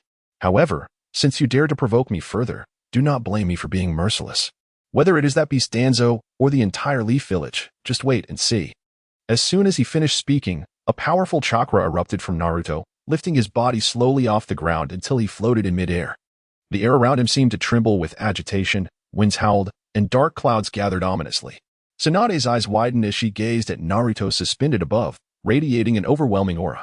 A sudden wave of anxiety surged within her. She dared not hesitate for a moment, swiftly forming hand seals to summon her giant slug. In a puff of smoke, the enormous slug appeared. Tsunade, frantic with urgency, lowered her head and shouted at Hiruzen and Danzo, who stood not far below. "What in the world are you two old fools shouting about? Why provoke him to this extent?" It seemed that Hiruzen and Danzo were oblivious to Tsunade's furious outburst, their faces grim and taut, their eyes fixed on Naruto in the sky, bracing themselves for the impending strike. At that moment, thunder roared, and lightning cracked across the sky, illuminating the surroundings in a stark white light. Hiruzen glanced up, realizing the dire situation, and quickly turned to Tsunade, shouting, "Now is not the time to assign blame. Quickly have the slug disperse and protect every villager." Naruto's attack is clearly aimed at a large-scale target. Floating in the air, Naruto spoke to himself, "Father, your Rasengan was neither fast enough nor fierce enough back then. But rest assured, I will carry it forward." He then hurled the spinning blue sphere from his palm downwards, the great spiraling wheel, a devastating force aimed at the village. A thunderous explosion echoed throughout the Leaf Village, sounding like the tolling of doomsday bells. Rows of houses disintegrated instantly under the immense impact of the great spiraling wheel, sending splintered wood and bricks flying, raising clouds of dust. On the streets, terrified pedestrians screamed and fled in all directions, yet few could escape the impending devastation. Some villagers, unable to evade the shockwave, were hurled into the air, crashing heavily to the ground, their fates uncertain. Even the Hokage rock was not spared. The great spiraling wheel scraped its surface, chiseling away a significant portion of the faces of the past Hokages that symbolized the Leaf Village. Iconic structures, the Ninja Academy, the commercial street, crumbled under the onslaught of this formidable force. The once vibrant and bustling district was reduced to mere ruins in the blink of an eye. Thick smoke enveloped the village, the acrid scent making it difficult to breathe. Injured villagers lay moaning amidst the rubble, while ninjas, suppressing their grief, began organizing rescue efforts. The Leaf Village, once filled with life and vitality, now found itself shrouded in despair and tragedy. The devastation wrought by the great spiraling will plunge the entire village into a grave crisis. Even with Tsunade's slug healing, most villagers were gone. And rebuilding the village would mean a new populace entirely. Hiruzen struggled to emerge from the dirt, covered in dust and looking disheveled. He raised his head and bellowed at Naruto in the sky. "Naruto Uzumaki, you scoundrel! I will not let you off easily. You are nothing but a deranged lunatic." In response to this furious denunciation, Naruto threw his head back and laughed, his laughter echoing harshly in the air. He shouted, "Listen well, beasts of the Leaf Village. Everything that has transpired today is the consequence of your third Hokage Hiruzen Sarutobi and Danzo Shimura provoking me. The state we find ourselves in is entirely their fault. Naruto knew he could not kill Hiruzen. His intent was to cast Hiruzen into the depths of public scorn and reproach, ensuring that this once respected third Hokage lived the rest of his days in endless guilt and regret. At that moment, the surviving villagers of the Leaf Village turned their gazes toward Hiruzen. In their eyes, the reverence of the past had been replaced by blame and resentment. Hiruzen sensed the weight of their stares and understood that he had fallen into a desperate predicament. The only path left for him was to take his own life, a means to salvage some semblance of dignity. However, Naruto was fully aware of Hiruzen's thoughts. As Hiruzen prepared to end his own life, Naruto suddenly dove downward. With a swift motion of his hand, a black curse mark struck Hiruzen's heart. This curse mark was originally used by Uchiha Obito to control Madara. Little did they know. Today it would be used on Hiruzen Sarutobi. Chapter 75, Nine-Tails Sarutobi. Hiruzen's eyes dulled, having lost the vibrancy of life. His body slowly tilted backward, crashing onto the stony ground and raising a wisp of dust. He had completely lost consciousness, collapsing motionless. Konoha had transformed into a desolate ruin, its visage unrecognizable. The structures were reduced to heaps of shattered rubble and charred wood, the streets riddled with deep gorges filled with fractured stone slabs and twisted rebar. The air was thick with a pungent scent of gunpowder and the metallic tang of blood. Naruto turned his gaze towards the ruins beneath him. Below this debris, his sage mode had already pinpointed Danzo's location. Naruto shouted, "You old fool, are you hiding underground like a coward pretending to be dead again?" Danzo, concealed beneath the ground, could no longer suppress his fury upon hearing Naruto's taunts. He abruptly opened his eyes, swiftly forming hand seals, and bellowed, "Would release, birth of dense forest." The earth trembled violently as robust branches erupted from below, surging towards Naruto with fierce intent. These branches intertwined, forming a massive net aimed at ensnaring him. Yet, in the face of such an assault, Naruto remained composed. He did not even spare a glance at the branches hurtling towards him, but instead took measured steps towards Danzo's direction. When the branches struck him, they merely passed through his form, inflicting no harm whatsoever. Thus, Naruto traversed through the branches, soon arriving directly in front of Danzo, standing firm. With a swift motion, Naruto tore off Danzo's right arm. Blood gushed forth as Danzo let out a piercing scream, clutching his wound in agony. Naruto paused, turning to the resurrected Danzo nearby, and declared, "Release Izanagi and hand over all your Sharingan. Otherwise, you shall meet your demise today." Beads of sweat trickled down Danzo's forehead, for he understood well that he was now trapped with no escape. No matter how fiercely he utilized the powers of Izanagi and would release, he could not hope to triumph over Naruto. With a resigned sigh, Danzo gritted his teeth and laboriously formed the hand seals to dispel the forbidden technique. As the jutsu dissipated, an overwhelming sense of fatigue washed over him. He then drew a long knife from his waist and severed his arm, which bore 6 Sharingan, allowing it to fly through the air toward Naruto. Upon seeing this, Naruto's gaze sharpened, activating Kamui, causing the approaching arm to be absorbed into a void. Naruto coldly regarded Danzo and spoke slowly. "Consider yourself fortunate.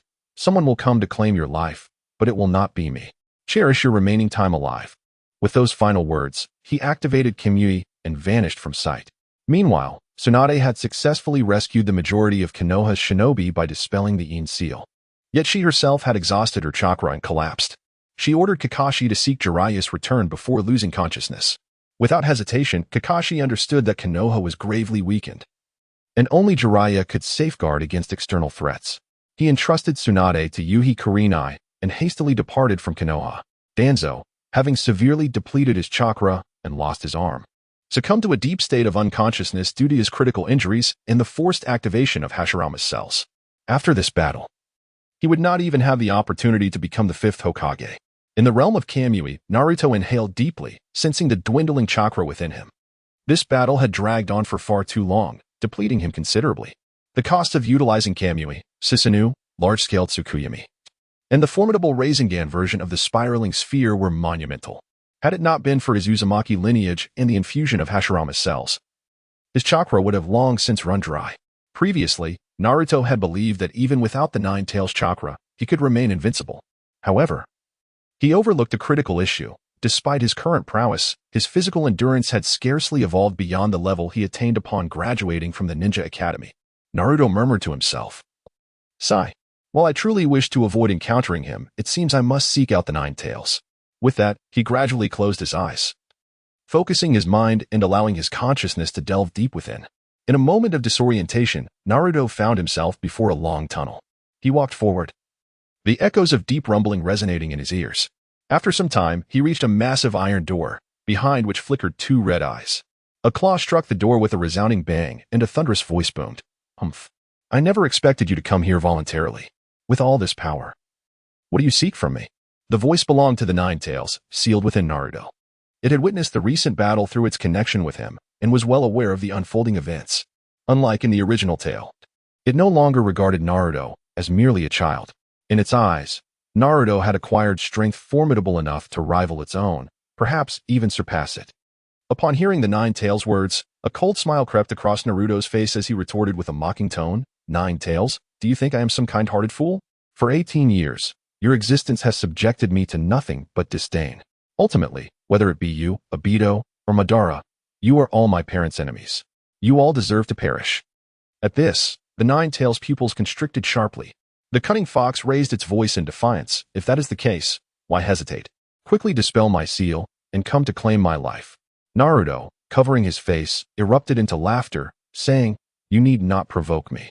I have slain countless people in Konoha. If I were not afraid of encountering him and finding his thoughts at odds with mine, I would have already come for you, you wretched fox." The Nine Tails, perplexed, inquired, "Him?" Chapter 76. The Golden Body Mode. Naruto paid no heed to the bewildered Nine Tails as he swiftly advanced and grasped the sealing talisman affixed to the door.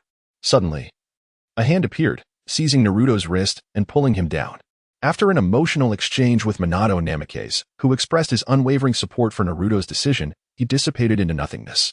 Naruto stepped forward once more to unravel the sealing talisman, this time successfully dispelling the seal and opening the door. Upon encountering Kushina Uzumaki, another poignant moment ensued, wherein she too conveyed her support for Naruto before vanishing. The Nine Tails' pupils constricted sharply, a fleeting glimmer of uncontainable joy flashing in its eyes. It raised its colossal paw and struck the iron gate with tremendous force, resulting in a deafening crash that instantaneously swung the gate open. As the gate creaked ajar, the Nine Tails unleashed a thunderous roar directed at Naruto, marking the commencement of their battle. Faced with the fully unsealed Nine Tails, Naruto's lips curved into a confident smile as he boldly declared, "Come, allow me to witness the extent of your power." With that, Naruto swiftly activated Sage Mode, his eyes transforming into the eternal Mangekyou Sharingan. Unfazed, the Nine Tails immediately gathered chakra in its mouth, forming a tailed beast bomb. As the roar of the Nine Tails filled the air, it launched the attack toward Naruto. Moments later, Naruto's tightly shut eyes suddenly opened, his consciousness returning to his physical form. At that instant, an astonishing transformation enveloped him. Golden light radiated around him. He slowly raised his hands, feeling the flow of chakra within, and softly murmured, "So this is the golden body mode achieved after a successful tug-of-war. It feels quite pleasant." Having spoken, he activated Kamui, and his figure flickered before vanishing from that space. Meanwhile, the Nine Tails, still trapped within Naruto, muttered in frustration, "This guy can even wield wood-release techniques like the Wood Dragon. I truly underestimated him." After this tumultuous ordeal, Naruto finally resolved his chakra deficiency. With no further delays, he executed the Flying Thunder God technique, instantly appearing beside Mari. Naruto's sudden arrival brought a smile to his face as he remarked, "It seems you haven't ventured too far." At that moment, Mari, having grown restless from the prolonged wait, looked at Naruto in surprise before her face lit up with joy. She opened her arms and leaped into his embrace, playfully scolding, "Oh dear, why are you so slow? We've been waiting for you for ages." Naruto gently stroked Mari's head, soothing her with, all right, I'm here now." They exchanged smiles, hand in hand, and strolled towards the land of sand alongside Gaara and the others. As they walked, engaging in light conversation, they soon spotted a bustling little town not far ahead. The streets and alleys were filled with people. Upon entering the town, Naruto, Mari, and Gaara found the locals engrossed in discussion. "I heard that massive explosion about 3 hours ago. It supposedly came from the direction of Konoha," one voice whispered, lowering the volume. Another chimed in, "Indeed. I heard something even more outrageous, claiming that the entire Konoha was utterly devastated by that guy named Naruto Uzumaki. Just thinking about it is terrifying." At that moment, another individual interjected, Right. I also heard that Naruto's terrifying actions were provoked by the third Hokage, Hiruzen Sarutobi, and Danzo Shimura committing some unforgivable sins." These rumors swiftly spread across every corner of the nearby town. Naturally, Gaara and the others, walking among the crowd, overheard the conversations. They all turned their gazes toward Naruto, their eyes filled with curiosity, waiting for him to provide an explanation. Noticing their collective attention, Naruto began to clarify. Sarutobi and Danzo were courting death themselves. They sent Umbu to ambush me and even attempted to kidnap me. With my fiery temper, how could I possibly endure such humiliation? Gaara, observing Naruto, responded, you actually managed to destroy the entire Konoha village right under the noses of so many powerful shinobi? Naruto's expression remained unfazed as he casually waved his hand, dismissing the gravity of the situation. It's just a mere annihilation of a small village. What is there to make such a fuss about? I'm quite hungry. Let us hurry to that restaurant up ahead and grab something to eat while we chat. With that, Naruto led the way forward. Mari, feeling a pang of hunger herself, nodded in agreement. The five of them made their way to a nearby ramen shop. Upon entering the ramen shop and finding a place to sit, they overheard the discussions at the adjacent table. One patron lamented, Konoha was truly a fine village. I once sought their assistance, and even the daimyo of the Land of Fire has benefited from Konoha's kindness on numerous occasions. Another chimed in, filled with regret. Indeed, who would have thought that such a prosperous village could be utterly destroyed? Alas, we must blame that detestable rogue ninja, Naruto Uzumaki. At this rate, it will take a long time to restore it to its former glory. Then, yet another voice added, exactly. You know, Naruto grew up in Konoha. How could he commit such an outrageous act? One wonders what he was thinking. His father was the fourth Hokage. If the fourth were to know, he might just rise from his grave in anger. After this, the two men erupted into laughter. However, Mari's brow furrowed in concern, while Naruto remained unfazed, aware of Konoha's enduring influence over the years. Chapter 77. New Considerations. Naruto gently patted Jasmine's shoulder, smiling as he said, it's all right, stay calm. Enjoy your noodles. I'll check it out and be right back. With that, Naruto stood up and walked towards the table where a heated discussion was taking place. He approached the table and slowly took a seat, wearing a friendly smile as he looked at the two men across from him. He spoke softly. I couldn't help but overhear your conversation, and I find it quite intriguing. Would you mind elaborating a bit more? Allow me to treat you to this meal. The two men, who had been engrossed in their discussion, suddenly became wary upon Naruto's interruption. One of them furrowed his brow, sizing Naruto up before cautiously asking, young man, you don't seem to be from around here. The entire town is buzzing about this matter. How can you be completely unaware? Naruto shook his head slightly, maintaining his amiable demeanor as he produced 2 cigarettes from seemingly nowhere, offering one to each man. He continued, to be honest, I hail from the distant land of sand. I have come to Konoha with the intention of engaging in some modest trade to make a living. I have heard that the daimyo of the Fire Country holds great influence here, and if I could earn his favor, my small business would surely prosper. I would greatly appreciate your guidance. The two men exchanged glances, accepting the cigarettes and lighting them. They inhaled deeply, releasing a series of white smoke rings before slowly responding. In this town, there is a daimyo known as Yondaishi, located to the west of our current position. If you wish to seek assistance there, you cannot go empty-handed. You must bring something of value with you. One of them squinted, lowering his voice to continue. Moreover, let me tell you, there is a formidable figure named Jill. He is one of the 12 guardian ninja from the Fire Temple, specifically sent to protect the daimyo. He is not to be trifled with. When you go, bring a gift and avoid weapons. Otherwise, you may find yourself expelled. I hear he won't be here for long, so if you plan to go, it might be best to wait a while. Naruto furrowed his brow, suddenly recalling that Jill's head was rumored to be worth 30 million ryo. If he could successfully capture him, it would indeed be a substantial fortune. Thus, he asked, and what is the situation regarding Uzumaki Naruto? Upon hearing this, one of the men slammed his hand on the table, his expression turning fierce as he shouted, Humph. That Uzumaki Naruto is nothing short of a beast.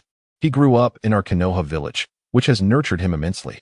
Yet, this ungrateful wretch has the audacity to destroy the village himself. Such behavior is utterly intolerable. Naruto, however, remained remarkably composed, slowly responding, is it not possible that there exists some misunderstanding? Perhaps the rumors surrounding Naruto are not entirely accurate. There may be some discrepancies. What if his experience in Konoha has been rather miserable? What if he has always been looked down upon? The man, growing impatient, waved his hand dismissively and retorted firmly. Impossible. Absolutely impossible. How could such a large village as Konoha possibly mistreat the son of the fourth Hokage? This is undoubtedly the fault of that beast. and there is no room for debate. Seated nearby, Jasmine and the others were already seething with anger, their fists clenched and faces pale. Although Naruto displayed no outward emotion, he felt a surge of frustration within. He glanced back at Jasmine and the others, softly advising, "You all should pack up the food and leave quickly. I fear we may not be able to eat soon."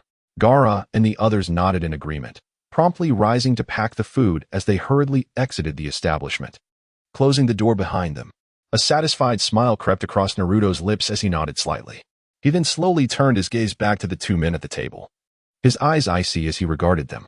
In a swift motion, Naruto extended his hands, seizing the chopsticks beside him. With a forceful swing, he plunged the chopsticks into the table, pinning the hands of the two men down before they could react. The room erupted with gut-wrenching screams that echoed throughout, a sound of sheer terror. The restaurant owner and the patrons had all gathered against the wall, trapped by the closed door, fearful and silent, their eyes fixed on Naruto as he executed his grim retribution. Gaara and the others stationed at the door felt a tightness in their chests, exchanging worried glances as the screams intensified from within. A strong, pungent scent of blood filled the air, and they looked down to see crimson liquid seeping through the cracks of the door. Inside, Naruto remained expressionless, coldly gazing at the subdued men before him. He ruthlessly began to bend their fingers one by one. Each snap was accompanied by the sickening sound of breaking bones and their agonizing cries, yet Naruto remained silent. The cigarettes that the two men had held earlier lay discarded on the floor as their trembling lips quaked with fear, pleading, "Be brother, what have we done to provoke you? Is that Naruto your relative? But from what we know, he is an orphan." At that moment, Naruto coldly broke another finger, slowly raising his gaze to lock eyes with the two trembling figures before him. He finally shattered the silence, chillingly stating, "I am Uzumaki Naruto. As for why I am taking action against you, I have no desire to explain myself to you simpletons. Even if I were to reveal the truth, what difference would it make? Those who spread malicious rumors like you deserve to perish." With that, Naruto's gaze grew even colder, exuding a palpable aura of menace. He continued calmly, "Originally, I thought it sufficient to eliminate the beasts of Konoha, but now it seems I must contemplate whether to uproot the entire fire country. After all, a daimyo is present here. I can start with him." Having spoken, Naruto instantly appeared before one of the men, his hands exerting tremendous force as he tore the man in half, blood splattering everywhere in a scene reminiscent of a gruesome drama. "I need to adjust my state of mind. I must contemplate who deserves to die in the world of Naruto. Leave comments on whom you believe should perish." Chapter 78. The daimyo of the Land of Fire. Another individual gazed at Naruto in terror, witnessing his merciless actions. The fierce and brutal demeanor instilled such fear that he trembled uncontrollably, even experiencing involuntary defecation, his speech descending into incoherence, unable to articulate a single complete sentence. A wave of intense nausea surged within him, and he could no longer endure it, retching violently as filth splattered everywhere. Naruto cast a cold glance at the pitiful figure before him, a faint smirk curling at the corners of his mouth as he spoke slowly, "Humph. You were the loudest just now." As those words left his lips, he abruptly extended his hand and seized the man's head. With a sickening sound, the head was wrenched from the body, the spine extracted alongside it, and crimson blood instantaneously stained the ground around them. Those hiding in the corners, including the shopkeeper, turned pale, their faces draining of color as they let out piercing screams. The ramen shop was engulfed in an atmosphere of terror, having transformed into a nightmarish hell on earth. Naruto quietly regarded the two fallen figures lying in pools of blood, his gaze gradually shifting to a state of desolation. Despite having personally dispatched them, he felt no satisfaction. Rather, an indescribable irritation seeped into his heart. He understood that as long as the higher-ups in Konoha continued to manipulate public opinion, he would be unable to escape the fate of being scorned wherever he went. Previously, Naruto's thoughts were simple and brutal, to kill wherever he went, using bloodshed to combat injustice. After this massacre, he suddenly realized that such actions would not truly affect change. A more radical thought emerged in his mind. If that were the case, he might as well sink this decaying land of fire entirely and use his strength to forge a new one. Infinite Tsukuyami? To bring joy to all? No. This time he would create infinite Amaterasu. Let everyone experience suffering. Just as Naruto contemplated raising his weapon once more to continue the slaughter, a loud noise erupted as the tightly shut door of the shop was flung open, and a petite figure rushed in, tightly embracing Naruto. This unexpected embrace instantly quelled the fury within him. He looked down at the girl in his arms, Mari. After a brief moment of silence, Naruto's expression gradually regained clarity. the nearly uncontrollable murderous intent finally suppressed. He exhaled deeply, slowly releasing his grip on the weapon. Gazing at Mari, he spoke softly. I intend to visit the residents of the daimyo of the Land of Fire to see what they are preoccupied with. Perhaps you should return to Sunagakure first. In the original narrative, the depiction of the daimyo of the Land of Fire is relatively sparse, and Naruto had always harbored a curiosity. Now, with the opportunity to approach them closely, he was eager to explore. Mari tightened her grip on Naruto's arm, shaking her head vigorously in response. No, if you go, then I will go too. Master, you all should return to the village. Gaara and the others exchanged glances and nodded in agreement, aware of Naruto's formidable strength. As long as Naruto was by Mari's side, she would likely face minimal danger. Naruto produced a flying thunder god kunai and handed it to Gaara, instructing. In case of an emergency, just infuse your chakra into it. With that, he took Mari's small hand and turned to stride towards the western residence of the daimyo of the Land of Fire. Before long, Naruto and Mari arrived at the daimyo's estate. Looking up, they beheld a grand residence, akin to a small castle. Even before entering, the sounds of raucous laughter and the clinking of glasses from within reached their ears. As they approached the entrance, they noticed a group of armored soldiers stationed nearby. With tables set before them, boxes of money displayed atop. Clearly, entry to the estate for the festivities required payment. Without hesitation, Naruto stepped forward to pay the fee. He turned back to grasp Mari's hand, and together they entered the estate, Naruto musing to himself. The daimyo of the Land of Fire certainly knows how to enjoy life. Hosting a party at home. Upon entering the grand hall, they were met with a scene bustling with people. In the spacious hall, groups were gathered, engaged in lively conversation. While cheerful music played overhead, Naruto curiously observed his surroundings, catching sight of a bald figure in the distance, marveling at the advanced entertainment technology in the world of shinobi. At that moment, a voice resonated from the platform on the second floor. Everyone looked up to see a woman adorned with an extravagant hat descending gracefully. She wore a radiant smile, followed closely by a tall man. Once she reached the platform, she scanned the crowd below and, clearing her throat, declared, "Welcome, everyone, to the banquet of the Round City. All of you present today are esteemed guests who have paid for entry. Feel free to speak boldly. I hereby announce the commencement of the banquet." As her words echoed, a chorus of cheers erupted from the crowd, the already vibrant atmosphere reaching a fever pitch. Naruto, astonished, gazed at the youthful woman speaking from the balcony, realizing the daimyo was such a young lady.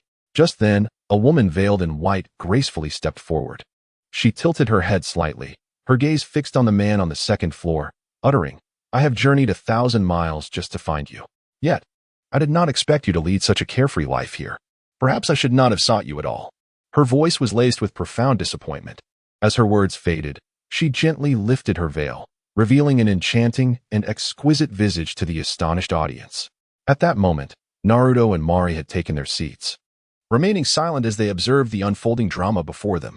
The daimyo of Round City furrowed her brow, her expression darkening as she turned to her male companion beside her, coldly stating, "Hurry and deal with your mess.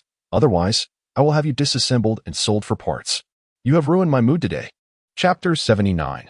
The Confrontation. The male concubine, originally stationed on the second floor, furrowed his brow upon hearing the words of the renowned lord. In a swift motion, he leaped from the balcony, landing gracefully on the ground below. He then rushed towards the stunning woman before him, raising his right hand and delivering a resounding slap to her cheek. The sharp crack echoed throughout the spacious hall, leaving the onlookers in stunned silence. The woman clutched her face, disbelief etched across her features as she gazed at her former childhood companion, unable to fathom his cruelty. "Get away from me, Nishiuanji Shizuka!" The male concubine shouted fiercely. "I am now the favored one by the Lord. Do not test my patience, should you continue to pursue me. Know that I have been granted a new name by my master. I am Zhang Depeo." In his fervent desire to impress the Lord of the Land of Fire and demonstrate his unwavering loyalty, Zhang Depeo had struck with considerable force, showing no mercy. Meanwhile, Nishiuanji Shizukawa was momentarily stunned, her spirit seemingly lost in the wake of such an unexpected blow. Naruto, observing the scene, murmured to himself, "This name resembles that of Nishiuanji Shizukawa from Chapter 2. Could she be her sister?" After a prolonged silence, the fire of rage ignited within Shizukawa. Clenching her teeth, she thought, it must be that detestable lord upstairs who has brainwashed Zhang Depeo, turning him into this monstrous figure. With that realization, she could no longer contain her fury. She swiftly retrieved a dagger from her shoe and charged towards the lord on the second floor. Just as she was about to ascend the staircase, a figure appeared. It was Jur from the Temple of Fire. He seized Shizuka by the arm and unleashed the Thousand Hands technique. Countless enormous hands emerged from thin air, descending upon Shizuka with great force. The sound of strikes echoed as she was battered, her body sent flying as if struck by dozens of fists. Crashing heavily onto the ground, the dagger slipping from her grasp. At that moment, the Lord of the Land of Fire approached leisurely. Upon reaching the dagger that lay on the ground, he bent down to pick it up. Holding the weapon, he turned to Zhang Depeo, extending the dagger towards him and commanding, "Go, sever her head. Remember, do not disappoint me." Zhang Depeo, upon hearing those words, hastily accepted the dagger, a glint of ferocity flashing in his eyes. With deliberate steps, he advanced towards Nishiyuanji Shizuka, who stood quietly, her gaze fixed on the approaching figure. Despair and defiance played across her beautiful face. Finally, when Zhang Depeo was merely a few steps away, she slowly closed her eyes, sighing inwardly. Am I truly to perish here today? To die by the hands of this beast? Just when everyone believed she had surrendered to her fate. She abruptly opened her eyes in fury, shouting, "How can I die here? Is there no hero to save me?" Her delicate form trembled with indignation as she scanned the crowd with a pleading gaze, exclaiming, "Is there a hero willing to rescue me? I would willingly devote myself to him. Moreover," she proclaimed, "if anyone can rid me of these fiends, I shall become his servant, unconditionally at his disposal. I am but a naive girl, untouched by the world." Hearing this, Zhang Depeo faltered, his previously ruthless demeanor wavering as he turned to the side. Each person present held immense power, and if any among them truly desired her, they could not strike her down today. However, the harsh reality remained that Nishiyuanji Shizuka was marked for death by the Lord of the Land of Fire, with Jur standing guard beside her. No one dared to defy the Lord, leading to a chorus of helpless headshakes among the crowd, signaling their inability to assist. At this juncture, the glimmer of hope in Shizuka's eyes began to fade. The Lord, growing furious, shouted, "Incompetent fools! What are you waiting for? Move at once." Startled by the outburst, Zhang Depeo shuddered, gritting his teeth. Resolute, he thrust the dagger towards Nishiyuanji Shizuka's throat. Just as the blade was about to pierce her skin, Jasmine, who had merely been a bystander to this farce, could no longer bear to watch. She called out urgently, "Naruto." Understanding her plea, Naruto vanished in a flash.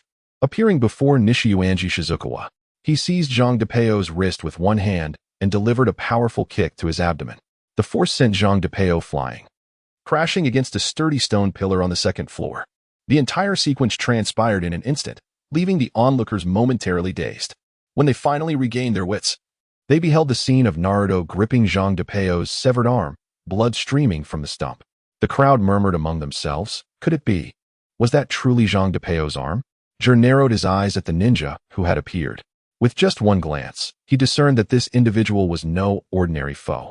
The speed of his attack was so remarkable that even Jur himself had struggled to comprehend the movements. Realizing the gravity of the situation, he positioned himself protectively in front of the Lord. Meanwhile, Naruto turned with a smirk, his gaze landing on the still-dazed Nishiyuanji Shizuka. With a teasing tone, he remarked, "Hey, why are you standing there like a wooden post? Did you think you were already dead and became paralyzed with fear?" Awakened by Naruto's words, Shizuka trembled, regaining her composure. Surprise flickered across her face, quickly replaced by a spark of hope. She knelt before Naruto, tears streaming down her cheeks, and pleaded, "Please, kind sir, avenge me. Eliminate those vile brigands before you. If you can exact this revenge, I shall be your devoted servant for all my days, obedient to your every command, without complaint." Chapter 80. A contest of hands. Naruto gazed into the eyes of Nishiyuanji Shizumizu, where emotions flickered with an unsettling familiarity. Through those eyes, he glimpsed his former self, a self consumed by hatred. He found a strange affinity for such a gaze, for it signified that they belonged to the same ilk. After a brief moment of contemplation, he slowly posed a question. What if we were to eradicate them all? Would that be excessively cruel? At that instant, Nishiyuanji Shizumizu abruptly raised her head, her once clear eyes now swollen from tears. Biting her lip, she responded with a quivering voice, "No, not at all. In fact, it could be deemed overly merciful. Please, my master, act swiftly." Just as her words hung in the air, a furious shout erupted from behind them. The crowd turned to see the daimyo of the Land of Fire, her face contorted with rage. She fixed her glare upon the unfamiliar face before her, bellowing, "Look at that face. You are clearly not from here. Speak. Where did you?" this wildling emerge from? How dare you harm my dog? Her gaze shifted to Zhang Depeo, who had lost an arm, and her fury intensified. She continued to roar, I painstakingly found such a capable pet, only to have you ruin it. If you know what is good for you, kneel and become my dog, and perhaps I, the daimyo, will show mercy and spare your life. In the face of the daimyo's arrogance, Naruto remained undaunted. He let out a cold laugh, seizing Zhang Depeo's severed arm and hurling it towards the daimyo. However, before the limb could reach its target, it was swiftly intercepted by Gyro of the Fire Temple. Naruto regarded the emerging Gyro with derision. Is this what they call the Thousand Hands kill? It appears rather unimpressive. Gyro's forehead bulged with veins, his eyes wide with indignation, filled with a mix of anger and humiliation. He was, after all, one of the esteemed 12 guardians of the shinobi. When had he ever faced such an egregious insult? In a fit of rage, Gyro quickly formed hand seals and roared, incoming. Thousand Hands kill. Wrathful King Kong. As his words resounded, a colossal, ethereal figure of Karin with 1,000 hands manifested behind him. Towering at 5 meters, it exuded an overwhelming aura. Those watching in astonishment gasped, their faces painted with disbelief. One exclaimed, Heavens, this is astonishingly powerful. Such strength is truly terrifying. Another swallowed hard, stammering at this rate. He must have reached the rank of elite jonin. That outsider is in for a world of trouble. Even the daimyo of the Land of Fire could not help but boast. Ha! Do not underestimate Gyro's Thousand Hands kill. Its range is astonishing, spanning countless meters. Even in long-range combat, should Gyro desire it, no enemy within 30 meters can hope to escape. You brat, this is your day of reckoning. Confronted by such a formidable foe, Naruto merely smiled slightly, his gaze fixed upon the enormous apparition behind Gyro. He slowly articulated, Oh, is that so? I find myself quite curious, whose ninjutsu boasts more hands, yours or mine? With that, Naruto pressed his hands together, his chakra surging within him as he entered sage mode. Drawing in a deep breath, he proclaimed with fervor, would release, true Thousand Hands. Transformation into the Buddha. As dusk fell upon the town, a gargantuan true Thousand Hands Buddha statue erupted from the ground, overshadowing the sky. Each hand was robust, stretching at least 100 meters and radiating a mysterious and terrifying energy. With thunderous roars, the emergence of the true Thousand Hands caused a row of houses to collapse under its immense weight. The entire town disintegrated before the might of the Thousand Hands. Dust and debris filled the air, choking the onlookers, who stood frozen in shock at the horrifying spectacle. Some structures were utterly flattened, reduced to rubble, while others were shattered by the overwhelming force, beams and tiles scattered about. The cries of terrified children mingled with the gasps of adults, plunging the town into chaos. While the castle of the daimyo, a symbol of authority in the Land of Fire, lay utterly vanquished, crushed into the earth. Only Gyro remained, standing motionless, his face a mask of disbelief. As if possessed by an uncontrollable emotion, he erupted into manic laughter. Ha ha, I must be dreaming. How can this be real? Ha ha. He muttered to himself amidst his laughter. The daimyo of the Land of Fire, however, was not so fortunate. She was trapped beneath a colossal fallen pillar. Emitting heart-wrenching cries, the dreadful scene instilled terror in those around, compelling them to flee from the fearsome ruins. Naruto stood atop the Buddha's head, observing the chaos below. In truth, he had unleashed that ninjutsu merely to test its effects, not with the intention of targeting Gyro. To employ such a formidable technique solely against Gyro would be akin to using a cannon to swat a mosquito. At that moment, Nishiyuanji, Shizumizu, and Jasmine were positioned atop the Buddha's head, gazing down at the unfolding events with wide eyes and gaping mouths, utterly astonished, unable to utter a single word. Unperturbed by the reactions of others, Naruto once again directed his attention to Gyro on the ground, calling out, Come now, the legendary 12 guardians of the shinobi. Did you not proclaim your prowess? Let us see whose 1,000 hands is superior, yours or mine.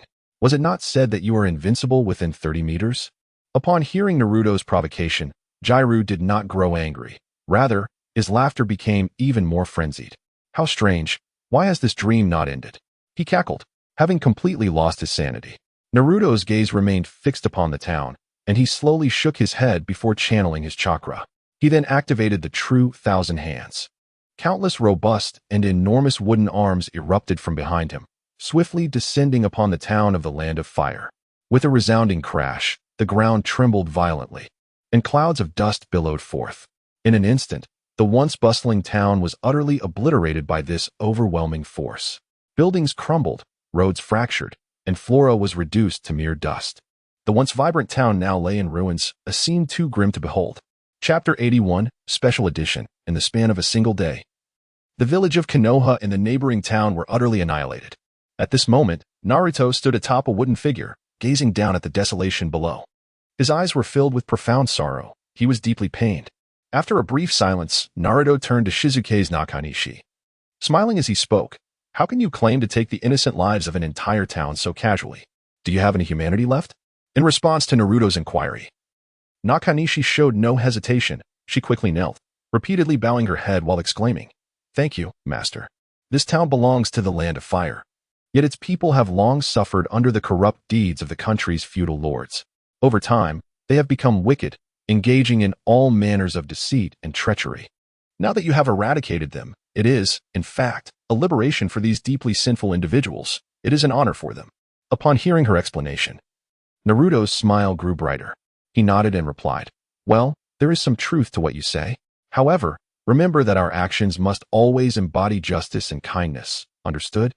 After exchanging glances, Nakanishi and Jasmine nodded in agreement, their faces lighting up with smiles as they naturally linked their delicate hands with Naruto's arms. Seeing this, Naruto chuckled and waved his right hand, causing the colossal statue of thousands of arms to gradually dissipate. The group gently descended to the ground. At that moment, Naruto felt a sudden shift within him. His brow furrowed as he swiftly turned to gaze into the distance. He sensed the chakra pulse emanating from the flying thunder god Kamui, belonging to the spirit organization. Naruto mused internally. Given the chakra fluctuations from this Kamui, it seems the situation is rather urgent. Is someone daring enough to invade my home? With this thought, he quickly turned to Jasmine and Nakanishi, softly stating, "I apologize, ladies, but it appears we cannot proceed to the Land of Sand just yet. There seems to be an issue at my home that requires my immediate attention. Let us first visit the Land of Snow." Upon hearing Naruto's words, Jasmine and Nakanishi nodded without hesitation, fully agreeable. With a mere glance, Naruto activated the Flying Thunder God technique, and in the blink of an eye, the three vanished. The next moment, they materialized within the hall of the spirit organization. Hinata and Karin had been quietly conversing indoors when Naruto suddenly appeared before them. To their astonishment, he was accompanied by two unfamiliar women. Hinata and Karin exchanged glances, their expressions reflecting surprise. Hinata, arms crossed and chin slightly raised, spoke in a teasing tone. Well, our Naruto is quite impressive, isn't he? He goes out for a mission and returns with two stunning beauties." Karin chimed in, "Indeed, brother Naruto certainly has charm." Hearing Hinata and Karin's playful remarks, Naruto's face flushed with embarrassment. He awkwardly scratched his head, approached the table, picked up a cup of tea, took a sip, and calmly explained, "Oh, come now, don't say such things. I merely intended to escort them safely back to Sunagakure. Who would have thought I'd suddenly sensed the signal from your Kamui? I feared there might be danger, so I rushed back to check on things." "What could be so urgent?" Hinata asked, taking a deep breath to steady herself. "Humph, we'll settle this matter later. For now, let me ask you, Naruto. Have you been hiding a child from me?" At her words, Naruto spat out the hot tea he had just sipped, splattering it everywhere. Grabbing a tissue to wipe his mouth, he stammered, "Hinata, where are you getting these ideas? How could I possibly have a child outside? I'm only 18. Seeing Naruto's innocent expression, Hinata's tension eased slightly as she continued. All right, I was just joking. Earlier, a girl around 12 years old came here, looking for someone with blonde hair, and that person seems to have the surname Uzumaki. I didn't catch the full name, but she is currently waiting at the entrance of our organization. I didn't invite her in because I was concerned she might have ulterior motives. Strangely, the girl was wearing clothing from the Uchiha clan, which seemed suspicious, so I thought I should inform you." Naruto, upon hearing Hinata's description, was momentarily taken aback. Slowly responding, "A girl dressed in Uchiha clothing? Didn't Itachi and Obito eliminate the entire Uchiha clan? How peculiar. I have no recollection of such a person. I must go downstairs to investigate." With that, he rose and hurriedly made his way downstairs. At that moment, outside the spirit organization's entrance, a small girl curled up in a corner, barefoot and clad only in a thin Uchiha garment, shivering in the cold. As Naruto turned and his gaze met the girl's, his pupils dilated in disbelief, murmuring, This is," as if sensing Naruto's voice. The girl slowly opened her eyes. She lifted her head, locking eyes with the astonished Naruto. Although the scene before her was still somewhat hazy, she instinctively took a few shaky steps forward and, without hesitation, leaped into Naruto's arms, tightly embracing him. "I finally found you, Boruto," the girl cried. Her voice choked with emotion. Caught off guard by the sudden embrace, Naruto was about to explain when Hinata, Karin, and the others hurriedly approached. Upon witnessing the scene before them, they halted in surprise. Hinata was the first to react, her brows furrowing as she placed her hands on her hips, indignantly retorting, "Huh? If she is not your child, she must still be connected to you, right? Do you really think I, Hinata, can't wield a blade?" Feeling a wave of exasperation, Naruto could only sigh as beads of sweat formed on his brow. Gently pushing the girl away, he addressed her. "Please, calm down. Take a good look. I am Naruto Uzumaki, not Boruto. But I do know you. What has happened? Uchiha Hikari. This special edition is inspired by the top fan on the monthly leaderboard." Upon seeing their avatar, the idea emerged. Let us all enjoy and have fun. And note that the advanced technological ninja tools mentioned herein will not be utilized in the main storyline. Chapter 82 Special Edition. Upon hearing Naruto's words, Uchiha Hikari, who appeared somewhat dazed, gradually began to regain her composure. She slowly raised her hand to gently rub her eyes, and then directed her gaze towards Naruto, saying, I sincerely apologize. I must have been quite muddled just now to have mistaken you for someone else. However, you truly bear a striking resemblance to Boruto. Do you know him?" At that moment, standing nearby, Karin curiously leaned in, her large, sparkling eyes filled with intrigue as she asked, "Boruto? Who is that? It seems there isn't anyone by that name here. Could it be that you've accidentally wandered into the wrong place?" Uchiha Hikari, upon hearing Karin's inquiry, shook her head slightly and replied, "To be honest, I am not entirely certain about the specifics. I merely know that his name is Uzumaki Boruto. Who he is, where he comes from, or where he has gone, I do not know. However, I am aware that he does not exist in my world. Only by venturing into a new realm can I hope to find him." Naruto, witnessing her demeanor, broke into a gentle smile and reassured her, "Do not worry. I know him, and I will help you find him." Upon hearing Naruto's words, Uchiha Hikari's face lit up with joy as she exclaimed, "Really? That is wonderful. Thank you so much, Naruto." Naruto nodded with a smile before curiously asking, "By the way, how did you suddenly end up in this place?" Uchiha Hikari scratched her head, trying to recall the events that had transpired, and replied slowly, "Well, I am not entirely clear on the specifics. I only remember that at that time, I inadvertently caught sight of a mysterious individual clad in white, suspiciously holding a turtle. I thought he must be a thief. Without a second thought, I rushed forward to apprehend him. Just as I was about to approach, that turtle unexpectedly emitted a dazzling green light that enveloped me. And then I was inexplicably transported here. In my panic during the transfer, I accidentally pushed the figure in white into that mysterious green light passage. Later, I recalled that he had mentioned the turtle was a treasure known as the plow, but unfortunately, it was lost in this snowy village during the chaos." After listening to Uchiha Hikari's account, Naruto waved his hand thoughtfully and warmly suggested, "Let us not linger outside in the cold. Please come inside. It is warmer in there, and we can discuss things further." With that, Naruto extended his hand to welcome Uchiha Hikari into the house. Once inside, Naruto gently closed the door, contemplating internally. It seems likely that another member of the Otsutsuki clan will arrive in a few days. Preparations must be made swiftly. As everyone entered the hall of the spirit organization, Naruto graciously hosted Uchiha Hikari. After guiding everyone to their seats, he cleared his throat, surveyed the assembled group, including Hinata, and smiled as he introduced everyone. "Allow me to present this young lady, Uchiha Hikari, who is my and Hinata's daughter-in-law." The moment Naruto finished speaking, Hinata, who had been quietly sitting, widened her eyes in surprise, her cheeks flushed with embarrassment.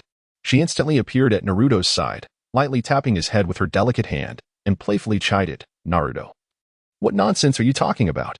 When did I have a child? Are you imagining things? And didn't you just say you had no children? How can you suddenly conjure a son out of thin air? I suspect your mind is filled with all sorts of bizarre thoughts." Naruto maintained a calm demeanor as he began to explain the situation in detail. He gradually recounted the story of Uzumaki Boruto and why Uchiha Hikari, hailing from the Warring States period, had suddenly appeared here. Moreover, he emphasized the significance of the turtle plow, since it had manifested here. It was only a matter of days before an Otsutsuki adversary would arrive. However, the expressions on their faces revealed skepticism. as Naruto's narrative was steeped in the extraordinary and far-fetched, making it hard for them to fully believe. Once he concluded his explanation, Naruto did not press the others to accept his words. He merely shrugged slightly, thinking that as long as he believed in it, that was sufficient. He then stood up, his gaze fixed on Karin, who was engrossed in a television drama, and called out, "Stop watching the drama. Quickly write a letter. Use the Falcon Courier to inform Sasuke and Orochimaru to assemble. This is the first gathering of the Spirit Organization. Our adversary is the Otsutsuki clan, and we cannot afford to be lenient. Our response must be resolute. I wonder what their purpose in traversing to the future is. We must be prepared for anything. If it turns out to be a worthless member of the Uchiha clan, perhaps I have overreacted." As Karin gazed at Naruto's serious expression, she gradually began to believe his words. Without hesitation, she turned off the television and dashed towards where the paper and pen were kept to write the letter. Meanwhile, Naruto turned his attention back to Uchiha Hikari and said, "Let us hurry to find this turtle plow. It is the key that brought you to the future. Moreover, who knows, perhaps in the future, our Boruto will be the Boruto of the Snowy Village." Upon hearing this, Uchiha Hikari's previously calm eyes sparkled with joy, and she excitedly nodded, saying, "Yes. Let us set off quickly, father." Naruto was momentarily taken aback, a few dark lines appearing on his forehead. Although Hikari's address was not inappropriate given Boruto's identity, she was from the Warring States period. More importantly, he still considered himself relatively young. Being called father by a child felt somewhat odd and uncomfortable. Nevertheless, not wanting to dampen Uchiha Hikari's enthusiasm, he resignedly shook his head and began walking towards the Snowy Village. Chapter 83, Special Edition 3. In this endeavor, Naruto deliberately brought along Hinata and Uchiha Hikari, while Shizuka, Nishiyuanji, and others remained within the confines of the Spirit Organization's castle, indulging in merriment. As they journeyed, Hinata activated her Byakugan, her gaze scanning for the chakra-infused tortoise. Simultaneously, Naruto entered Sage Mode, attempting to sense its location through this heightened awareness. After a while, he could not help but express his skepticism. Is it truly possible to sense this thing using Sage Mode? It doesn't seem likely. Time passed, and soon the group arrived at the snow town. Hinata looked around but shook her head in disappointment, having failed to locate the tortoise in this quaint little town. Just as disappointment loomed over them, Hinata inadvertently caught a glimpse to the side, her gaze locking onto the palace of the snow country. She quickly turned her head, her eyes firmly fixed on the palace, and softly exclaimed, "I found it. It seems a villager has presented it as a precious artifact to Princess Yukike's, and they are currently holding a meeting there. We must hurry." Upon hearing this, smiles blossomed on the faces of Naruto and Uchiha Hikari. Naruto's delight stemmed from the fact that Yukike's was his acquaintance, making it easy for him to request the tortoise. Hikari was overjoyed as she would soon reunite with her husband, especially after more than half a year since Boruto's disappearance. Before long, the trio stood before the grand doors of the palace. The guards, with keen eyes, immediately recognized Naruto. They dared not delay, bowing respectfully to him and stating, "Lord Naruto, the country's leader is currently in a meeting concerning foreign trade with esteemed guests from various nations. Might you wish to enter?" Naruto nodded slightly and replied, "Indeed. I have pressing matters at hand. It would be prudent to listen in on the discussions regarding foreign trade." Hearing this, the guards promptly stepped aside, allowing Naruto, Hinata, and Hikari to stride into the palace. Inside the conference room, fervent discussions regarding foreign trade prices ensued. A lord from the Land of Grass was intently scrutinizing the tortoise artifact recently presented to Princess Yukike's. With sharp eyes, he quickly discerned that this seemingly ordinary artifact was anything but mundane. With palpable excitement, he stepped forward and declared, "Respected Princess Yukike's, on behalf of the Land of Grass, I solemnly express our willingness to reduce the price of medicinal herbs originally offered to the Snow Country by a remarkable 20%, all in exchange for that tortoise artifact. I implore you to grant us this favor." At this proclamation, the conference room erupted into chaos. Lords from other nations engaged in heated discussions, as they had anticipated a meeting focused solely on routine matters of foreign trade and pricing. Who would have imagined that the Land of Grass would exhibit such keen interest in a somewhat tarnished tortoise artifact? Princess Yukike's, taken aback by his words, glanced down at the tortoise artifact she had just received. Upon closer inspection, she found no exceptional qualities. It seemed merely an ordinary antique of considerable age. The prospect of acquiring such a significant reduction in exchange for the artifact appeared to be an exceptionally advantageous deal for the Snow Country. After a moment of deliberation, Princess Yukake's beamed and announced, "Since the Land of Grass is so eager for this artifact and willing to make such concessions, I shall bestow it upon you." As her words resonated, a wave of astonishment swept through the room, and the Lord from the Land of Grass, brimming with joy, cautiously accepted the precious tortoise artifact from Princess Yukake's, promptly retreating to his seat to examine it. However, after a prolonged inspection, he found himself at a loss for how to activate it, inwardly lamenting, "Such intricate technology, even if it is a treasure, the Land of Grass cannot decipher it. I regret this decision." Fearing the possibility of a change of heart from the other party, Princess Yukake signaled to the secretary standing nearby. The secretary, understanding the cue, promptly took up his pen to draft a new contract. Before long, this revised contract was presented to the Lord from the Land of Grass for his review and signature. However, an unexpected turn of events unfolded.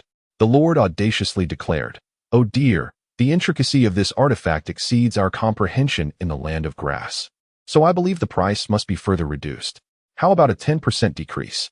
Upon hearing this, the lords from surrounding nations erupted in outrage. Some mocked him, saying, "Do you have no shame? You couldn't recognize its value, and now that the contract is prepared, you wish to back out?" Others were even more scathing, accusing, "Look at the Lord from the Land of Grass, a true embodiment of inconsistency." A cacophony of voices filled the room. Yet such idle chatter was but a whisper to the Lord from the Land of Grass. His fortitude had allowed him to ascend to his current position. A thick skin was essential. Moreover, as the contract had not yet been formally signed, what repercussions could arise from a change of heart? Princess Yukake was acutely aware of this situation. Not only had he refrained from signing the contract, but his audacity surpassed even the thickest of walls. Faced with such unscrupulous behavior, there seemed little recourse beyond moral condemnation. At that moment, a deep thud echoed as the previously closed door swung open. Everyone turned to see Naruto, accompanied by Hinata and Hikari, entering the room. He walked straight toward Princess Yukake and said, "Do not worry, Yukake. If the Land of Grass does not desire this item, we shall simply keep it ourselves." Upon seeing Naruto, Princess Yukake's face lit up with joy, and she waved him over, inviting him to sit beside her, gently replying, "Well, since you say so, let us reclaim it." Naruto nodded, but in an instant, a glint of coldness flashed in his eyes. In the next moment, he vanished from sight and reappeared before the Lord from the Land of Grass, coldly stating, "Today, you shall not take this tortoise. Furthermore, regarding this contract, reduce the offer from 20% to 99.9%. If you refuse to sign, you shall face dire consequences." The Land of Grass daimyo's countenance was somber, his face contorted with rage as he bellowed, "Where did you crawl out from, you brat? This is a forum for daimyos to discuss important matters. It's not your place to speak." He pivoted, his gaze hardening as he addressed Windflower Koyuki, the Snow Country's sovereign. "Is this the hospitality your nation offers? Allowing anyone to interrupt our assembly?" Windflower Koyuki met his gaze unflinchingly, her beautiful eyes glinting with icy resolve. "I am indeed the daimyo of the Land of Snow, but within this domain, his authority supersedes mine. You will sign this accord today, whether you wish to or not." The Land of Grass daimyo seethed, his body trembling with fury. Unable to contain his anger any longer, he slammed his hand upon the table, rattling the teacups and scattering documents. He rose abruptly, his voice escalating into a shout, "Insolent! You ungrateful little whelp! Do you presume I fear you? You've been given an inch, and now you're taking a mile." Before his tirade could continue, Naruto seized him, his hand clamping around the daimyo's throat, lifting him into the air. Naruto's eyes, glacial and lethal, conveyed a chilling intent. "You speak far too much. Even if you were to sign this accord now, you would still meet your end. I have yet to address the Land of Grass's torment of Karin. How dare you act with such arrogance?" The Land of Grass daimyo gasped for air, his face turning crimson, his limbs flailing in a desperate attempt to break free. Yet, Naruto remained unhurried, gradually increasing the pressure, allowing the daimyo to feel the encroaching embrace of death. Each increment of force was a step closer to the Grim Reaper. Finally, with a final surge of power, the Land of Grass daimyo's hands fell limp, a distinct snap emanating from his throat as life ebbed away. The macabre spectacle sent a collective shudder through the assembly.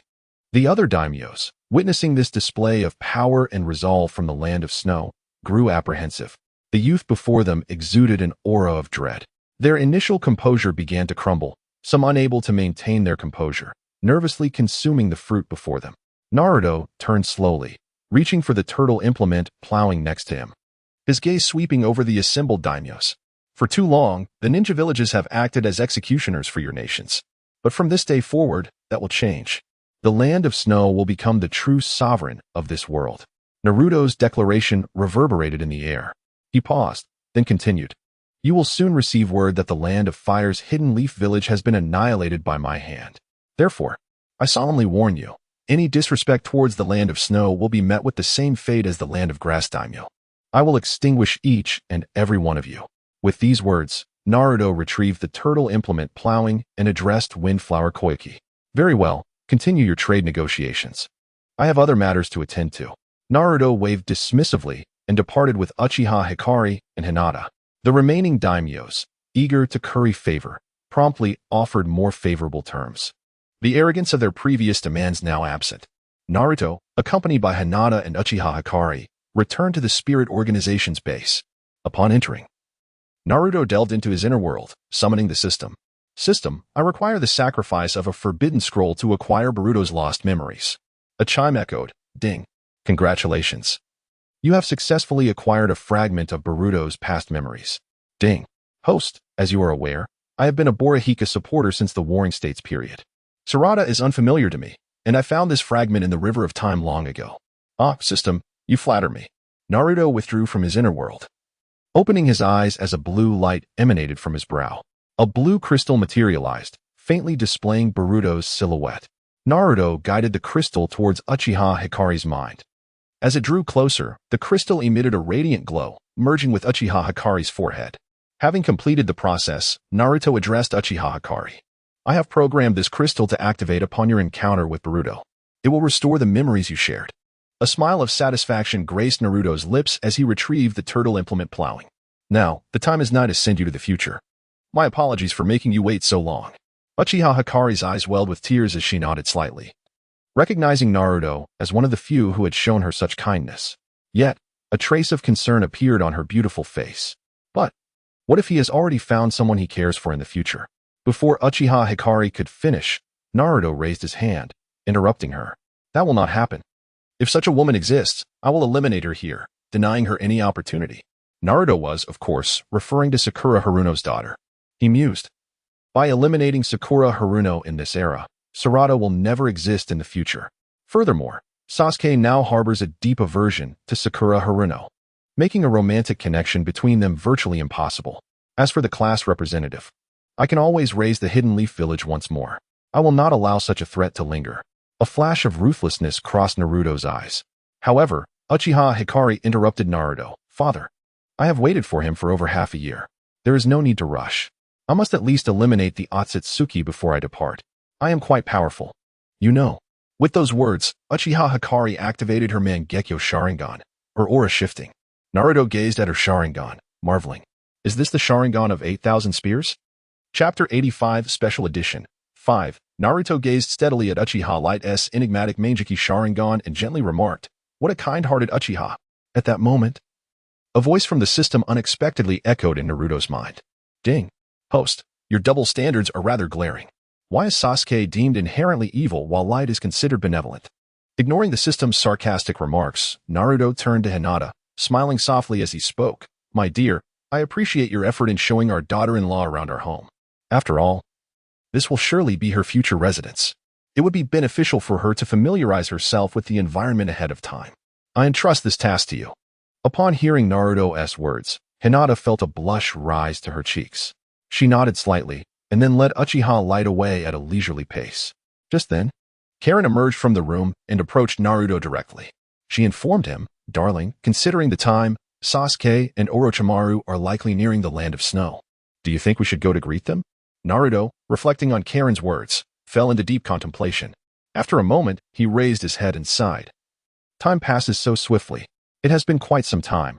I wonder if Sasuke has made any significant progress during this period. I shall personally go to meet them. You all can keep an eye on things here. With that, Naruto turned and instantly vanished towards the train station in the land of snow. As Sasuke and Orochimaru stepped out of the train station, they immediately sensed an unusual chakra presence lingering in the air. In unison, they looked up towards the sky, where the previously serene void began to distort slowly, revealing a spatial portal. As the portal expanded, a white figure gradually emerged. In that instant, a feeling of alarm surged within Sasuke. His instincts warned him that this individual was extraordinary, Karin had specifically mentioned in her letter that a formidable enemy clad in white would be arriving, and this adversary was exceptionally dangerous. Orochimaru, with his keen perception, likewise detected the strange aura emanating from the newcomer, confirming that this individual was indeed the target of the spirit organization. Sasuke activated his Sharingan and observed the figure hovering midair, scanning the surroundings as if searching desperately for something. Faced with such a situation, Sasuke sprang into action. In a flash, he appeared atop a tall building near the train station, swiftly forming hand seals as he shouted, "Fire style, dragon fire technique." A massive fire dragon roared to life, soaring into the sky with a destructive force aimed directly at the white figure above. The dragon's terrifying heat distorted the surrounding air. And at that moment, the figure in white sensed the intense wave of heat from below. He swiftly turned his gaze, locking onto the approaching fire dragon with precision. However, in the face of such a fierce assault, the white figure remained remarkably composed. With a graceful sidestep, he evaded the fire dragon effortlessly, which soared past him and vanished into the thick clouds, leaving only a brilliant flash of flame and smoke behind, as if the fire attack had entirely missed its mark. At that moment, Naruto sensed an unusual energy emanating from the direction of the train station in the land of snow. This energy was intertwined with the chakra fluctuations of Sasuke and Orochimaru. Utilizing his chakra sensing abilities, Naruto quickly deduced that the intruder must be the inept Uzumaki Naruto. And judging by the intensity of the aura, it was clear that Naruto had already engaged in battle with Sasuke and the others. With this realization, Naruto's eyes sharpened. His chakra erupted forth as he exerted force beneath his feet, propelling himself toward the train station at incredible speed, a cloud of dust swirling in his wake. High above, Uzumaki Naruto coldly surveyed Sasuke, who was launching an assault from below. A smirk of disdain curled at the corners of his mouth. Suddenly, Naruto descended rapidly towards Sasuke, swinging his arm with force, sending what appeared to be an ordinary fishhook hurtling towards him at astonishing speed. This seemingly mundane fishhook, however, exuded a terrifying aura. Sasuke, with his sharp eyes, sensed the immense danger in an instant. Without hesitation, he swiftly retreated, narrowly avoiding the attack. Although the fishhook missed, it crashed heavily onto the rooftop where Sasuke had just stood, causing a resounding explosion that reduced the entire structure to rubble. Sasuke stared at the devastation before him, astonished by the overwhelming power. What a terrifying force! This individual relies solely on brute strength. Such raw power cannot be confronted head-on. Realizing this, he quickly turned to Orochimaru, exclaiming, "We must not engage him directly. His attributes are unreasonably high. We need to employ agile tactics and play a guerrilla game with him." Orochimaru, equally astonished by the destructive force of the fishhook, swiftly assessed the situation. He drew the Kusanagi sword from his waist and spoke gravely to Sasuke. "Indeed. But he is currently airborne, making him difficult to tackle. To bring him down, you must find a way to provoke him into landing." Sasuke, recalling Naruto's figure flashing through his mind, murmured softly, "Naruto, let me show you the extent of my growth." He lifted his gaze to the sky where Uzumaki Naruto hovered, a smirk of contempt forming on his lips. He then taunted, "Hey, foolish pup. Why don't you hurry over here and bow down to your father in apology? With your meager strength, you can't even hit a single target. You are truly worthless. Instead of embarrassing yourself here, you should go home and train more. You need practice, not just to be a mere Tsutsuki, but a true powerhouse. Such a dullard, standing still while I strike you, and you still can't hit me. Haha." Orochimaru rolled his eyes at Sasuke, thinking to himself, "Your taunting skills have certainly improved since our training together." Chapter 86, Special Edition, faced with such a scathing taunt from Sasuke. Even the usually optimistic Otsutsuki Naruto could no longer contain the fury swelling within him. He glared intently at Sasuke and surged forward, bellowing angrily, "You truly seek your own demise. Today, I shall tear your mouth apart." Sasuke exchanged a swift glance with Orochimaru, and almost in that fleeting moment, Otsutsuki Naruto had already appeared before Sasuke, launching a powerful kick aimed directly at him. Simultaneously, Orochimaru's Kusanagi sword elongated and darted toward Naruto's side. Unexpectedly, Naruto seemed to have anticipated Orochimaru's attack, swiftly extending his right hand to seize the incoming sword with precision. His right foot, however, did not falter, continuing its trajectory toward Sasuke. Sensing the immense force behind that kick, Sasuke wasted no time and activated his Mangekyou Sharingan, summoning the skeletal form of Susanoo in an attempt to withstand the blow. Despite Susanoo's formidable defense, It shattered under the weight of Urashi's kick after merely a second of resistance. The impact struck Sasuke squarely in the chest, sending him flying and crashing violently into a nearby building's wall, which collapsed with a thunderous roar, sending up a massive cloud of dust. Orochimaru, witnessing his Kusanagi sword being easily captured by Urashi, gasped in disbelief. This is bad. He had not anticipated his opponent to possess such unimaginable attributes, far exceeding their prior expectations. In that moment, Urashi's expression turned cold as he swiftly swung his hand, and a glimmering fishhook shot toward Orochimaru with incredible speed, piercing his body. However, Orochimaru was not easily vanquished. Reacting with remarkable alacrity, he performed the body replacement technique just as the fishhook struck him. With a muffled thud, a replica of Orochimaru emerged from the mouth of the one struck by the hook, fleeing rapidly out of Urashi's attack range. Urashi disdainfully regarded the fishhook in his hand, which had failed to extract chakra, and sneered derisively. You flee swiftly, yet you dare attempt a sneak attack on one with a 360-degree Byakugan. Truly deluded. I wonder what foolish thoughts fill your heads all day. At that moment, the sky darkened ominously with thunder and lightning, a consequence of the earlier fire-based jutsu. Concealed not far away, Orochimaru observed Urashi's every move with keen eyes. He thought to himself, given the current situation, it seems impossible to confront this formidable foe alone. I must quickly summon Naruto for assistance. Just as he prepared to turn away, his gaze shifted toward Sasuke, who was trapped beneath the rubble of a collapsed structure. Faced with such a powerful adversary, it was evident that Sasuke could not endure for long. Suddenly, an immense surge of purple chakra erupted from Sasuke's position, dispersing the surrounding dust. As the haze slowly cleared, a towering half-formed Susanoo emerged, exuding an overwhelming presence, its right hand gripping a colossal bow. Sasuke continued to channel his ocular prowess, enveloping the Susanoo arrow in black flames. With a swift motion, he released the arrow, now ablaze with Amaterasu's fire, toward Urashi. The projectile flew with such speed that Urashi had no time to react. The fierce attack grazed his arm, inflicting a painful burn. Startled, Urashi quickly sidestepped while locking his gaze on the trajectory of the Susanoo arrow. In that instant, he spotted Sasuke in the distance, forming hand seals. As the natural lightning in the air seemed to respond to his call, Sasuke shouted, "Lightning release, Karin," as his voice echoed. A colossal Karin composed of lightning materialized in the sky, plummeting toward Otsutsuki Urashi. The ground trembled with a resounding crash as Urashi, unable to utter a cry, was seized by the Karin and violently slammed down. Dust and debris erupted, shaking the earth itself. Amidst the chaos, Urashi lay on the ground, his garments tattered and blood seeping from his wounds. He roared in fury, "That hurts. You wretched fools will pay dearly for this." Yet, Sasuke's assault was far from over. He soared forward, executing the Uchiha body slam, gripping Urashi's lower body tightly.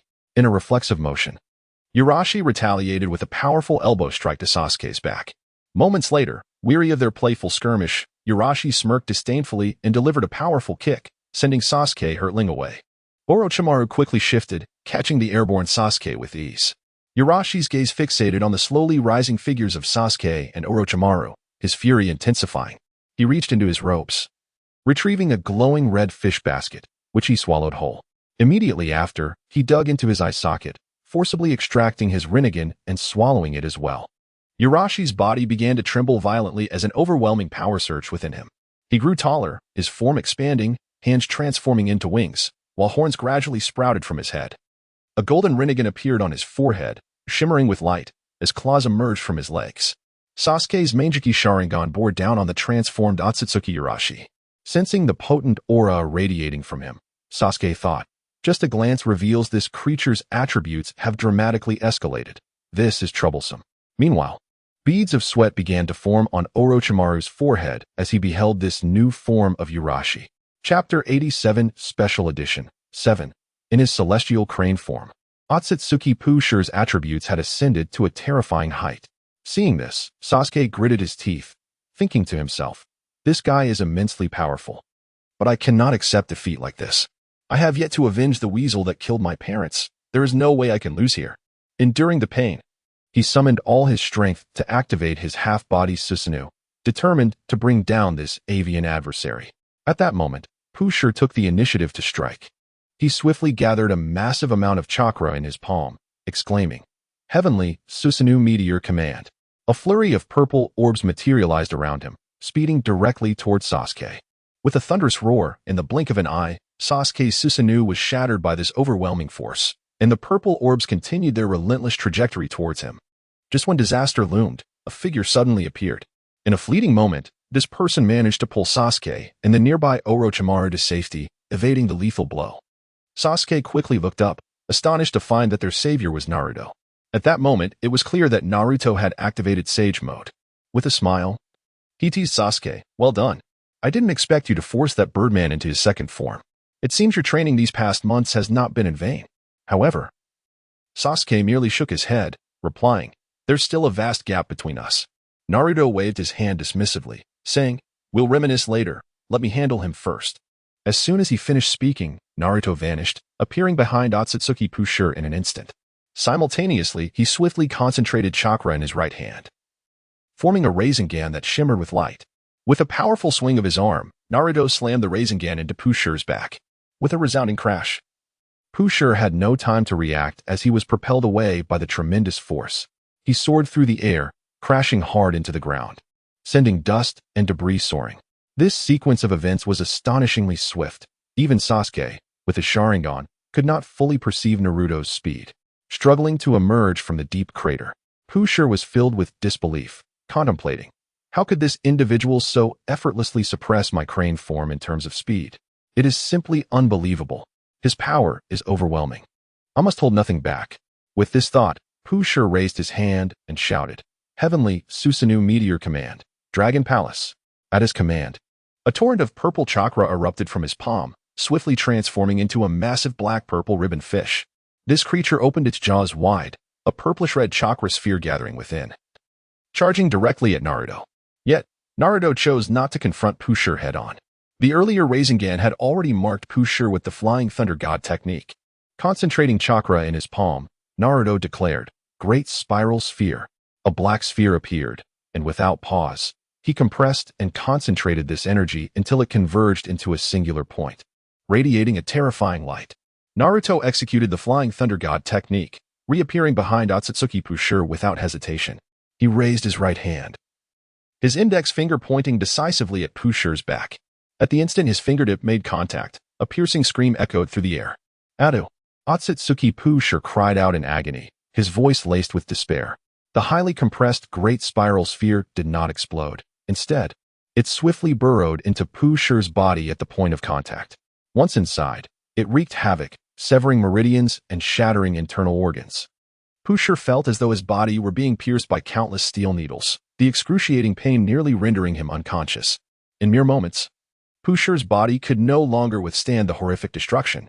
With a series of sharp cracking sounds, he disintegrated into countless tiny fragments, vanishing without a trace. Sasuke stared wide-eyed at the dissipating figure of Pushur, his heart tumultuous, unable to find calm. "Is this the power Naruto possesses now?" Sasuke murmured, his voice tinged with unmistakable shock. Reflecting on the battle, where he had exerted every ounce of his strength against Pushur and nearly met his end, he realized Naruto had effortlessly dismantled Pushur's formidable state in just a few moves.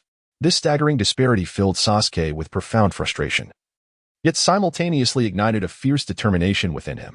Clenching his fists tightly, he vowed silently, "I must accelerate my training. I cannot allow myself to be left behind by Naruto." In contrast, Naruto exhaled deeply, a smile gracing his face. After all, the one who had come was merely the weakest Otsutsuki Pushur. Given his current strength, it was entirely expected that he could dispatch him so easily. Had he faced a more formidable Otsutsuki foe, though Naruto had never contemplated defeat, the possibility of injury was an outcome he could not accept. At this moment, Naruto's thoughts did not linger on his victory. With a flicker of his eyes, he activated the Kodo Amatsukami, unleashing powerful ocular energy toward the nearby Orochimaru. In an instant, Orochimaru's body trembled slightly, his previously cold gaze becoming vacant and devoid of consciousness, clearly indicating that his will had been rewritten by Naruto. Now, Orochimaru had truly become a member of the Spirit Organization. Previously, although he had been coerced into submission through force, no one could guarantee his loyalty. Now, having successfully modified Orochimaru's consciousness through Kodo Amatsukami, Naruto had not only eliminated this potential threat, but also ensured that Sasuke's Sharingan abilities remained undisclosed, with no fear of a stealthy strike from Orochimaru. After completing these tasks, Naruto casually waved his hand, manifesting a golden chakra arm that grasped both Sasuke and Orochimaru, and in a flash of the Flying Thunder God technique, he transported them back to the Spirit Organization. Chapter 88, Special Edition 8. Within the confines of the organization, everyone was filled with anticipation as they took their seats in the spacious hall. Naruto cleared his throat and solemnly announced, "The recent incident has been resolved splendidly. Just moments ago, I, along with Sasuke and the others, took down the gluttonous Pooh Sure at the train station." At this moment, Naruto's gaze shifted to the side where Uchiha Hikari sat, and a tender expression flickered in his eyes as he continued. "Our next task is to ensure your safe passage to the future. Rest assured, Orochimaru is already researching how to activate that device. With my presence, you will undoubtedly find Boruto safely." Upon hearing this, Uchiha Hikari's previously calm demeanor was suddenly stirred, and tears began to well up in her eyes. She grasped Naruto's hand tightly, her voice trembling as she said, thank you, father and mother." At this moment, Hinata stepped forward gently, extending her arms to embrace Uchiha Hikari. For someone who had been born as a weapon of the Uchiha clan, she had never experienced the warmth of family until now. Just then, Orochimaru emerged from the shadows, holding the time-traveling artifact, the plow. A subtle smile graced his lips, exuding an enigmatic charm as he spoke softly. "I have completed my research on the device. It can be activated by channeling chakra into it. As for the timeline, it has been set according to Naruto's specifications." Orochimaru paused briefly, his gaze sweeping over Naruto before continuing, "However, Naruto, is there truly no issue with the timeline you have chosen? It is crucial to understand that any miscalculation could lead to entanglement with alternate timelines." Naruto nodded in response, assuring him, "Do not worry. I am entirely confident in the accuracy of this timeline." In truth, this timeline was derived from his inquiries with the system within his inner world. Thus, he was resolute that this moment would be flawless. With all matters now settled, Naruto stood up leisurely and strode towards Orochimaru, accepting the artifact from his hands. "All right, everyone. Let us ascend to the rooftop terrace. There, we shall open the time gate." With that, he took the lead towards the terrace, followed closely by the others. Before long, they reached the rooftop. At this moment, the sunlight cascaded down upon them, and the snowfall of the land of snow had ceased. Naruto raised his head, feeling the warmth of the light upon him. Without hesitation, he channeled his chakra into the plow. The entire artifact began to radiate a dazzling brilliance, and soon, these beams of light converged to form a colossal gate of light. As everyone marveled at the spectacle before them, Naruto retrieved a pitch-black cloak from the Kamui dimension. The cloak was entirely black, save for a white spiral pattern emblazoned on the back. Naruto held the cloak aloft, introducing it. "This is the exclusive attire of the organization. It can change automatically, making it quite convenient. Although the complete modifications are not yet finished, at least the design and pattern have been finalized. Additionally, it features a device in the cuffs that can store chakra. Thus, in the event of a dire situation, it can serve as an emergency resource." After speaking, Naruto presented the cloak to Uchiha Hikari. She gleefully extended her hands, carefully accepting the garment, and promptly draped it over her petite frame. With a radiant smile, Uchiha Hikari exclaimed, "Just as expected from father. This outfit is incredibly cool. From this moment on, I shall be a member of the organization. Haha, in the future. Let me protect you all." She playfully winked as she turned away from the group. A single tear trickled down her cheek, brimming with emotion and joy. In the next moment, Uchiha Hikari took a deep breath and charged towards the luminous time gate. Naruto, standing nearby, called out, "Hey." The design was set by mother. "You know." From a distance, Uchiha Hikari's cheerful voice echoed back, "I know. Mother has exquisite taste." As her words faded, the radiant light of the gate began to dim gradually, eventually closing delicately. Simultaneously, the artifact vanished along with the closure of the gate. Naruto stared blankly in the direction where Uchiha Hikari had disappeared, a hint of sentiment reflected in his eyes as he murmured, "At last, it is resolved. I hope she finds her way." He then turned his gaze to the side where Mari stood and softly said, "So, shall we send you back to the land of sand next? After all, you have been here for quite some time, and they must be very concerned for your safety." Upon hearing Naruto's words, Mari shook her head vigorously, her bright eyes glinting with defiance. Pouting slightly, she replied, "Humph. I finally have the chance to visit the land of snow, and I haven't even had the chance to play yet. Besides, I already informed Master Gaara through a hawk messenger that I might return a bit late. What? Are you so eager to send me away?" Seeing her reaction, Naruto quickly shook his head, a resigned smile appearing on his face as he gestured for everyone to return to the hall. As they descended the stairs, he explained to Mari, "It's not that I want to rush you away. It's just that I have many matters to attend to and cannot spare the time to accompany you in your adventures. Moreover, the land of snow is becoming increasingly unstable, and I still have not gathered all the essential materials for my outfit. I need to focus on finding those materials. So you may have to enjoy yourself with the others for now." Mari nodded and asked Naruto, "When the outfit is finished, can I have a set too? I really like this outfit." Naruto paused, turning back to her. "This is the attire of the Rogue Ninja Organization. Wearing it signifies your intention to become a member of the organization. I just destroyed the Hidden Leaf Village, and I have heard rumors that the Land of Snow is preparing to confront the entire ninja world. You might want to reconsider, as it could lead to a confrontation with the 5 great nations." Special Edition concluded. As of now, only Sasuke has been actively engaged in combat, while Naruto's involvement has been minimal, leading into the Ninja World arc. Chapter 89. A reckless beginning. Molly stood quietly to one side, lost in contemplation. The decision to join the Spirit Organization was not one to be made hastily. It pertained to her future and her family's reputation. Exiting the Sand Village to join the Rogue Ninja Organization could not be taken lightly. She felt it necessary to consult her family first, to hear their perspectives on the matter. Naruto appeared remarkably composed. He sat leisurely at the head of the hall, sipping a cappuccino. At that moment, a light footfall was heard, and in walked Karin, holding a hefty stack of documents, her face etched with concern. She approached Naruto directly and spoke softly. "Darling, the current situation is rather grim. Due to your previous actions in destroying Konoha and the assassination of the Fire Nation's daimyo, especially the latter, they have now reached out to the other 4 great nations for assistance, attempting to unite against us. Tomorrow afternoon, they have arranged a meeting with Koyuki in the Land of Iron to discuss this matter. All 5 village leaders will be present, and if not handled properly, it could very well spark the 4th Great Ninja War." Upon hearing this, Naruto's expression remained tranquil, devoid of surprise or anxiety. He merely lifted his gaze, casting a calm glance towards Sasuke and Orochimaru, and spoke slowly. "Sasuke, Orochimaru, during this time, focus on training and experimentation within the organization. Stay behind to ensure the base is secure against any potential intrusions." With that, Naruto turned his attention back to Karin, continuing with the question, "If I recall correctly, the route to the Land of Iron passes through the Land of Grass, does it not?" Karin nodded gently, a flicker of resentment crossing her eyes.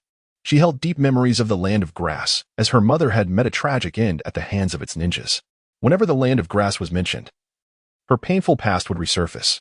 Observing the somber look on Karin's face, Naruto rose and affectionately ruffled her hair, saying tenderly, "Very well, let us depart now. We have much to do, not only to attend the meeting in the Land of Iron, but also to eradicate the Grass Ninja Village." Karin felt a warm surge of emotion at his words, her heart swelling with gratitude. Were it not for the presence of so many others in the hall, she would have rushed forward to embrace Naruto. Naruto then stood tall, surveying the group before announcing, "All right, this will be our plan. Hinata, I entrust you with managing the organization during this time. Everyone, prepare yourselves. We must act swiftly. Our first destination is the Grass Ninja Village." As he concluded, he walked towards Molly. When he reached her side, he gently took her hand and said softly, "Molly, it would be best for you to return home. It seems that the Snow Ninja Village will find little peace in the foreseeable future." With that, Naruto swiftly formed hand seals, channeling chakra to use the Flying Thunder God technique, transporting Molly back to the Sand Ninja Village. He then turned to Karin, clasping her delicate hand, and said gently, "Karin, let us also make haste. Departing from Konoha will bring us closer to our destination." Channeling chakra once more, Naruto activated the Flying Thunder God technique. In the blink of an eye, they found themselves atop the mountains behind Konoha. As they landed, he held Karin's hand tightly, and together they walked forward. Standing on the heights of the Hokage Rock, gazing down at the reconstruction of the village below.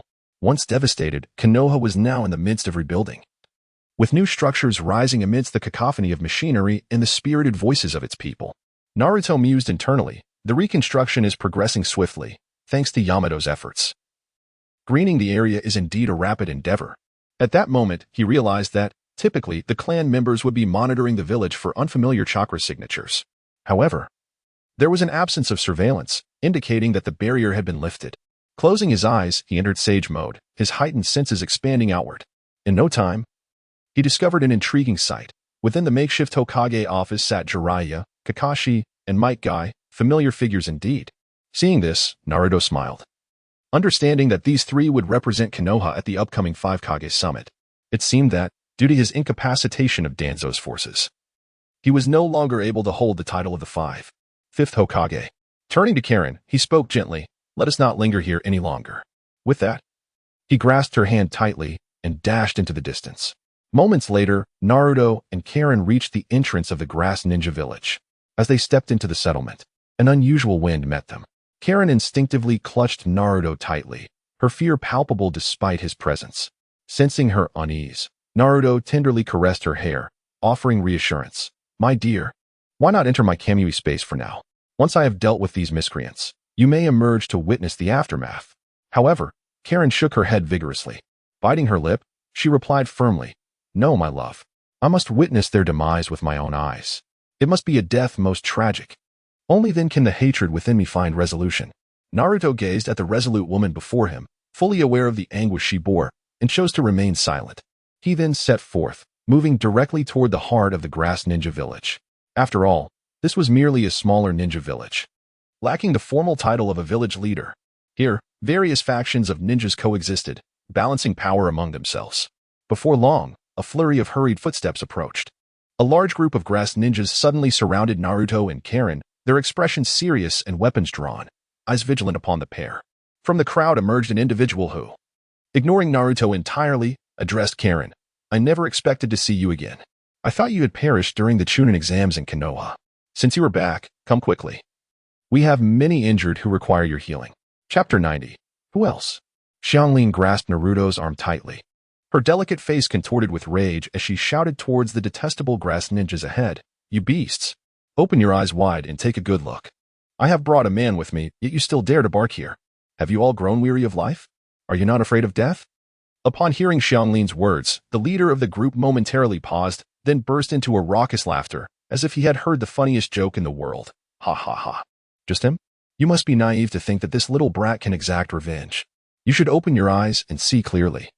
I have a full 20 elite jonin on my side. That kid is probably so scared he wet himself. Ha ha." At this, the surrounding grass ninjas erupted into a cacophony of laughter, their grotesque faces becoming even more hideous amidst their mirth. Meanwhile, Naruto stood silently beside Xianglin, his eyes glimmering with a cold light as he awaited her command. Xianglin bit her silver teeth, a flicker of determination flashing in her beautiful eyes. She raised her jade hand and pointed fiercely at the leader, commanding in a sweet yet fierce tone, "Darling, tear out this beast's tongue, chop off both his legs, and let him understand what true pain is." The leader, upon hearing this, was instantly enraged, his face flushing with fury as he roared, "You filthy wench.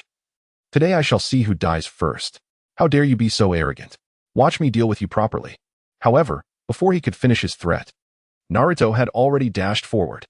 In the blink of an eye, he appeared before the leader, a gleam of cold steel in his hand, and swiftly severed the man's legs. In an instant, blood splattered forth, accompanied by a piercing scream as the leader collapsed to the ground, rendered powerless. Next, Naruto seized the man's chin and forcibly extracted his tongue, discarding it upon the ground before crushing it underfoot. After accomplishing this, Naruto slowly turned and walked towards Xianglin. Step by step, the anguished wails of the leader echoed behind him, reverberating across the open space and sending shivers down the spines of the grass ninjas nearby. They were taken aback by the rapidity of the event. They could hardly comprehend who this person was. Naruto then shouted with conviction, "Who else?" Such speed left no grass ninja daring to act arrogantly. At that moment, everyone's gaze shifted to a figure clad in white. This individual was the strategist of the grass ninjas, who approached calmly and steadily. He clasped his hands in front of him and slightly bowed, stating, "Esteemed sir, this is all a misunderstanding. If you have any requests, please state them directly. As long as it is within our means, we shall do our utmost to fulfill it." Before he could finish his words, Naruto flashed in front of him, and with a dull thud, the strategist's legs were brutally broken by a powerful kick. He cried out in agony, falling to his knees, desperately supporting himself with his hands. The strategist let out a series of heart-wrenching cries, his face pale and cold sweat dripping from his brow as he endured the excruciating pain, pleading, "My lord, please spare me. Whatever you desire, I will fulfill." Yet Naruto disregarded his pleas, transforming once more into a streak of lightning, weaving swiftly through the crowd. The air was filled with a chorus of agonized screams. Within a mere 3 seconds, the 20 grass ninjas who had been standing there found their legs shattered by Naruto's relentless strikes, all collapsing to the ground. The scene was utterly horrific. A cacophony of wails intertwined, creating a symphony of death that resonated throughout the grass ninja village. Blood flowed from the injured, pooling on the ground and slowly forming a crimson pit. The sheer terror of Naruto's overwhelming strength was beyond comprehension. The strategist, now paralyzed by fear, dared not utter another word, kneeling silently as he prayed for the bloodshed to cease. Naruto turned his gaze to Xianglin, softly asking, "Darling, what else would you like to see them become?" Xianglin furrowed her brow slightly, her eyes cold as she surveyed the trembling grass ninjas on the ground. She replied, her voice detached, "Remove all their eyes." Before she could finish, a sharp voice interrupted her. The strategist, filled with terror, shouted towards Xianglin, "Sister-in-law, please, don't. We truly know we were wrong. Have mercy and spare us." As he spoke, he repeatedly bowed his head in supplication, swiftly drawing blood from his forehead. The other grass ninjas, witnessing this, followed suit, pleading in unison, "Sister-in-law, we all know we were wrong. Please, show us mercy and grant us a chance to live." Their voices were thick with fear and desperation. Upon hearing their pleas, a trace of sadness crossed Xianglin's face. She bit her lip gently, turning to Naruto and whimsically suggesting, "Darling, they look so pitiful. Why not let them just gouge out one eye to eat instead of taking them all?" As she spoke, she tugged at Naruto's clothing, gently swaying it as if to charm him. Naruto smiled and nodded, affectionately stroking Xianglin's hair, praising, "My dear, you are indeed so kind-hearted." Then, he abruptly shifted his gaze back to the still kneeling grass ninjas, his expression darkening as he sternly commanded, "Did you not hear what my wife said? Move quickly. Do you wish for me to do it myself?" Upon hearing this, the strategist's face drained of color. He hesitated for but a moment, then gritted his teeth, extending his fingers to viciously dig into his left eye socket. With a gut-wrenching scream, he extracted his bloody eyeball, then opened his mouth to force the gruesome orb inside, chewing as he sobbed in despair, sending chills through the other grass ninjas. The sight horrified the remaining grass ninjas, yet the will to survive overpowered their fear. They understood this was their only chance to live. Thus, they mirrored the strategist's actions, enduring the excruciating pain to gouge out one of their own eyes and swallow it down with great difficulty. In that moment, the ground was filled with the sounds of anguished cries and the grotesque sounds of chewing, the scene resembling a hellish nightmare. Naruto watched this unfolding spectacle with satisfaction etched upon his face. Once all the grass ninjas had complied with the command, he turned to Xianglin once more and whispered devilishly, "Darling, what else would you like to transform them into?" Chapter 91, The Fall of Grass Ninja Village, Part 1. Upon uttering these words, the expression of the grass ninjas transformed into one of profound anguish, leaving them frozen in place. "What now? Is death truly inevitable?" One of them, trembling with terror, stammered, "Wasn't it said that it was all over? Why must it continue?" Standing nearby, Kankuro gently covered her mouth, her laughter ringing out like a chime. With a playful tone, she addressed Naruto, "My dear, since they have already lost 2 legs, why not just take away their 3rd leg as well?" Naruto nodded in response, turning to face the group of grass ninjas, his gaze piercing. He spoke slowly, "So, will you act on your own accord, or shall I take matters into my own hands?" Unable to contain their fury and fear, the grass ninjas erupted in a cacophony of curses. "Damn you, you heartless monster. You shall face retribution." One shouted furiously, "Your cruel slaughter of us will not go unpunished. Heaven will surely send forth a reckoning." Another echoed as a chorus of insults filled the air. Unperturbed by their vitriol, Naruto swiftly moved forward, his kunai flashing through the air. In an instant, he severed the 3rd legs of the 10 most vociferous grass ninjas. The horrifying screams pierced the atmosphere, chilling the bones of all who heard. All the agonizing cries reverberated through the space, lingering long after. Naruto, with a stoic expression, surveyed the remaining 10 grass ninjas, coldly inquiring, "So, do you wish to continue your tirades?" The remaining grass ninjas, paralyzed by fear, could not utter a word, their bodies trembling uncontrollably. Realizing this was their final moment, faced with the demonic figure of Naruto, despair filled their hearts, especially regretting their previous actions against Kankuro's mother. Moments later, Naruto and Kankuro worked in tandem, severing the ears, noses, and arms of every grass ninja present. Their eyes, once full of life, now reflected only despair. Moreover, Naruto sealed their mouths with a special cement, rendering them silent, leaving them to struggle in futility. Only one eye remained intact, filled with terror as they gazed upon this hellish scene. After executing the Grass Ninjas, Naruto and Kankuro delved deeper into the heart of Grass Ninja Village. He understood that these 20 were merely the vanguard, with others lurking in the shadows, orchestrating the chaos. Before long, they arrived at the village's central area, where a throng of Grass Ninja gathered before a towering building. Among them were seasoned veterans and youthful genin, representing the entirety of Grass Ninja Village's strength. Even the elderly, women, and children stood at the forefront, despite their lack of combat prowess. Suddenly, a rotund woman with a fierce expression charged forth, glaring at Naruto. "You insolent brat. Get out of my way. If I fall, you'll owe me a fortune." Before her words faded, a raspy voice joined in, belonging to a gaunt old man who brandished his fists, shouting, "Hey, you little wretch, how dare you wreak havoc in our village? I'll teach you a lesson on behalf of your parents." The air was thick with chaos, as insults echoed throughout the gathering. From above, the village leader observed the tumult, convinced he had deciphered Naruto's intentions, believing he would never harm the innocent villagers. Thus, he positioned these defenseless civilians at the front lines to shield against Naruto's assault. Alas, the leader gravely miscalculated. The Naruto before them was not the benevolent figure they once knew, but a ruthless harbinger of destruction. With a swift motion, Naruto produced an umbrella from thin air, opened it with a flourish, and handed it to Kankuro, gently advising, "Hold this well. We wouldn't want your clothes to get wet." In an instant, his previously gentle demeanor transformed into one of fierce resolve as he began to form hand seals. Would release, advent of the tree world. The earth trembled violently, accompanied by a resounding roar as colossal trees erupted from the ground. These giants grew with astonishing speed, piercing through the bodies of every grass ninja and civilian present in the blink of an eye. Screams filled the air as a powerful force lifted them into the sky, painting a ghastly tableau of bloodshed. The crimson liquid fell like rain, creating a gruesome deluge. For Naruto, blessed with divine power, his garments remained untouched by the sanguine downpour. The once boisterous villagers of Grass Ninja Village now found themselves grotesquely suspended from the branches of the colossal tree. The sharp limbs mercilessly impaled their bodies, silencing them forever. The scene fell into a haunting silence, broken only by the soft patter of blood. Above, the village leader's complexion turned ashen, trembling as he sank to the ground, wide-eyed and horrified at the macabre spectacle before him.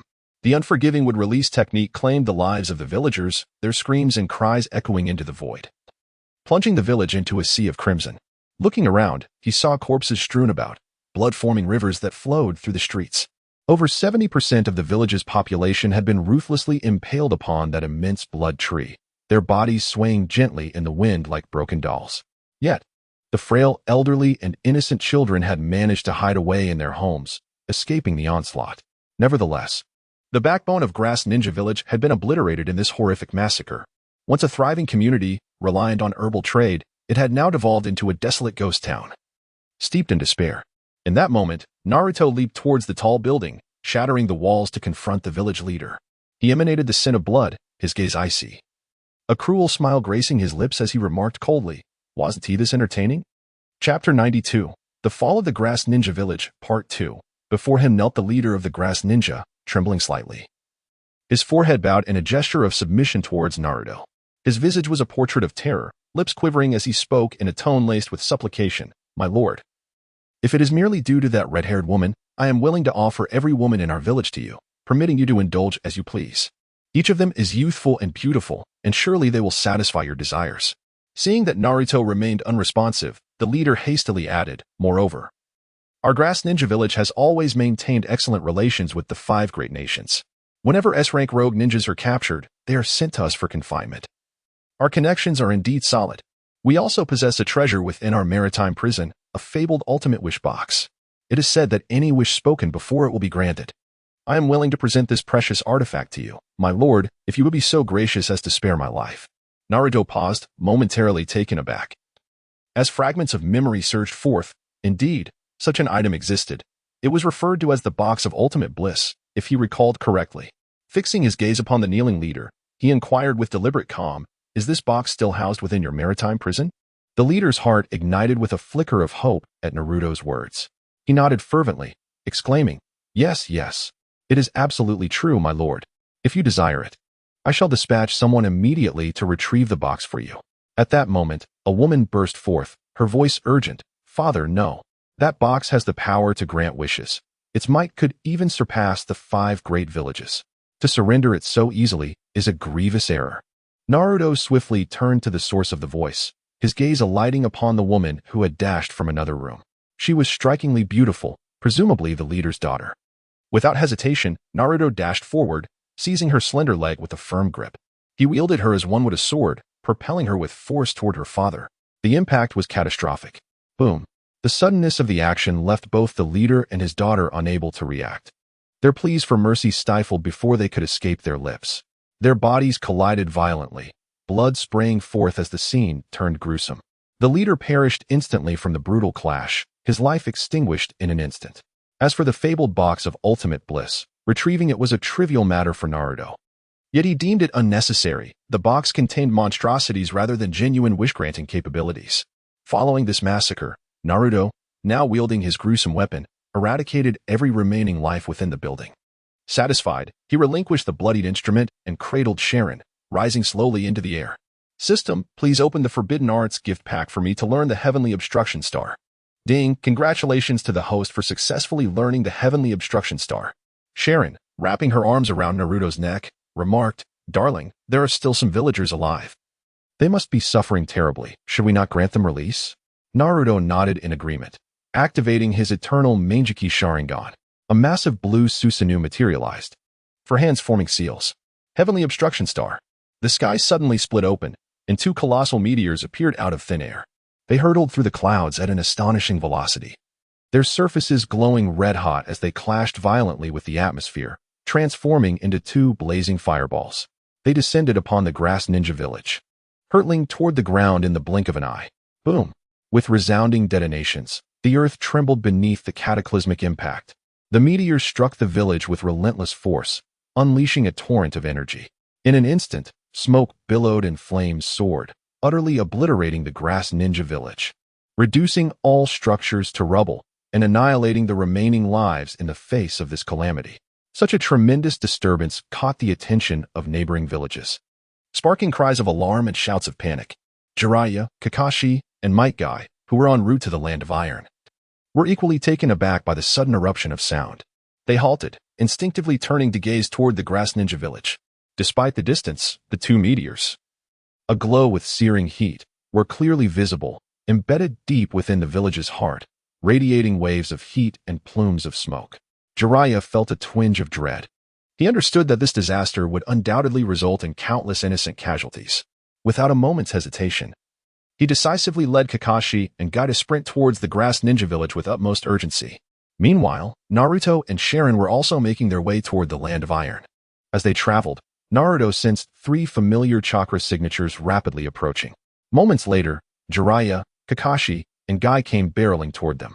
Upon spotting Naruto, astonishment painted their faces. Jiraiya's eyes widened in disbelief as he regarded Naruto, mentally questioning, how did this boy end up in such a place? Could the meteors be connected to him? Once they halted, the atmosphere grew tense, nerves taut as Jiraiya and his companions could not ascertain whether Naruto was friend or foe. After all, Naruto had destroyed Konoha, yet he had never turned his wrath upon them. Naruto, however, exuded calmness. He first glanced at Sharon, a slight smile gracing his lips, before speaking slowly. "This world is indeed small. I never expected to encounter old friends in this place." Hearing Naruto's words, Sharon stifled a giggle, playfully retorting, "Darling, after all, the world is but a vast circle. No matter where one wanders, encounters are inevitable."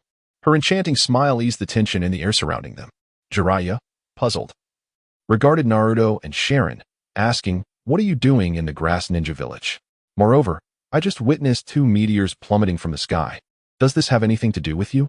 In response to Jiraiya's inquiry, Naruto wore an expression devoid of emotion, calmly replying, "I do not know. Perhaps there is a connection." Chapter 93, The Land of Iron. Upon hearing Naruto's succinct words, Jiraiya, Kakashi, and Might Guy instantly entered a state of heightened vigilance, their muscles taut and their demeanor serious. Jiraiya fixed his gaze on Naruto, his expression darkening as he sternly inquired, "First, you destroyed our Hidden Leaf village, and now you spare not even the Hidden Grass village. Naruto, what is your true intention?" In contrast, Naruto appeared calm and composed, leisurely reaching into his cloak and feeling around. This seemingly innocuous gesture sent a shiver through the assembled leaf ninja, their nerves taut with anticipation.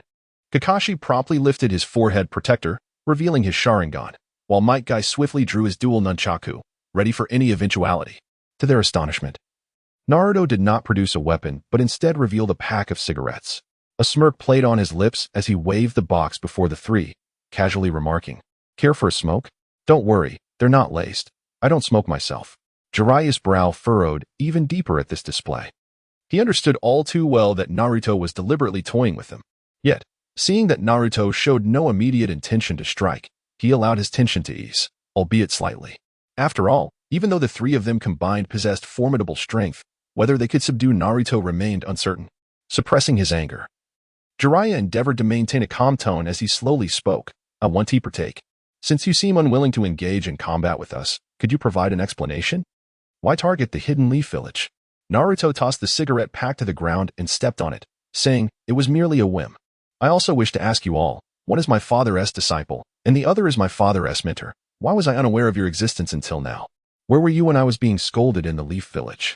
Having spoken, Naruto did not wait for a response from Jiraiya or Kakashi. Instead, he took hold of Karin's hand and disappeared into the distance in a flash. Those matters had ceased to hold significance.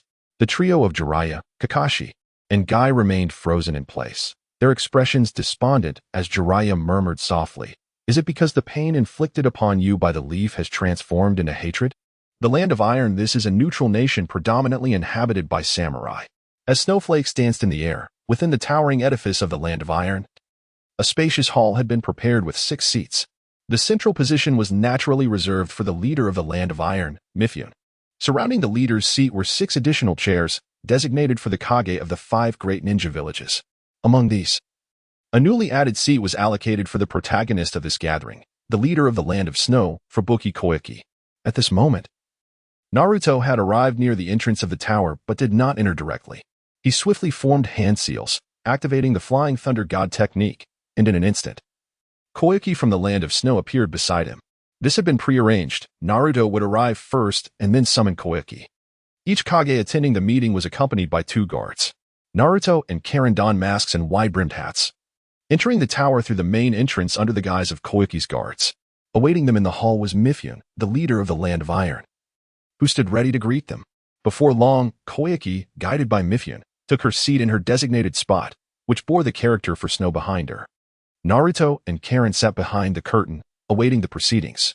As time passed, the Kage of the 5 great ninja villages began to arrive, each accompanied by their respective guards. Entering the hall in succession and taking their seats in order, Naruto slowly turned his head, surveying his surroundings. He glanced at Kakashi and Guy before his gaze shifted to the figure of Ao from the Mist Village, who possessed the Byakugan. Inwardly, Naruto vowed, "No matter what, I must extract that Byakugan from him. Such a wretch does not deserve to wield it." At that moment, the previously tranquil atmosphere was abruptly shattered by a commotion. The wreckage from the Cloud Village erupted into a loud tirade. "I never expected that the mess created by Konoha would ultimately require us to clean it up. Since the death of the 4th Hokage, has Konoha been left with nothing but a bunch of useless fools? Just a mere lowly genin has you all so fearful." The wreckage believed himself justified in his outburst, for with the power at his disposal, he could easily annihilate a village, bolstered by the presence of the 8-tails beast within him. Upon hearing the Raikage's words, Jiraiya wore a mocking smile and retorted in a sarcastic tone, "Oh really? You think you're here to clean up? Don't be ridiculous. It's the daimyo of the Fire Country who are cowering in fear, crying for a coalition of the 5 great nations. Do you understand? You, a mere trash from the Cloud Village, have no right to bark here." The Raikage, enraged by this response, felt his face flush with anger. Veins bulged on his forehead as he bellowed, "What did you say? Jiraiya, listen carefully. You better think before you speak. Don't forget, you represent the Fire Country. If you provoke me, do you believe I want to order the destruction of your Leaf Village once more?" In the face of the Raikage's threat, Jiraiya displayed no hint of fear. Rather, he laughed even louder and continued to mock him. "Oh dear, someone has gotten anxious. A pathetic clown is losing control. Ha ha ha. What a useless beast. So easily provoked." Unable to endure any longer, the Raikage abruptly stood, raising his powerful fist and bringing it down with force onto the wooden table before him. With a thunderous crash, the sturdy table was reduced to splinters, with shavings flying in all directions. At that moment, the door to the conference room was thrust open, and Mifune swiftly entered. He surveyed the room and called out, "Everyone, please calm down. Our meeting has yet to officially commence. Why have we resorted to violence before even beginning? All of you hold positions of significance. How could the Reikage table be shattered like this?" The Reikage, realizing that aside from Jiraiya, the other Kage and Mifune were all watching him, calmed down and returned to his seat like a chastised dog. Subsequently, Mifune stepped forward and declared, "The Five Kage Summit is now in session." Chapter 94. The Five Shadows Conference. Mitsuba picked up the thick stack of documents in his hand, slowly opened it, and cleared his throat before speaking. "According to the detailed information we have obtained from the daimyo of the Land of Fire, there is a dangerous S-rank rogue ninja by the name of Uzumaki Naruto appearing in Konoha. This individual is ruthless and merciless, akin to a demon reincarnated. Not only has he devastated the Hidden Leaf Village, but he has also cruelly slain Lord Daimyo N of the Land of Fire." At this point, Mitsuba could not help but slam his hand on the table, expressing his inner fury. He then passed the documents to the attendant beside him, signaling to distribute them further, and added, "Within these records lies a death toll of 50,000 villagers, all victims of this rogue ninja." As the others received the documents and gazed at the densely packed names, Mitsuba paused momentarily before continuing. "Logically speaking, an S-rank rogue ninja like this should be hiding from the world, wanted far and wide. However, this Uzumaki Naruto is audacious enough to have ventured into the Land of Snow, where he has established his own organization, claiming to be Ling. Furthermore, rumors suggest that he has a close relationship with the Land of Snow and has even received the protection of its ruler. In light of this situation, we have specially invited the ruler of the Land of Snow to attend this meeting, hoping to hear a reasonable explanation from your side. Additionally, we implore all nations to unite in the hunt for this rogue ninja to prevent more innocent lives from falling victim to his malevolence." Once Mitsuba finished speaking, all eyes in the room turned to the quietly seated Kazekage, Fuka Koyuki, awaiting her response. Kankuro lightly remarked to Naruto, "Dear, it seems he is recounting your exploits." Naruto chuckled but remained silent. He knew he had not killed 50,000, and the figures were surely exaggerated, yet he would transform those numbers into reality. He hoped that the daimyo of the Land of Fire would remain silent for the time being, watching how they would carry on with their pompous displays. Fuka Koyuki elegantly lifted her cup and took a delicate sip of cappuccino. The Reikage, impatient as ever, urged, "Aunt, please be swift," maintaining her composure. Fuka Koyuki raised her head slightly, her gaze calm as she addressed the assembly. "Regarding this organization, to my recollection, the Land of Snow does seem to have something of the sort. However, I am not well versed in the specifics. It may merely be a minor organization, hardly worth mentioning. I do not have much to clarify on this matter. Should any of you possess the strength to apprehend these individuals, I would not hinder your efforts and would lend my full support." Upon hearing Fuka Koyuki's words, Mitsuba nodded and continued, "Since the Land of Snow has expressed its stance, allowing us to launch an offensive against this faction, let us now discuss the reward for this endeavor. The bounty offered by the daimyo of the Land of Fire is quite substantial. This reward alone could sustain an ordinary ninja village for 3 whole years. Such generous compensation merits your opinions, esteemed colleagues."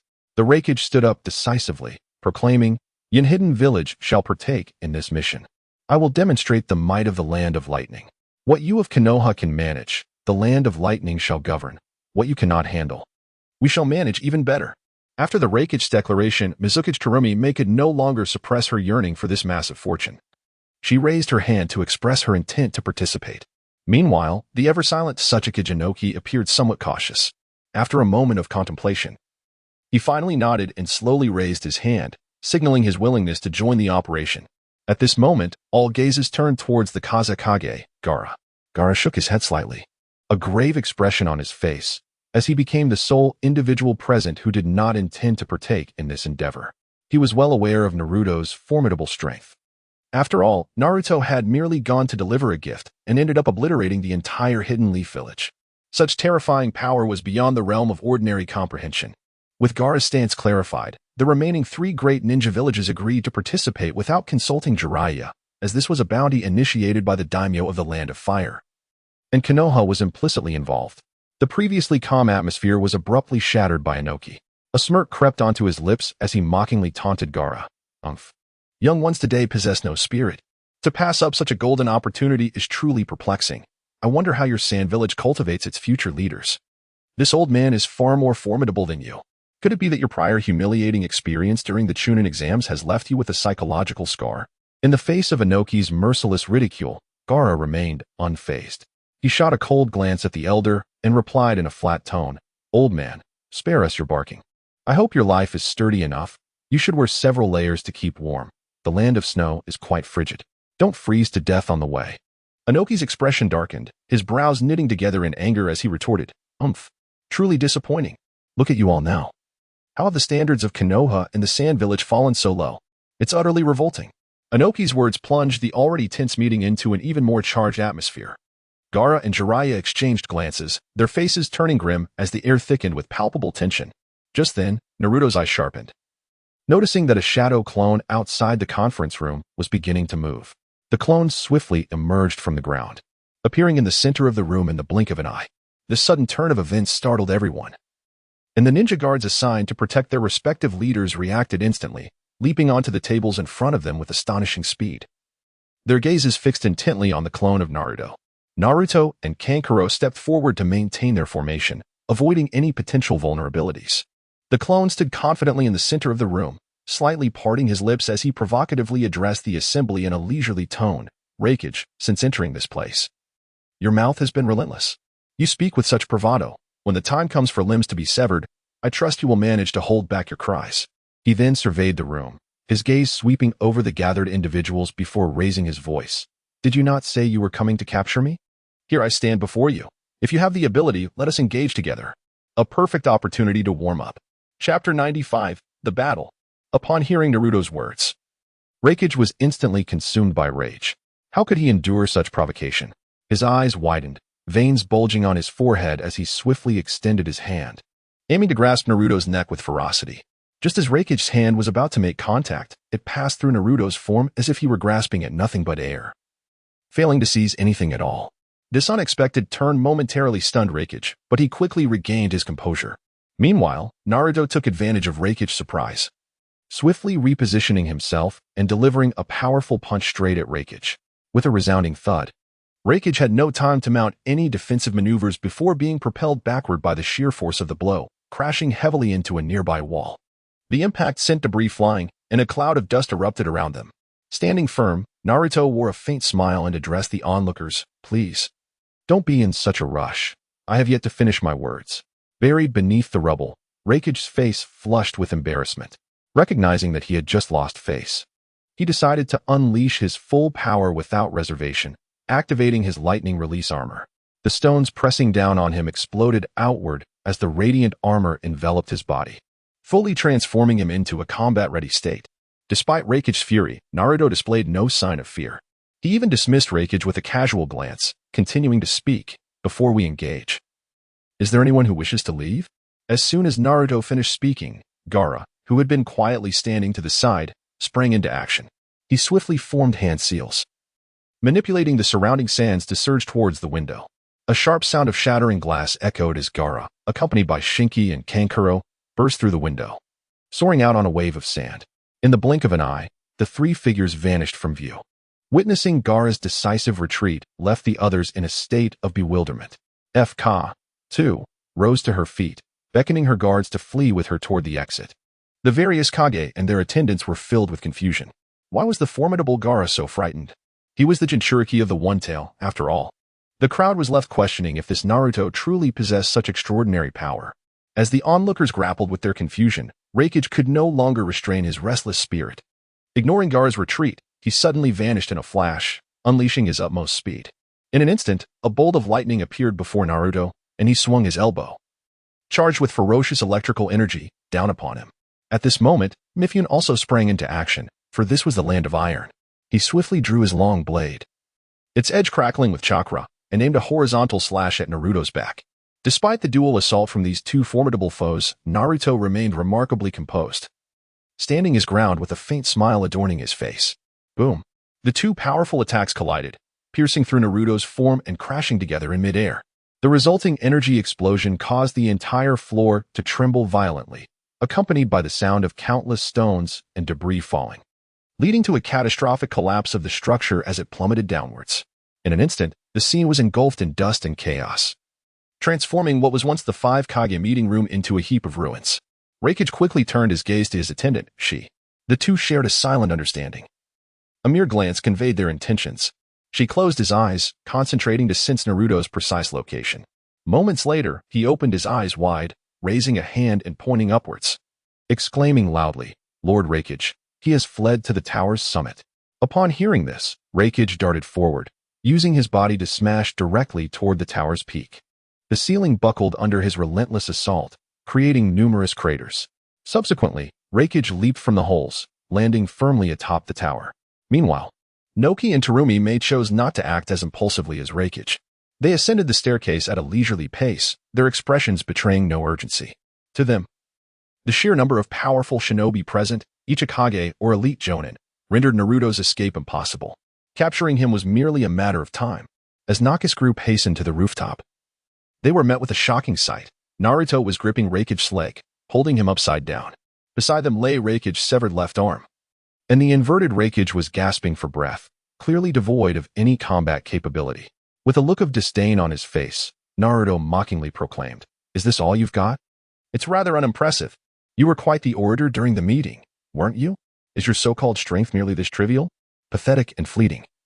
The Reikage of the Cloud Village has truly disappointed me." Naruto slowly turned his gaze towards Noki, Terumi, and Jiraiya, tossing Reikage aside like refuse onto the debris. With a sneer, he continued, "I hope the land of earth and the land of water can muster a bit more effort. Don't fall as quickly as this Reikage did. And you, Jiraiya-sensei, may join in whenever you wish. Your presence is hardly a burden. It would be best if we all fought together, or else you may find yourselves perishing here due to my whim." The faces of everyone present were etched with shock and disbelief, for the events unfolding before them had utterly surpassed their imaginations.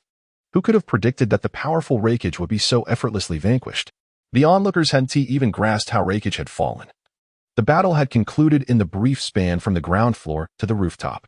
The most profoundly affected by this reality were Shi and Darui.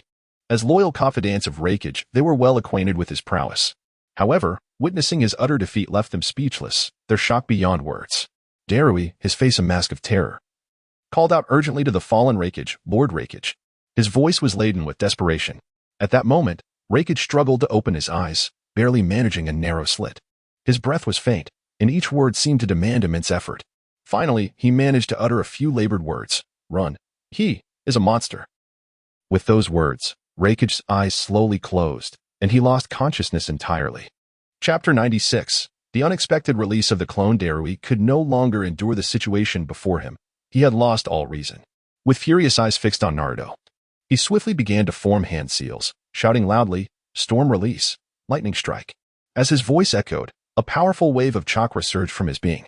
This was no ordinary ninjutsu, but a perfect fusion of lightning and water release, a bloodline limit. Several dazzling lasers shot forth, hurtling straight toward Naruto.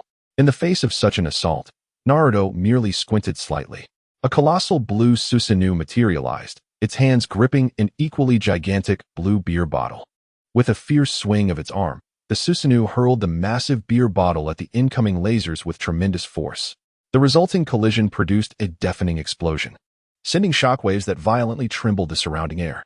The once formidable lasers were utterly shattered by the impact, and Darui, along with his jutsu, was sent flying. He plummeted rapidly, crashing heavily onto the first floor, creating a spray of debris. Witnessing this spectacle, Shikamaru gasped in alarm, his face etched with concern as he cried out, "Darui." Seeing his companion in the Reikage sustain heavy injuries ignited a fierce anger within Shikamaru. Gritting his teeth, he charged toward Naruto. Just as Shikamaru was about to close the distance, Naruto casually waved his hand, sending another enormous blue beer bottle whistling toward him. Shikamaru had no time to evade and was struck squarely by the bottle. With a cry of despair, he too was slammed down to the lower floor. Meanwhile, the ever-composed Onoki, who had been observing the battle, slowly spoke. "It must be this Susanoo and that peculiar weapon that allowed you to inflict such severe damage on the Reikage."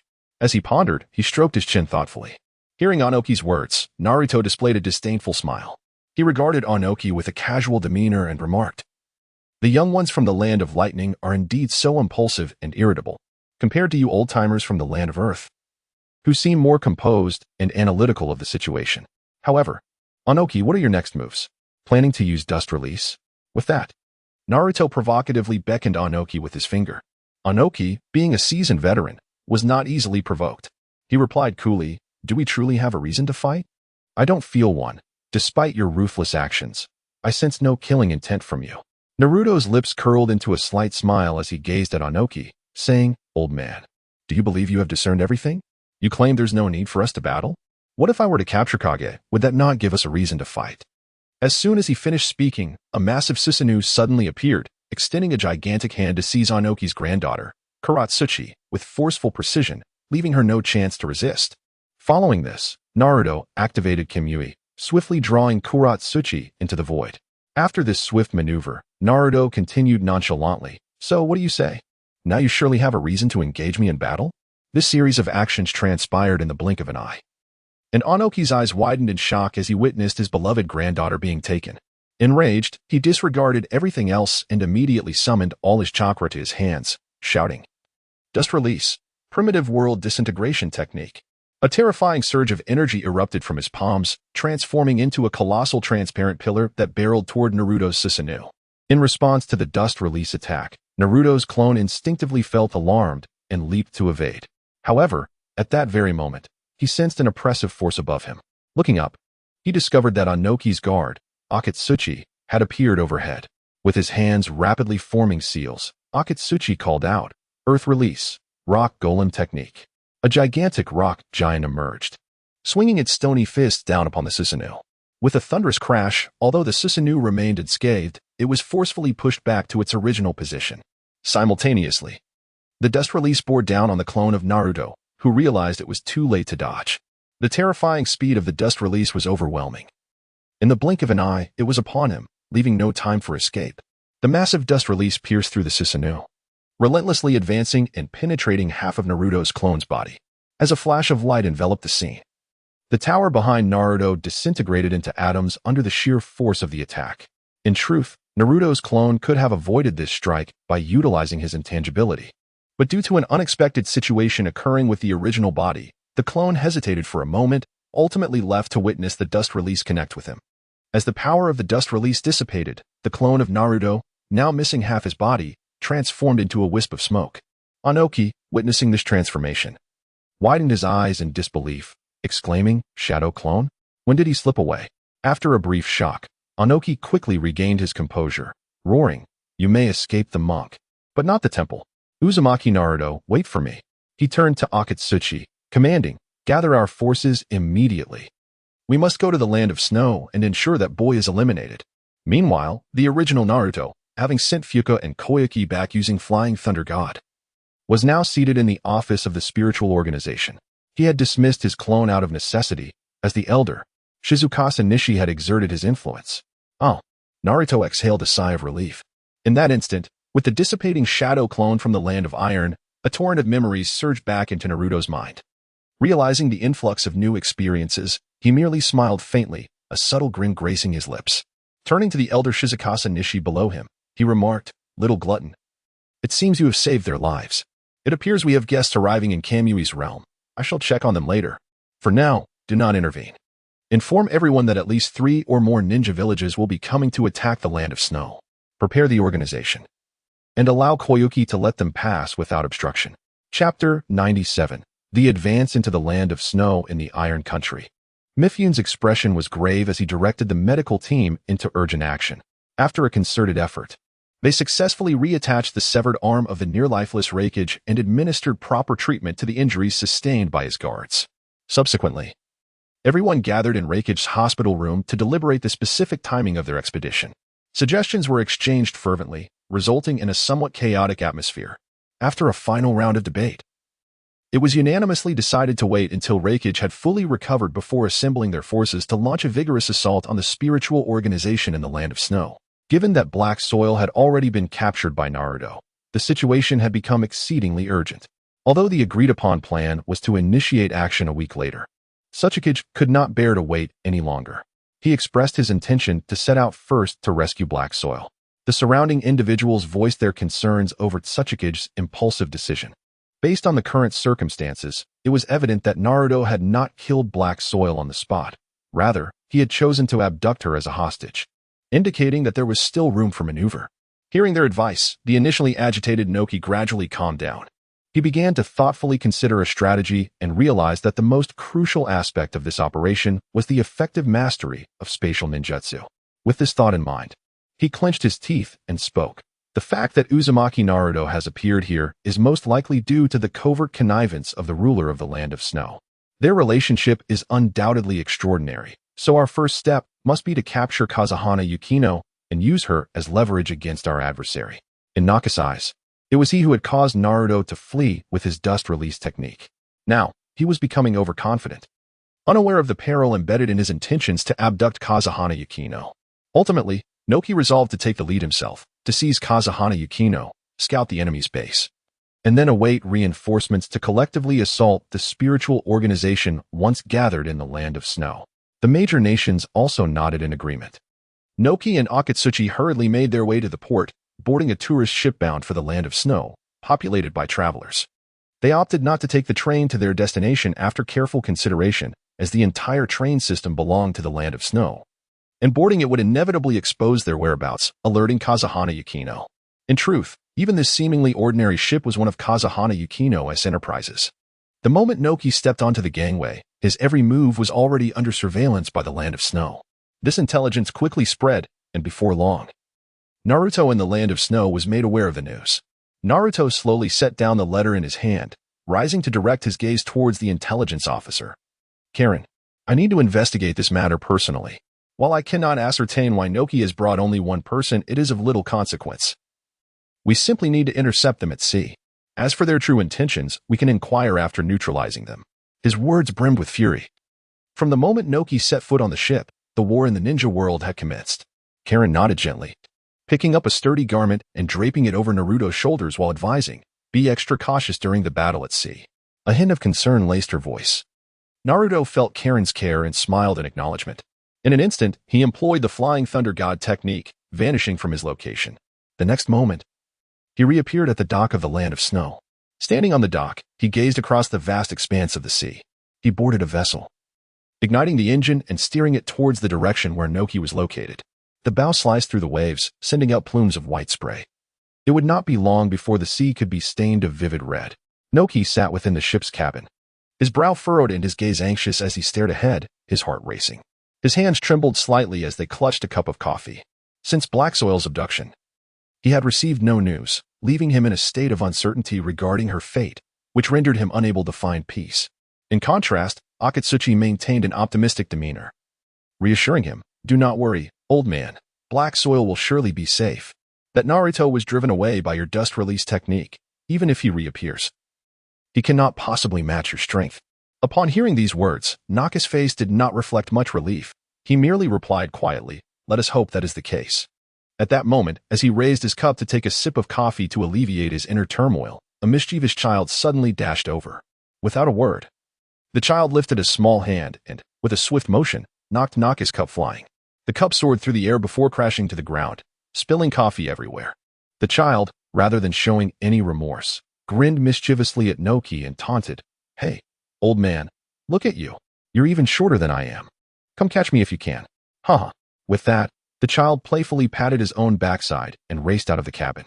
Under normal circumstances, Noki, as the dignified Sasuke, would not stoop to engage with such a child. However, he was already frazzled by the situation surrounding Black Soil, and his emotions were at a breaking point. Now confronted with this child's antics and witnessing the spilled coffee, the pent-up frustration within him erupted. Noki surged forward, leaping into the air with remarkable speed, and swiftly seized the child, lifting him off the ground. The child immediately began to wail, crying out in panic, Mommy, he is hitting me. Help me, Mommy. The child's mother, who had been happily chatting inside, rushed out upon hearing her child's cries. Upon seeing her son being held aloft by an elderly man, her expression shifted dramatically. Without a moment's hesitation, she pointed at Noki and shouted, Hey, what do you think you're doing? Put my baby down right now. You old fool. My relative is the daimyo of the Land of Earth. How dare you treat us this way? Chapter 98. The malevolent Sasuke at this moment. The number of onlookers aboard the ship continued to swell. They gazed upon the unfolding scene with expressions of indignation, voicing their outrage. From their moral high ground, they barked, Look at this elderly person. How dare he bully a child in broad daylight? One woman exclaimed. What a vile creature. He must have grown up feasting on filth. Even in old age, he shows no signs of decency. Another voice dripped with disdain. Don't think you're impressive just because you can float in the air. Just because you possess a trivial jutsu doesn't give you the right to torment others.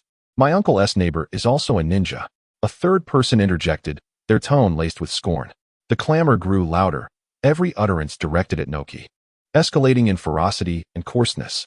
Faced with such vehement denunciation, Noki felt the veins in his forehead throb, his blood pressure soaring to its peak. Finally, he could no longer suppress the wrath within him and bellowed, If you wish to live, shut your foul mouths. This mischievous child deserves to be dealt with. Yet, Noki's threats seemed to have little effect. The woman, far from being intimidated, continued to point at him, hurling insults. How could you, an adult, stoop so low as to pick on a child? Do you lack even this modicum of grace? Ah, I recognize you. You are the Tsuchikage of a Wagakure. Who would have thought that such a leader would resort to violence? Is this truly the leader of a Wagakure? Her voice grew increasingly shrill. Just wait. Once I return to my village, I will promptly report your misdeeds to the daimyo of the land of earth. Let us see if you can maintain your arrogance in front of him. She seethed, glaring at Noki with fiery eyes. Noki's gaze remained icy, fixed on the squirming child in his grip, devoid of any compassion. He began to rapidly gather chakra within himself and muttered, Doton, heavy rock technique. His once normal hand morphed into a colossal and unyielding stone fist. With increased force, accompanied by a deep, rumbling growl, the stone hand began to slowly close. The child's piercing screams echoed throughout the cabin, yet Noki appeared impervious to the cries, dismissing them as inconsequential. After all, the child's bones were simply too frail. With a stoic expression, he continued to apply pressure, mercilessly tightening his grip. Amidst the sounds of crushing, the child's body could no longer withstand the dreadful pressure. Reduced to a mangled pulp. Finally, Noki released his grip, and the remnants of flesh and blood plummeted to the deck. Witnessing this gruesome spectacle, the other passengers aboard were left in stunned silence. Their eyes widened in horror, their throats seemingly constricted, rendering them voiceless. The ship was engulfed in a profound stillness, broken only by the howling wind and the waves crashing against the hull. Standing nearby, Akatsuchi shook his head in resignation, letting out a soft sigh. He understood all too well that once Noki took matters into his own hands, there would be no survivors left aboard this vessel. To protect the reputation of a Wagakure, every potential leak must be eradicated, leaving no room for risk. Akatsuchi had witnessed Noki's ruthless decisiveness countless times, knowing him to be a truly merciless figure. In the next moment, the previously silent tourists erupted into chaos. Some, brimming with rage, resumed their tirades against Noki. However, a few astute individuals sensed the gravity of the situation and quickly stepped forward to voice their opposition, proclaiming that Tsuchikage is entirely justified in his actions. Such unruly children deserve severe punishment. You are absolutely right, sir. As more voices began to align with this sentiment, the tide of public opinion shifted unexpectedly. Increasingly, onlookers began to acknowledge Naka's authority to silence any dissent. In light of this sudden change, Noki simply smiled faintly, then calmly declared, All right, thank you for your compliments. But there is no need for further praise. Regardless of what you say today, all aboard this ship are fated to perish at my hands. No sooner had he finished speaking than Noki lunged forward, seizing the child's mother. With a swift and fierce motion, he crushed her skull, blood spraying across the feet of those nearby. The horrifying scene sent shockwaves through the gathered crowd. A piercing scream erupted. Ah, he is killing us. This cry served as a catalyst, plunging the entire ship into pandemonium. Some panicked and dashed in every direction, while others, more composed, leapt into the sea, desperate to escape. A portion of the crowd hastily retreated into the cabin, seeking refuge from the impending doom. Noki's lips curled into a chilling smile as he turned to Akatsuchi. Speaking in a calm tone, these individuals are all renegade ninjas from the land of snow. None can be spared. Not a single soul shall remain alive, for their crimes are deserving of death. Noki stood at the ship's bow, gripping a sharp harpoon forged from solid rock, and hurled it into the water. Each throw found its mark, piercing through a civilian and claiming their life. The unsuspecting victims had no time to react, falling one by one into the frigid depths. In an instant, the surface of the sea was stained a dark crimson, the stench of blood permeating the air. At that moment, Naruto's vessel happened to approach within proximity of Noki's gruesome display. Peering through his binoculars, Naruto beheld the horrific scene unfolding before him. He murmured to himself, "I never imagined that Sasuke could be so ruthless." This reveals the dark underbelly that countries conceal. The so-called leaders are merely cold-hearted villains, mercilessly slaughtering innocents with far greater ease than I ever could. Chapter 99. Confronting Noki. Naruto stood upon his vessel, his gaze fixed upon the surface of the sea. Feeling a twinge of boredom, he activated the Kamui, releasing Karatsuchi, treating her as a mere pastry, and filled her thoroughly before sealing her away once more.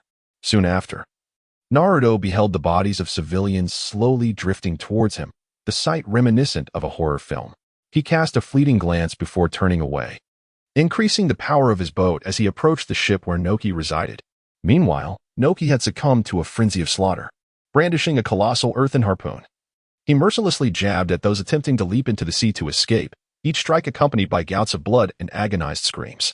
Once all the desperate souls had perished, he abruptly whirled around and stormed into the cabin, continuing his rampage. The deck was already awash with gore. A crimson tableau as Akatsuchi busily dragged the lifeless villagers from the hold and cast them into the ocean. As the corpses plummeted into the depths, the waters surrounding the ship gradually turned a dark crimson. At that moment, Akatsuchi suddenly heard the sound of a ship approaching. He paused his grim task, listened intently for a moment, then shouted into the cabin, "Old man, a vessel is approaching from the direction of the land of snow. You should cease for a moment and come out to assess the situation." Noki, poised with his harpoon, had been aiming at a trembling mother and daughter. Upon hearing Akatsuchi's call, he slightly furrowed his brow but temporarily ceased his slaughter. He slowly made his way out onto the ship's prow. Naka's eyes narrowed as he stared at the swiftly approaching vessel, his instincts sharpening. With a grim expression, he addressed Akatsuchi, "Prepare for battle. It appears they are heading straight for us. Someone aboard must have informed them of our presence." With that, he gripped his earthen harpoon, exuding an aura of lethal intent. For Noki, today, regardless of who came, they were destined to perish, just another ship to be claimed. Before long, Naruto's ship drew nearer across the water. Observing this, Noki swiftly formed hand signs, exclaiming, "Earth release, Earth style, rock golem technique." A massive stone giant emerged from the ship's deck, seizing Naruto's vessel and anchoring it in place.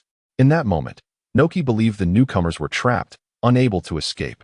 After executing his plan, Noki began to levitate, soaring towards the ensnared ship. Meanwhile, Naruto gradually pushed open the cabin door and stepped out. Upon their eyes meeting, a wicked grin spread across Naruto's face as he spoke. Well, we meet again, Sasuke Noki." At this remark, Naka's pupils constricted sharply. Almost instantaneously, he clapped his hands together, rapidly concentrating chakra into his palms and preparing to unleash his dust release technique. Akatsuchi, sensing the urgency, leapt into the air. In mid-flight, he swiftly formed hand signs and shouted, "Earth release, rock golem technique." As he released his ninjutsu, another massive stone giant materialized, swinging its enormous fist toward Naruto's position. Faced with such an assault, Naruto remained unfazed. He deftly leaped backward, landing effortlessly at the bow of the ship. Noki, hovering in midair, fixated on Naruto's imminent landing spot. In the next moment, a dust release surged forth, racing towards Naruto. Yet, Naruto merely cast a casual glance at the attack, showing no inclination to evade. The colossal dust release struck the ship's bow, splintering wood and sending debris flying. It did not cease there. The technique continued to penetrate the ocean, conjuring monstrous waves that disintegrated countless fish into mere atoms.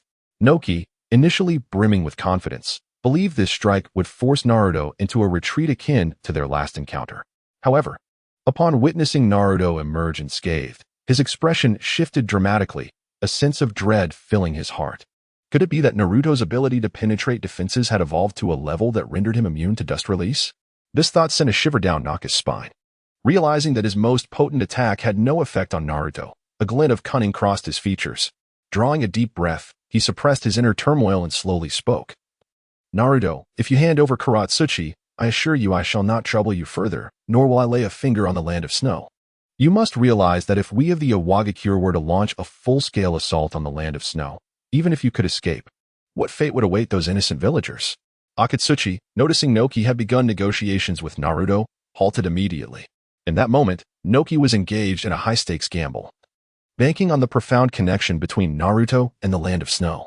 If Naruto were merely a rogue ninja indifferent to the fate of the land of snow, this gamble would undoubtedly end in failure, compelling him to fight with renewed fervor. Yet, Naruto was no longer a mere 12-year-old. He was not to be easily deceived by such words. He sensed Naki's ulterior motives. Calmly, Naruto responded, "What do I care for your conflict with the land of snow? I will not relinquish Karatsuchi. You should instead contemplate how to extricate yourself from this predicament, old man." As soon as the words left his lips, Naruto formed hand signs and murmured, "Shadow clone technique." A cloud of smoke enveloped him, and 10 identical Naruto clones emerged, encircling Noki and Akatsuchi. Without pausing, Naruto leapt atop the ship's sail. From his elevated position, he gazed down upon the ensnared duo, arms crossed over his chest, his demeanor icy as he inquired, "What do you think? Will these clones employ Susanoo or Sage mode in the upcoming battle?" Noki and Akatsuchi exchanged glances, feeling the weight of pressure mounting upon them. They remained silent, gritting their teeth and staring ahead. Atop the sail, Naruto's eyes sparkled with mischief as he continued, "The answer is both." No sooner had he spoken than all 10 clones activated Sage mode, their eternal Manjiki Sharingan beginning to whirl, causing panic to swell within Noki and Akatsuchi. A colossal blue Susanoo materialized aboard the ship. Due to the earlier dust release assault, combined with the presence of the 10 Susanoo, the vessel soon succumbed to the overwhelming strain and began to sink. Naruto then jumped onto the sail of Naki's vessel, taking a seat. Chapter 100, A Visit to the Land of Snow. Those 10 colossal Susanoo, each towering at over 10 meters, wielded enormous blue beer bottles with fervor, relentlessly striking at Noki and Akatsuchi. Initially, the two managed to fend off the onslaught with various ninjutsu techniques, but when Noki attempted to escape into the sky using flight techniques, he was abruptly brought down by a Susanoo controlled by Naruto. The impact left Noki severely injured, crashing into the sea and sending waves crashing around him. His gaze dimmed as despair settled in. He realized that facing such an overwhelming number of Susanoo might indeed lead to his demise today. Meanwhile, Akatsuchi fared no better. Being battered by relentless assaults from the Susanoo, his body marred with wounds and blood dripping into the ocean. Exhausted, he collapsed, captured in the grasp of one Susanoo. Struggling to rise, Noki stood precariously above the water, his eyes locked onto the 10 Susanoo ahead. Memories began to flood his mind, past glories, setbacks, and the resolve that had once defined him. After a moment of reflection, a renewed spark ignited in his eyes as the will of the earth within him awakened. Drawing a deep breath, he swiftly formed hand seals and called out, "Dust release, limitless stripping technique." Just as he prepared to unleash this formidable jutsu, Naruto's Susanoo swung its blue beer bottle with ferocity towards Noki. With a resounding thud, his technique was abruptly interrupted, and he was struck down by the overwhelming force. Another Susanoo extended its massive hand, capturing the fallen Noki tightly. Standing atop the ship's sail, Naruto wore a chilling smile, his gaze fixed ahead as he mocked. "Did you really think you could turn the tides against me? Times have changed." Before he finished speaking, Naruto's figure vanished, reappearing before Noki and Akatsuchi. Noki was firmly grasped by the powerful hand of the Susanoo, his face reddening and breath coming in desperate gasps. Despite the dire circumstances, he forced himself to declare, I, the leader of a Wagakure, am willing to offer you 100 billion. I implore you to spare my life." Naruto merely regarded him with a dispassionate glance, his tone calm yet laced with mockery. "Oh, is Akatsuchi not your brother in arms? You'll need to offer more." At this, Naki's heart sank. He recognized Naruto's avarice, but felt cornered. Gritting his teeth, he resolved, "Fine, I'll add 30 billion. That is my limit." Upon hearing this, a satisfied expression emerged on Naruto's face as he nodded slightly. Such a sum was nearly the entirety of a Wagakure's resources, effectively draining the village. Then, Naruto activated his Rinnegan, distorting the space around them, and revealing Karatsuchi, who was bound tightly with ropes and gagged. Unable to vocalize more than muffled sounds as tears streamed down her cheeks. Unconsolidated white water dripped onto the sea's surface. With a grin, Naruto remarked, "Your lineage is impressive. That granddaughter of yours is quite captivating." Hearing this, Akatsuchi's neck flushed with anger as he bellowed, "Naruto Uzumaki, what have you done? You're a beast. A soldier can be killed but not humiliated." Naruto laughed at Akatsuchi's furious reaction, teasing, "Why the rush? Do you secretly wish for me to eliminate Karatsuchi?" Akatsuchi was momentarily rendered speechless by Naruto's words. He quickly denied it, realizing he could not confess his own ambitions for the position of Tsuchikage. Noki, witnessing the exchange, furrowed his brow and glared at Akatsuchi, exclaiming, "Silence. Lord Naruto has already shown us great mercy. You should be grateful instead of defiant." Struggling against his restraints, Noki managed to turn towards Naruto, pleading, "Lord Naruto, please temper your wrath. Upon my return, I will discipline this wretch and ensure such incidents never occur again. You have my word." Observing Noki's rapid change in demeanor, Naruto mused to himself, "This old fox truly knows how to adapt." His face changes quicker than turning a page. However, a mischievous smile crept onto his face as he taunted, "Oh, Sasuke, where has your will of the earth gone? Your cunning runs deep. I'm unaccustomed to this submissive side of you. I preferred your earlier defiant attitude." With that, Naruto abruptly turned and delivered a resounding slap to Akatsuchi's face. The sharp sound echoed as a clear handprint appeared on Akatsuchi's cheek. Whereas the apology. Momentarily dazed by the unexpected strike, Akatsuchi eventually stammered, I'm sorry, Lord Naruto. I won't dare again."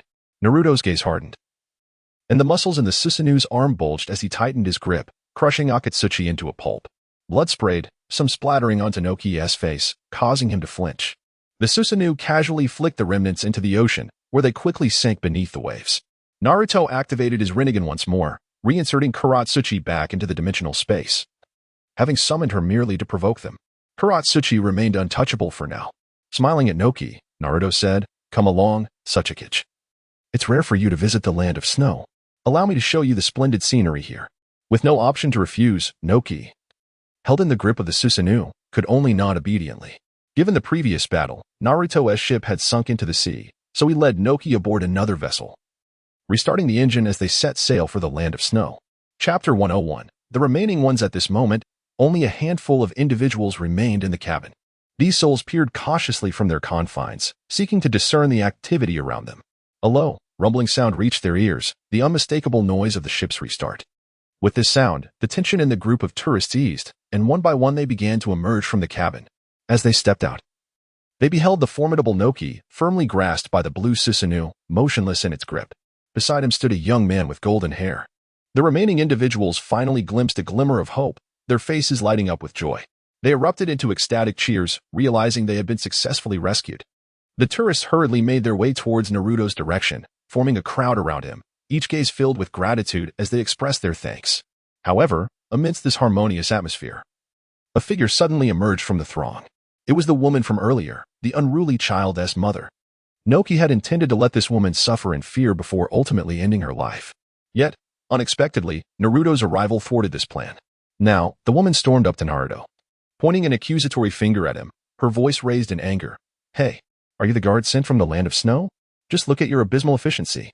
Her eyes widened in fury as she continued, "You only just arrived. That vile old man has already killed my child." As she spoke, her rage intensified, and she bellowed, "Given your appalling performance, not only must I receive a full refund for this trip, but I also demand compensation for my financial and emotional damages. Not a single penny less." Her words left the crowd momentarily stunned, but they quickly realized that with the immediate threat dispelled, it was the perfect opportunity to demand recompense from the land of snow. The calamity had resulted in numerous casualties, and seeking compensation seemed only reasonable. Gradually, the murmurs of discontent grew louder. My dear friends and relatives perished at the hands of that detestable old man. He must provide an explanation and appropriate financial compensation.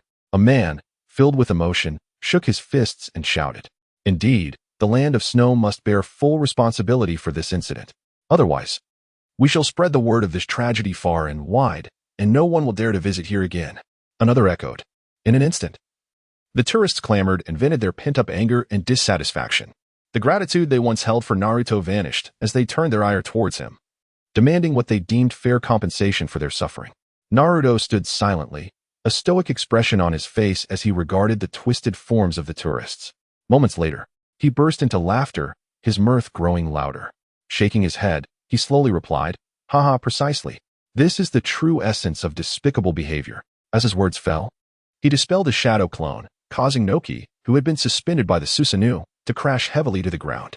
This sudden turn of events left the previously aggressive tourists utterly speechless, their faces etched with shock. They had never anticipated that Naruto would so readily release this murderer. The woman, who had cried out earlier, was now bewildered, exclaiming, "Hey, what are you doing? This old man is a killer responsible for many deaths. How can you simply let him go?" Noki quickly regained his composure, kneeling before Naruto, bowing his head respectfully. "Lord Naruto, please instruct me. If you wish for these beasts to silence, I shall immediately turn them into mere flesh." At that moment, the crowd realized their dire predicament.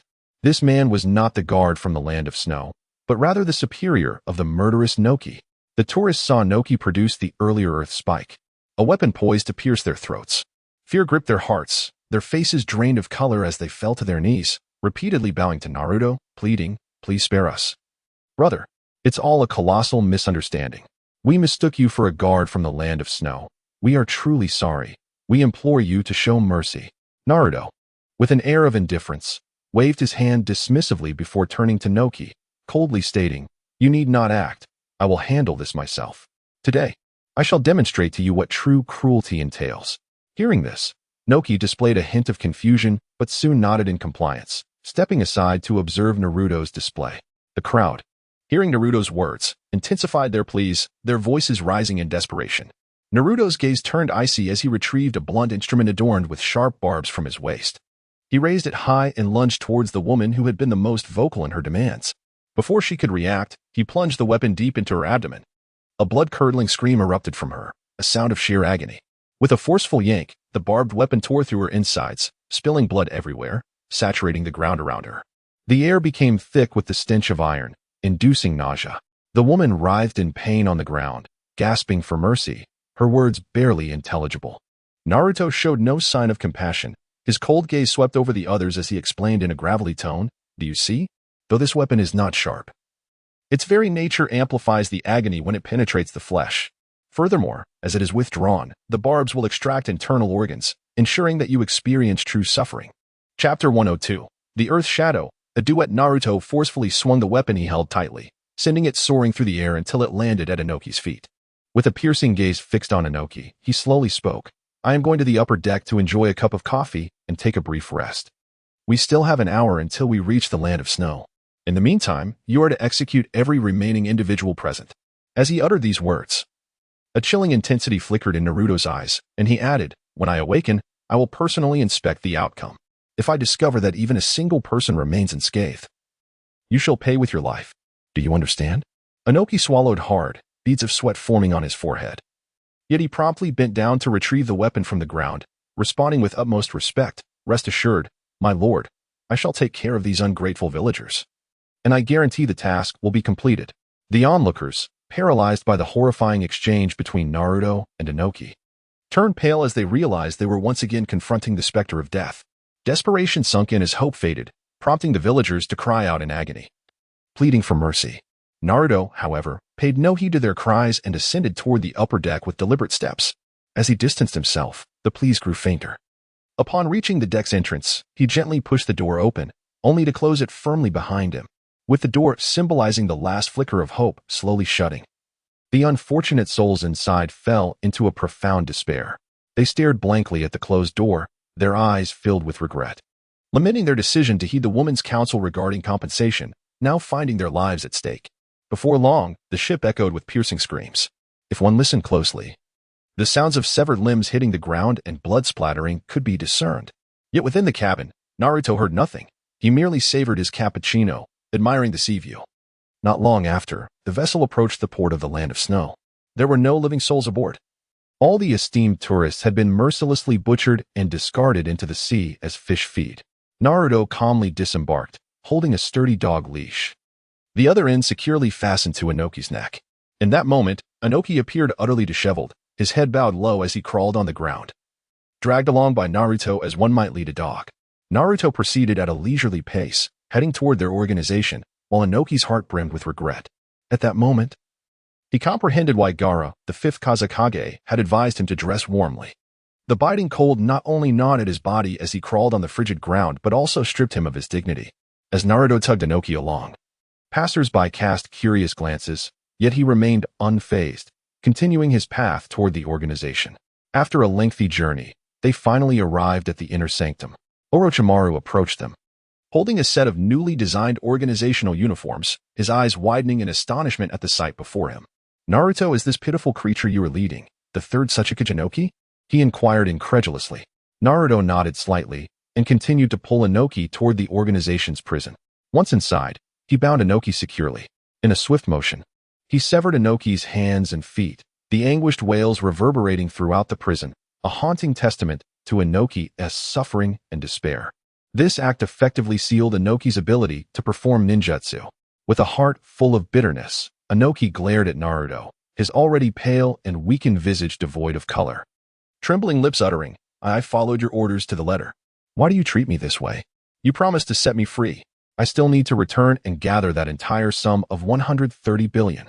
A smile crept upon Naruto's lips as he replied, while on the ship. I reconsidered your position as Tsukage and deemed it unfit. It would be far more appropriate for your granddaughter, Karatsuchi, to assume that role. I shall employ the use of the Kodo Amatsukami to properly instruct her, ensuring she obediently becomes my loyal servant. In doing so, the entire Tsushigakure will fall under my dominion." Upon hearing this, Inoki's body trembled violently, his eyes widening in horror. Yet, he was powerless, his limbs severed, reduced to a state akin to that of a discarded dog. The mention of Karatsuchi ignited a spark of emotion within him. Unfazed by Inoki's turmoil, Naruto continued, "In truth, I have shown you mercy. Had I found myself in your clutches, the torment I would have endured would have been far more horrific." With that, Naruto activated his Jinjutsu, summoning Karatsuchi before Inoki. Tears streamed down her face, splattering onto the ground. As Naruto manipulated her mind with Kodo Amatsukami, her initial anguish transformed into joy, her identity altered. And she found herself reveling in her new state, compelled to continue attacking Inoki. Inoki, with widened eyes, fixated on Karatsuchi, his gaze filled with torment. His once vibrant eyes now dulled, he trembled, his voice hoarse as he pleaded, "In my life I can no longer face the world. It is all my fault that Karatsuchi has become this way." Upon hearing Inoki's words, Naruto withdrew the weapon embedded within Karatsuchi but refrained from striking the final blow himself. Instead, he addressed Karatsuchi as he seeks death, fulfill his final wish, and send him on his way. Karatsuchi nodded, drawing a kunai and plunging it into Inoki's throat. Simultaneously, Naruto thrust a larger kunai into Karatsuchi's body. The grandfather and granddaughter both emitted soft gasps, yet one succumbed while the other ascended, seemingly to paradise. Chapter 103. Gathering forces. Naruto gazed intently at the lifeless body of the Tsukage, Inoki, sprawled on the ground. He reached behind Karatsuchi, seizing her flowing hair, and spoke. "Listen well, Karatsuchi. I now assign you a task as your master. You are to immediately journey to the land of Earth and become the new Tsukage there. This will enable us to easily control all matters within that nation." Karatsuchi knelt upon the frigid ground. Unable to turn and face him directly due to Naruto's grip on her hair, she could only struggle to tilt her head and respond, "As you command, my master. I shall devote myself entirely to assisting you in seizing the land of Earth. Once I have successfully completed this mission, may I be granted some reward for my efforts?" Upon hearing her words, a sly smile crept across Naruto's lips. He added, "Haha, of course. There will be rewards for you. You must also find a way to bring me the dust release technique. I did not anticipate killing Inoki earlier, but reflecting upon it now, that jutsu possesses formidable power." With that, Naruto commenced his work, while Karatsuchi's breathing grew increasingly rapid, her lips whispering, "Yes, my master." Her eyes sparkled with hearts, and the entire dungeon became filled with indescribable sounds. In the midst of these events, Naruto utilized the power of his eternal Manjiki Sharingan to scrutinize the lifeless head of Inoki. Although the Tsukage had succumbed to death, as long as there remained a fresh head, Naruto's Sharingan could penetrate the veil of mortality, delving into the depths of Inoki's memories. As time passed, when Naruto withdrew his gaze, a cold smirk adorned his face. He murmured to himself, to think he would resort to such despicable tactics as kidnapping Koyuki. This man deserves to perish. Through the insights gleaned from Inoki's memories, Naruto learned of a critical piece of information. The allied shinobi forces were planning a full-scale assault on the land of snow in a week's time. Realizing this, Naruto resolved, "In that case, I shall crush this allied shinobi forces within this week, making them taste despair." After contemplating this, he turned to Karatsuchi and instructed her on how to explain the events that had transpired here upon her return to the land of Earth. Once Karatsuchi committed these points to memory, Naruto waved his hand, signaling her to depart. Having Karatsuchi act as a spy embedded within the enemy ranks was advantageous, for even Naruto required rest and could not always keep watch. Having successfully dealt with the invading Tsukage, Naruto strolled slowly to the balcony, leaning against the railing. He gazed into the distance towards the direction of Konoha, pondering, with Inoki's sudden disappearance, the Raikage and others are bound to be on high alert. By sending Karatsuchi back to relay messages and provide explanations, we can stabilize their minds and prevent them from daring to invade. It is only when they feel a glimmer of hope that we can truly deliver despair. With that, Naruto activated the Flying Thunder God technique and vanished. Within the allied shinobi forces, all nations except the Wind Country began amassing their military might. Konoha was currently under immense pressure from the daimyo of the Fire Country, who had issued strict orders for the village to swiftly locate formidable combatants to assault the Land of Snow. Simultaneously, in the village hidden in the clouds of the Land of Lightning, the atmosphere was equally tense. The Raikage pride had been severely wounded during the Five Kage summit, leaving him seething with anger. For this operation, he summoned the Eight-Tails Jinchuriki, Killer Bee, and the Two-Tails Jinchuriki, Kimaru, both of whom were perfect hosts for tailed beasts. With the power of these two formidable beasts at his disposal, the Raikage was brimming with confidence, believing he could not only defeat Naruto Uzumaki, but also raze the entire Land of Snow to the ground. On the side of Konoha, after considerable effort, they had successfully gathered all the visible combat forces of the village. Legendary Sannin Jiraiya, Copy Ninja Kakashi, the Hyuga clan, and numerous elite jonin had all assembled. In the shadows of the village, the third Hokage, Hiruzen Tsurutobi, engaged in hushed conversation with a mysterious cloaked figure. Previously, a curse had been placed upon Hiruzen's heart by Naruto, rendering him unable to end his own life. For a long time, he had been subjected to scorn within the village, yet this did not deter his vengeful ambitions. To achieve his goal of revenge, he considered enlisting others to eliminate the troublesome Naruto. At that moment, standing before Hiruzen was none other than the S-rank rogue ninja, Itachi Uchiha. Upon hearing of Naruto's disruption during the Five Kage summit from Jiraiya, Hiruzen devised a plan to leverage Itachi's assistance to eliminate Naruto. Itachi began to speak to Hiruzen. Not long ago, I faced Naruto Uzumaki in battle in the Land of Snow. At that time, I partnered with Kisame Hashigaki of the Mist Village. Yet we could not overcome him alone. What astonished me further was the source of his Sharingan. Its power eclipses my own Manjiki by several magnitudes. Even my treasured artifact was shattered during that fierce confrontation. As he finished, Itachi narrowed his eyes, revealing a hint of apprehension. Hiruzen listened intently, his expression grave, nodding thoughtfully. Itachi then shifted the conversation. The Akatsuki organization is currently planning to capture the tailed beasts, with the operation initially scheduled for a year and a half from now. However, if I were to propose an expedited action to the organization, it might not be entirely out of the question. Upon hearing this, a glimmer of intrigue sparkled in Hiruzen's eyes. He smiled at Itachi, saying, "You truly are an exceptional ninja of Konoha. In my view, the position of Hokage should rightly belong to you. However, the situation is urgent. The allied shinobi forces have decided to launch a full-scale attack in 1 week. Therefore, it would be prudent to urge the Akatsuki to act swiftly during this brief period. This would significantly diminish Naruto's strength and alleviate our burdens for subsequent battles." Hiruzen painted a grand vision for the Hokage position before Itachi, who recognized the allure of Hiruzen's proposition but remained bound by his own duties. Ultimately, Itachi nodded. Understanding the necessity of protecting Konoha, especially given Naruto's intent to destroy it, he then turned and vanished into the shadows, alone in the dark corner. Hiruzen revealed a terrifying smile, one colder than that of Orochimaru. Chapter 104. The Akatsuki organization. This news swiftly traversed through Uchiha Itachi to the enigmatic Akatsuki organization. At that moment, Pain, the leader of the Akatsuki, found himself in the Rain Village, occupied with two pivotal tasks: gathering funds and collecting intelligence regarding the tailed beasts.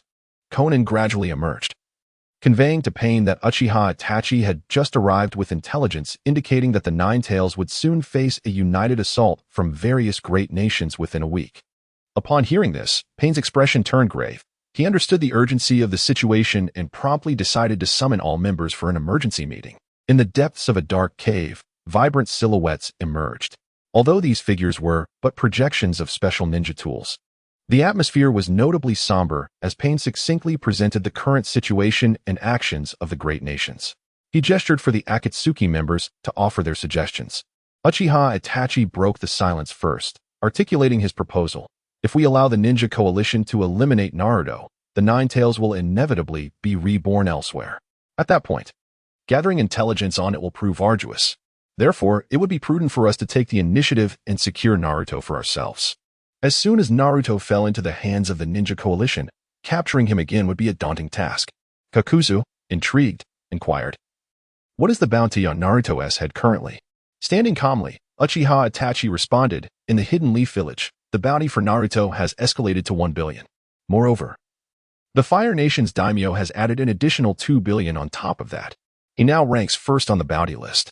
Upon hearing this figure, Kakuzu's eyes gleamed with greed, his excitement palpable as he exclaimed, "Haha, leader, once we extract the Nine Tails from him, we can exchange his head for that 3 billion. This deal is simply too lucrative. We must act swiftly to capture him within a week, ahead of the ninja coalition."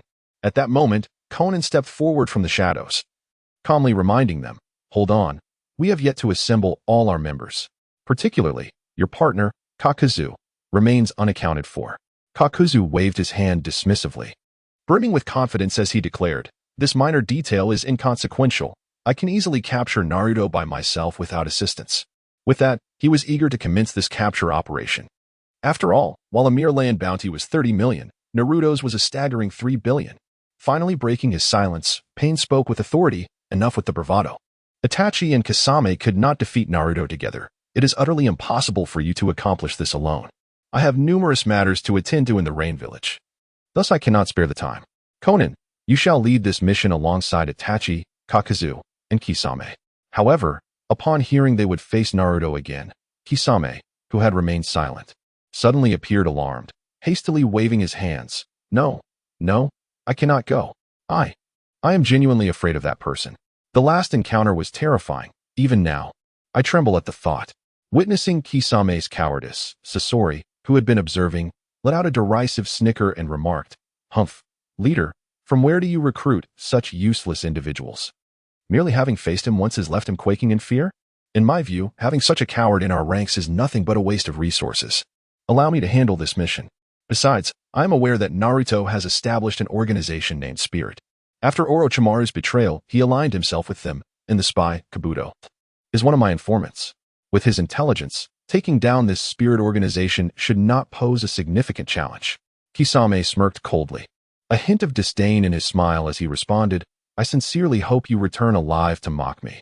You cannot fathom the immense power of that mysterious organization. Given our current strength, I suggest we hold back and refrain from a direct confrontation." Pain quietly observed the changes in Kisame's demeanor, contemplating. This individual is said to be the embodiment of the tailless beast, yet he appears so unsettled. It seems the enemy's strength should not be underestimated. Pain then spoke slowly, "In that case, Sasori, you shall undertake this mission. Kisame, you need not participate this time. Moreover, take this opportunity to eliminate the traitor, Orochimaru. Once the mission is completed, ensure a swift retreat from the land of snow without delay." With that, the emergency meeting concluded. As the colorful communication device was silently deactivated, the chamber fell into a profound silence.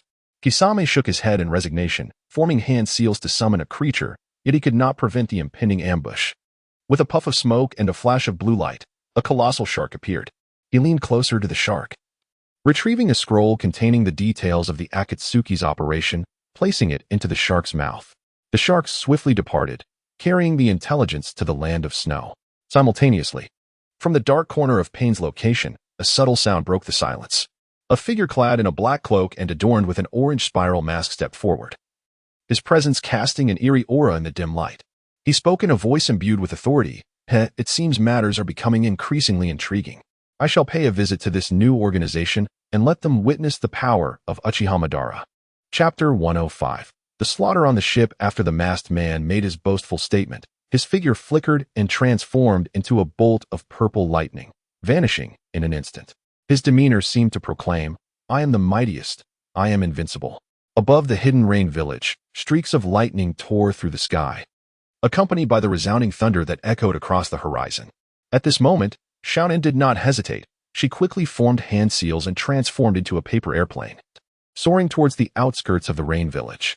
She silently mused, "I never anticipated that the first-tailed beast the Akatsuki sought to capture would be the Nine Tails. How exhilarating."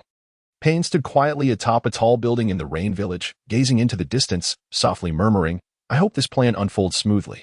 Naruto had activated the Flying Thunder God technique and arrived at a location near the land of water. In a moment of distraction, he had forgotten about his intention to seize the Byakugan from Ching during the 5 Kage summit. It was only now that the thought struck him. But it was of little consequence.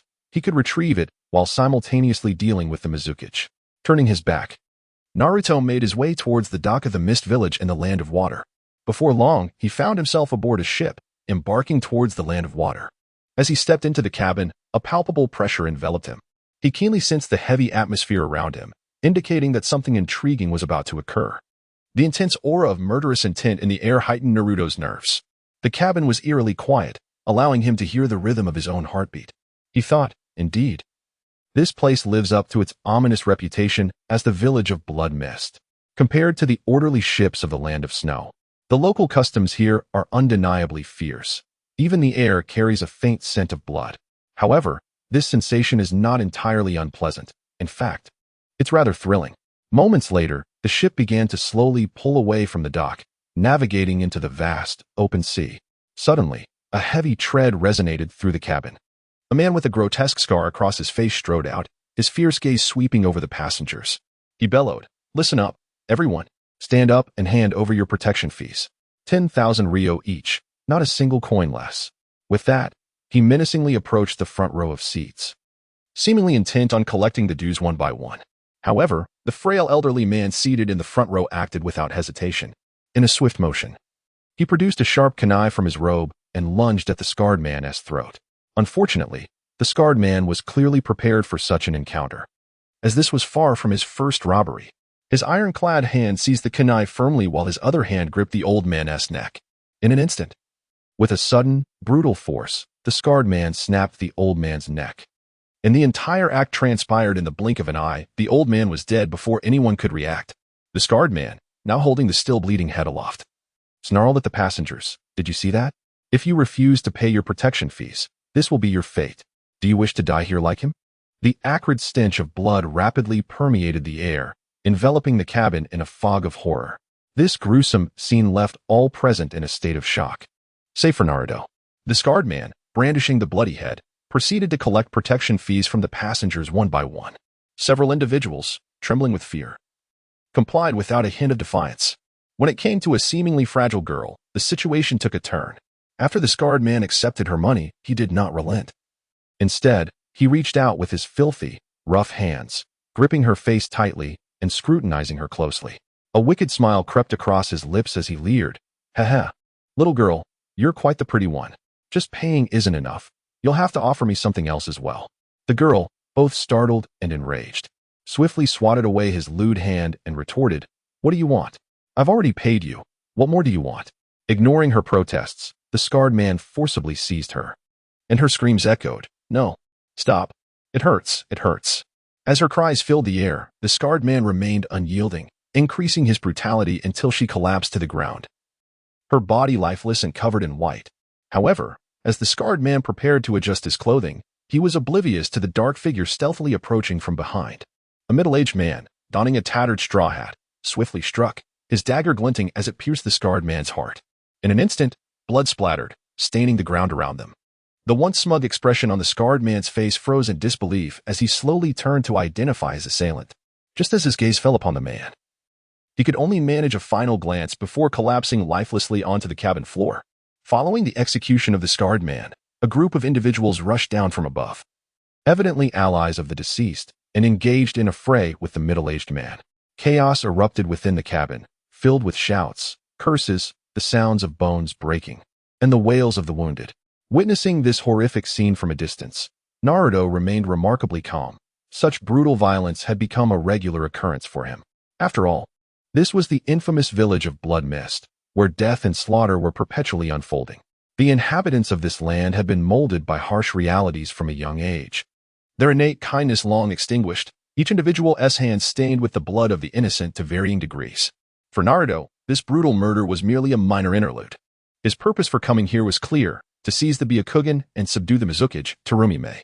As for everything else, he had little interest in concerning himself with.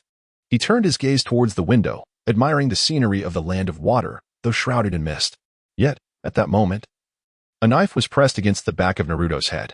Chapter 106, Arrival at the Land of Water. As Naruto heard a faint sound behind him, he slowly turned his head, only to behold a woman clad in vibrant red attire before him.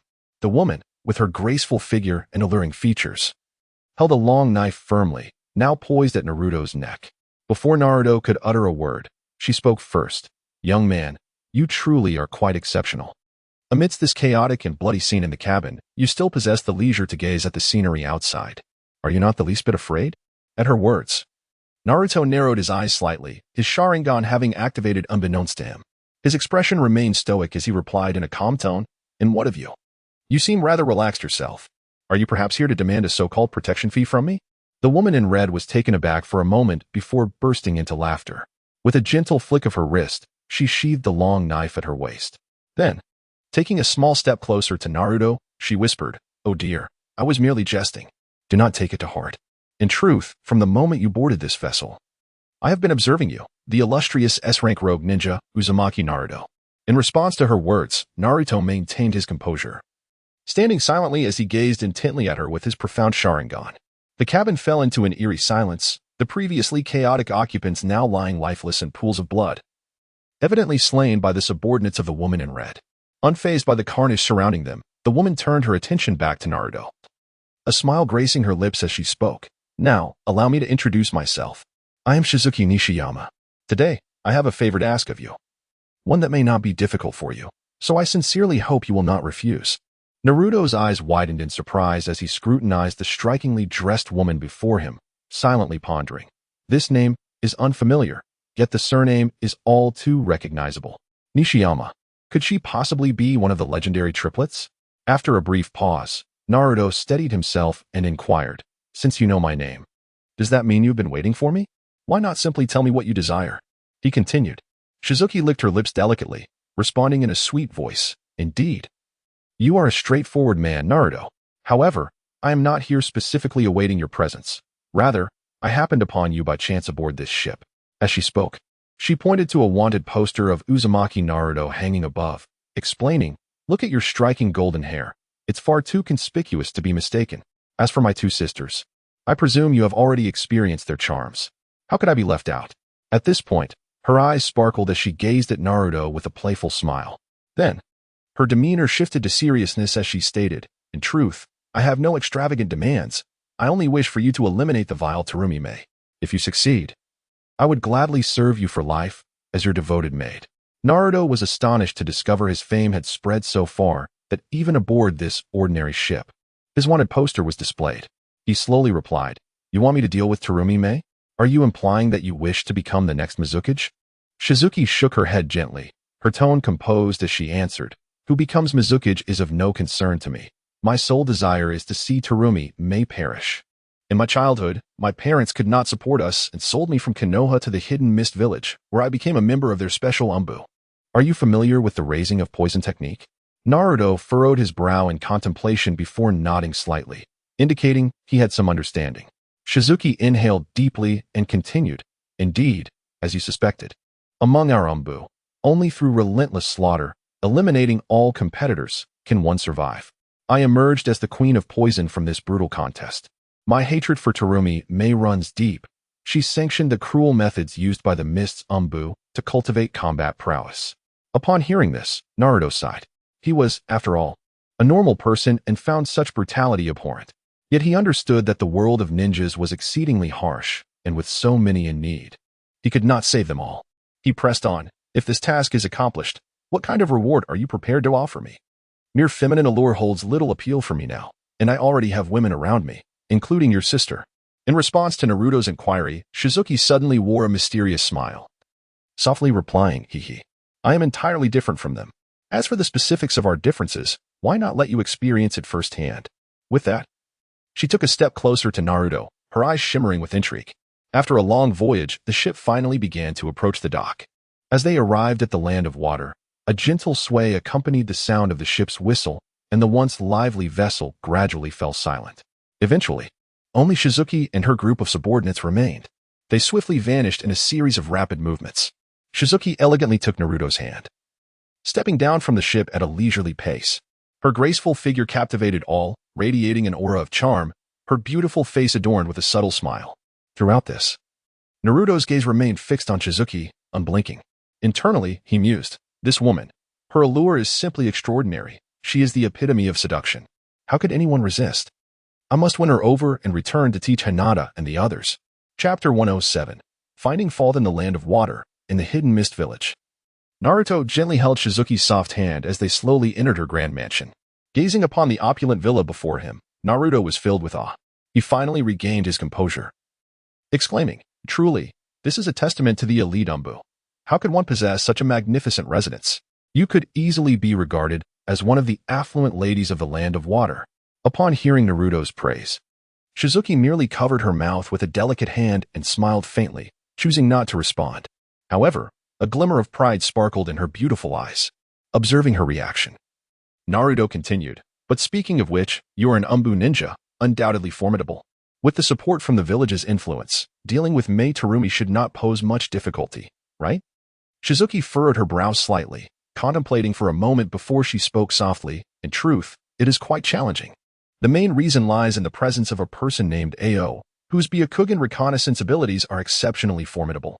With a gentle sigh, she expressed her frustration regarding Ao. Moreover, he meticulously patrols a 10-kilometer radius around Mei Terumi's office each day. Thus, setting an ambush ahead of time is nearly impossible. As Shizuki explained, she helplessly spread her hands. After a brief pause, as if a thought had suddenly occurred to her, her eyes brightened, and she quickly added, "However, there is a singular opportunity available.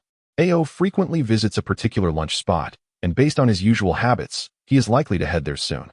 With that, she retrieved a detailed map of the Land of Water from her pocket and pointed to the location of the eatery with her slender finger. Naruto rose from his seat, stretching his stiff neck, and declared, "In that case, I shall take my leave. Once I neutralize his Byakugan, we can launch our attack." With a slight smile of confidence gracing his lips, he handed Shizuki a kunai imbued with the Flying Thunder God technique, advising, "You wait patiently for my return.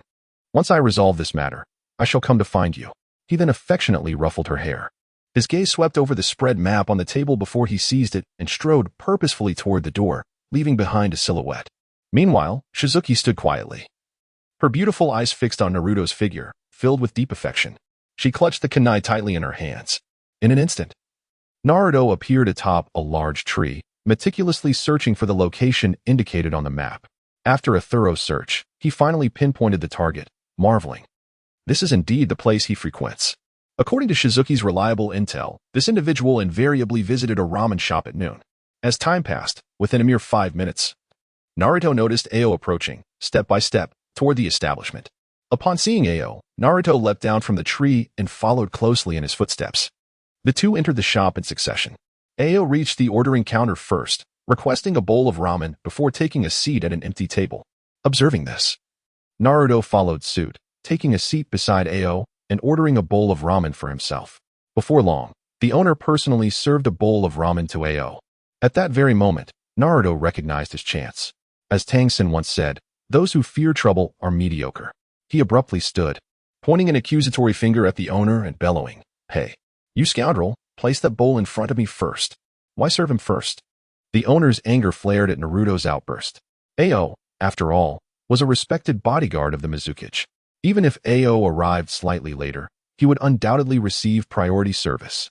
Given the opportunity to curry favor in front of the Mizukage guards, the owner would not squander such a chance. Yet, having navigated the Blood Mist Village, he felt compelled to assess the situation.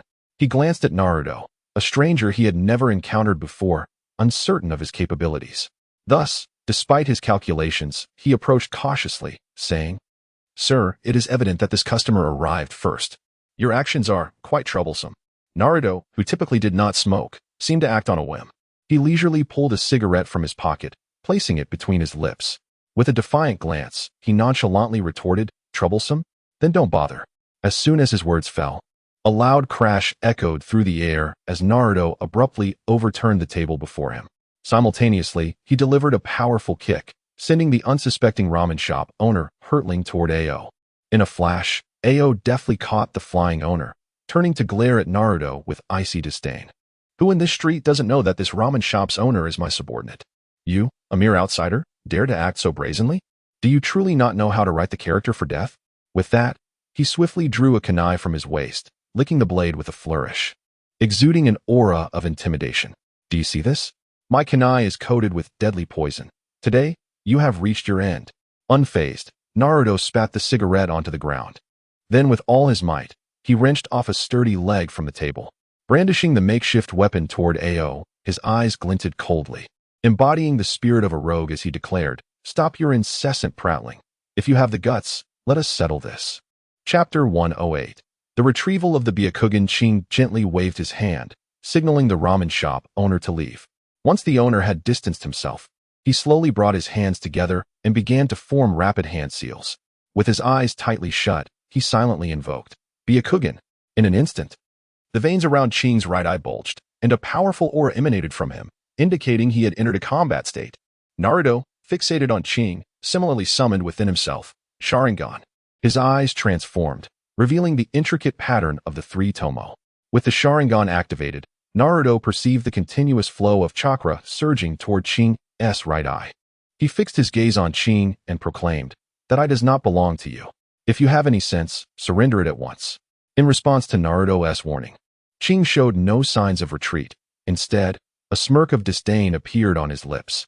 He quickly adjusted his stance, assuming an aggressive posture, and coldly retorted, "Do you really think you can take it from me?" With that, he swung his hands violently, shouting, "Water style, Azure Dragon Strike." As soon as he finished speaking, a torrent of water erupted from Ching's palm, hurtling toward Naruto.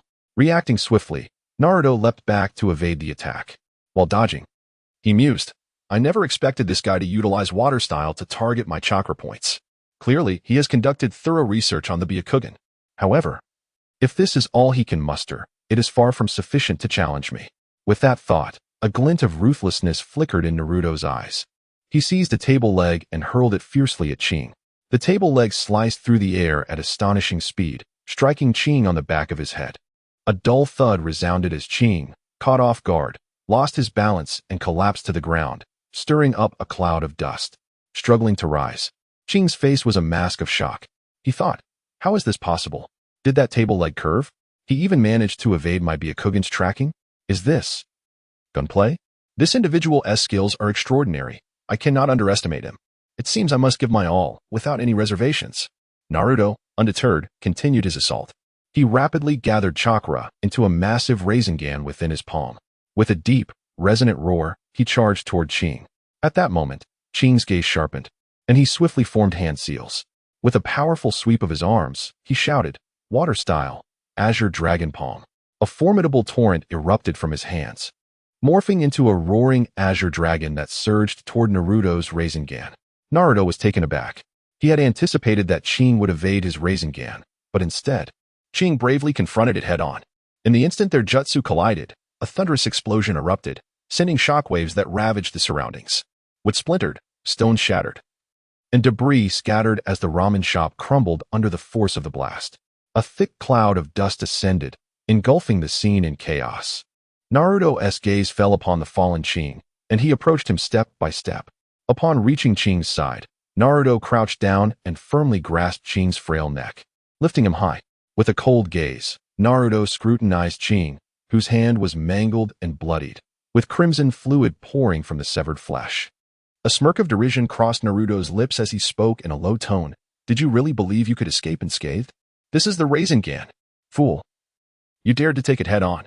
At this moment, Ching had lost consciousness, his body limp in Naruto's grip, devoid of any resistance.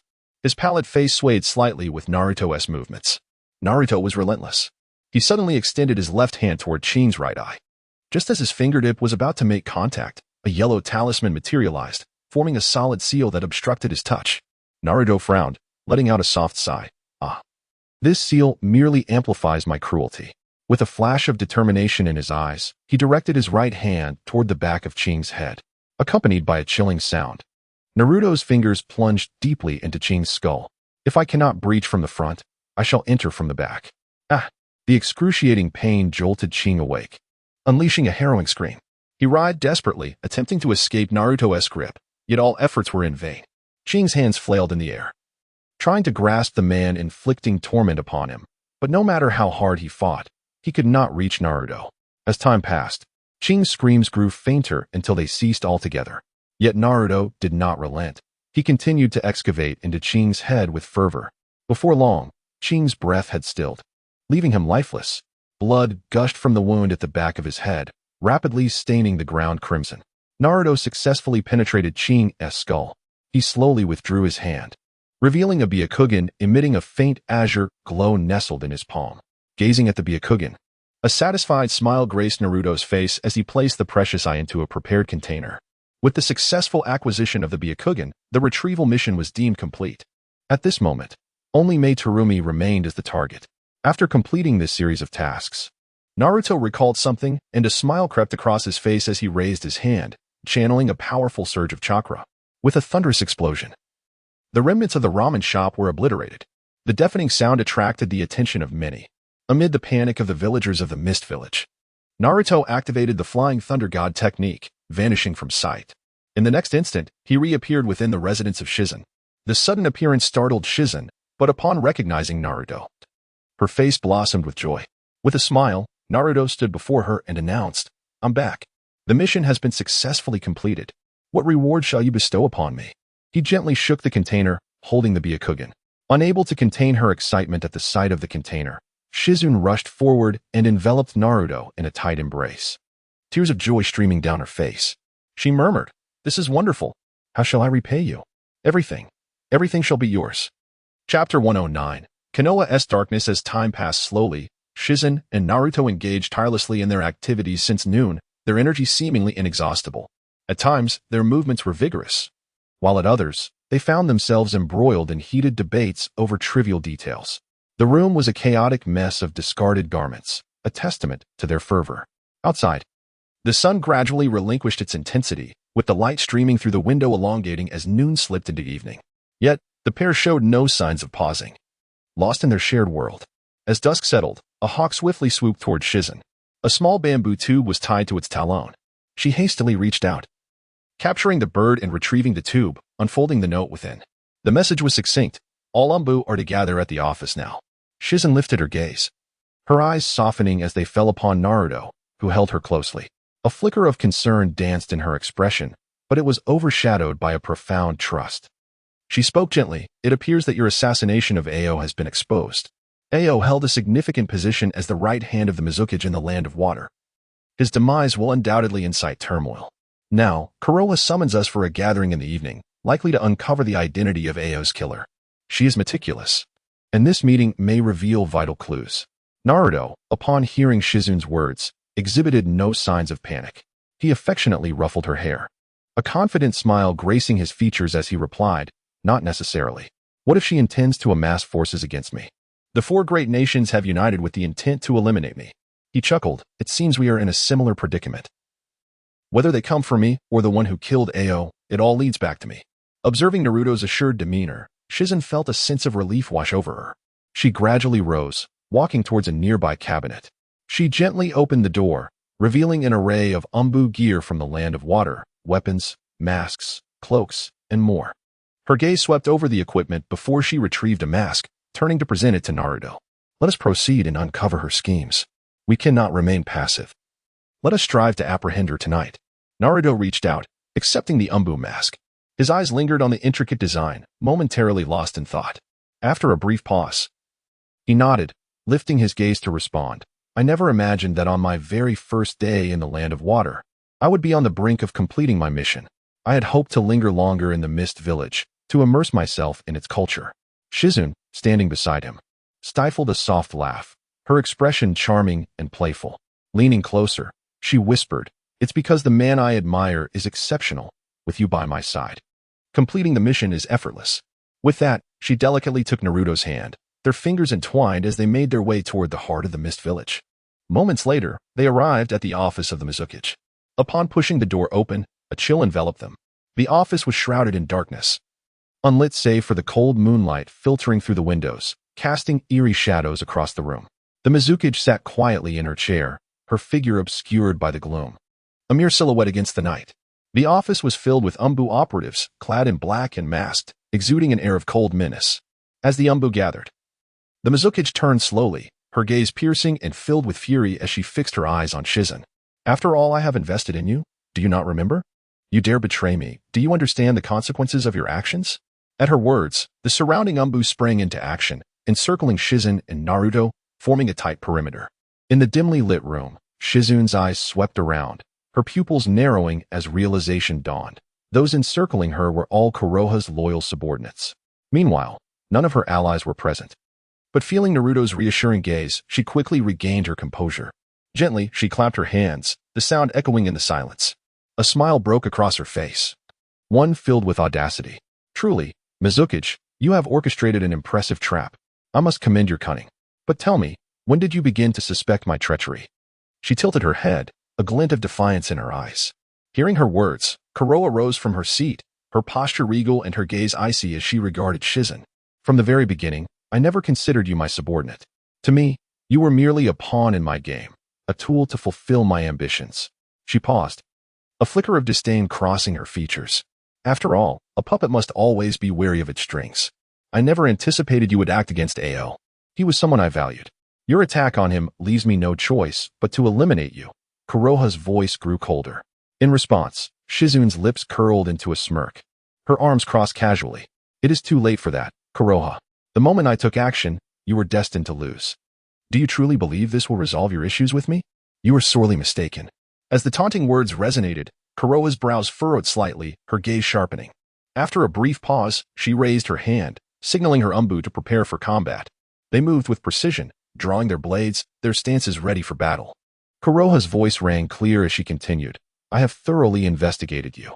Reliable sources indicate you remained at home all day, never stepping outside. Yet Ao is dead.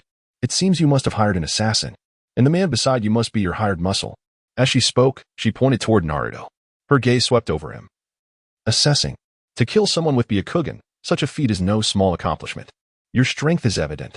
Here in the Mist Village, I am the law. Why not work for me? If you agree, I can guarantee your survival. What say you? Chapter 110. Escape?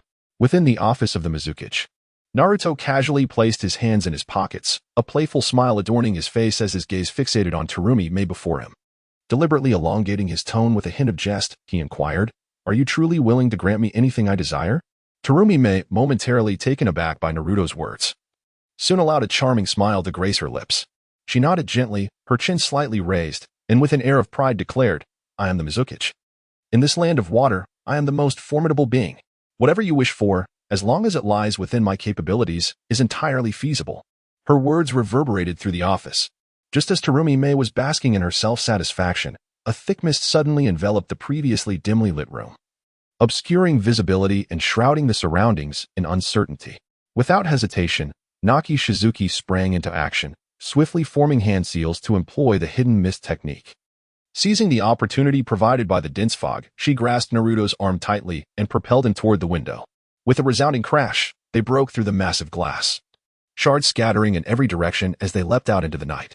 Hearing the shattering glass, Tsurumi paused momentarily before her expression turned icy, a cold smile creeping upon her lips. In a low, commanding tone, she remarked, Allowing you to escape would be quite the embarrassment for me, wouldn't it? Despite her quiet demeanor, a palpable arrogance lingered in her voice as she ordered the Umbu members nearby, activate the barrier and seal off this space. The Umbu, responding instantly to her command, vanished in a flurry of shadows. Moments later, a thunderous roar erupted from the ground as a colossal blue barrier surged upward, emanating an ethereal glow interspersed with flickering runes. It expanded at an astonishing pace, swiftly enveloping a 10-mile radius, forming a vast sphere. Within this realm, anyone attempting to escape would be thwarted by the formidable barrier. At this juncture, Naki Shizuki had led Naruto to the edge of the forest. But upon witnessing the emergence of the blue curtain, she realized they had been ensnared by the barrier of the land of water. A sense of urgency began to stir within her. Amidst the tense atmosphere, Naruto's voice broke through, his expression marked by confusion as he turned to Naki Shizuki. What is the purpose of dragging me out here? Are we truly fleeing in such haste? Naki Shizuki, initially furrowing her brow in deep contemplation, found her thoughts interrupted by Naruto's query. Her eyes widened in surprise, yet she quickly regained her composure and exclaimed, I miscalculated. I assumed the forces of the land of water had concentrated their efforts on the Ninja Alliance, which would give us a significant advantage. Yet, Tsurumi has not dispatched a single soldier. She clearly anticipated my rebellion. She paced anxiously, her hands instinctively clenching and unclenching, revealing her distress. Now, I must devise a plan to escape this barrier. Please, do not distract me. We must break through this blue barrier and flee. It feels like a spatial prison, trapping us completely. Listening to Naki Shizuki's words, Naruto's face bore a look of resignation. He stepped closer, gently tapping her head in a gesture both affectionate and teasing. Before asserting confidently, "You could exhibit a bit of patience and let me finish. You need not worry, I alone can handle this. Defeating the Land of Water should be a trivial matter for me. Are you truly unaware of my extraordinary prowess?" Naki Shizuki covered her head with her hands, her face a portrait of shock. "Darling, I am fully aware of your might, but do you genuinely believe you can stand against an entire ninja village single-handedly? Not just any village, mind you, but the Blood Mist village of the Land of Water. Each ninja here is a demon risen from a pool of blood. Their methods ruthless, and the infamy of the Blood Mist village is built upon countless sacrifices." Naruto raised his chin slightly, confidence radiating from his demeanor. He nodded gently and spoke in a steady voice, "Enough of these concerns. We shall return now, and today, Terumi-me will kneel before you in apology." Naki Shizuki's eyes were filled with countless questions. She clutched Naruto's arm tightly, her body trembling slightly despite his confidence, her worries still gnawing at her. As they exchanged playful banter in the forest, a sudden sound of footsteps approached from behind. Over 20 elite Umbu from the Land of Water materialized behind them, their faces obscured by masks, revealing only their cold eyes. Naruto turned slightly to observe the pursuing Umbu, his brow furrowing in discontent. Internally, he mused about the exquisite ambience, the tranquil forest, the gentle moonlight, the two of them in this serene setting, wondering why it had to be interrupted by these Umbu. A displeased expression crossed his face as he swiftly formed hand seals and declared loudly, "Shadow Clone Jutsu." Chapter 111. A single blow to end it all. A formidable surge of chakra erupted suddenly from Naruto's being. In an instant, 20 shadow clones appeared around him. They first stretched their bodies, their joints cracking with a series of crisp sounds, and then, in unison, their gazes fixated on the elite Umbu from the Land of Water before them. The elite Umbu, taken aback by the sudden appearance of the shadow clones, quickly erupted into raucous laughter, their voices echoing mockingly in the night sky. One of the Umbu, still chuckling, remarked, "Surely you don't believe that mere shadow clones can contend with us? You truly underestimate the disparity in our strengths. Before us, your clones are nothing but toys." His face was etched with disdain, his eyes betraying his contempt for Naruto. At that moment, another Umbu stepped forward, stretching lazily and yawning, saying, "Let us wrap this up quickly and get home to sleep. It's dark already. This kid is simply wasting our time." His tone was rife with impatience, eager to bring this tedious skirmish to a swift conclusion. Naruto observed them, a smile creeping onto his face. One by one, the shadow clones produced beer bottles from behind and charged towards the Umbu. Their movements were swift, and the battle erupted instantaneously, with Naruto's clones engaging in combat with the elite Umbu of the Land of Water. The clones darted among the Umbu, swinging the beer bottles with force against their heads. Some clones swiftly maneuvered behind the Umbu, delivering powerful kicks to their backs. Within just a few minutes, the battle was nearing its end. Several shadow clones held Umbu members in their grasp, the latter's limbs hanging limply, faces etched with despair. Some Umbu lay crushed beneath the weight of the clones, struggling in agony and emitting faint cries of distress. The fallen Umbu were in various positions, their forms grotesque and varied. Some lay on the ground, hands outstretched in a feeble attempt to grasp at life, while others curled up in pain, moaning softly. A few lay sprawled on the floor, eyes closed, unconscious or worse. The entire scene was a chaotic mess, permeated with the scent of blood. At that moment, Naruto turned to the previously arrogant Umbu, arms crossed over his chest, and taunted, "Unable to even handle my shadow clones, you pathetic fools, can you muster the bravado you had just a moment ago?" Yet, the only response was the sound of groans. There were no retorts from the Umbu. They lay defeated, sprawled across the ground in utter disarray, some grievously injured, their chests pierced, evidently lifeless before they could even mount a resistance. Standing nearby, Shizen from the Nara clan stared in disbelief, her eyes wide with shock. She instinctively covered her mouth with her hands, still reeling from the sight before her. In her understanding, while Naruto was indeed powerful, she never imagined he would be capable of such overwhelming strength. The Umbu were elite operatives, meticulously trained by the Hidden Mist village, yet they crumbled so easily before Naruto. Once Naruto had dispatched all the Umbu, he dusted off non-existent dirt from his clothes and strode over to Shizen, taking her hand in his. "Let us go, stop dawdling," he said softly, his tone imbued with gentleness. Shizen, regaining her senses, nodded in a flustered manner, allowing Naruto to lead her back toward the Mizuki's office. Their footsteps echoed clearly in the silent corridor. Meanwhile, Mizuki's Terumi Mei sat in her office, hearing the footsteps approach. A smile crept onto her lips. Believing that the Umbu had successfully captured the fleeing Shizun. Before she could see them, she stood with her hands on her hips, deliberately elongating her tone to project an air of superiority. I told you, you wouldn't escape, did I not? Still in disbelief? As she raised her gaze, confidence radiated from her. However, when her eyes fell upon the entrance, her smile froze instantly. She had not expected to see not bound Shizun, but an unscathed Naruto and Shizun standing before her. Confusion flickered in Terumi Mei's eyes. She could not comprehend how the Umbu had allowed these two to approach her so easily. Shizun tilted her chin, her voice laced with sarcasm. Your displeasure is palpable. It seems you're not quite satisfied with my current state. Surprised that I am not bound. Her eyes glinted with provocation. Terumi Mei, who had been seated, slowly rose, her tall figure emanating an imposing aura. Her gaze turned icy, and she coldly replied, Humph, those failures merely had a momentary lapse. Does that bring you such joy? You are too premature in your triumph. A fierce glint flashed in her eyes as her fists clenched tightly. Since you've come here, I shall personally ensure your capture. I will make you wish you had never crossed my path. Her voice dripped with fury. Soon, all men will come to defile you. And I shall see if you dare remain defiant. No sooner had her words left her lips than she swiftly formed hand seals, ready to unleash her jutsu. However, in that very instant, a golden figure streaked past. Naruto activated his golden form, exuding immense chakra. He appeared before Terumi Mei in a heartbeat, channeling all his strength into his right fist and striking fiercely at her chest.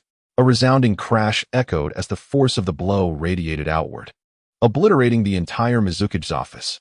The sturdy walls crumbled in an instant, debris and dust scattering everywhere, the acrid taste of dust filling the air, prompting Shizun to cough involuntarily. Amidst the swirling dust, Naruto stood resolutely, his gaze fixed ahead, while Terumi Mei was sent crashing into a distant wall by the sheer force. A cloud of dust rising around her. Blood trickled from her lips, her expression one of disbelief. In a flash, Naruto reappeared beside Terumi Mei, his right foot pressing down on her head. Although his tone remained deceptively calm, his heart seethed with rage. He coldly regarded Terumi Mei beneath his foot and slowly articulated, What was it you said you would do to my woman? Though his voice was low, it carried an invisible weight. Terumi Mei's once perfect features were now marred by shock.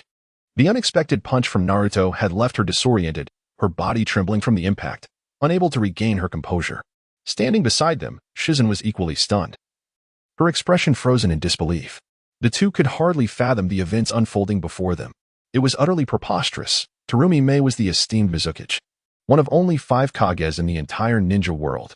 Yet here she lay, felled by a single punch from Naruto, sprawled on the ground, at his mercy. If word of this spread, who would believe it? The entire ninja world would undoubtedly be astounded. Naruto, however, was entirely indifferent to the thoughts swirling in Conan's mind at that moment. He extended his hand and seized her throat with a firm grip. Conan's breath became rapid, her feet flailing helplessly in the air. Naruto leaned closer to her ear once more, enunciating each word deliberately as he inquired again. What was it you said you would do to my woman? Chapter 112. Back to Konoha. As Terumi Mei was lifted into the air, she abruptly awakened to Naruto's words. Her body trembled slightly as she slowly opened her eyes, her gaze clouded with confusion. After a considerable pause, she began to comprehend her surroundings. Why does this dream feel so real tonight? She murmured softly, a hint of perplexity evident in her voice. Instinctively, she touched her chest, only to be met with a sudden surge of pain that caused her brow to furrow. And it hurt so much now, she thought, glancing down to discover a vivid scarlet stain marring her chest. Her eyes widened in astonishment as she stared at the blood, whispering, What? What is happening? Trembling, she reached out to gently wipe the blood from the corner of her mouth. The crimson mark stood out starkly against her pale fingers, as if mocking her plight. Terumi Mei's gaze gradually shifted to her hands, where she found them smeared with blood, igniting a sense of panic within her. Why would I bleed in a dream? This has to be a dream, right? Her voice quivered as she endeavored to convince herself that this was merely a nightmare. Observing her terror, Naruto revealed a satisfied smile. He gently set Terumi Mei down and tenderly caressed her cheek, reassuring her, Yes, indeed, this is a dream. As long as you obey me, I guarantee your survival. Overwhelmed and disoriented, Terumi Mei's thoughts spiraled into confusion. She could not fathom that this was reality. convinced that everything felt like a dream. With a dismissive wave of her hand, she muttered, "Whatever, it's all just a dream." Seeing this, Naruto swiftly formed hand seals and declared, "Shadow Clone Jutsu." 5,000 Naruto clones emerged, encircling the elite Umbu of the Land of Water within a 5-kilometer radius, while the outer clones impeded their escape. The original Naruto then addressed Harumi Mei, stating, "I, Uzumaki Naruto, despise wastefulness. I ensure that every grain of rice in my bowl is consumed. Follow my orders." And everyone line up. With that, he took Shizuku Saionji's hand and began to lead her away. The night became a relentless nightmare for Terumi Mei, as she shed tears of humiliation. As dawn broke, despite the night having passed, the work of the 5,000 Naruto clones was far from complete. Recognizing the futility of waiting, Naruto decisively took Shizuka Saionji to her home. Utilizing his space-time ninjutsu, he transported the entire villa into a pocket dimension before employing the Flying Thunder God technique to arrive at the back mountains of Konoha. Upon reaching their destination, Shizuku Saionji eagerly inquired, "Darling, are you truly letting Terumi Mei go so easily? I can't shake the feeling that you wouldn't really kill her." Naruto smiled gently, stroking Shizuku's hair as he replied, "They say no field can be ruined without a diligent ox, but I am Uzumaki Naruto. This land must be devastated today." Nothing would deter him from achieving his objectives. Shizuka nodded, her beautiful eyes blinking in curiosity as she softly asked, "Is there a purpose to our visit?" "This appears to be the back mountains of Konoha." Naruto grinned, firmly grasping Shizuka's hand as they walked forward. "We are here to assess Konoha's preparations. In 7 days, they intend to invade my land of snow. I want to see which formidable ninjas they have gathered." Side by side, they traversed the dense woods until they stood atop the 4th Hokage's monument. From this elevated vantage point, they beheld the entirety of Konoha below, which was gradually regaining its former vibrancy. The streets bustled with pedestrians, and shops were being rebuilt, creating a lively atmosphere. Unlike the past, many of the villagers who had once scorned Naruto were now absent. As he gazed down at the bustling crowd, a wave of nostalgia washed over him. He leaped onto a pillar, murmuring, "This place has changed quite a bit." At that moment, the voice of the system echoed in his mind, "Ding. Not to be a downer, but the destruction of Konoha was all you're doing. And here you are, feeling sentimental. Are you trying to be Sasuke now?" I can't help but comment. Ignoring the system's jibes, Naruto turned to Shizuku and said, "Let us go down and greet some old friends." Shizuku, a hint of worry in her voice, replied, "Darling, is that wise? You are currently an S-rank rogue ninja in Konoha. Coming and going so casually might cause them to lose face." Naruto flashed a grin that would send chills down Sakura's spine, patting Shizuku's shoulder reassuringly. "Don't fret. I'm merely here to visit old friends, not to wreak havoc. Besides, I trust that the people of Konoha won't hold a petty thing like the destruction of their village against me." With that, Naruto jumped down from the pillar. Shizuku shook her head in resignation, hurrying to catch up with him. Chapter 113. The confident Sakura Haruno. After wandering the streets of Konoha for some time, Naruto finally spotted a familiar figure at Konoha Hospital. That figure, of course, was Sakura Haruno. Recalling their last encounter in the Land of Crafts, when Gar's apprentice, Mo Lee, had seized Sakura's body, it was only thanks to Lee's timely intervention that she was rescued and brought back to Konoha. Since then, Naruto had not seen Sakura until today. At this moment, Sakura stood at the entrance of Konoha Hospital, engaged in a discussion with other medical staff regarding the treatment of the injured. Having mastered medical ninjutsu, she was deeply focused on her work. Just then, Naruto stealthily approached Shizen, whispering a few words in her ear. Shizen nodded slightly and began to walk slowly towards Sakura. As the distance between them diminished, Shizen unexpectedly lost her balance and collided directly with Sakura. "Oh no!" Shizen exclaimed, her face displaying a look of panic. "I'm so sorry. I was in such a hurry. I didn't see you there." Sakura whirled around, her gaze fixed on the beautiful girl before her. A surge of intense jealousy coursed through her, and she could not help but retort, "Are you blind? Didn't you see me standing here? I am Tsunade's apprentice, the 5th Hokage. How dare you bump into me?" This identity served as a luminous halo around Sakura, filling her with immense pride. Thus, whenever she encountered others, she would flaunt her status, as if it would command their respect. Shizen, taken aback by Sakura's outburst, felt a wave of indignation wash over her, and tears began to well up in her eyes. "I truly didn't mean to. Why do you have to yell at me so loudly?" Observing Shizen's pitiful demeanor only fueled Sakura's anger further. She could not tolerate anyone being more beautiful than herself. It was an affront. Sakura shouted again at Shizen, You better kneel down and apologize right now. Otherwise, I will report you to the Hokage and have you imprisoned for life. At that moment, Naruto utilized his transformation technique, altering his appearance. He stepped out of the shadows, approaching Sakura with a mocking smile. What an impressive display of authority, Naruto said, deliberately adopting a sarcastic tone. Does Tsunade know you're here flaunting your power? Sakura's expression soured instantly upon hearing his words. She looked at this unfamiliar man and demanded, "Who are you to speak to me like that?" However, Naruto chose not to answer her question and continued to tease, "Here you are, brandishing someone else's name as a shield. How do you expect me to converse with you?" Before he could finish, Sakura interrupted him, shouting, "Enough of your nonsense. Someone is attacking me." Her voice echoed, quickly attracting the attention of the security office. 2ch from Konoha rushed over like eager hounds. "What happened?" one of them inquired. Sakura pointed at Naruto and Shizen, her voice dripping with malice. "These two assaulted me for no reason. Arrest them and throw them in jail until Tsunade returns to interrogate them." The 2ch exchanged glances.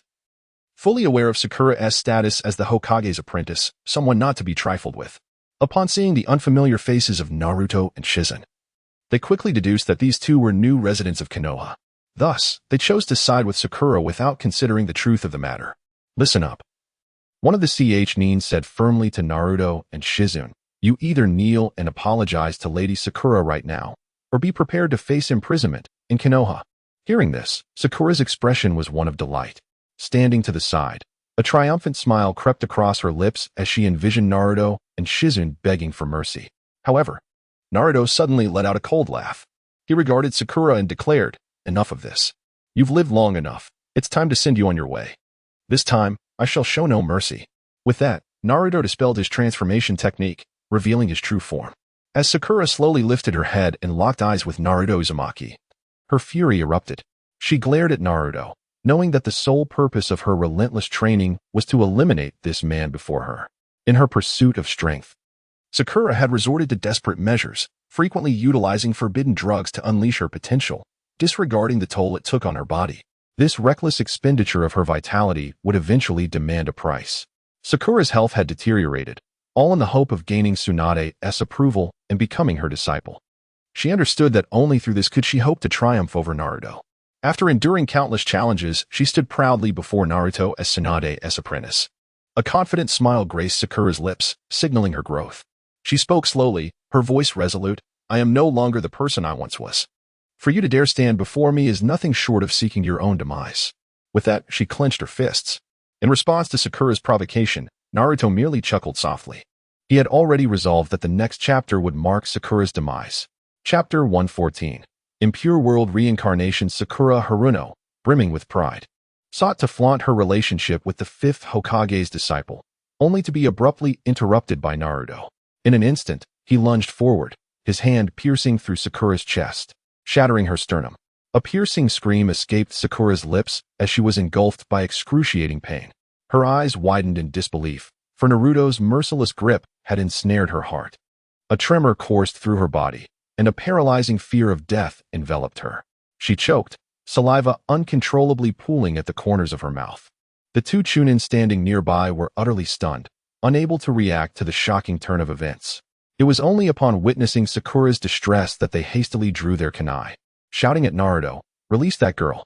Paralyzed by fear, Sakura found herself unable to utter a word or even shift her body. As a medical ninja, she was acutely aware of human anatomy and physiology.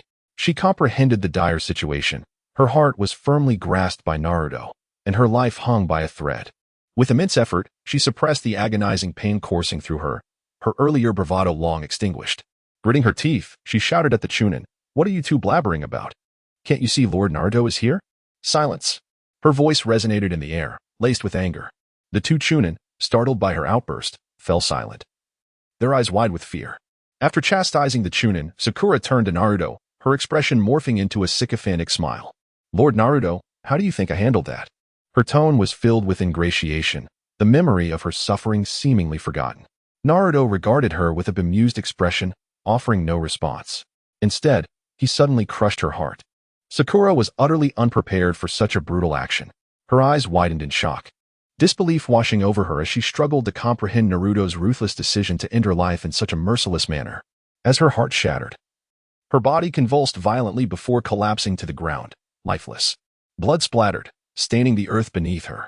The two Chunin, witnesses to this horrific scene, turned pale, rendered speechless by terror. After a prolonged silence, one of them stammered, "Why you killed the fifth Hokage's disciple? You've committed a grave sin. Do you even realize what you've done?" Naruto ignored their outcries, closing his eyes to delve into his inner world. System, open the forbidden technique gift pack quickly. I wish to learn impure world reincarnation. As his words echoed, the system chimed in with a crisp notification. Ding, gift pack successfully opened. Ding, congratulations to the host for successfully learning impure world reincarnation. Naruto then inquired, System, how many more forbidden technique gift packs do I have left? I feel like I've used quite a few. Ding, does it matter? If you're short, I can always refresh it for you. Haven't you played games before? With a frown, Naruto silently exited that realm. Upon returning to the real world, he cast a stern glance at the two Chunin. The new generation of Konoha's rabble had emerged, and it seemed some ninjas needed to be replaced. Without hesitation, he swung his fist, delivering a devastating blow to one Chunin's head, instantly ending his life. The other Chunin, paralyzed by fear, could hardly react before Naruto swiftly bound him. With Sakura's DNA still lingering on his hands, he formed hand seals and pressed his palms against the restrained Chunin, declaring, Impure world reincarnation. A surge of powerful energy emanated from his hands as the recently departed spirit of Sakura was forcibly drawn back from the realm of the dead, inhabiting the Chunin's body. After completing this, Naruto approached the sink, turning on the faucet to wash away the blood staining his hands. Once cleansed, he lifted his gaze to the resurrected Sakura, a satisfied smile gracing his face as he nodded approvingly. Naruto did not manipulate Sakura's actions. Instead, he granted her autonomy, allowing her to experience the world freely. As she gradually raised her hand, horror surged within her upon noticing the fissures adorning her palm. In disbelief, she rushed to the hospital mirror, confronted with her reflection. A wave of terror swept over Sakura. The sclera of her eyes had turned black, and her entire body was marred with grotesque cracks, as though she could shatter at any moment. A chilling scream erupted from her mouth, echoing through the hospital corridors. What is happening? Her voice trembled, laden with despair. Hearing her anguished cry, Naruto spoke slowly. Hard to believe, isn't it? You are dead, freshly so. Can you guess what will happen next? Sakura's body convulsed in shock as she turned to behold her lifeless form sprawled on the ground, cold and unyielding. Tears threatened to flow, but none came forth. Her current existence, born of impure world reincarnation, rendered her incapable of weeping like a normal person. Despair consumed her as she grappled with the reality of her death. In a fit of rage, she drew a kunai from her waist, channeling all her strength to lunge at Naruto. Just as the kunai neared its target, she felt an inexplicable force immobilizing her entire being. A mocking smile played upon Naruto's lips as he approached her. His demeanor exuded an unsettling calmness. Leaning closer, he whispered into her ear, Since you won't guess, I'll tell you. Next, I will compel you to mercilessly slay your parents and friends, sending them to accompany you. Naruto's voice remained unervingly serene. See how benevolent I am to you? Sakura's face drained of color, her body trembling uncontrollably. Lord Naruto, I was wrong. I truly was. Her voice quivered with desperation as she shook her head vehemently.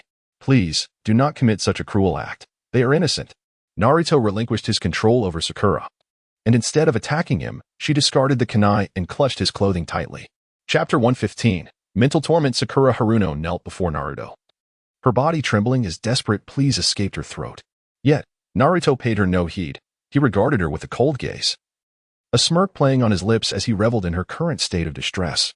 Allowing Sakura to live until now was the extent of his mercy, for her past actions had been utterly loathsome, often directed at him with cruel words. With a swift kick, Naruto struck Sakura in the chest, sending her sprawling backward, crashing heavily onto the ground. He quickly formed hand signs, and with his movements, Sakura's body appeared to be under the sway of an invisible force, moving involuntarily. Despite her loss of physical autonomy, her mind remained acutely aware, and in terror, she watched as her hands and feet disobeyed her commands, propelling her towards her home. As she raced through the streets, her cries echoed, Mom, Dad, run, I'm coming to kill you. A satisfied smile graced Naruto's face as he followed her fleeing figure, relishing the thrill of this torment. Once Sakura vanished from sight, Naruto turned slowly, directing his gaze towards the others in the hospital. His expression was calm as he spoke softly, You've been watching for quite some time, haven't you? Is this amusing to you? The onlookers exchanged fearful glances.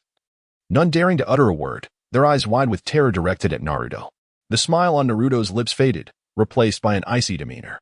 Since you've enjoyed the show, it wouldn't be unreasonable to collect a small admission fee, would it? Let each of you leave behind an eye. His tone remained tranquil, yet it conveyed an intangible pressure. With a sudden flourish of his hand, a multitude of needles shot forth, slicing through the air towards the spectators. The Saban needles flew at breakneck speed, leaving no time to react. A chorus of agonized screams erupted as those struck by the needles clutched their eyes, writhing in pain. The hospital descended into chaos, filled with the sounds of anguish and terror. Yet, Naruto remained unperturbed, his expression unchanged, as if this turmoil were of no consequence to him.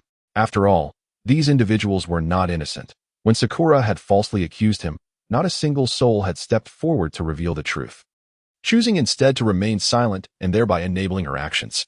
In Naruto's eyes, silence equated to complicity, and thus he felt no compassion for them. Gradually, he turned his gaze to Shizen Natsuki, softly inquiring, "Are you afraid of me now?" Shizen paused for a moment, then shook her head, a smile gracing her lips. "Dear, what nonsense are you speaking?" Her tone was gentle, filled with affection. "These individuals have offended us and deserve their fate." Her words bore no trace of fear, but rather an unwavering resolve. "Moreover, you have shown great mercy. Had it been me, I would have ensured their demise, providing you with a fitting spectacle." With a playful wink, she reveled in her own ruthlessness. Naruto couldn't help but chuckle at her charming demeanor. "Haha, you are far more ruthless than I," he replied. Taking her hand, "Come, let us follow her." Hand in hand, they made their way towards the exit, leaving behind a cacophony of cries. Before long, they arrived at Sakura's home, following her frantic path. The scene before them was shocking. Sakura stood with a kunai plunged into her father's heart, blood gushing from the wound and staining the floor crimson. Her father's face was contorted in agony, his eyes filled with vengeful fury as he gazed at her, seemingly wishing to consume her whole. His voice trembled as he weakly asked, Why would you do this? If I had known, I would have pinned you to the wall." However, Sakura offered no response, not even a glance in his direction. Under the influence of Edo Tensei, her gaze was devoid of warmth, as if the kunai in her hand was aimed not at her father, but at a complete stranger. With that, her father exhaled his last breath, collapsing lifelessly to the ground. Sakura slowly turned her cold gaze toward Naruto, her lips quivering as she uttered, "Are you satisfied now? I have killed my father with my own hands, you monster. I will haunt you even in death." Unmoved by Sakura's accusation, Naruto smiled faintly. "Have you not always desired your parents' demise? Did you not dream of a world where they were gone? I merely helped you realize that wish. You ought to express your gratitude." Sakura stared at him in bewilderment, utterly confused by his ramblings. Her brow furrowed in anger as she shouted, "You jerk. What are you babbling about? What world of ninjas? I've never heard of such a thing." Naruto waved his hand dismissively, responding nonchalantly, "It matters not whether you know or not. What matters is that I am aware. I know precisely what you desire. You wish for your parents to perish, do you not?" Sakura trembled with rage, gripping the kunai tightly as she charged at Naruto, shouting, "You lunatic. I will kill you." Yet, just as she was about to reach him, Shizun suddenly delivered a swift kick, sending her sprawling backward. Sakura hit the ground hard, dazed, as Shizun glared at her. "I have shown you leniency. How dare you challenge your master? Edo Tensei is meant to compel obedience, not rebellion. Do you understand?" Momentarily stunned by the kick, Sakura sat dazed on the floor. But Naruto was not one to grant her respite. With her physical body now deceased, he intended to continue his mental torment. "Since you have already slain your father, your mother is next. If she is not here now, we shall wait for her return. I possess ample patience." Chapter 116. The stirring of Konoha's high command. Naruto sat leisurely in Sakura Haruno's room, quietly awaiting the return of Sakura's mother. At that moment, under Naruto's influence, Sakura moved like a marionette towards the kitchen. Her hands trembled as she grasped a knife, her gaze vacant. Each step seemed to draw her closer by an unseen force, ultimately bringing her before her father's lifeless body. Fear and despair filled Sakura's heart, yet she found herself powerless to resist Naruto's commands. She raised the knife and struck her father's body, severing it into pieces. Mechanically, she began to consume the flesh, chewing and swallowing it, each bite a torment to her very soul. Feeling boredom in the room, Naruto beckoned Shizun, and together they climbed onto Sakura's bed to engage in a game of cards, albeit an unconventional one. Before long, the door creaked open, and Sakura's mother, Mabuki Haruno entered gracefully, wishing to avoid disturbing her busy daughter. Mabuki's gaze fell upon Sakura, and she was taken aback to see her daughter with her back turned, seemingly chewing on something. Curiosity compelled her to draw closer, and she called out, "What are you doing? Have you seen your father?" At the sound of her mother's voice, Sakura slowly turned her head. The moment Mabuki laid eyes on her daughter's face, her complexion drained of color. Blood stained Sakura's visage, her lips a deep crimson, remnants of unchewed flesh still lingering. In front of her mother, Sakura swallowed the morsel in her mouth and, with her bloody lips, uttered, "I just ate him. You must run. I can no longer control myself." Mabuki was paralyzed by the horrific scene, her hands pressed tightly against her mouth to stifle a scream. Her body trembled involuntarily, terror etched across her features. Sakura, controlled by Naruto, offered no further words. Her eyes grew hollow and cold, devoid of humanity. With the knife still clutched tightly in her hand, she lunged toward Mabuki's neck. Moments later, Naruto finished his card game and sauntered out of the room. Upon witnessing Mabuki's lifeless form sprawled in a pool of blood, his expression remained unperturbed, almost serene. He approached Sakura, towering over her, his gaze imbued with a strange compassion. "Hurry up and finish that. We need to prepare for our journey." Sakura's pupils had lost their former brilliance, now dull and lifeless. Her body quivered slightly, as if she wished to voice something, yet no sound emerged. She could only chew mechanically, her motions sluggish. While Naruto had not directly manipulated her consciousness, Sakura found herself incapable of expressing her feelings, her spirit having endured such torment that even speech became a struggle. Yet Naruto was not inclined to release her so easily. He continued, "You need to eat faster. We must visit the land of water soon." Sakura felt a wave of unease wash over her at the mention of the land of water. "Isn't that where the ninja prison is located? Do you intend to imprison me there?" she hesitantly inquired. A cryptic smile graced Naruto's lips as he replied softly, "Not at all. I've heard tales of a legendary box of bliss said to grant wishes. Once I find it, I shall wish for your revival. Would you like that?" A flicker of hope ignited in Sakura's eyes, once void of light. She nodded slowly, her voice trembling as she affirmed, "Yes, I certainly wish to be revived." Sakura refrained from questioning Naruto's motives for wanting her revived, aware that he likely found amusement in tormenting a living soul. Nevertheless, as long as a glimmer of hope remained, she vowed not to surrender. Clenching her fists tightly, she resolved to seize the opportunity to claim the wish-granting box. With even the faintest chance, she was willing to try. Yet within Naruto's heart lay a darker intention. His true aim was to confine Sakura's soul within the box of bliss, ensuring her eternal entrapment. He understood that time for tormenting her was limited. With a series of battles ahead, the notion of reviving Sakura was merely a deceptive promise. The once vibrant Sakura had lost her value as a source of entertainment. This was merely a way to provide her with a glimmer of hope. When that hope ultimately shattered, he yearned to witness her plunge into utter despair. Just then, a cacophony of shouts erupted from outside. "Naruto Uzumaki, surrender now. We have you surrounded." It was Tsunade, leading Jiraiya and a cadre of elite Konoha shinobi, encircling Sakura's home. The earlier skirmish at Konoha Hospital had drawn the attention of the village's higher-ups. Upon arriving at Sakura's doorstep and catching a whiff of the overwhelming scent of blood wafting from the house, they instantly recognized that something grave had transpired. Without hesitation, Tsunade gathered her chakra, channeling her immense strength as she delivered a powerful punch to the door. With a resounding crash, the door splintered, wooden debris scattering in a cloud of dust. As the dust settled, the grim scene within was revealed. Naruto, Shizen, and Sakura stood in the room. Jiraiya squinted, noticing something amiss with Sakura. Her scara had turned black, and her body bore cracks. A chill gripped his heart, an ominous premonition swelling within him. Could it be that Sakura had? Though Jiraiya refrained from voicing his thoughts, Tsunade could discern his grave expression, instinctively grasping the dire situation. She was well aware of the forbidden technique of Edo Tensei. Such unmistakable signs unequivocally indicated that Sakura had been brutally slain and subsequently summoned back through that dark jutsu. Tsunade's countenance darkened, her teeth clenched in fury as she glared at Naruto, demanding, "Answer me. Was this your doing, Naruto Uzumaki?" Chapter 117. A test of skill. Naruto wore a playful smirk as his gaze leisurely swept over the furious Tsunade and the other Konoha ninjas. He spoke nonchalantly. "What a coincidence. Everyone is here. You all seem quite relaxed. I heard you were supposed to gather and prepare to attack my spirit organization. Do you think just the few of you present are enough?" Tsunade furrowed her brows tightly, her eyes locked onto Naruto, anger igniting within her. She glanced at the bloodied Sakura, a pang of pain striking her heart. Finally, she slowly shook her head and sighed. "Naruto, you have completely fallen. No sooner had she spoken than Tsunade's gaze hardened. She waved her hand, and the elite ninjas from Konoha began to advance, gradually closing the distance to Naruto. The battle had become inevitable. Seeing this, Naruto's smile remained undiminished.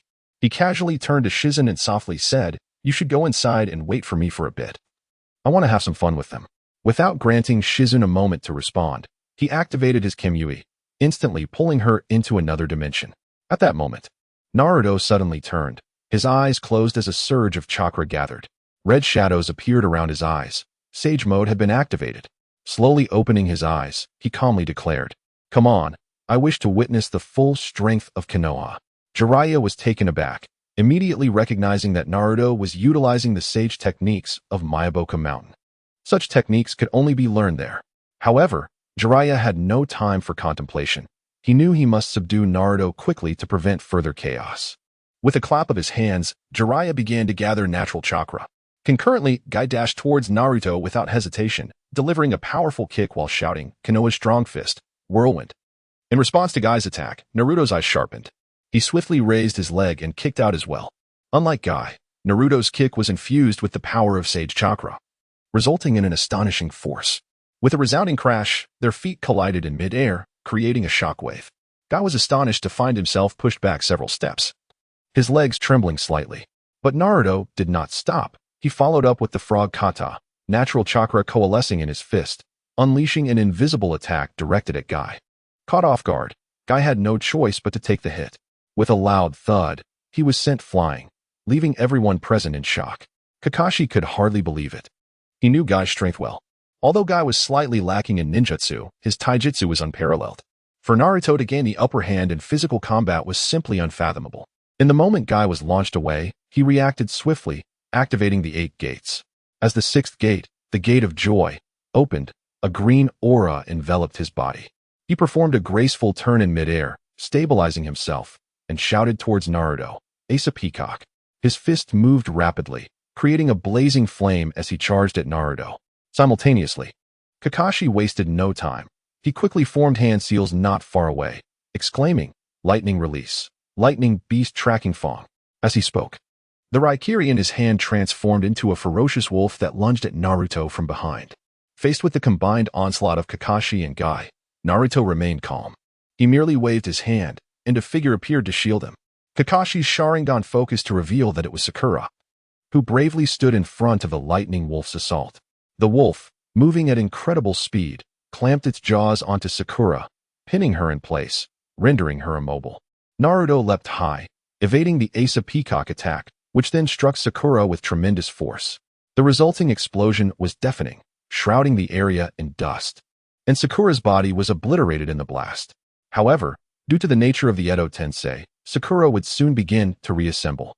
In the air, Guy witnessed Naruto's ruthless evasion, utilizing a former comrade as a human shield. Angered, he shouted, "The 7th gate, the Gate of Shock, open." A powerful blue steam erupted from his body, accelerating his speed once more as he charged towards Naruto. His intent was clear. He aimed to use the Ace Tiger at close range to ensure accuracy. Naruto snorted, a hint of offended anger in his voice as he remarked, "Until now, in battle, it has always been others who kept their distance. No one has dared to approach me." As soon as he finished speaking, he swiftly pulled out a beer bottle from his pocket and dashed toward Guy. In the blink of an eye, they met midair. Just as Guy prepared to form seals for the Ace Tiger attack, he suddenly sensed something unusual in the surrounding air. Instinctively, he raised his right hand, attempting to block the odd air currents. Guy's reaction was a beat too slow. He failed to complete the seals for the Ace Tiger. The air currents were, in fact, Naruto's frog kata, an invisible assault converging on Guy from all directions. Thanks to his years of combat experience and keen perception, Guy detected the hidden attacks in the air. He focused intently, skillfully using his body to deflect the invisible strikes. Just as he managed to block most of the attacks, Naruto seized the opportunity, forcefully smashing the beer bottle against Guy's head. Although Guy successfully countered most of the assaults, his attention was fully on the frog kata, leaving him vulnerable to the sudden blow. With a dull thud, the bottle shattered against his head, causing him to plummet uncontrollably towards the ground. Kakashi, witnessing the entire scene, silently lamented that Naruto had shown restraint towards Guy. Since the beginning, Naruto had refrained from utilizing the power of the Sharingan, relying solely on Sage Mode to contend with Guy. Chapter 118. Dance. Kakashi instantly arrived beside Guy, concern etched on his face as he inquired, "Guy, are you alright? Are you injured?" Although Guy remained in the state of the seventh gate, a trickle of blood stained his lips, indicating that the recent clash had inflicted minor injuries. Nevertheless, his spirit was remarkably invigorated. Wiping the blood from his mouth, he grinned widely, exclaiming, "Haha, I'm fine. I never expected Naruto's taijutsu to be so formidable. It truly astonishes me. This means the upcoming battle will require even greater effort." At that moment, Naruto had completed his ninjutsu preparations. Extending one hand, he gathered chakra within, then raised his arm high and shouted, "Wind release, Raisin Shuriken." A piercing shriek echoed as the space around them seemed to tear under the force of this overwhelming power. Everyone was taken aback by the ninjutsu, fully aware of its formidable might. Anyone who attempted to withstand it would surely suffer dire consequences. Naruto, with an expression devoid of emotion, gazed at Guy and Kakashi, calmly warning, "Be careful. Even Kakuzu would struggle to endure this ninjutsu." As soon as the words left his mouth, he hurled the rapidly spinning Raisin Shuriken toward them at breakneck speed. Guy's heart sank as he realized the severity of the situation. He sensed the immense power of the Raisin Shuriken and knew that being struck directly would yield catastrophic results. Gritting his teeth, he swiftly grabbed Kakashi, preparing to turn and flee. With his speed in the seventh gate, he believed he could evade the attack in time. However, as Kakashi stood in astonishment, he suddenly became aware that they were in the bustling city behind them, and if they dodged the attack, countless villagers in Konoha would likely bear the brunt of it. Just then, a dazzling light descended from the heavens, accompanied by a thunderous roar. Sage Art, Supergiant Rasengan. Jiraiya, radiating with powerful sage chakra, soared through the air. The Supergiant Rasengan in his hands collided with Naruto's Raisin Shuriken, resulting in a cataclysmic explosion. The shockwave swept through the area, toppling buildings, snapping trees, and sending debris soaring through the air. Sakura's home was not spared, shattering instantly under the terrifying force. The entire region was engulfed in a cloud of dust, darkening the sky, and even half of Konoha was affected by this tremendous shockwave. After a considerable amount of time, the dust began to settle. Jiraiya stood amidst the ruins, his gaze fixed intently on Naruto as he slowly spoke. "Stand down, Naruto. You have nowhere to escape today. If you are willing to surrender, I will guarantee your return to Konoha." A cold smirk crept across Naruto's lips as he retorted with icy disdain, "At this critical juncture, you still wish for my return to Konoha? Do not delude yourself. I have slain many from Konoha. Do you not comprehend the gravity of this? Or perhaps you harbor guilt towards the fourth Hokage, which is why you cling so desperately to the idea of my return." Perched on Jiraiya's shoulder, the toad Fukasaku fixed its gaze on Naruto, croaking hoarsely, "Jiraiya, is this truly the child of prophecy you spoke of? He hardly resembles someone destined to save the world. Rather, he embodies a harbinger of destruction. His murderous intent is profoundly overwhelming." Jiraiya shook his head helplessly, a bittersweet smile gracing his face. "Alas, this is indeed my failure. I could not guide him onto the right path. Now, I must confront this issue myself." Naruto's laughter echoed around them, filled with scorn. "Haha. You have known me for 18 years, yet I have known you for less than a year. Why is that? If not for the great Sage Toad's prophecy, you would likely still be wandering the world, wouldn't you? And yet you wish to lead me? As for resolving me, do you truly believe you possess the capability to do so alone?" With that, Naruto inhaled deeply and slowly opened his eyes. In an instant, his gaze transformed into the eternal Manjiki Sharingan, and with its awakening, his aura shifted dramatically. A formidable pressure emanated from him. Jiraiya, astonished, murmured to himself, "Where did he acquire such power? That is the Uchiha clan's Sharingan." Ignoring Jiraiya, Naruto's focus sharpened as he activated Susanoo. A colossal blue skeletal figure materialized, exuding a chilling aura. Naruto's form became enveloped in a layer of blue chakra, his eyes turning cold as he fixed his stare upon Jiraiya and the others. At that moment, Naruto abruptly turned his gaze towards Tsunade, who was leaping high in the air. A smirk of disdain adorned his lips as he proclaimed, "Are you attempting to launch a surprise attack under the perception of Sage Mode? How naive." Clearly caught off guard by Naruto's sudden shift, Tsunade's movement faltered. Yet, the arrow had already been loosed, and she could not withdraw. Gritting her teeth, she summoned all her strength and unleashed a powerful punch toward Naruto's Susanoo. Naruto disregarded Tsunade's formidable attack from behind, his focus remaining on Jiraiya, who was leaping toward him with the supergiant Rasengan coalescing in his hands. A smile spread across Naruto's face, excitement bubbling within him, and he waved his arm lightly as Susanoo clenched its fist, preparing to strike the incoming supergiant Rasengan with ferocity. In an instant, the two forces collided, producing a thunderous sound as a vast energy storm engulfed the surroundings. Amidst the terrifying impact, Jiraiya was forcefully propelled backward by the sheer power, while Tsunade seized the opportunity, channeling her strength into a mighty punch that crashed into the back of Susanoo. With a resounding crack, numerous fissures appeared on Susanoo's back. Despite sustaining such a heavy blow, Susanoo remained unbroken. With a swift turn, Naruto commanded Susanoo to deliver a powerful slap, sending Tsunade hurtling backward, crashing into a nearby structure. Elated, Naruto was poised to continue his dance when he suddenly received a signal from the Kanai of Flying Thunder God, located in the Land of Snow with Koyuki. The modified Kanai could now transmit messages, and through his chakra, he detected the voice message. The Akatsuki organization is attacking the Land of Snow. Hurry.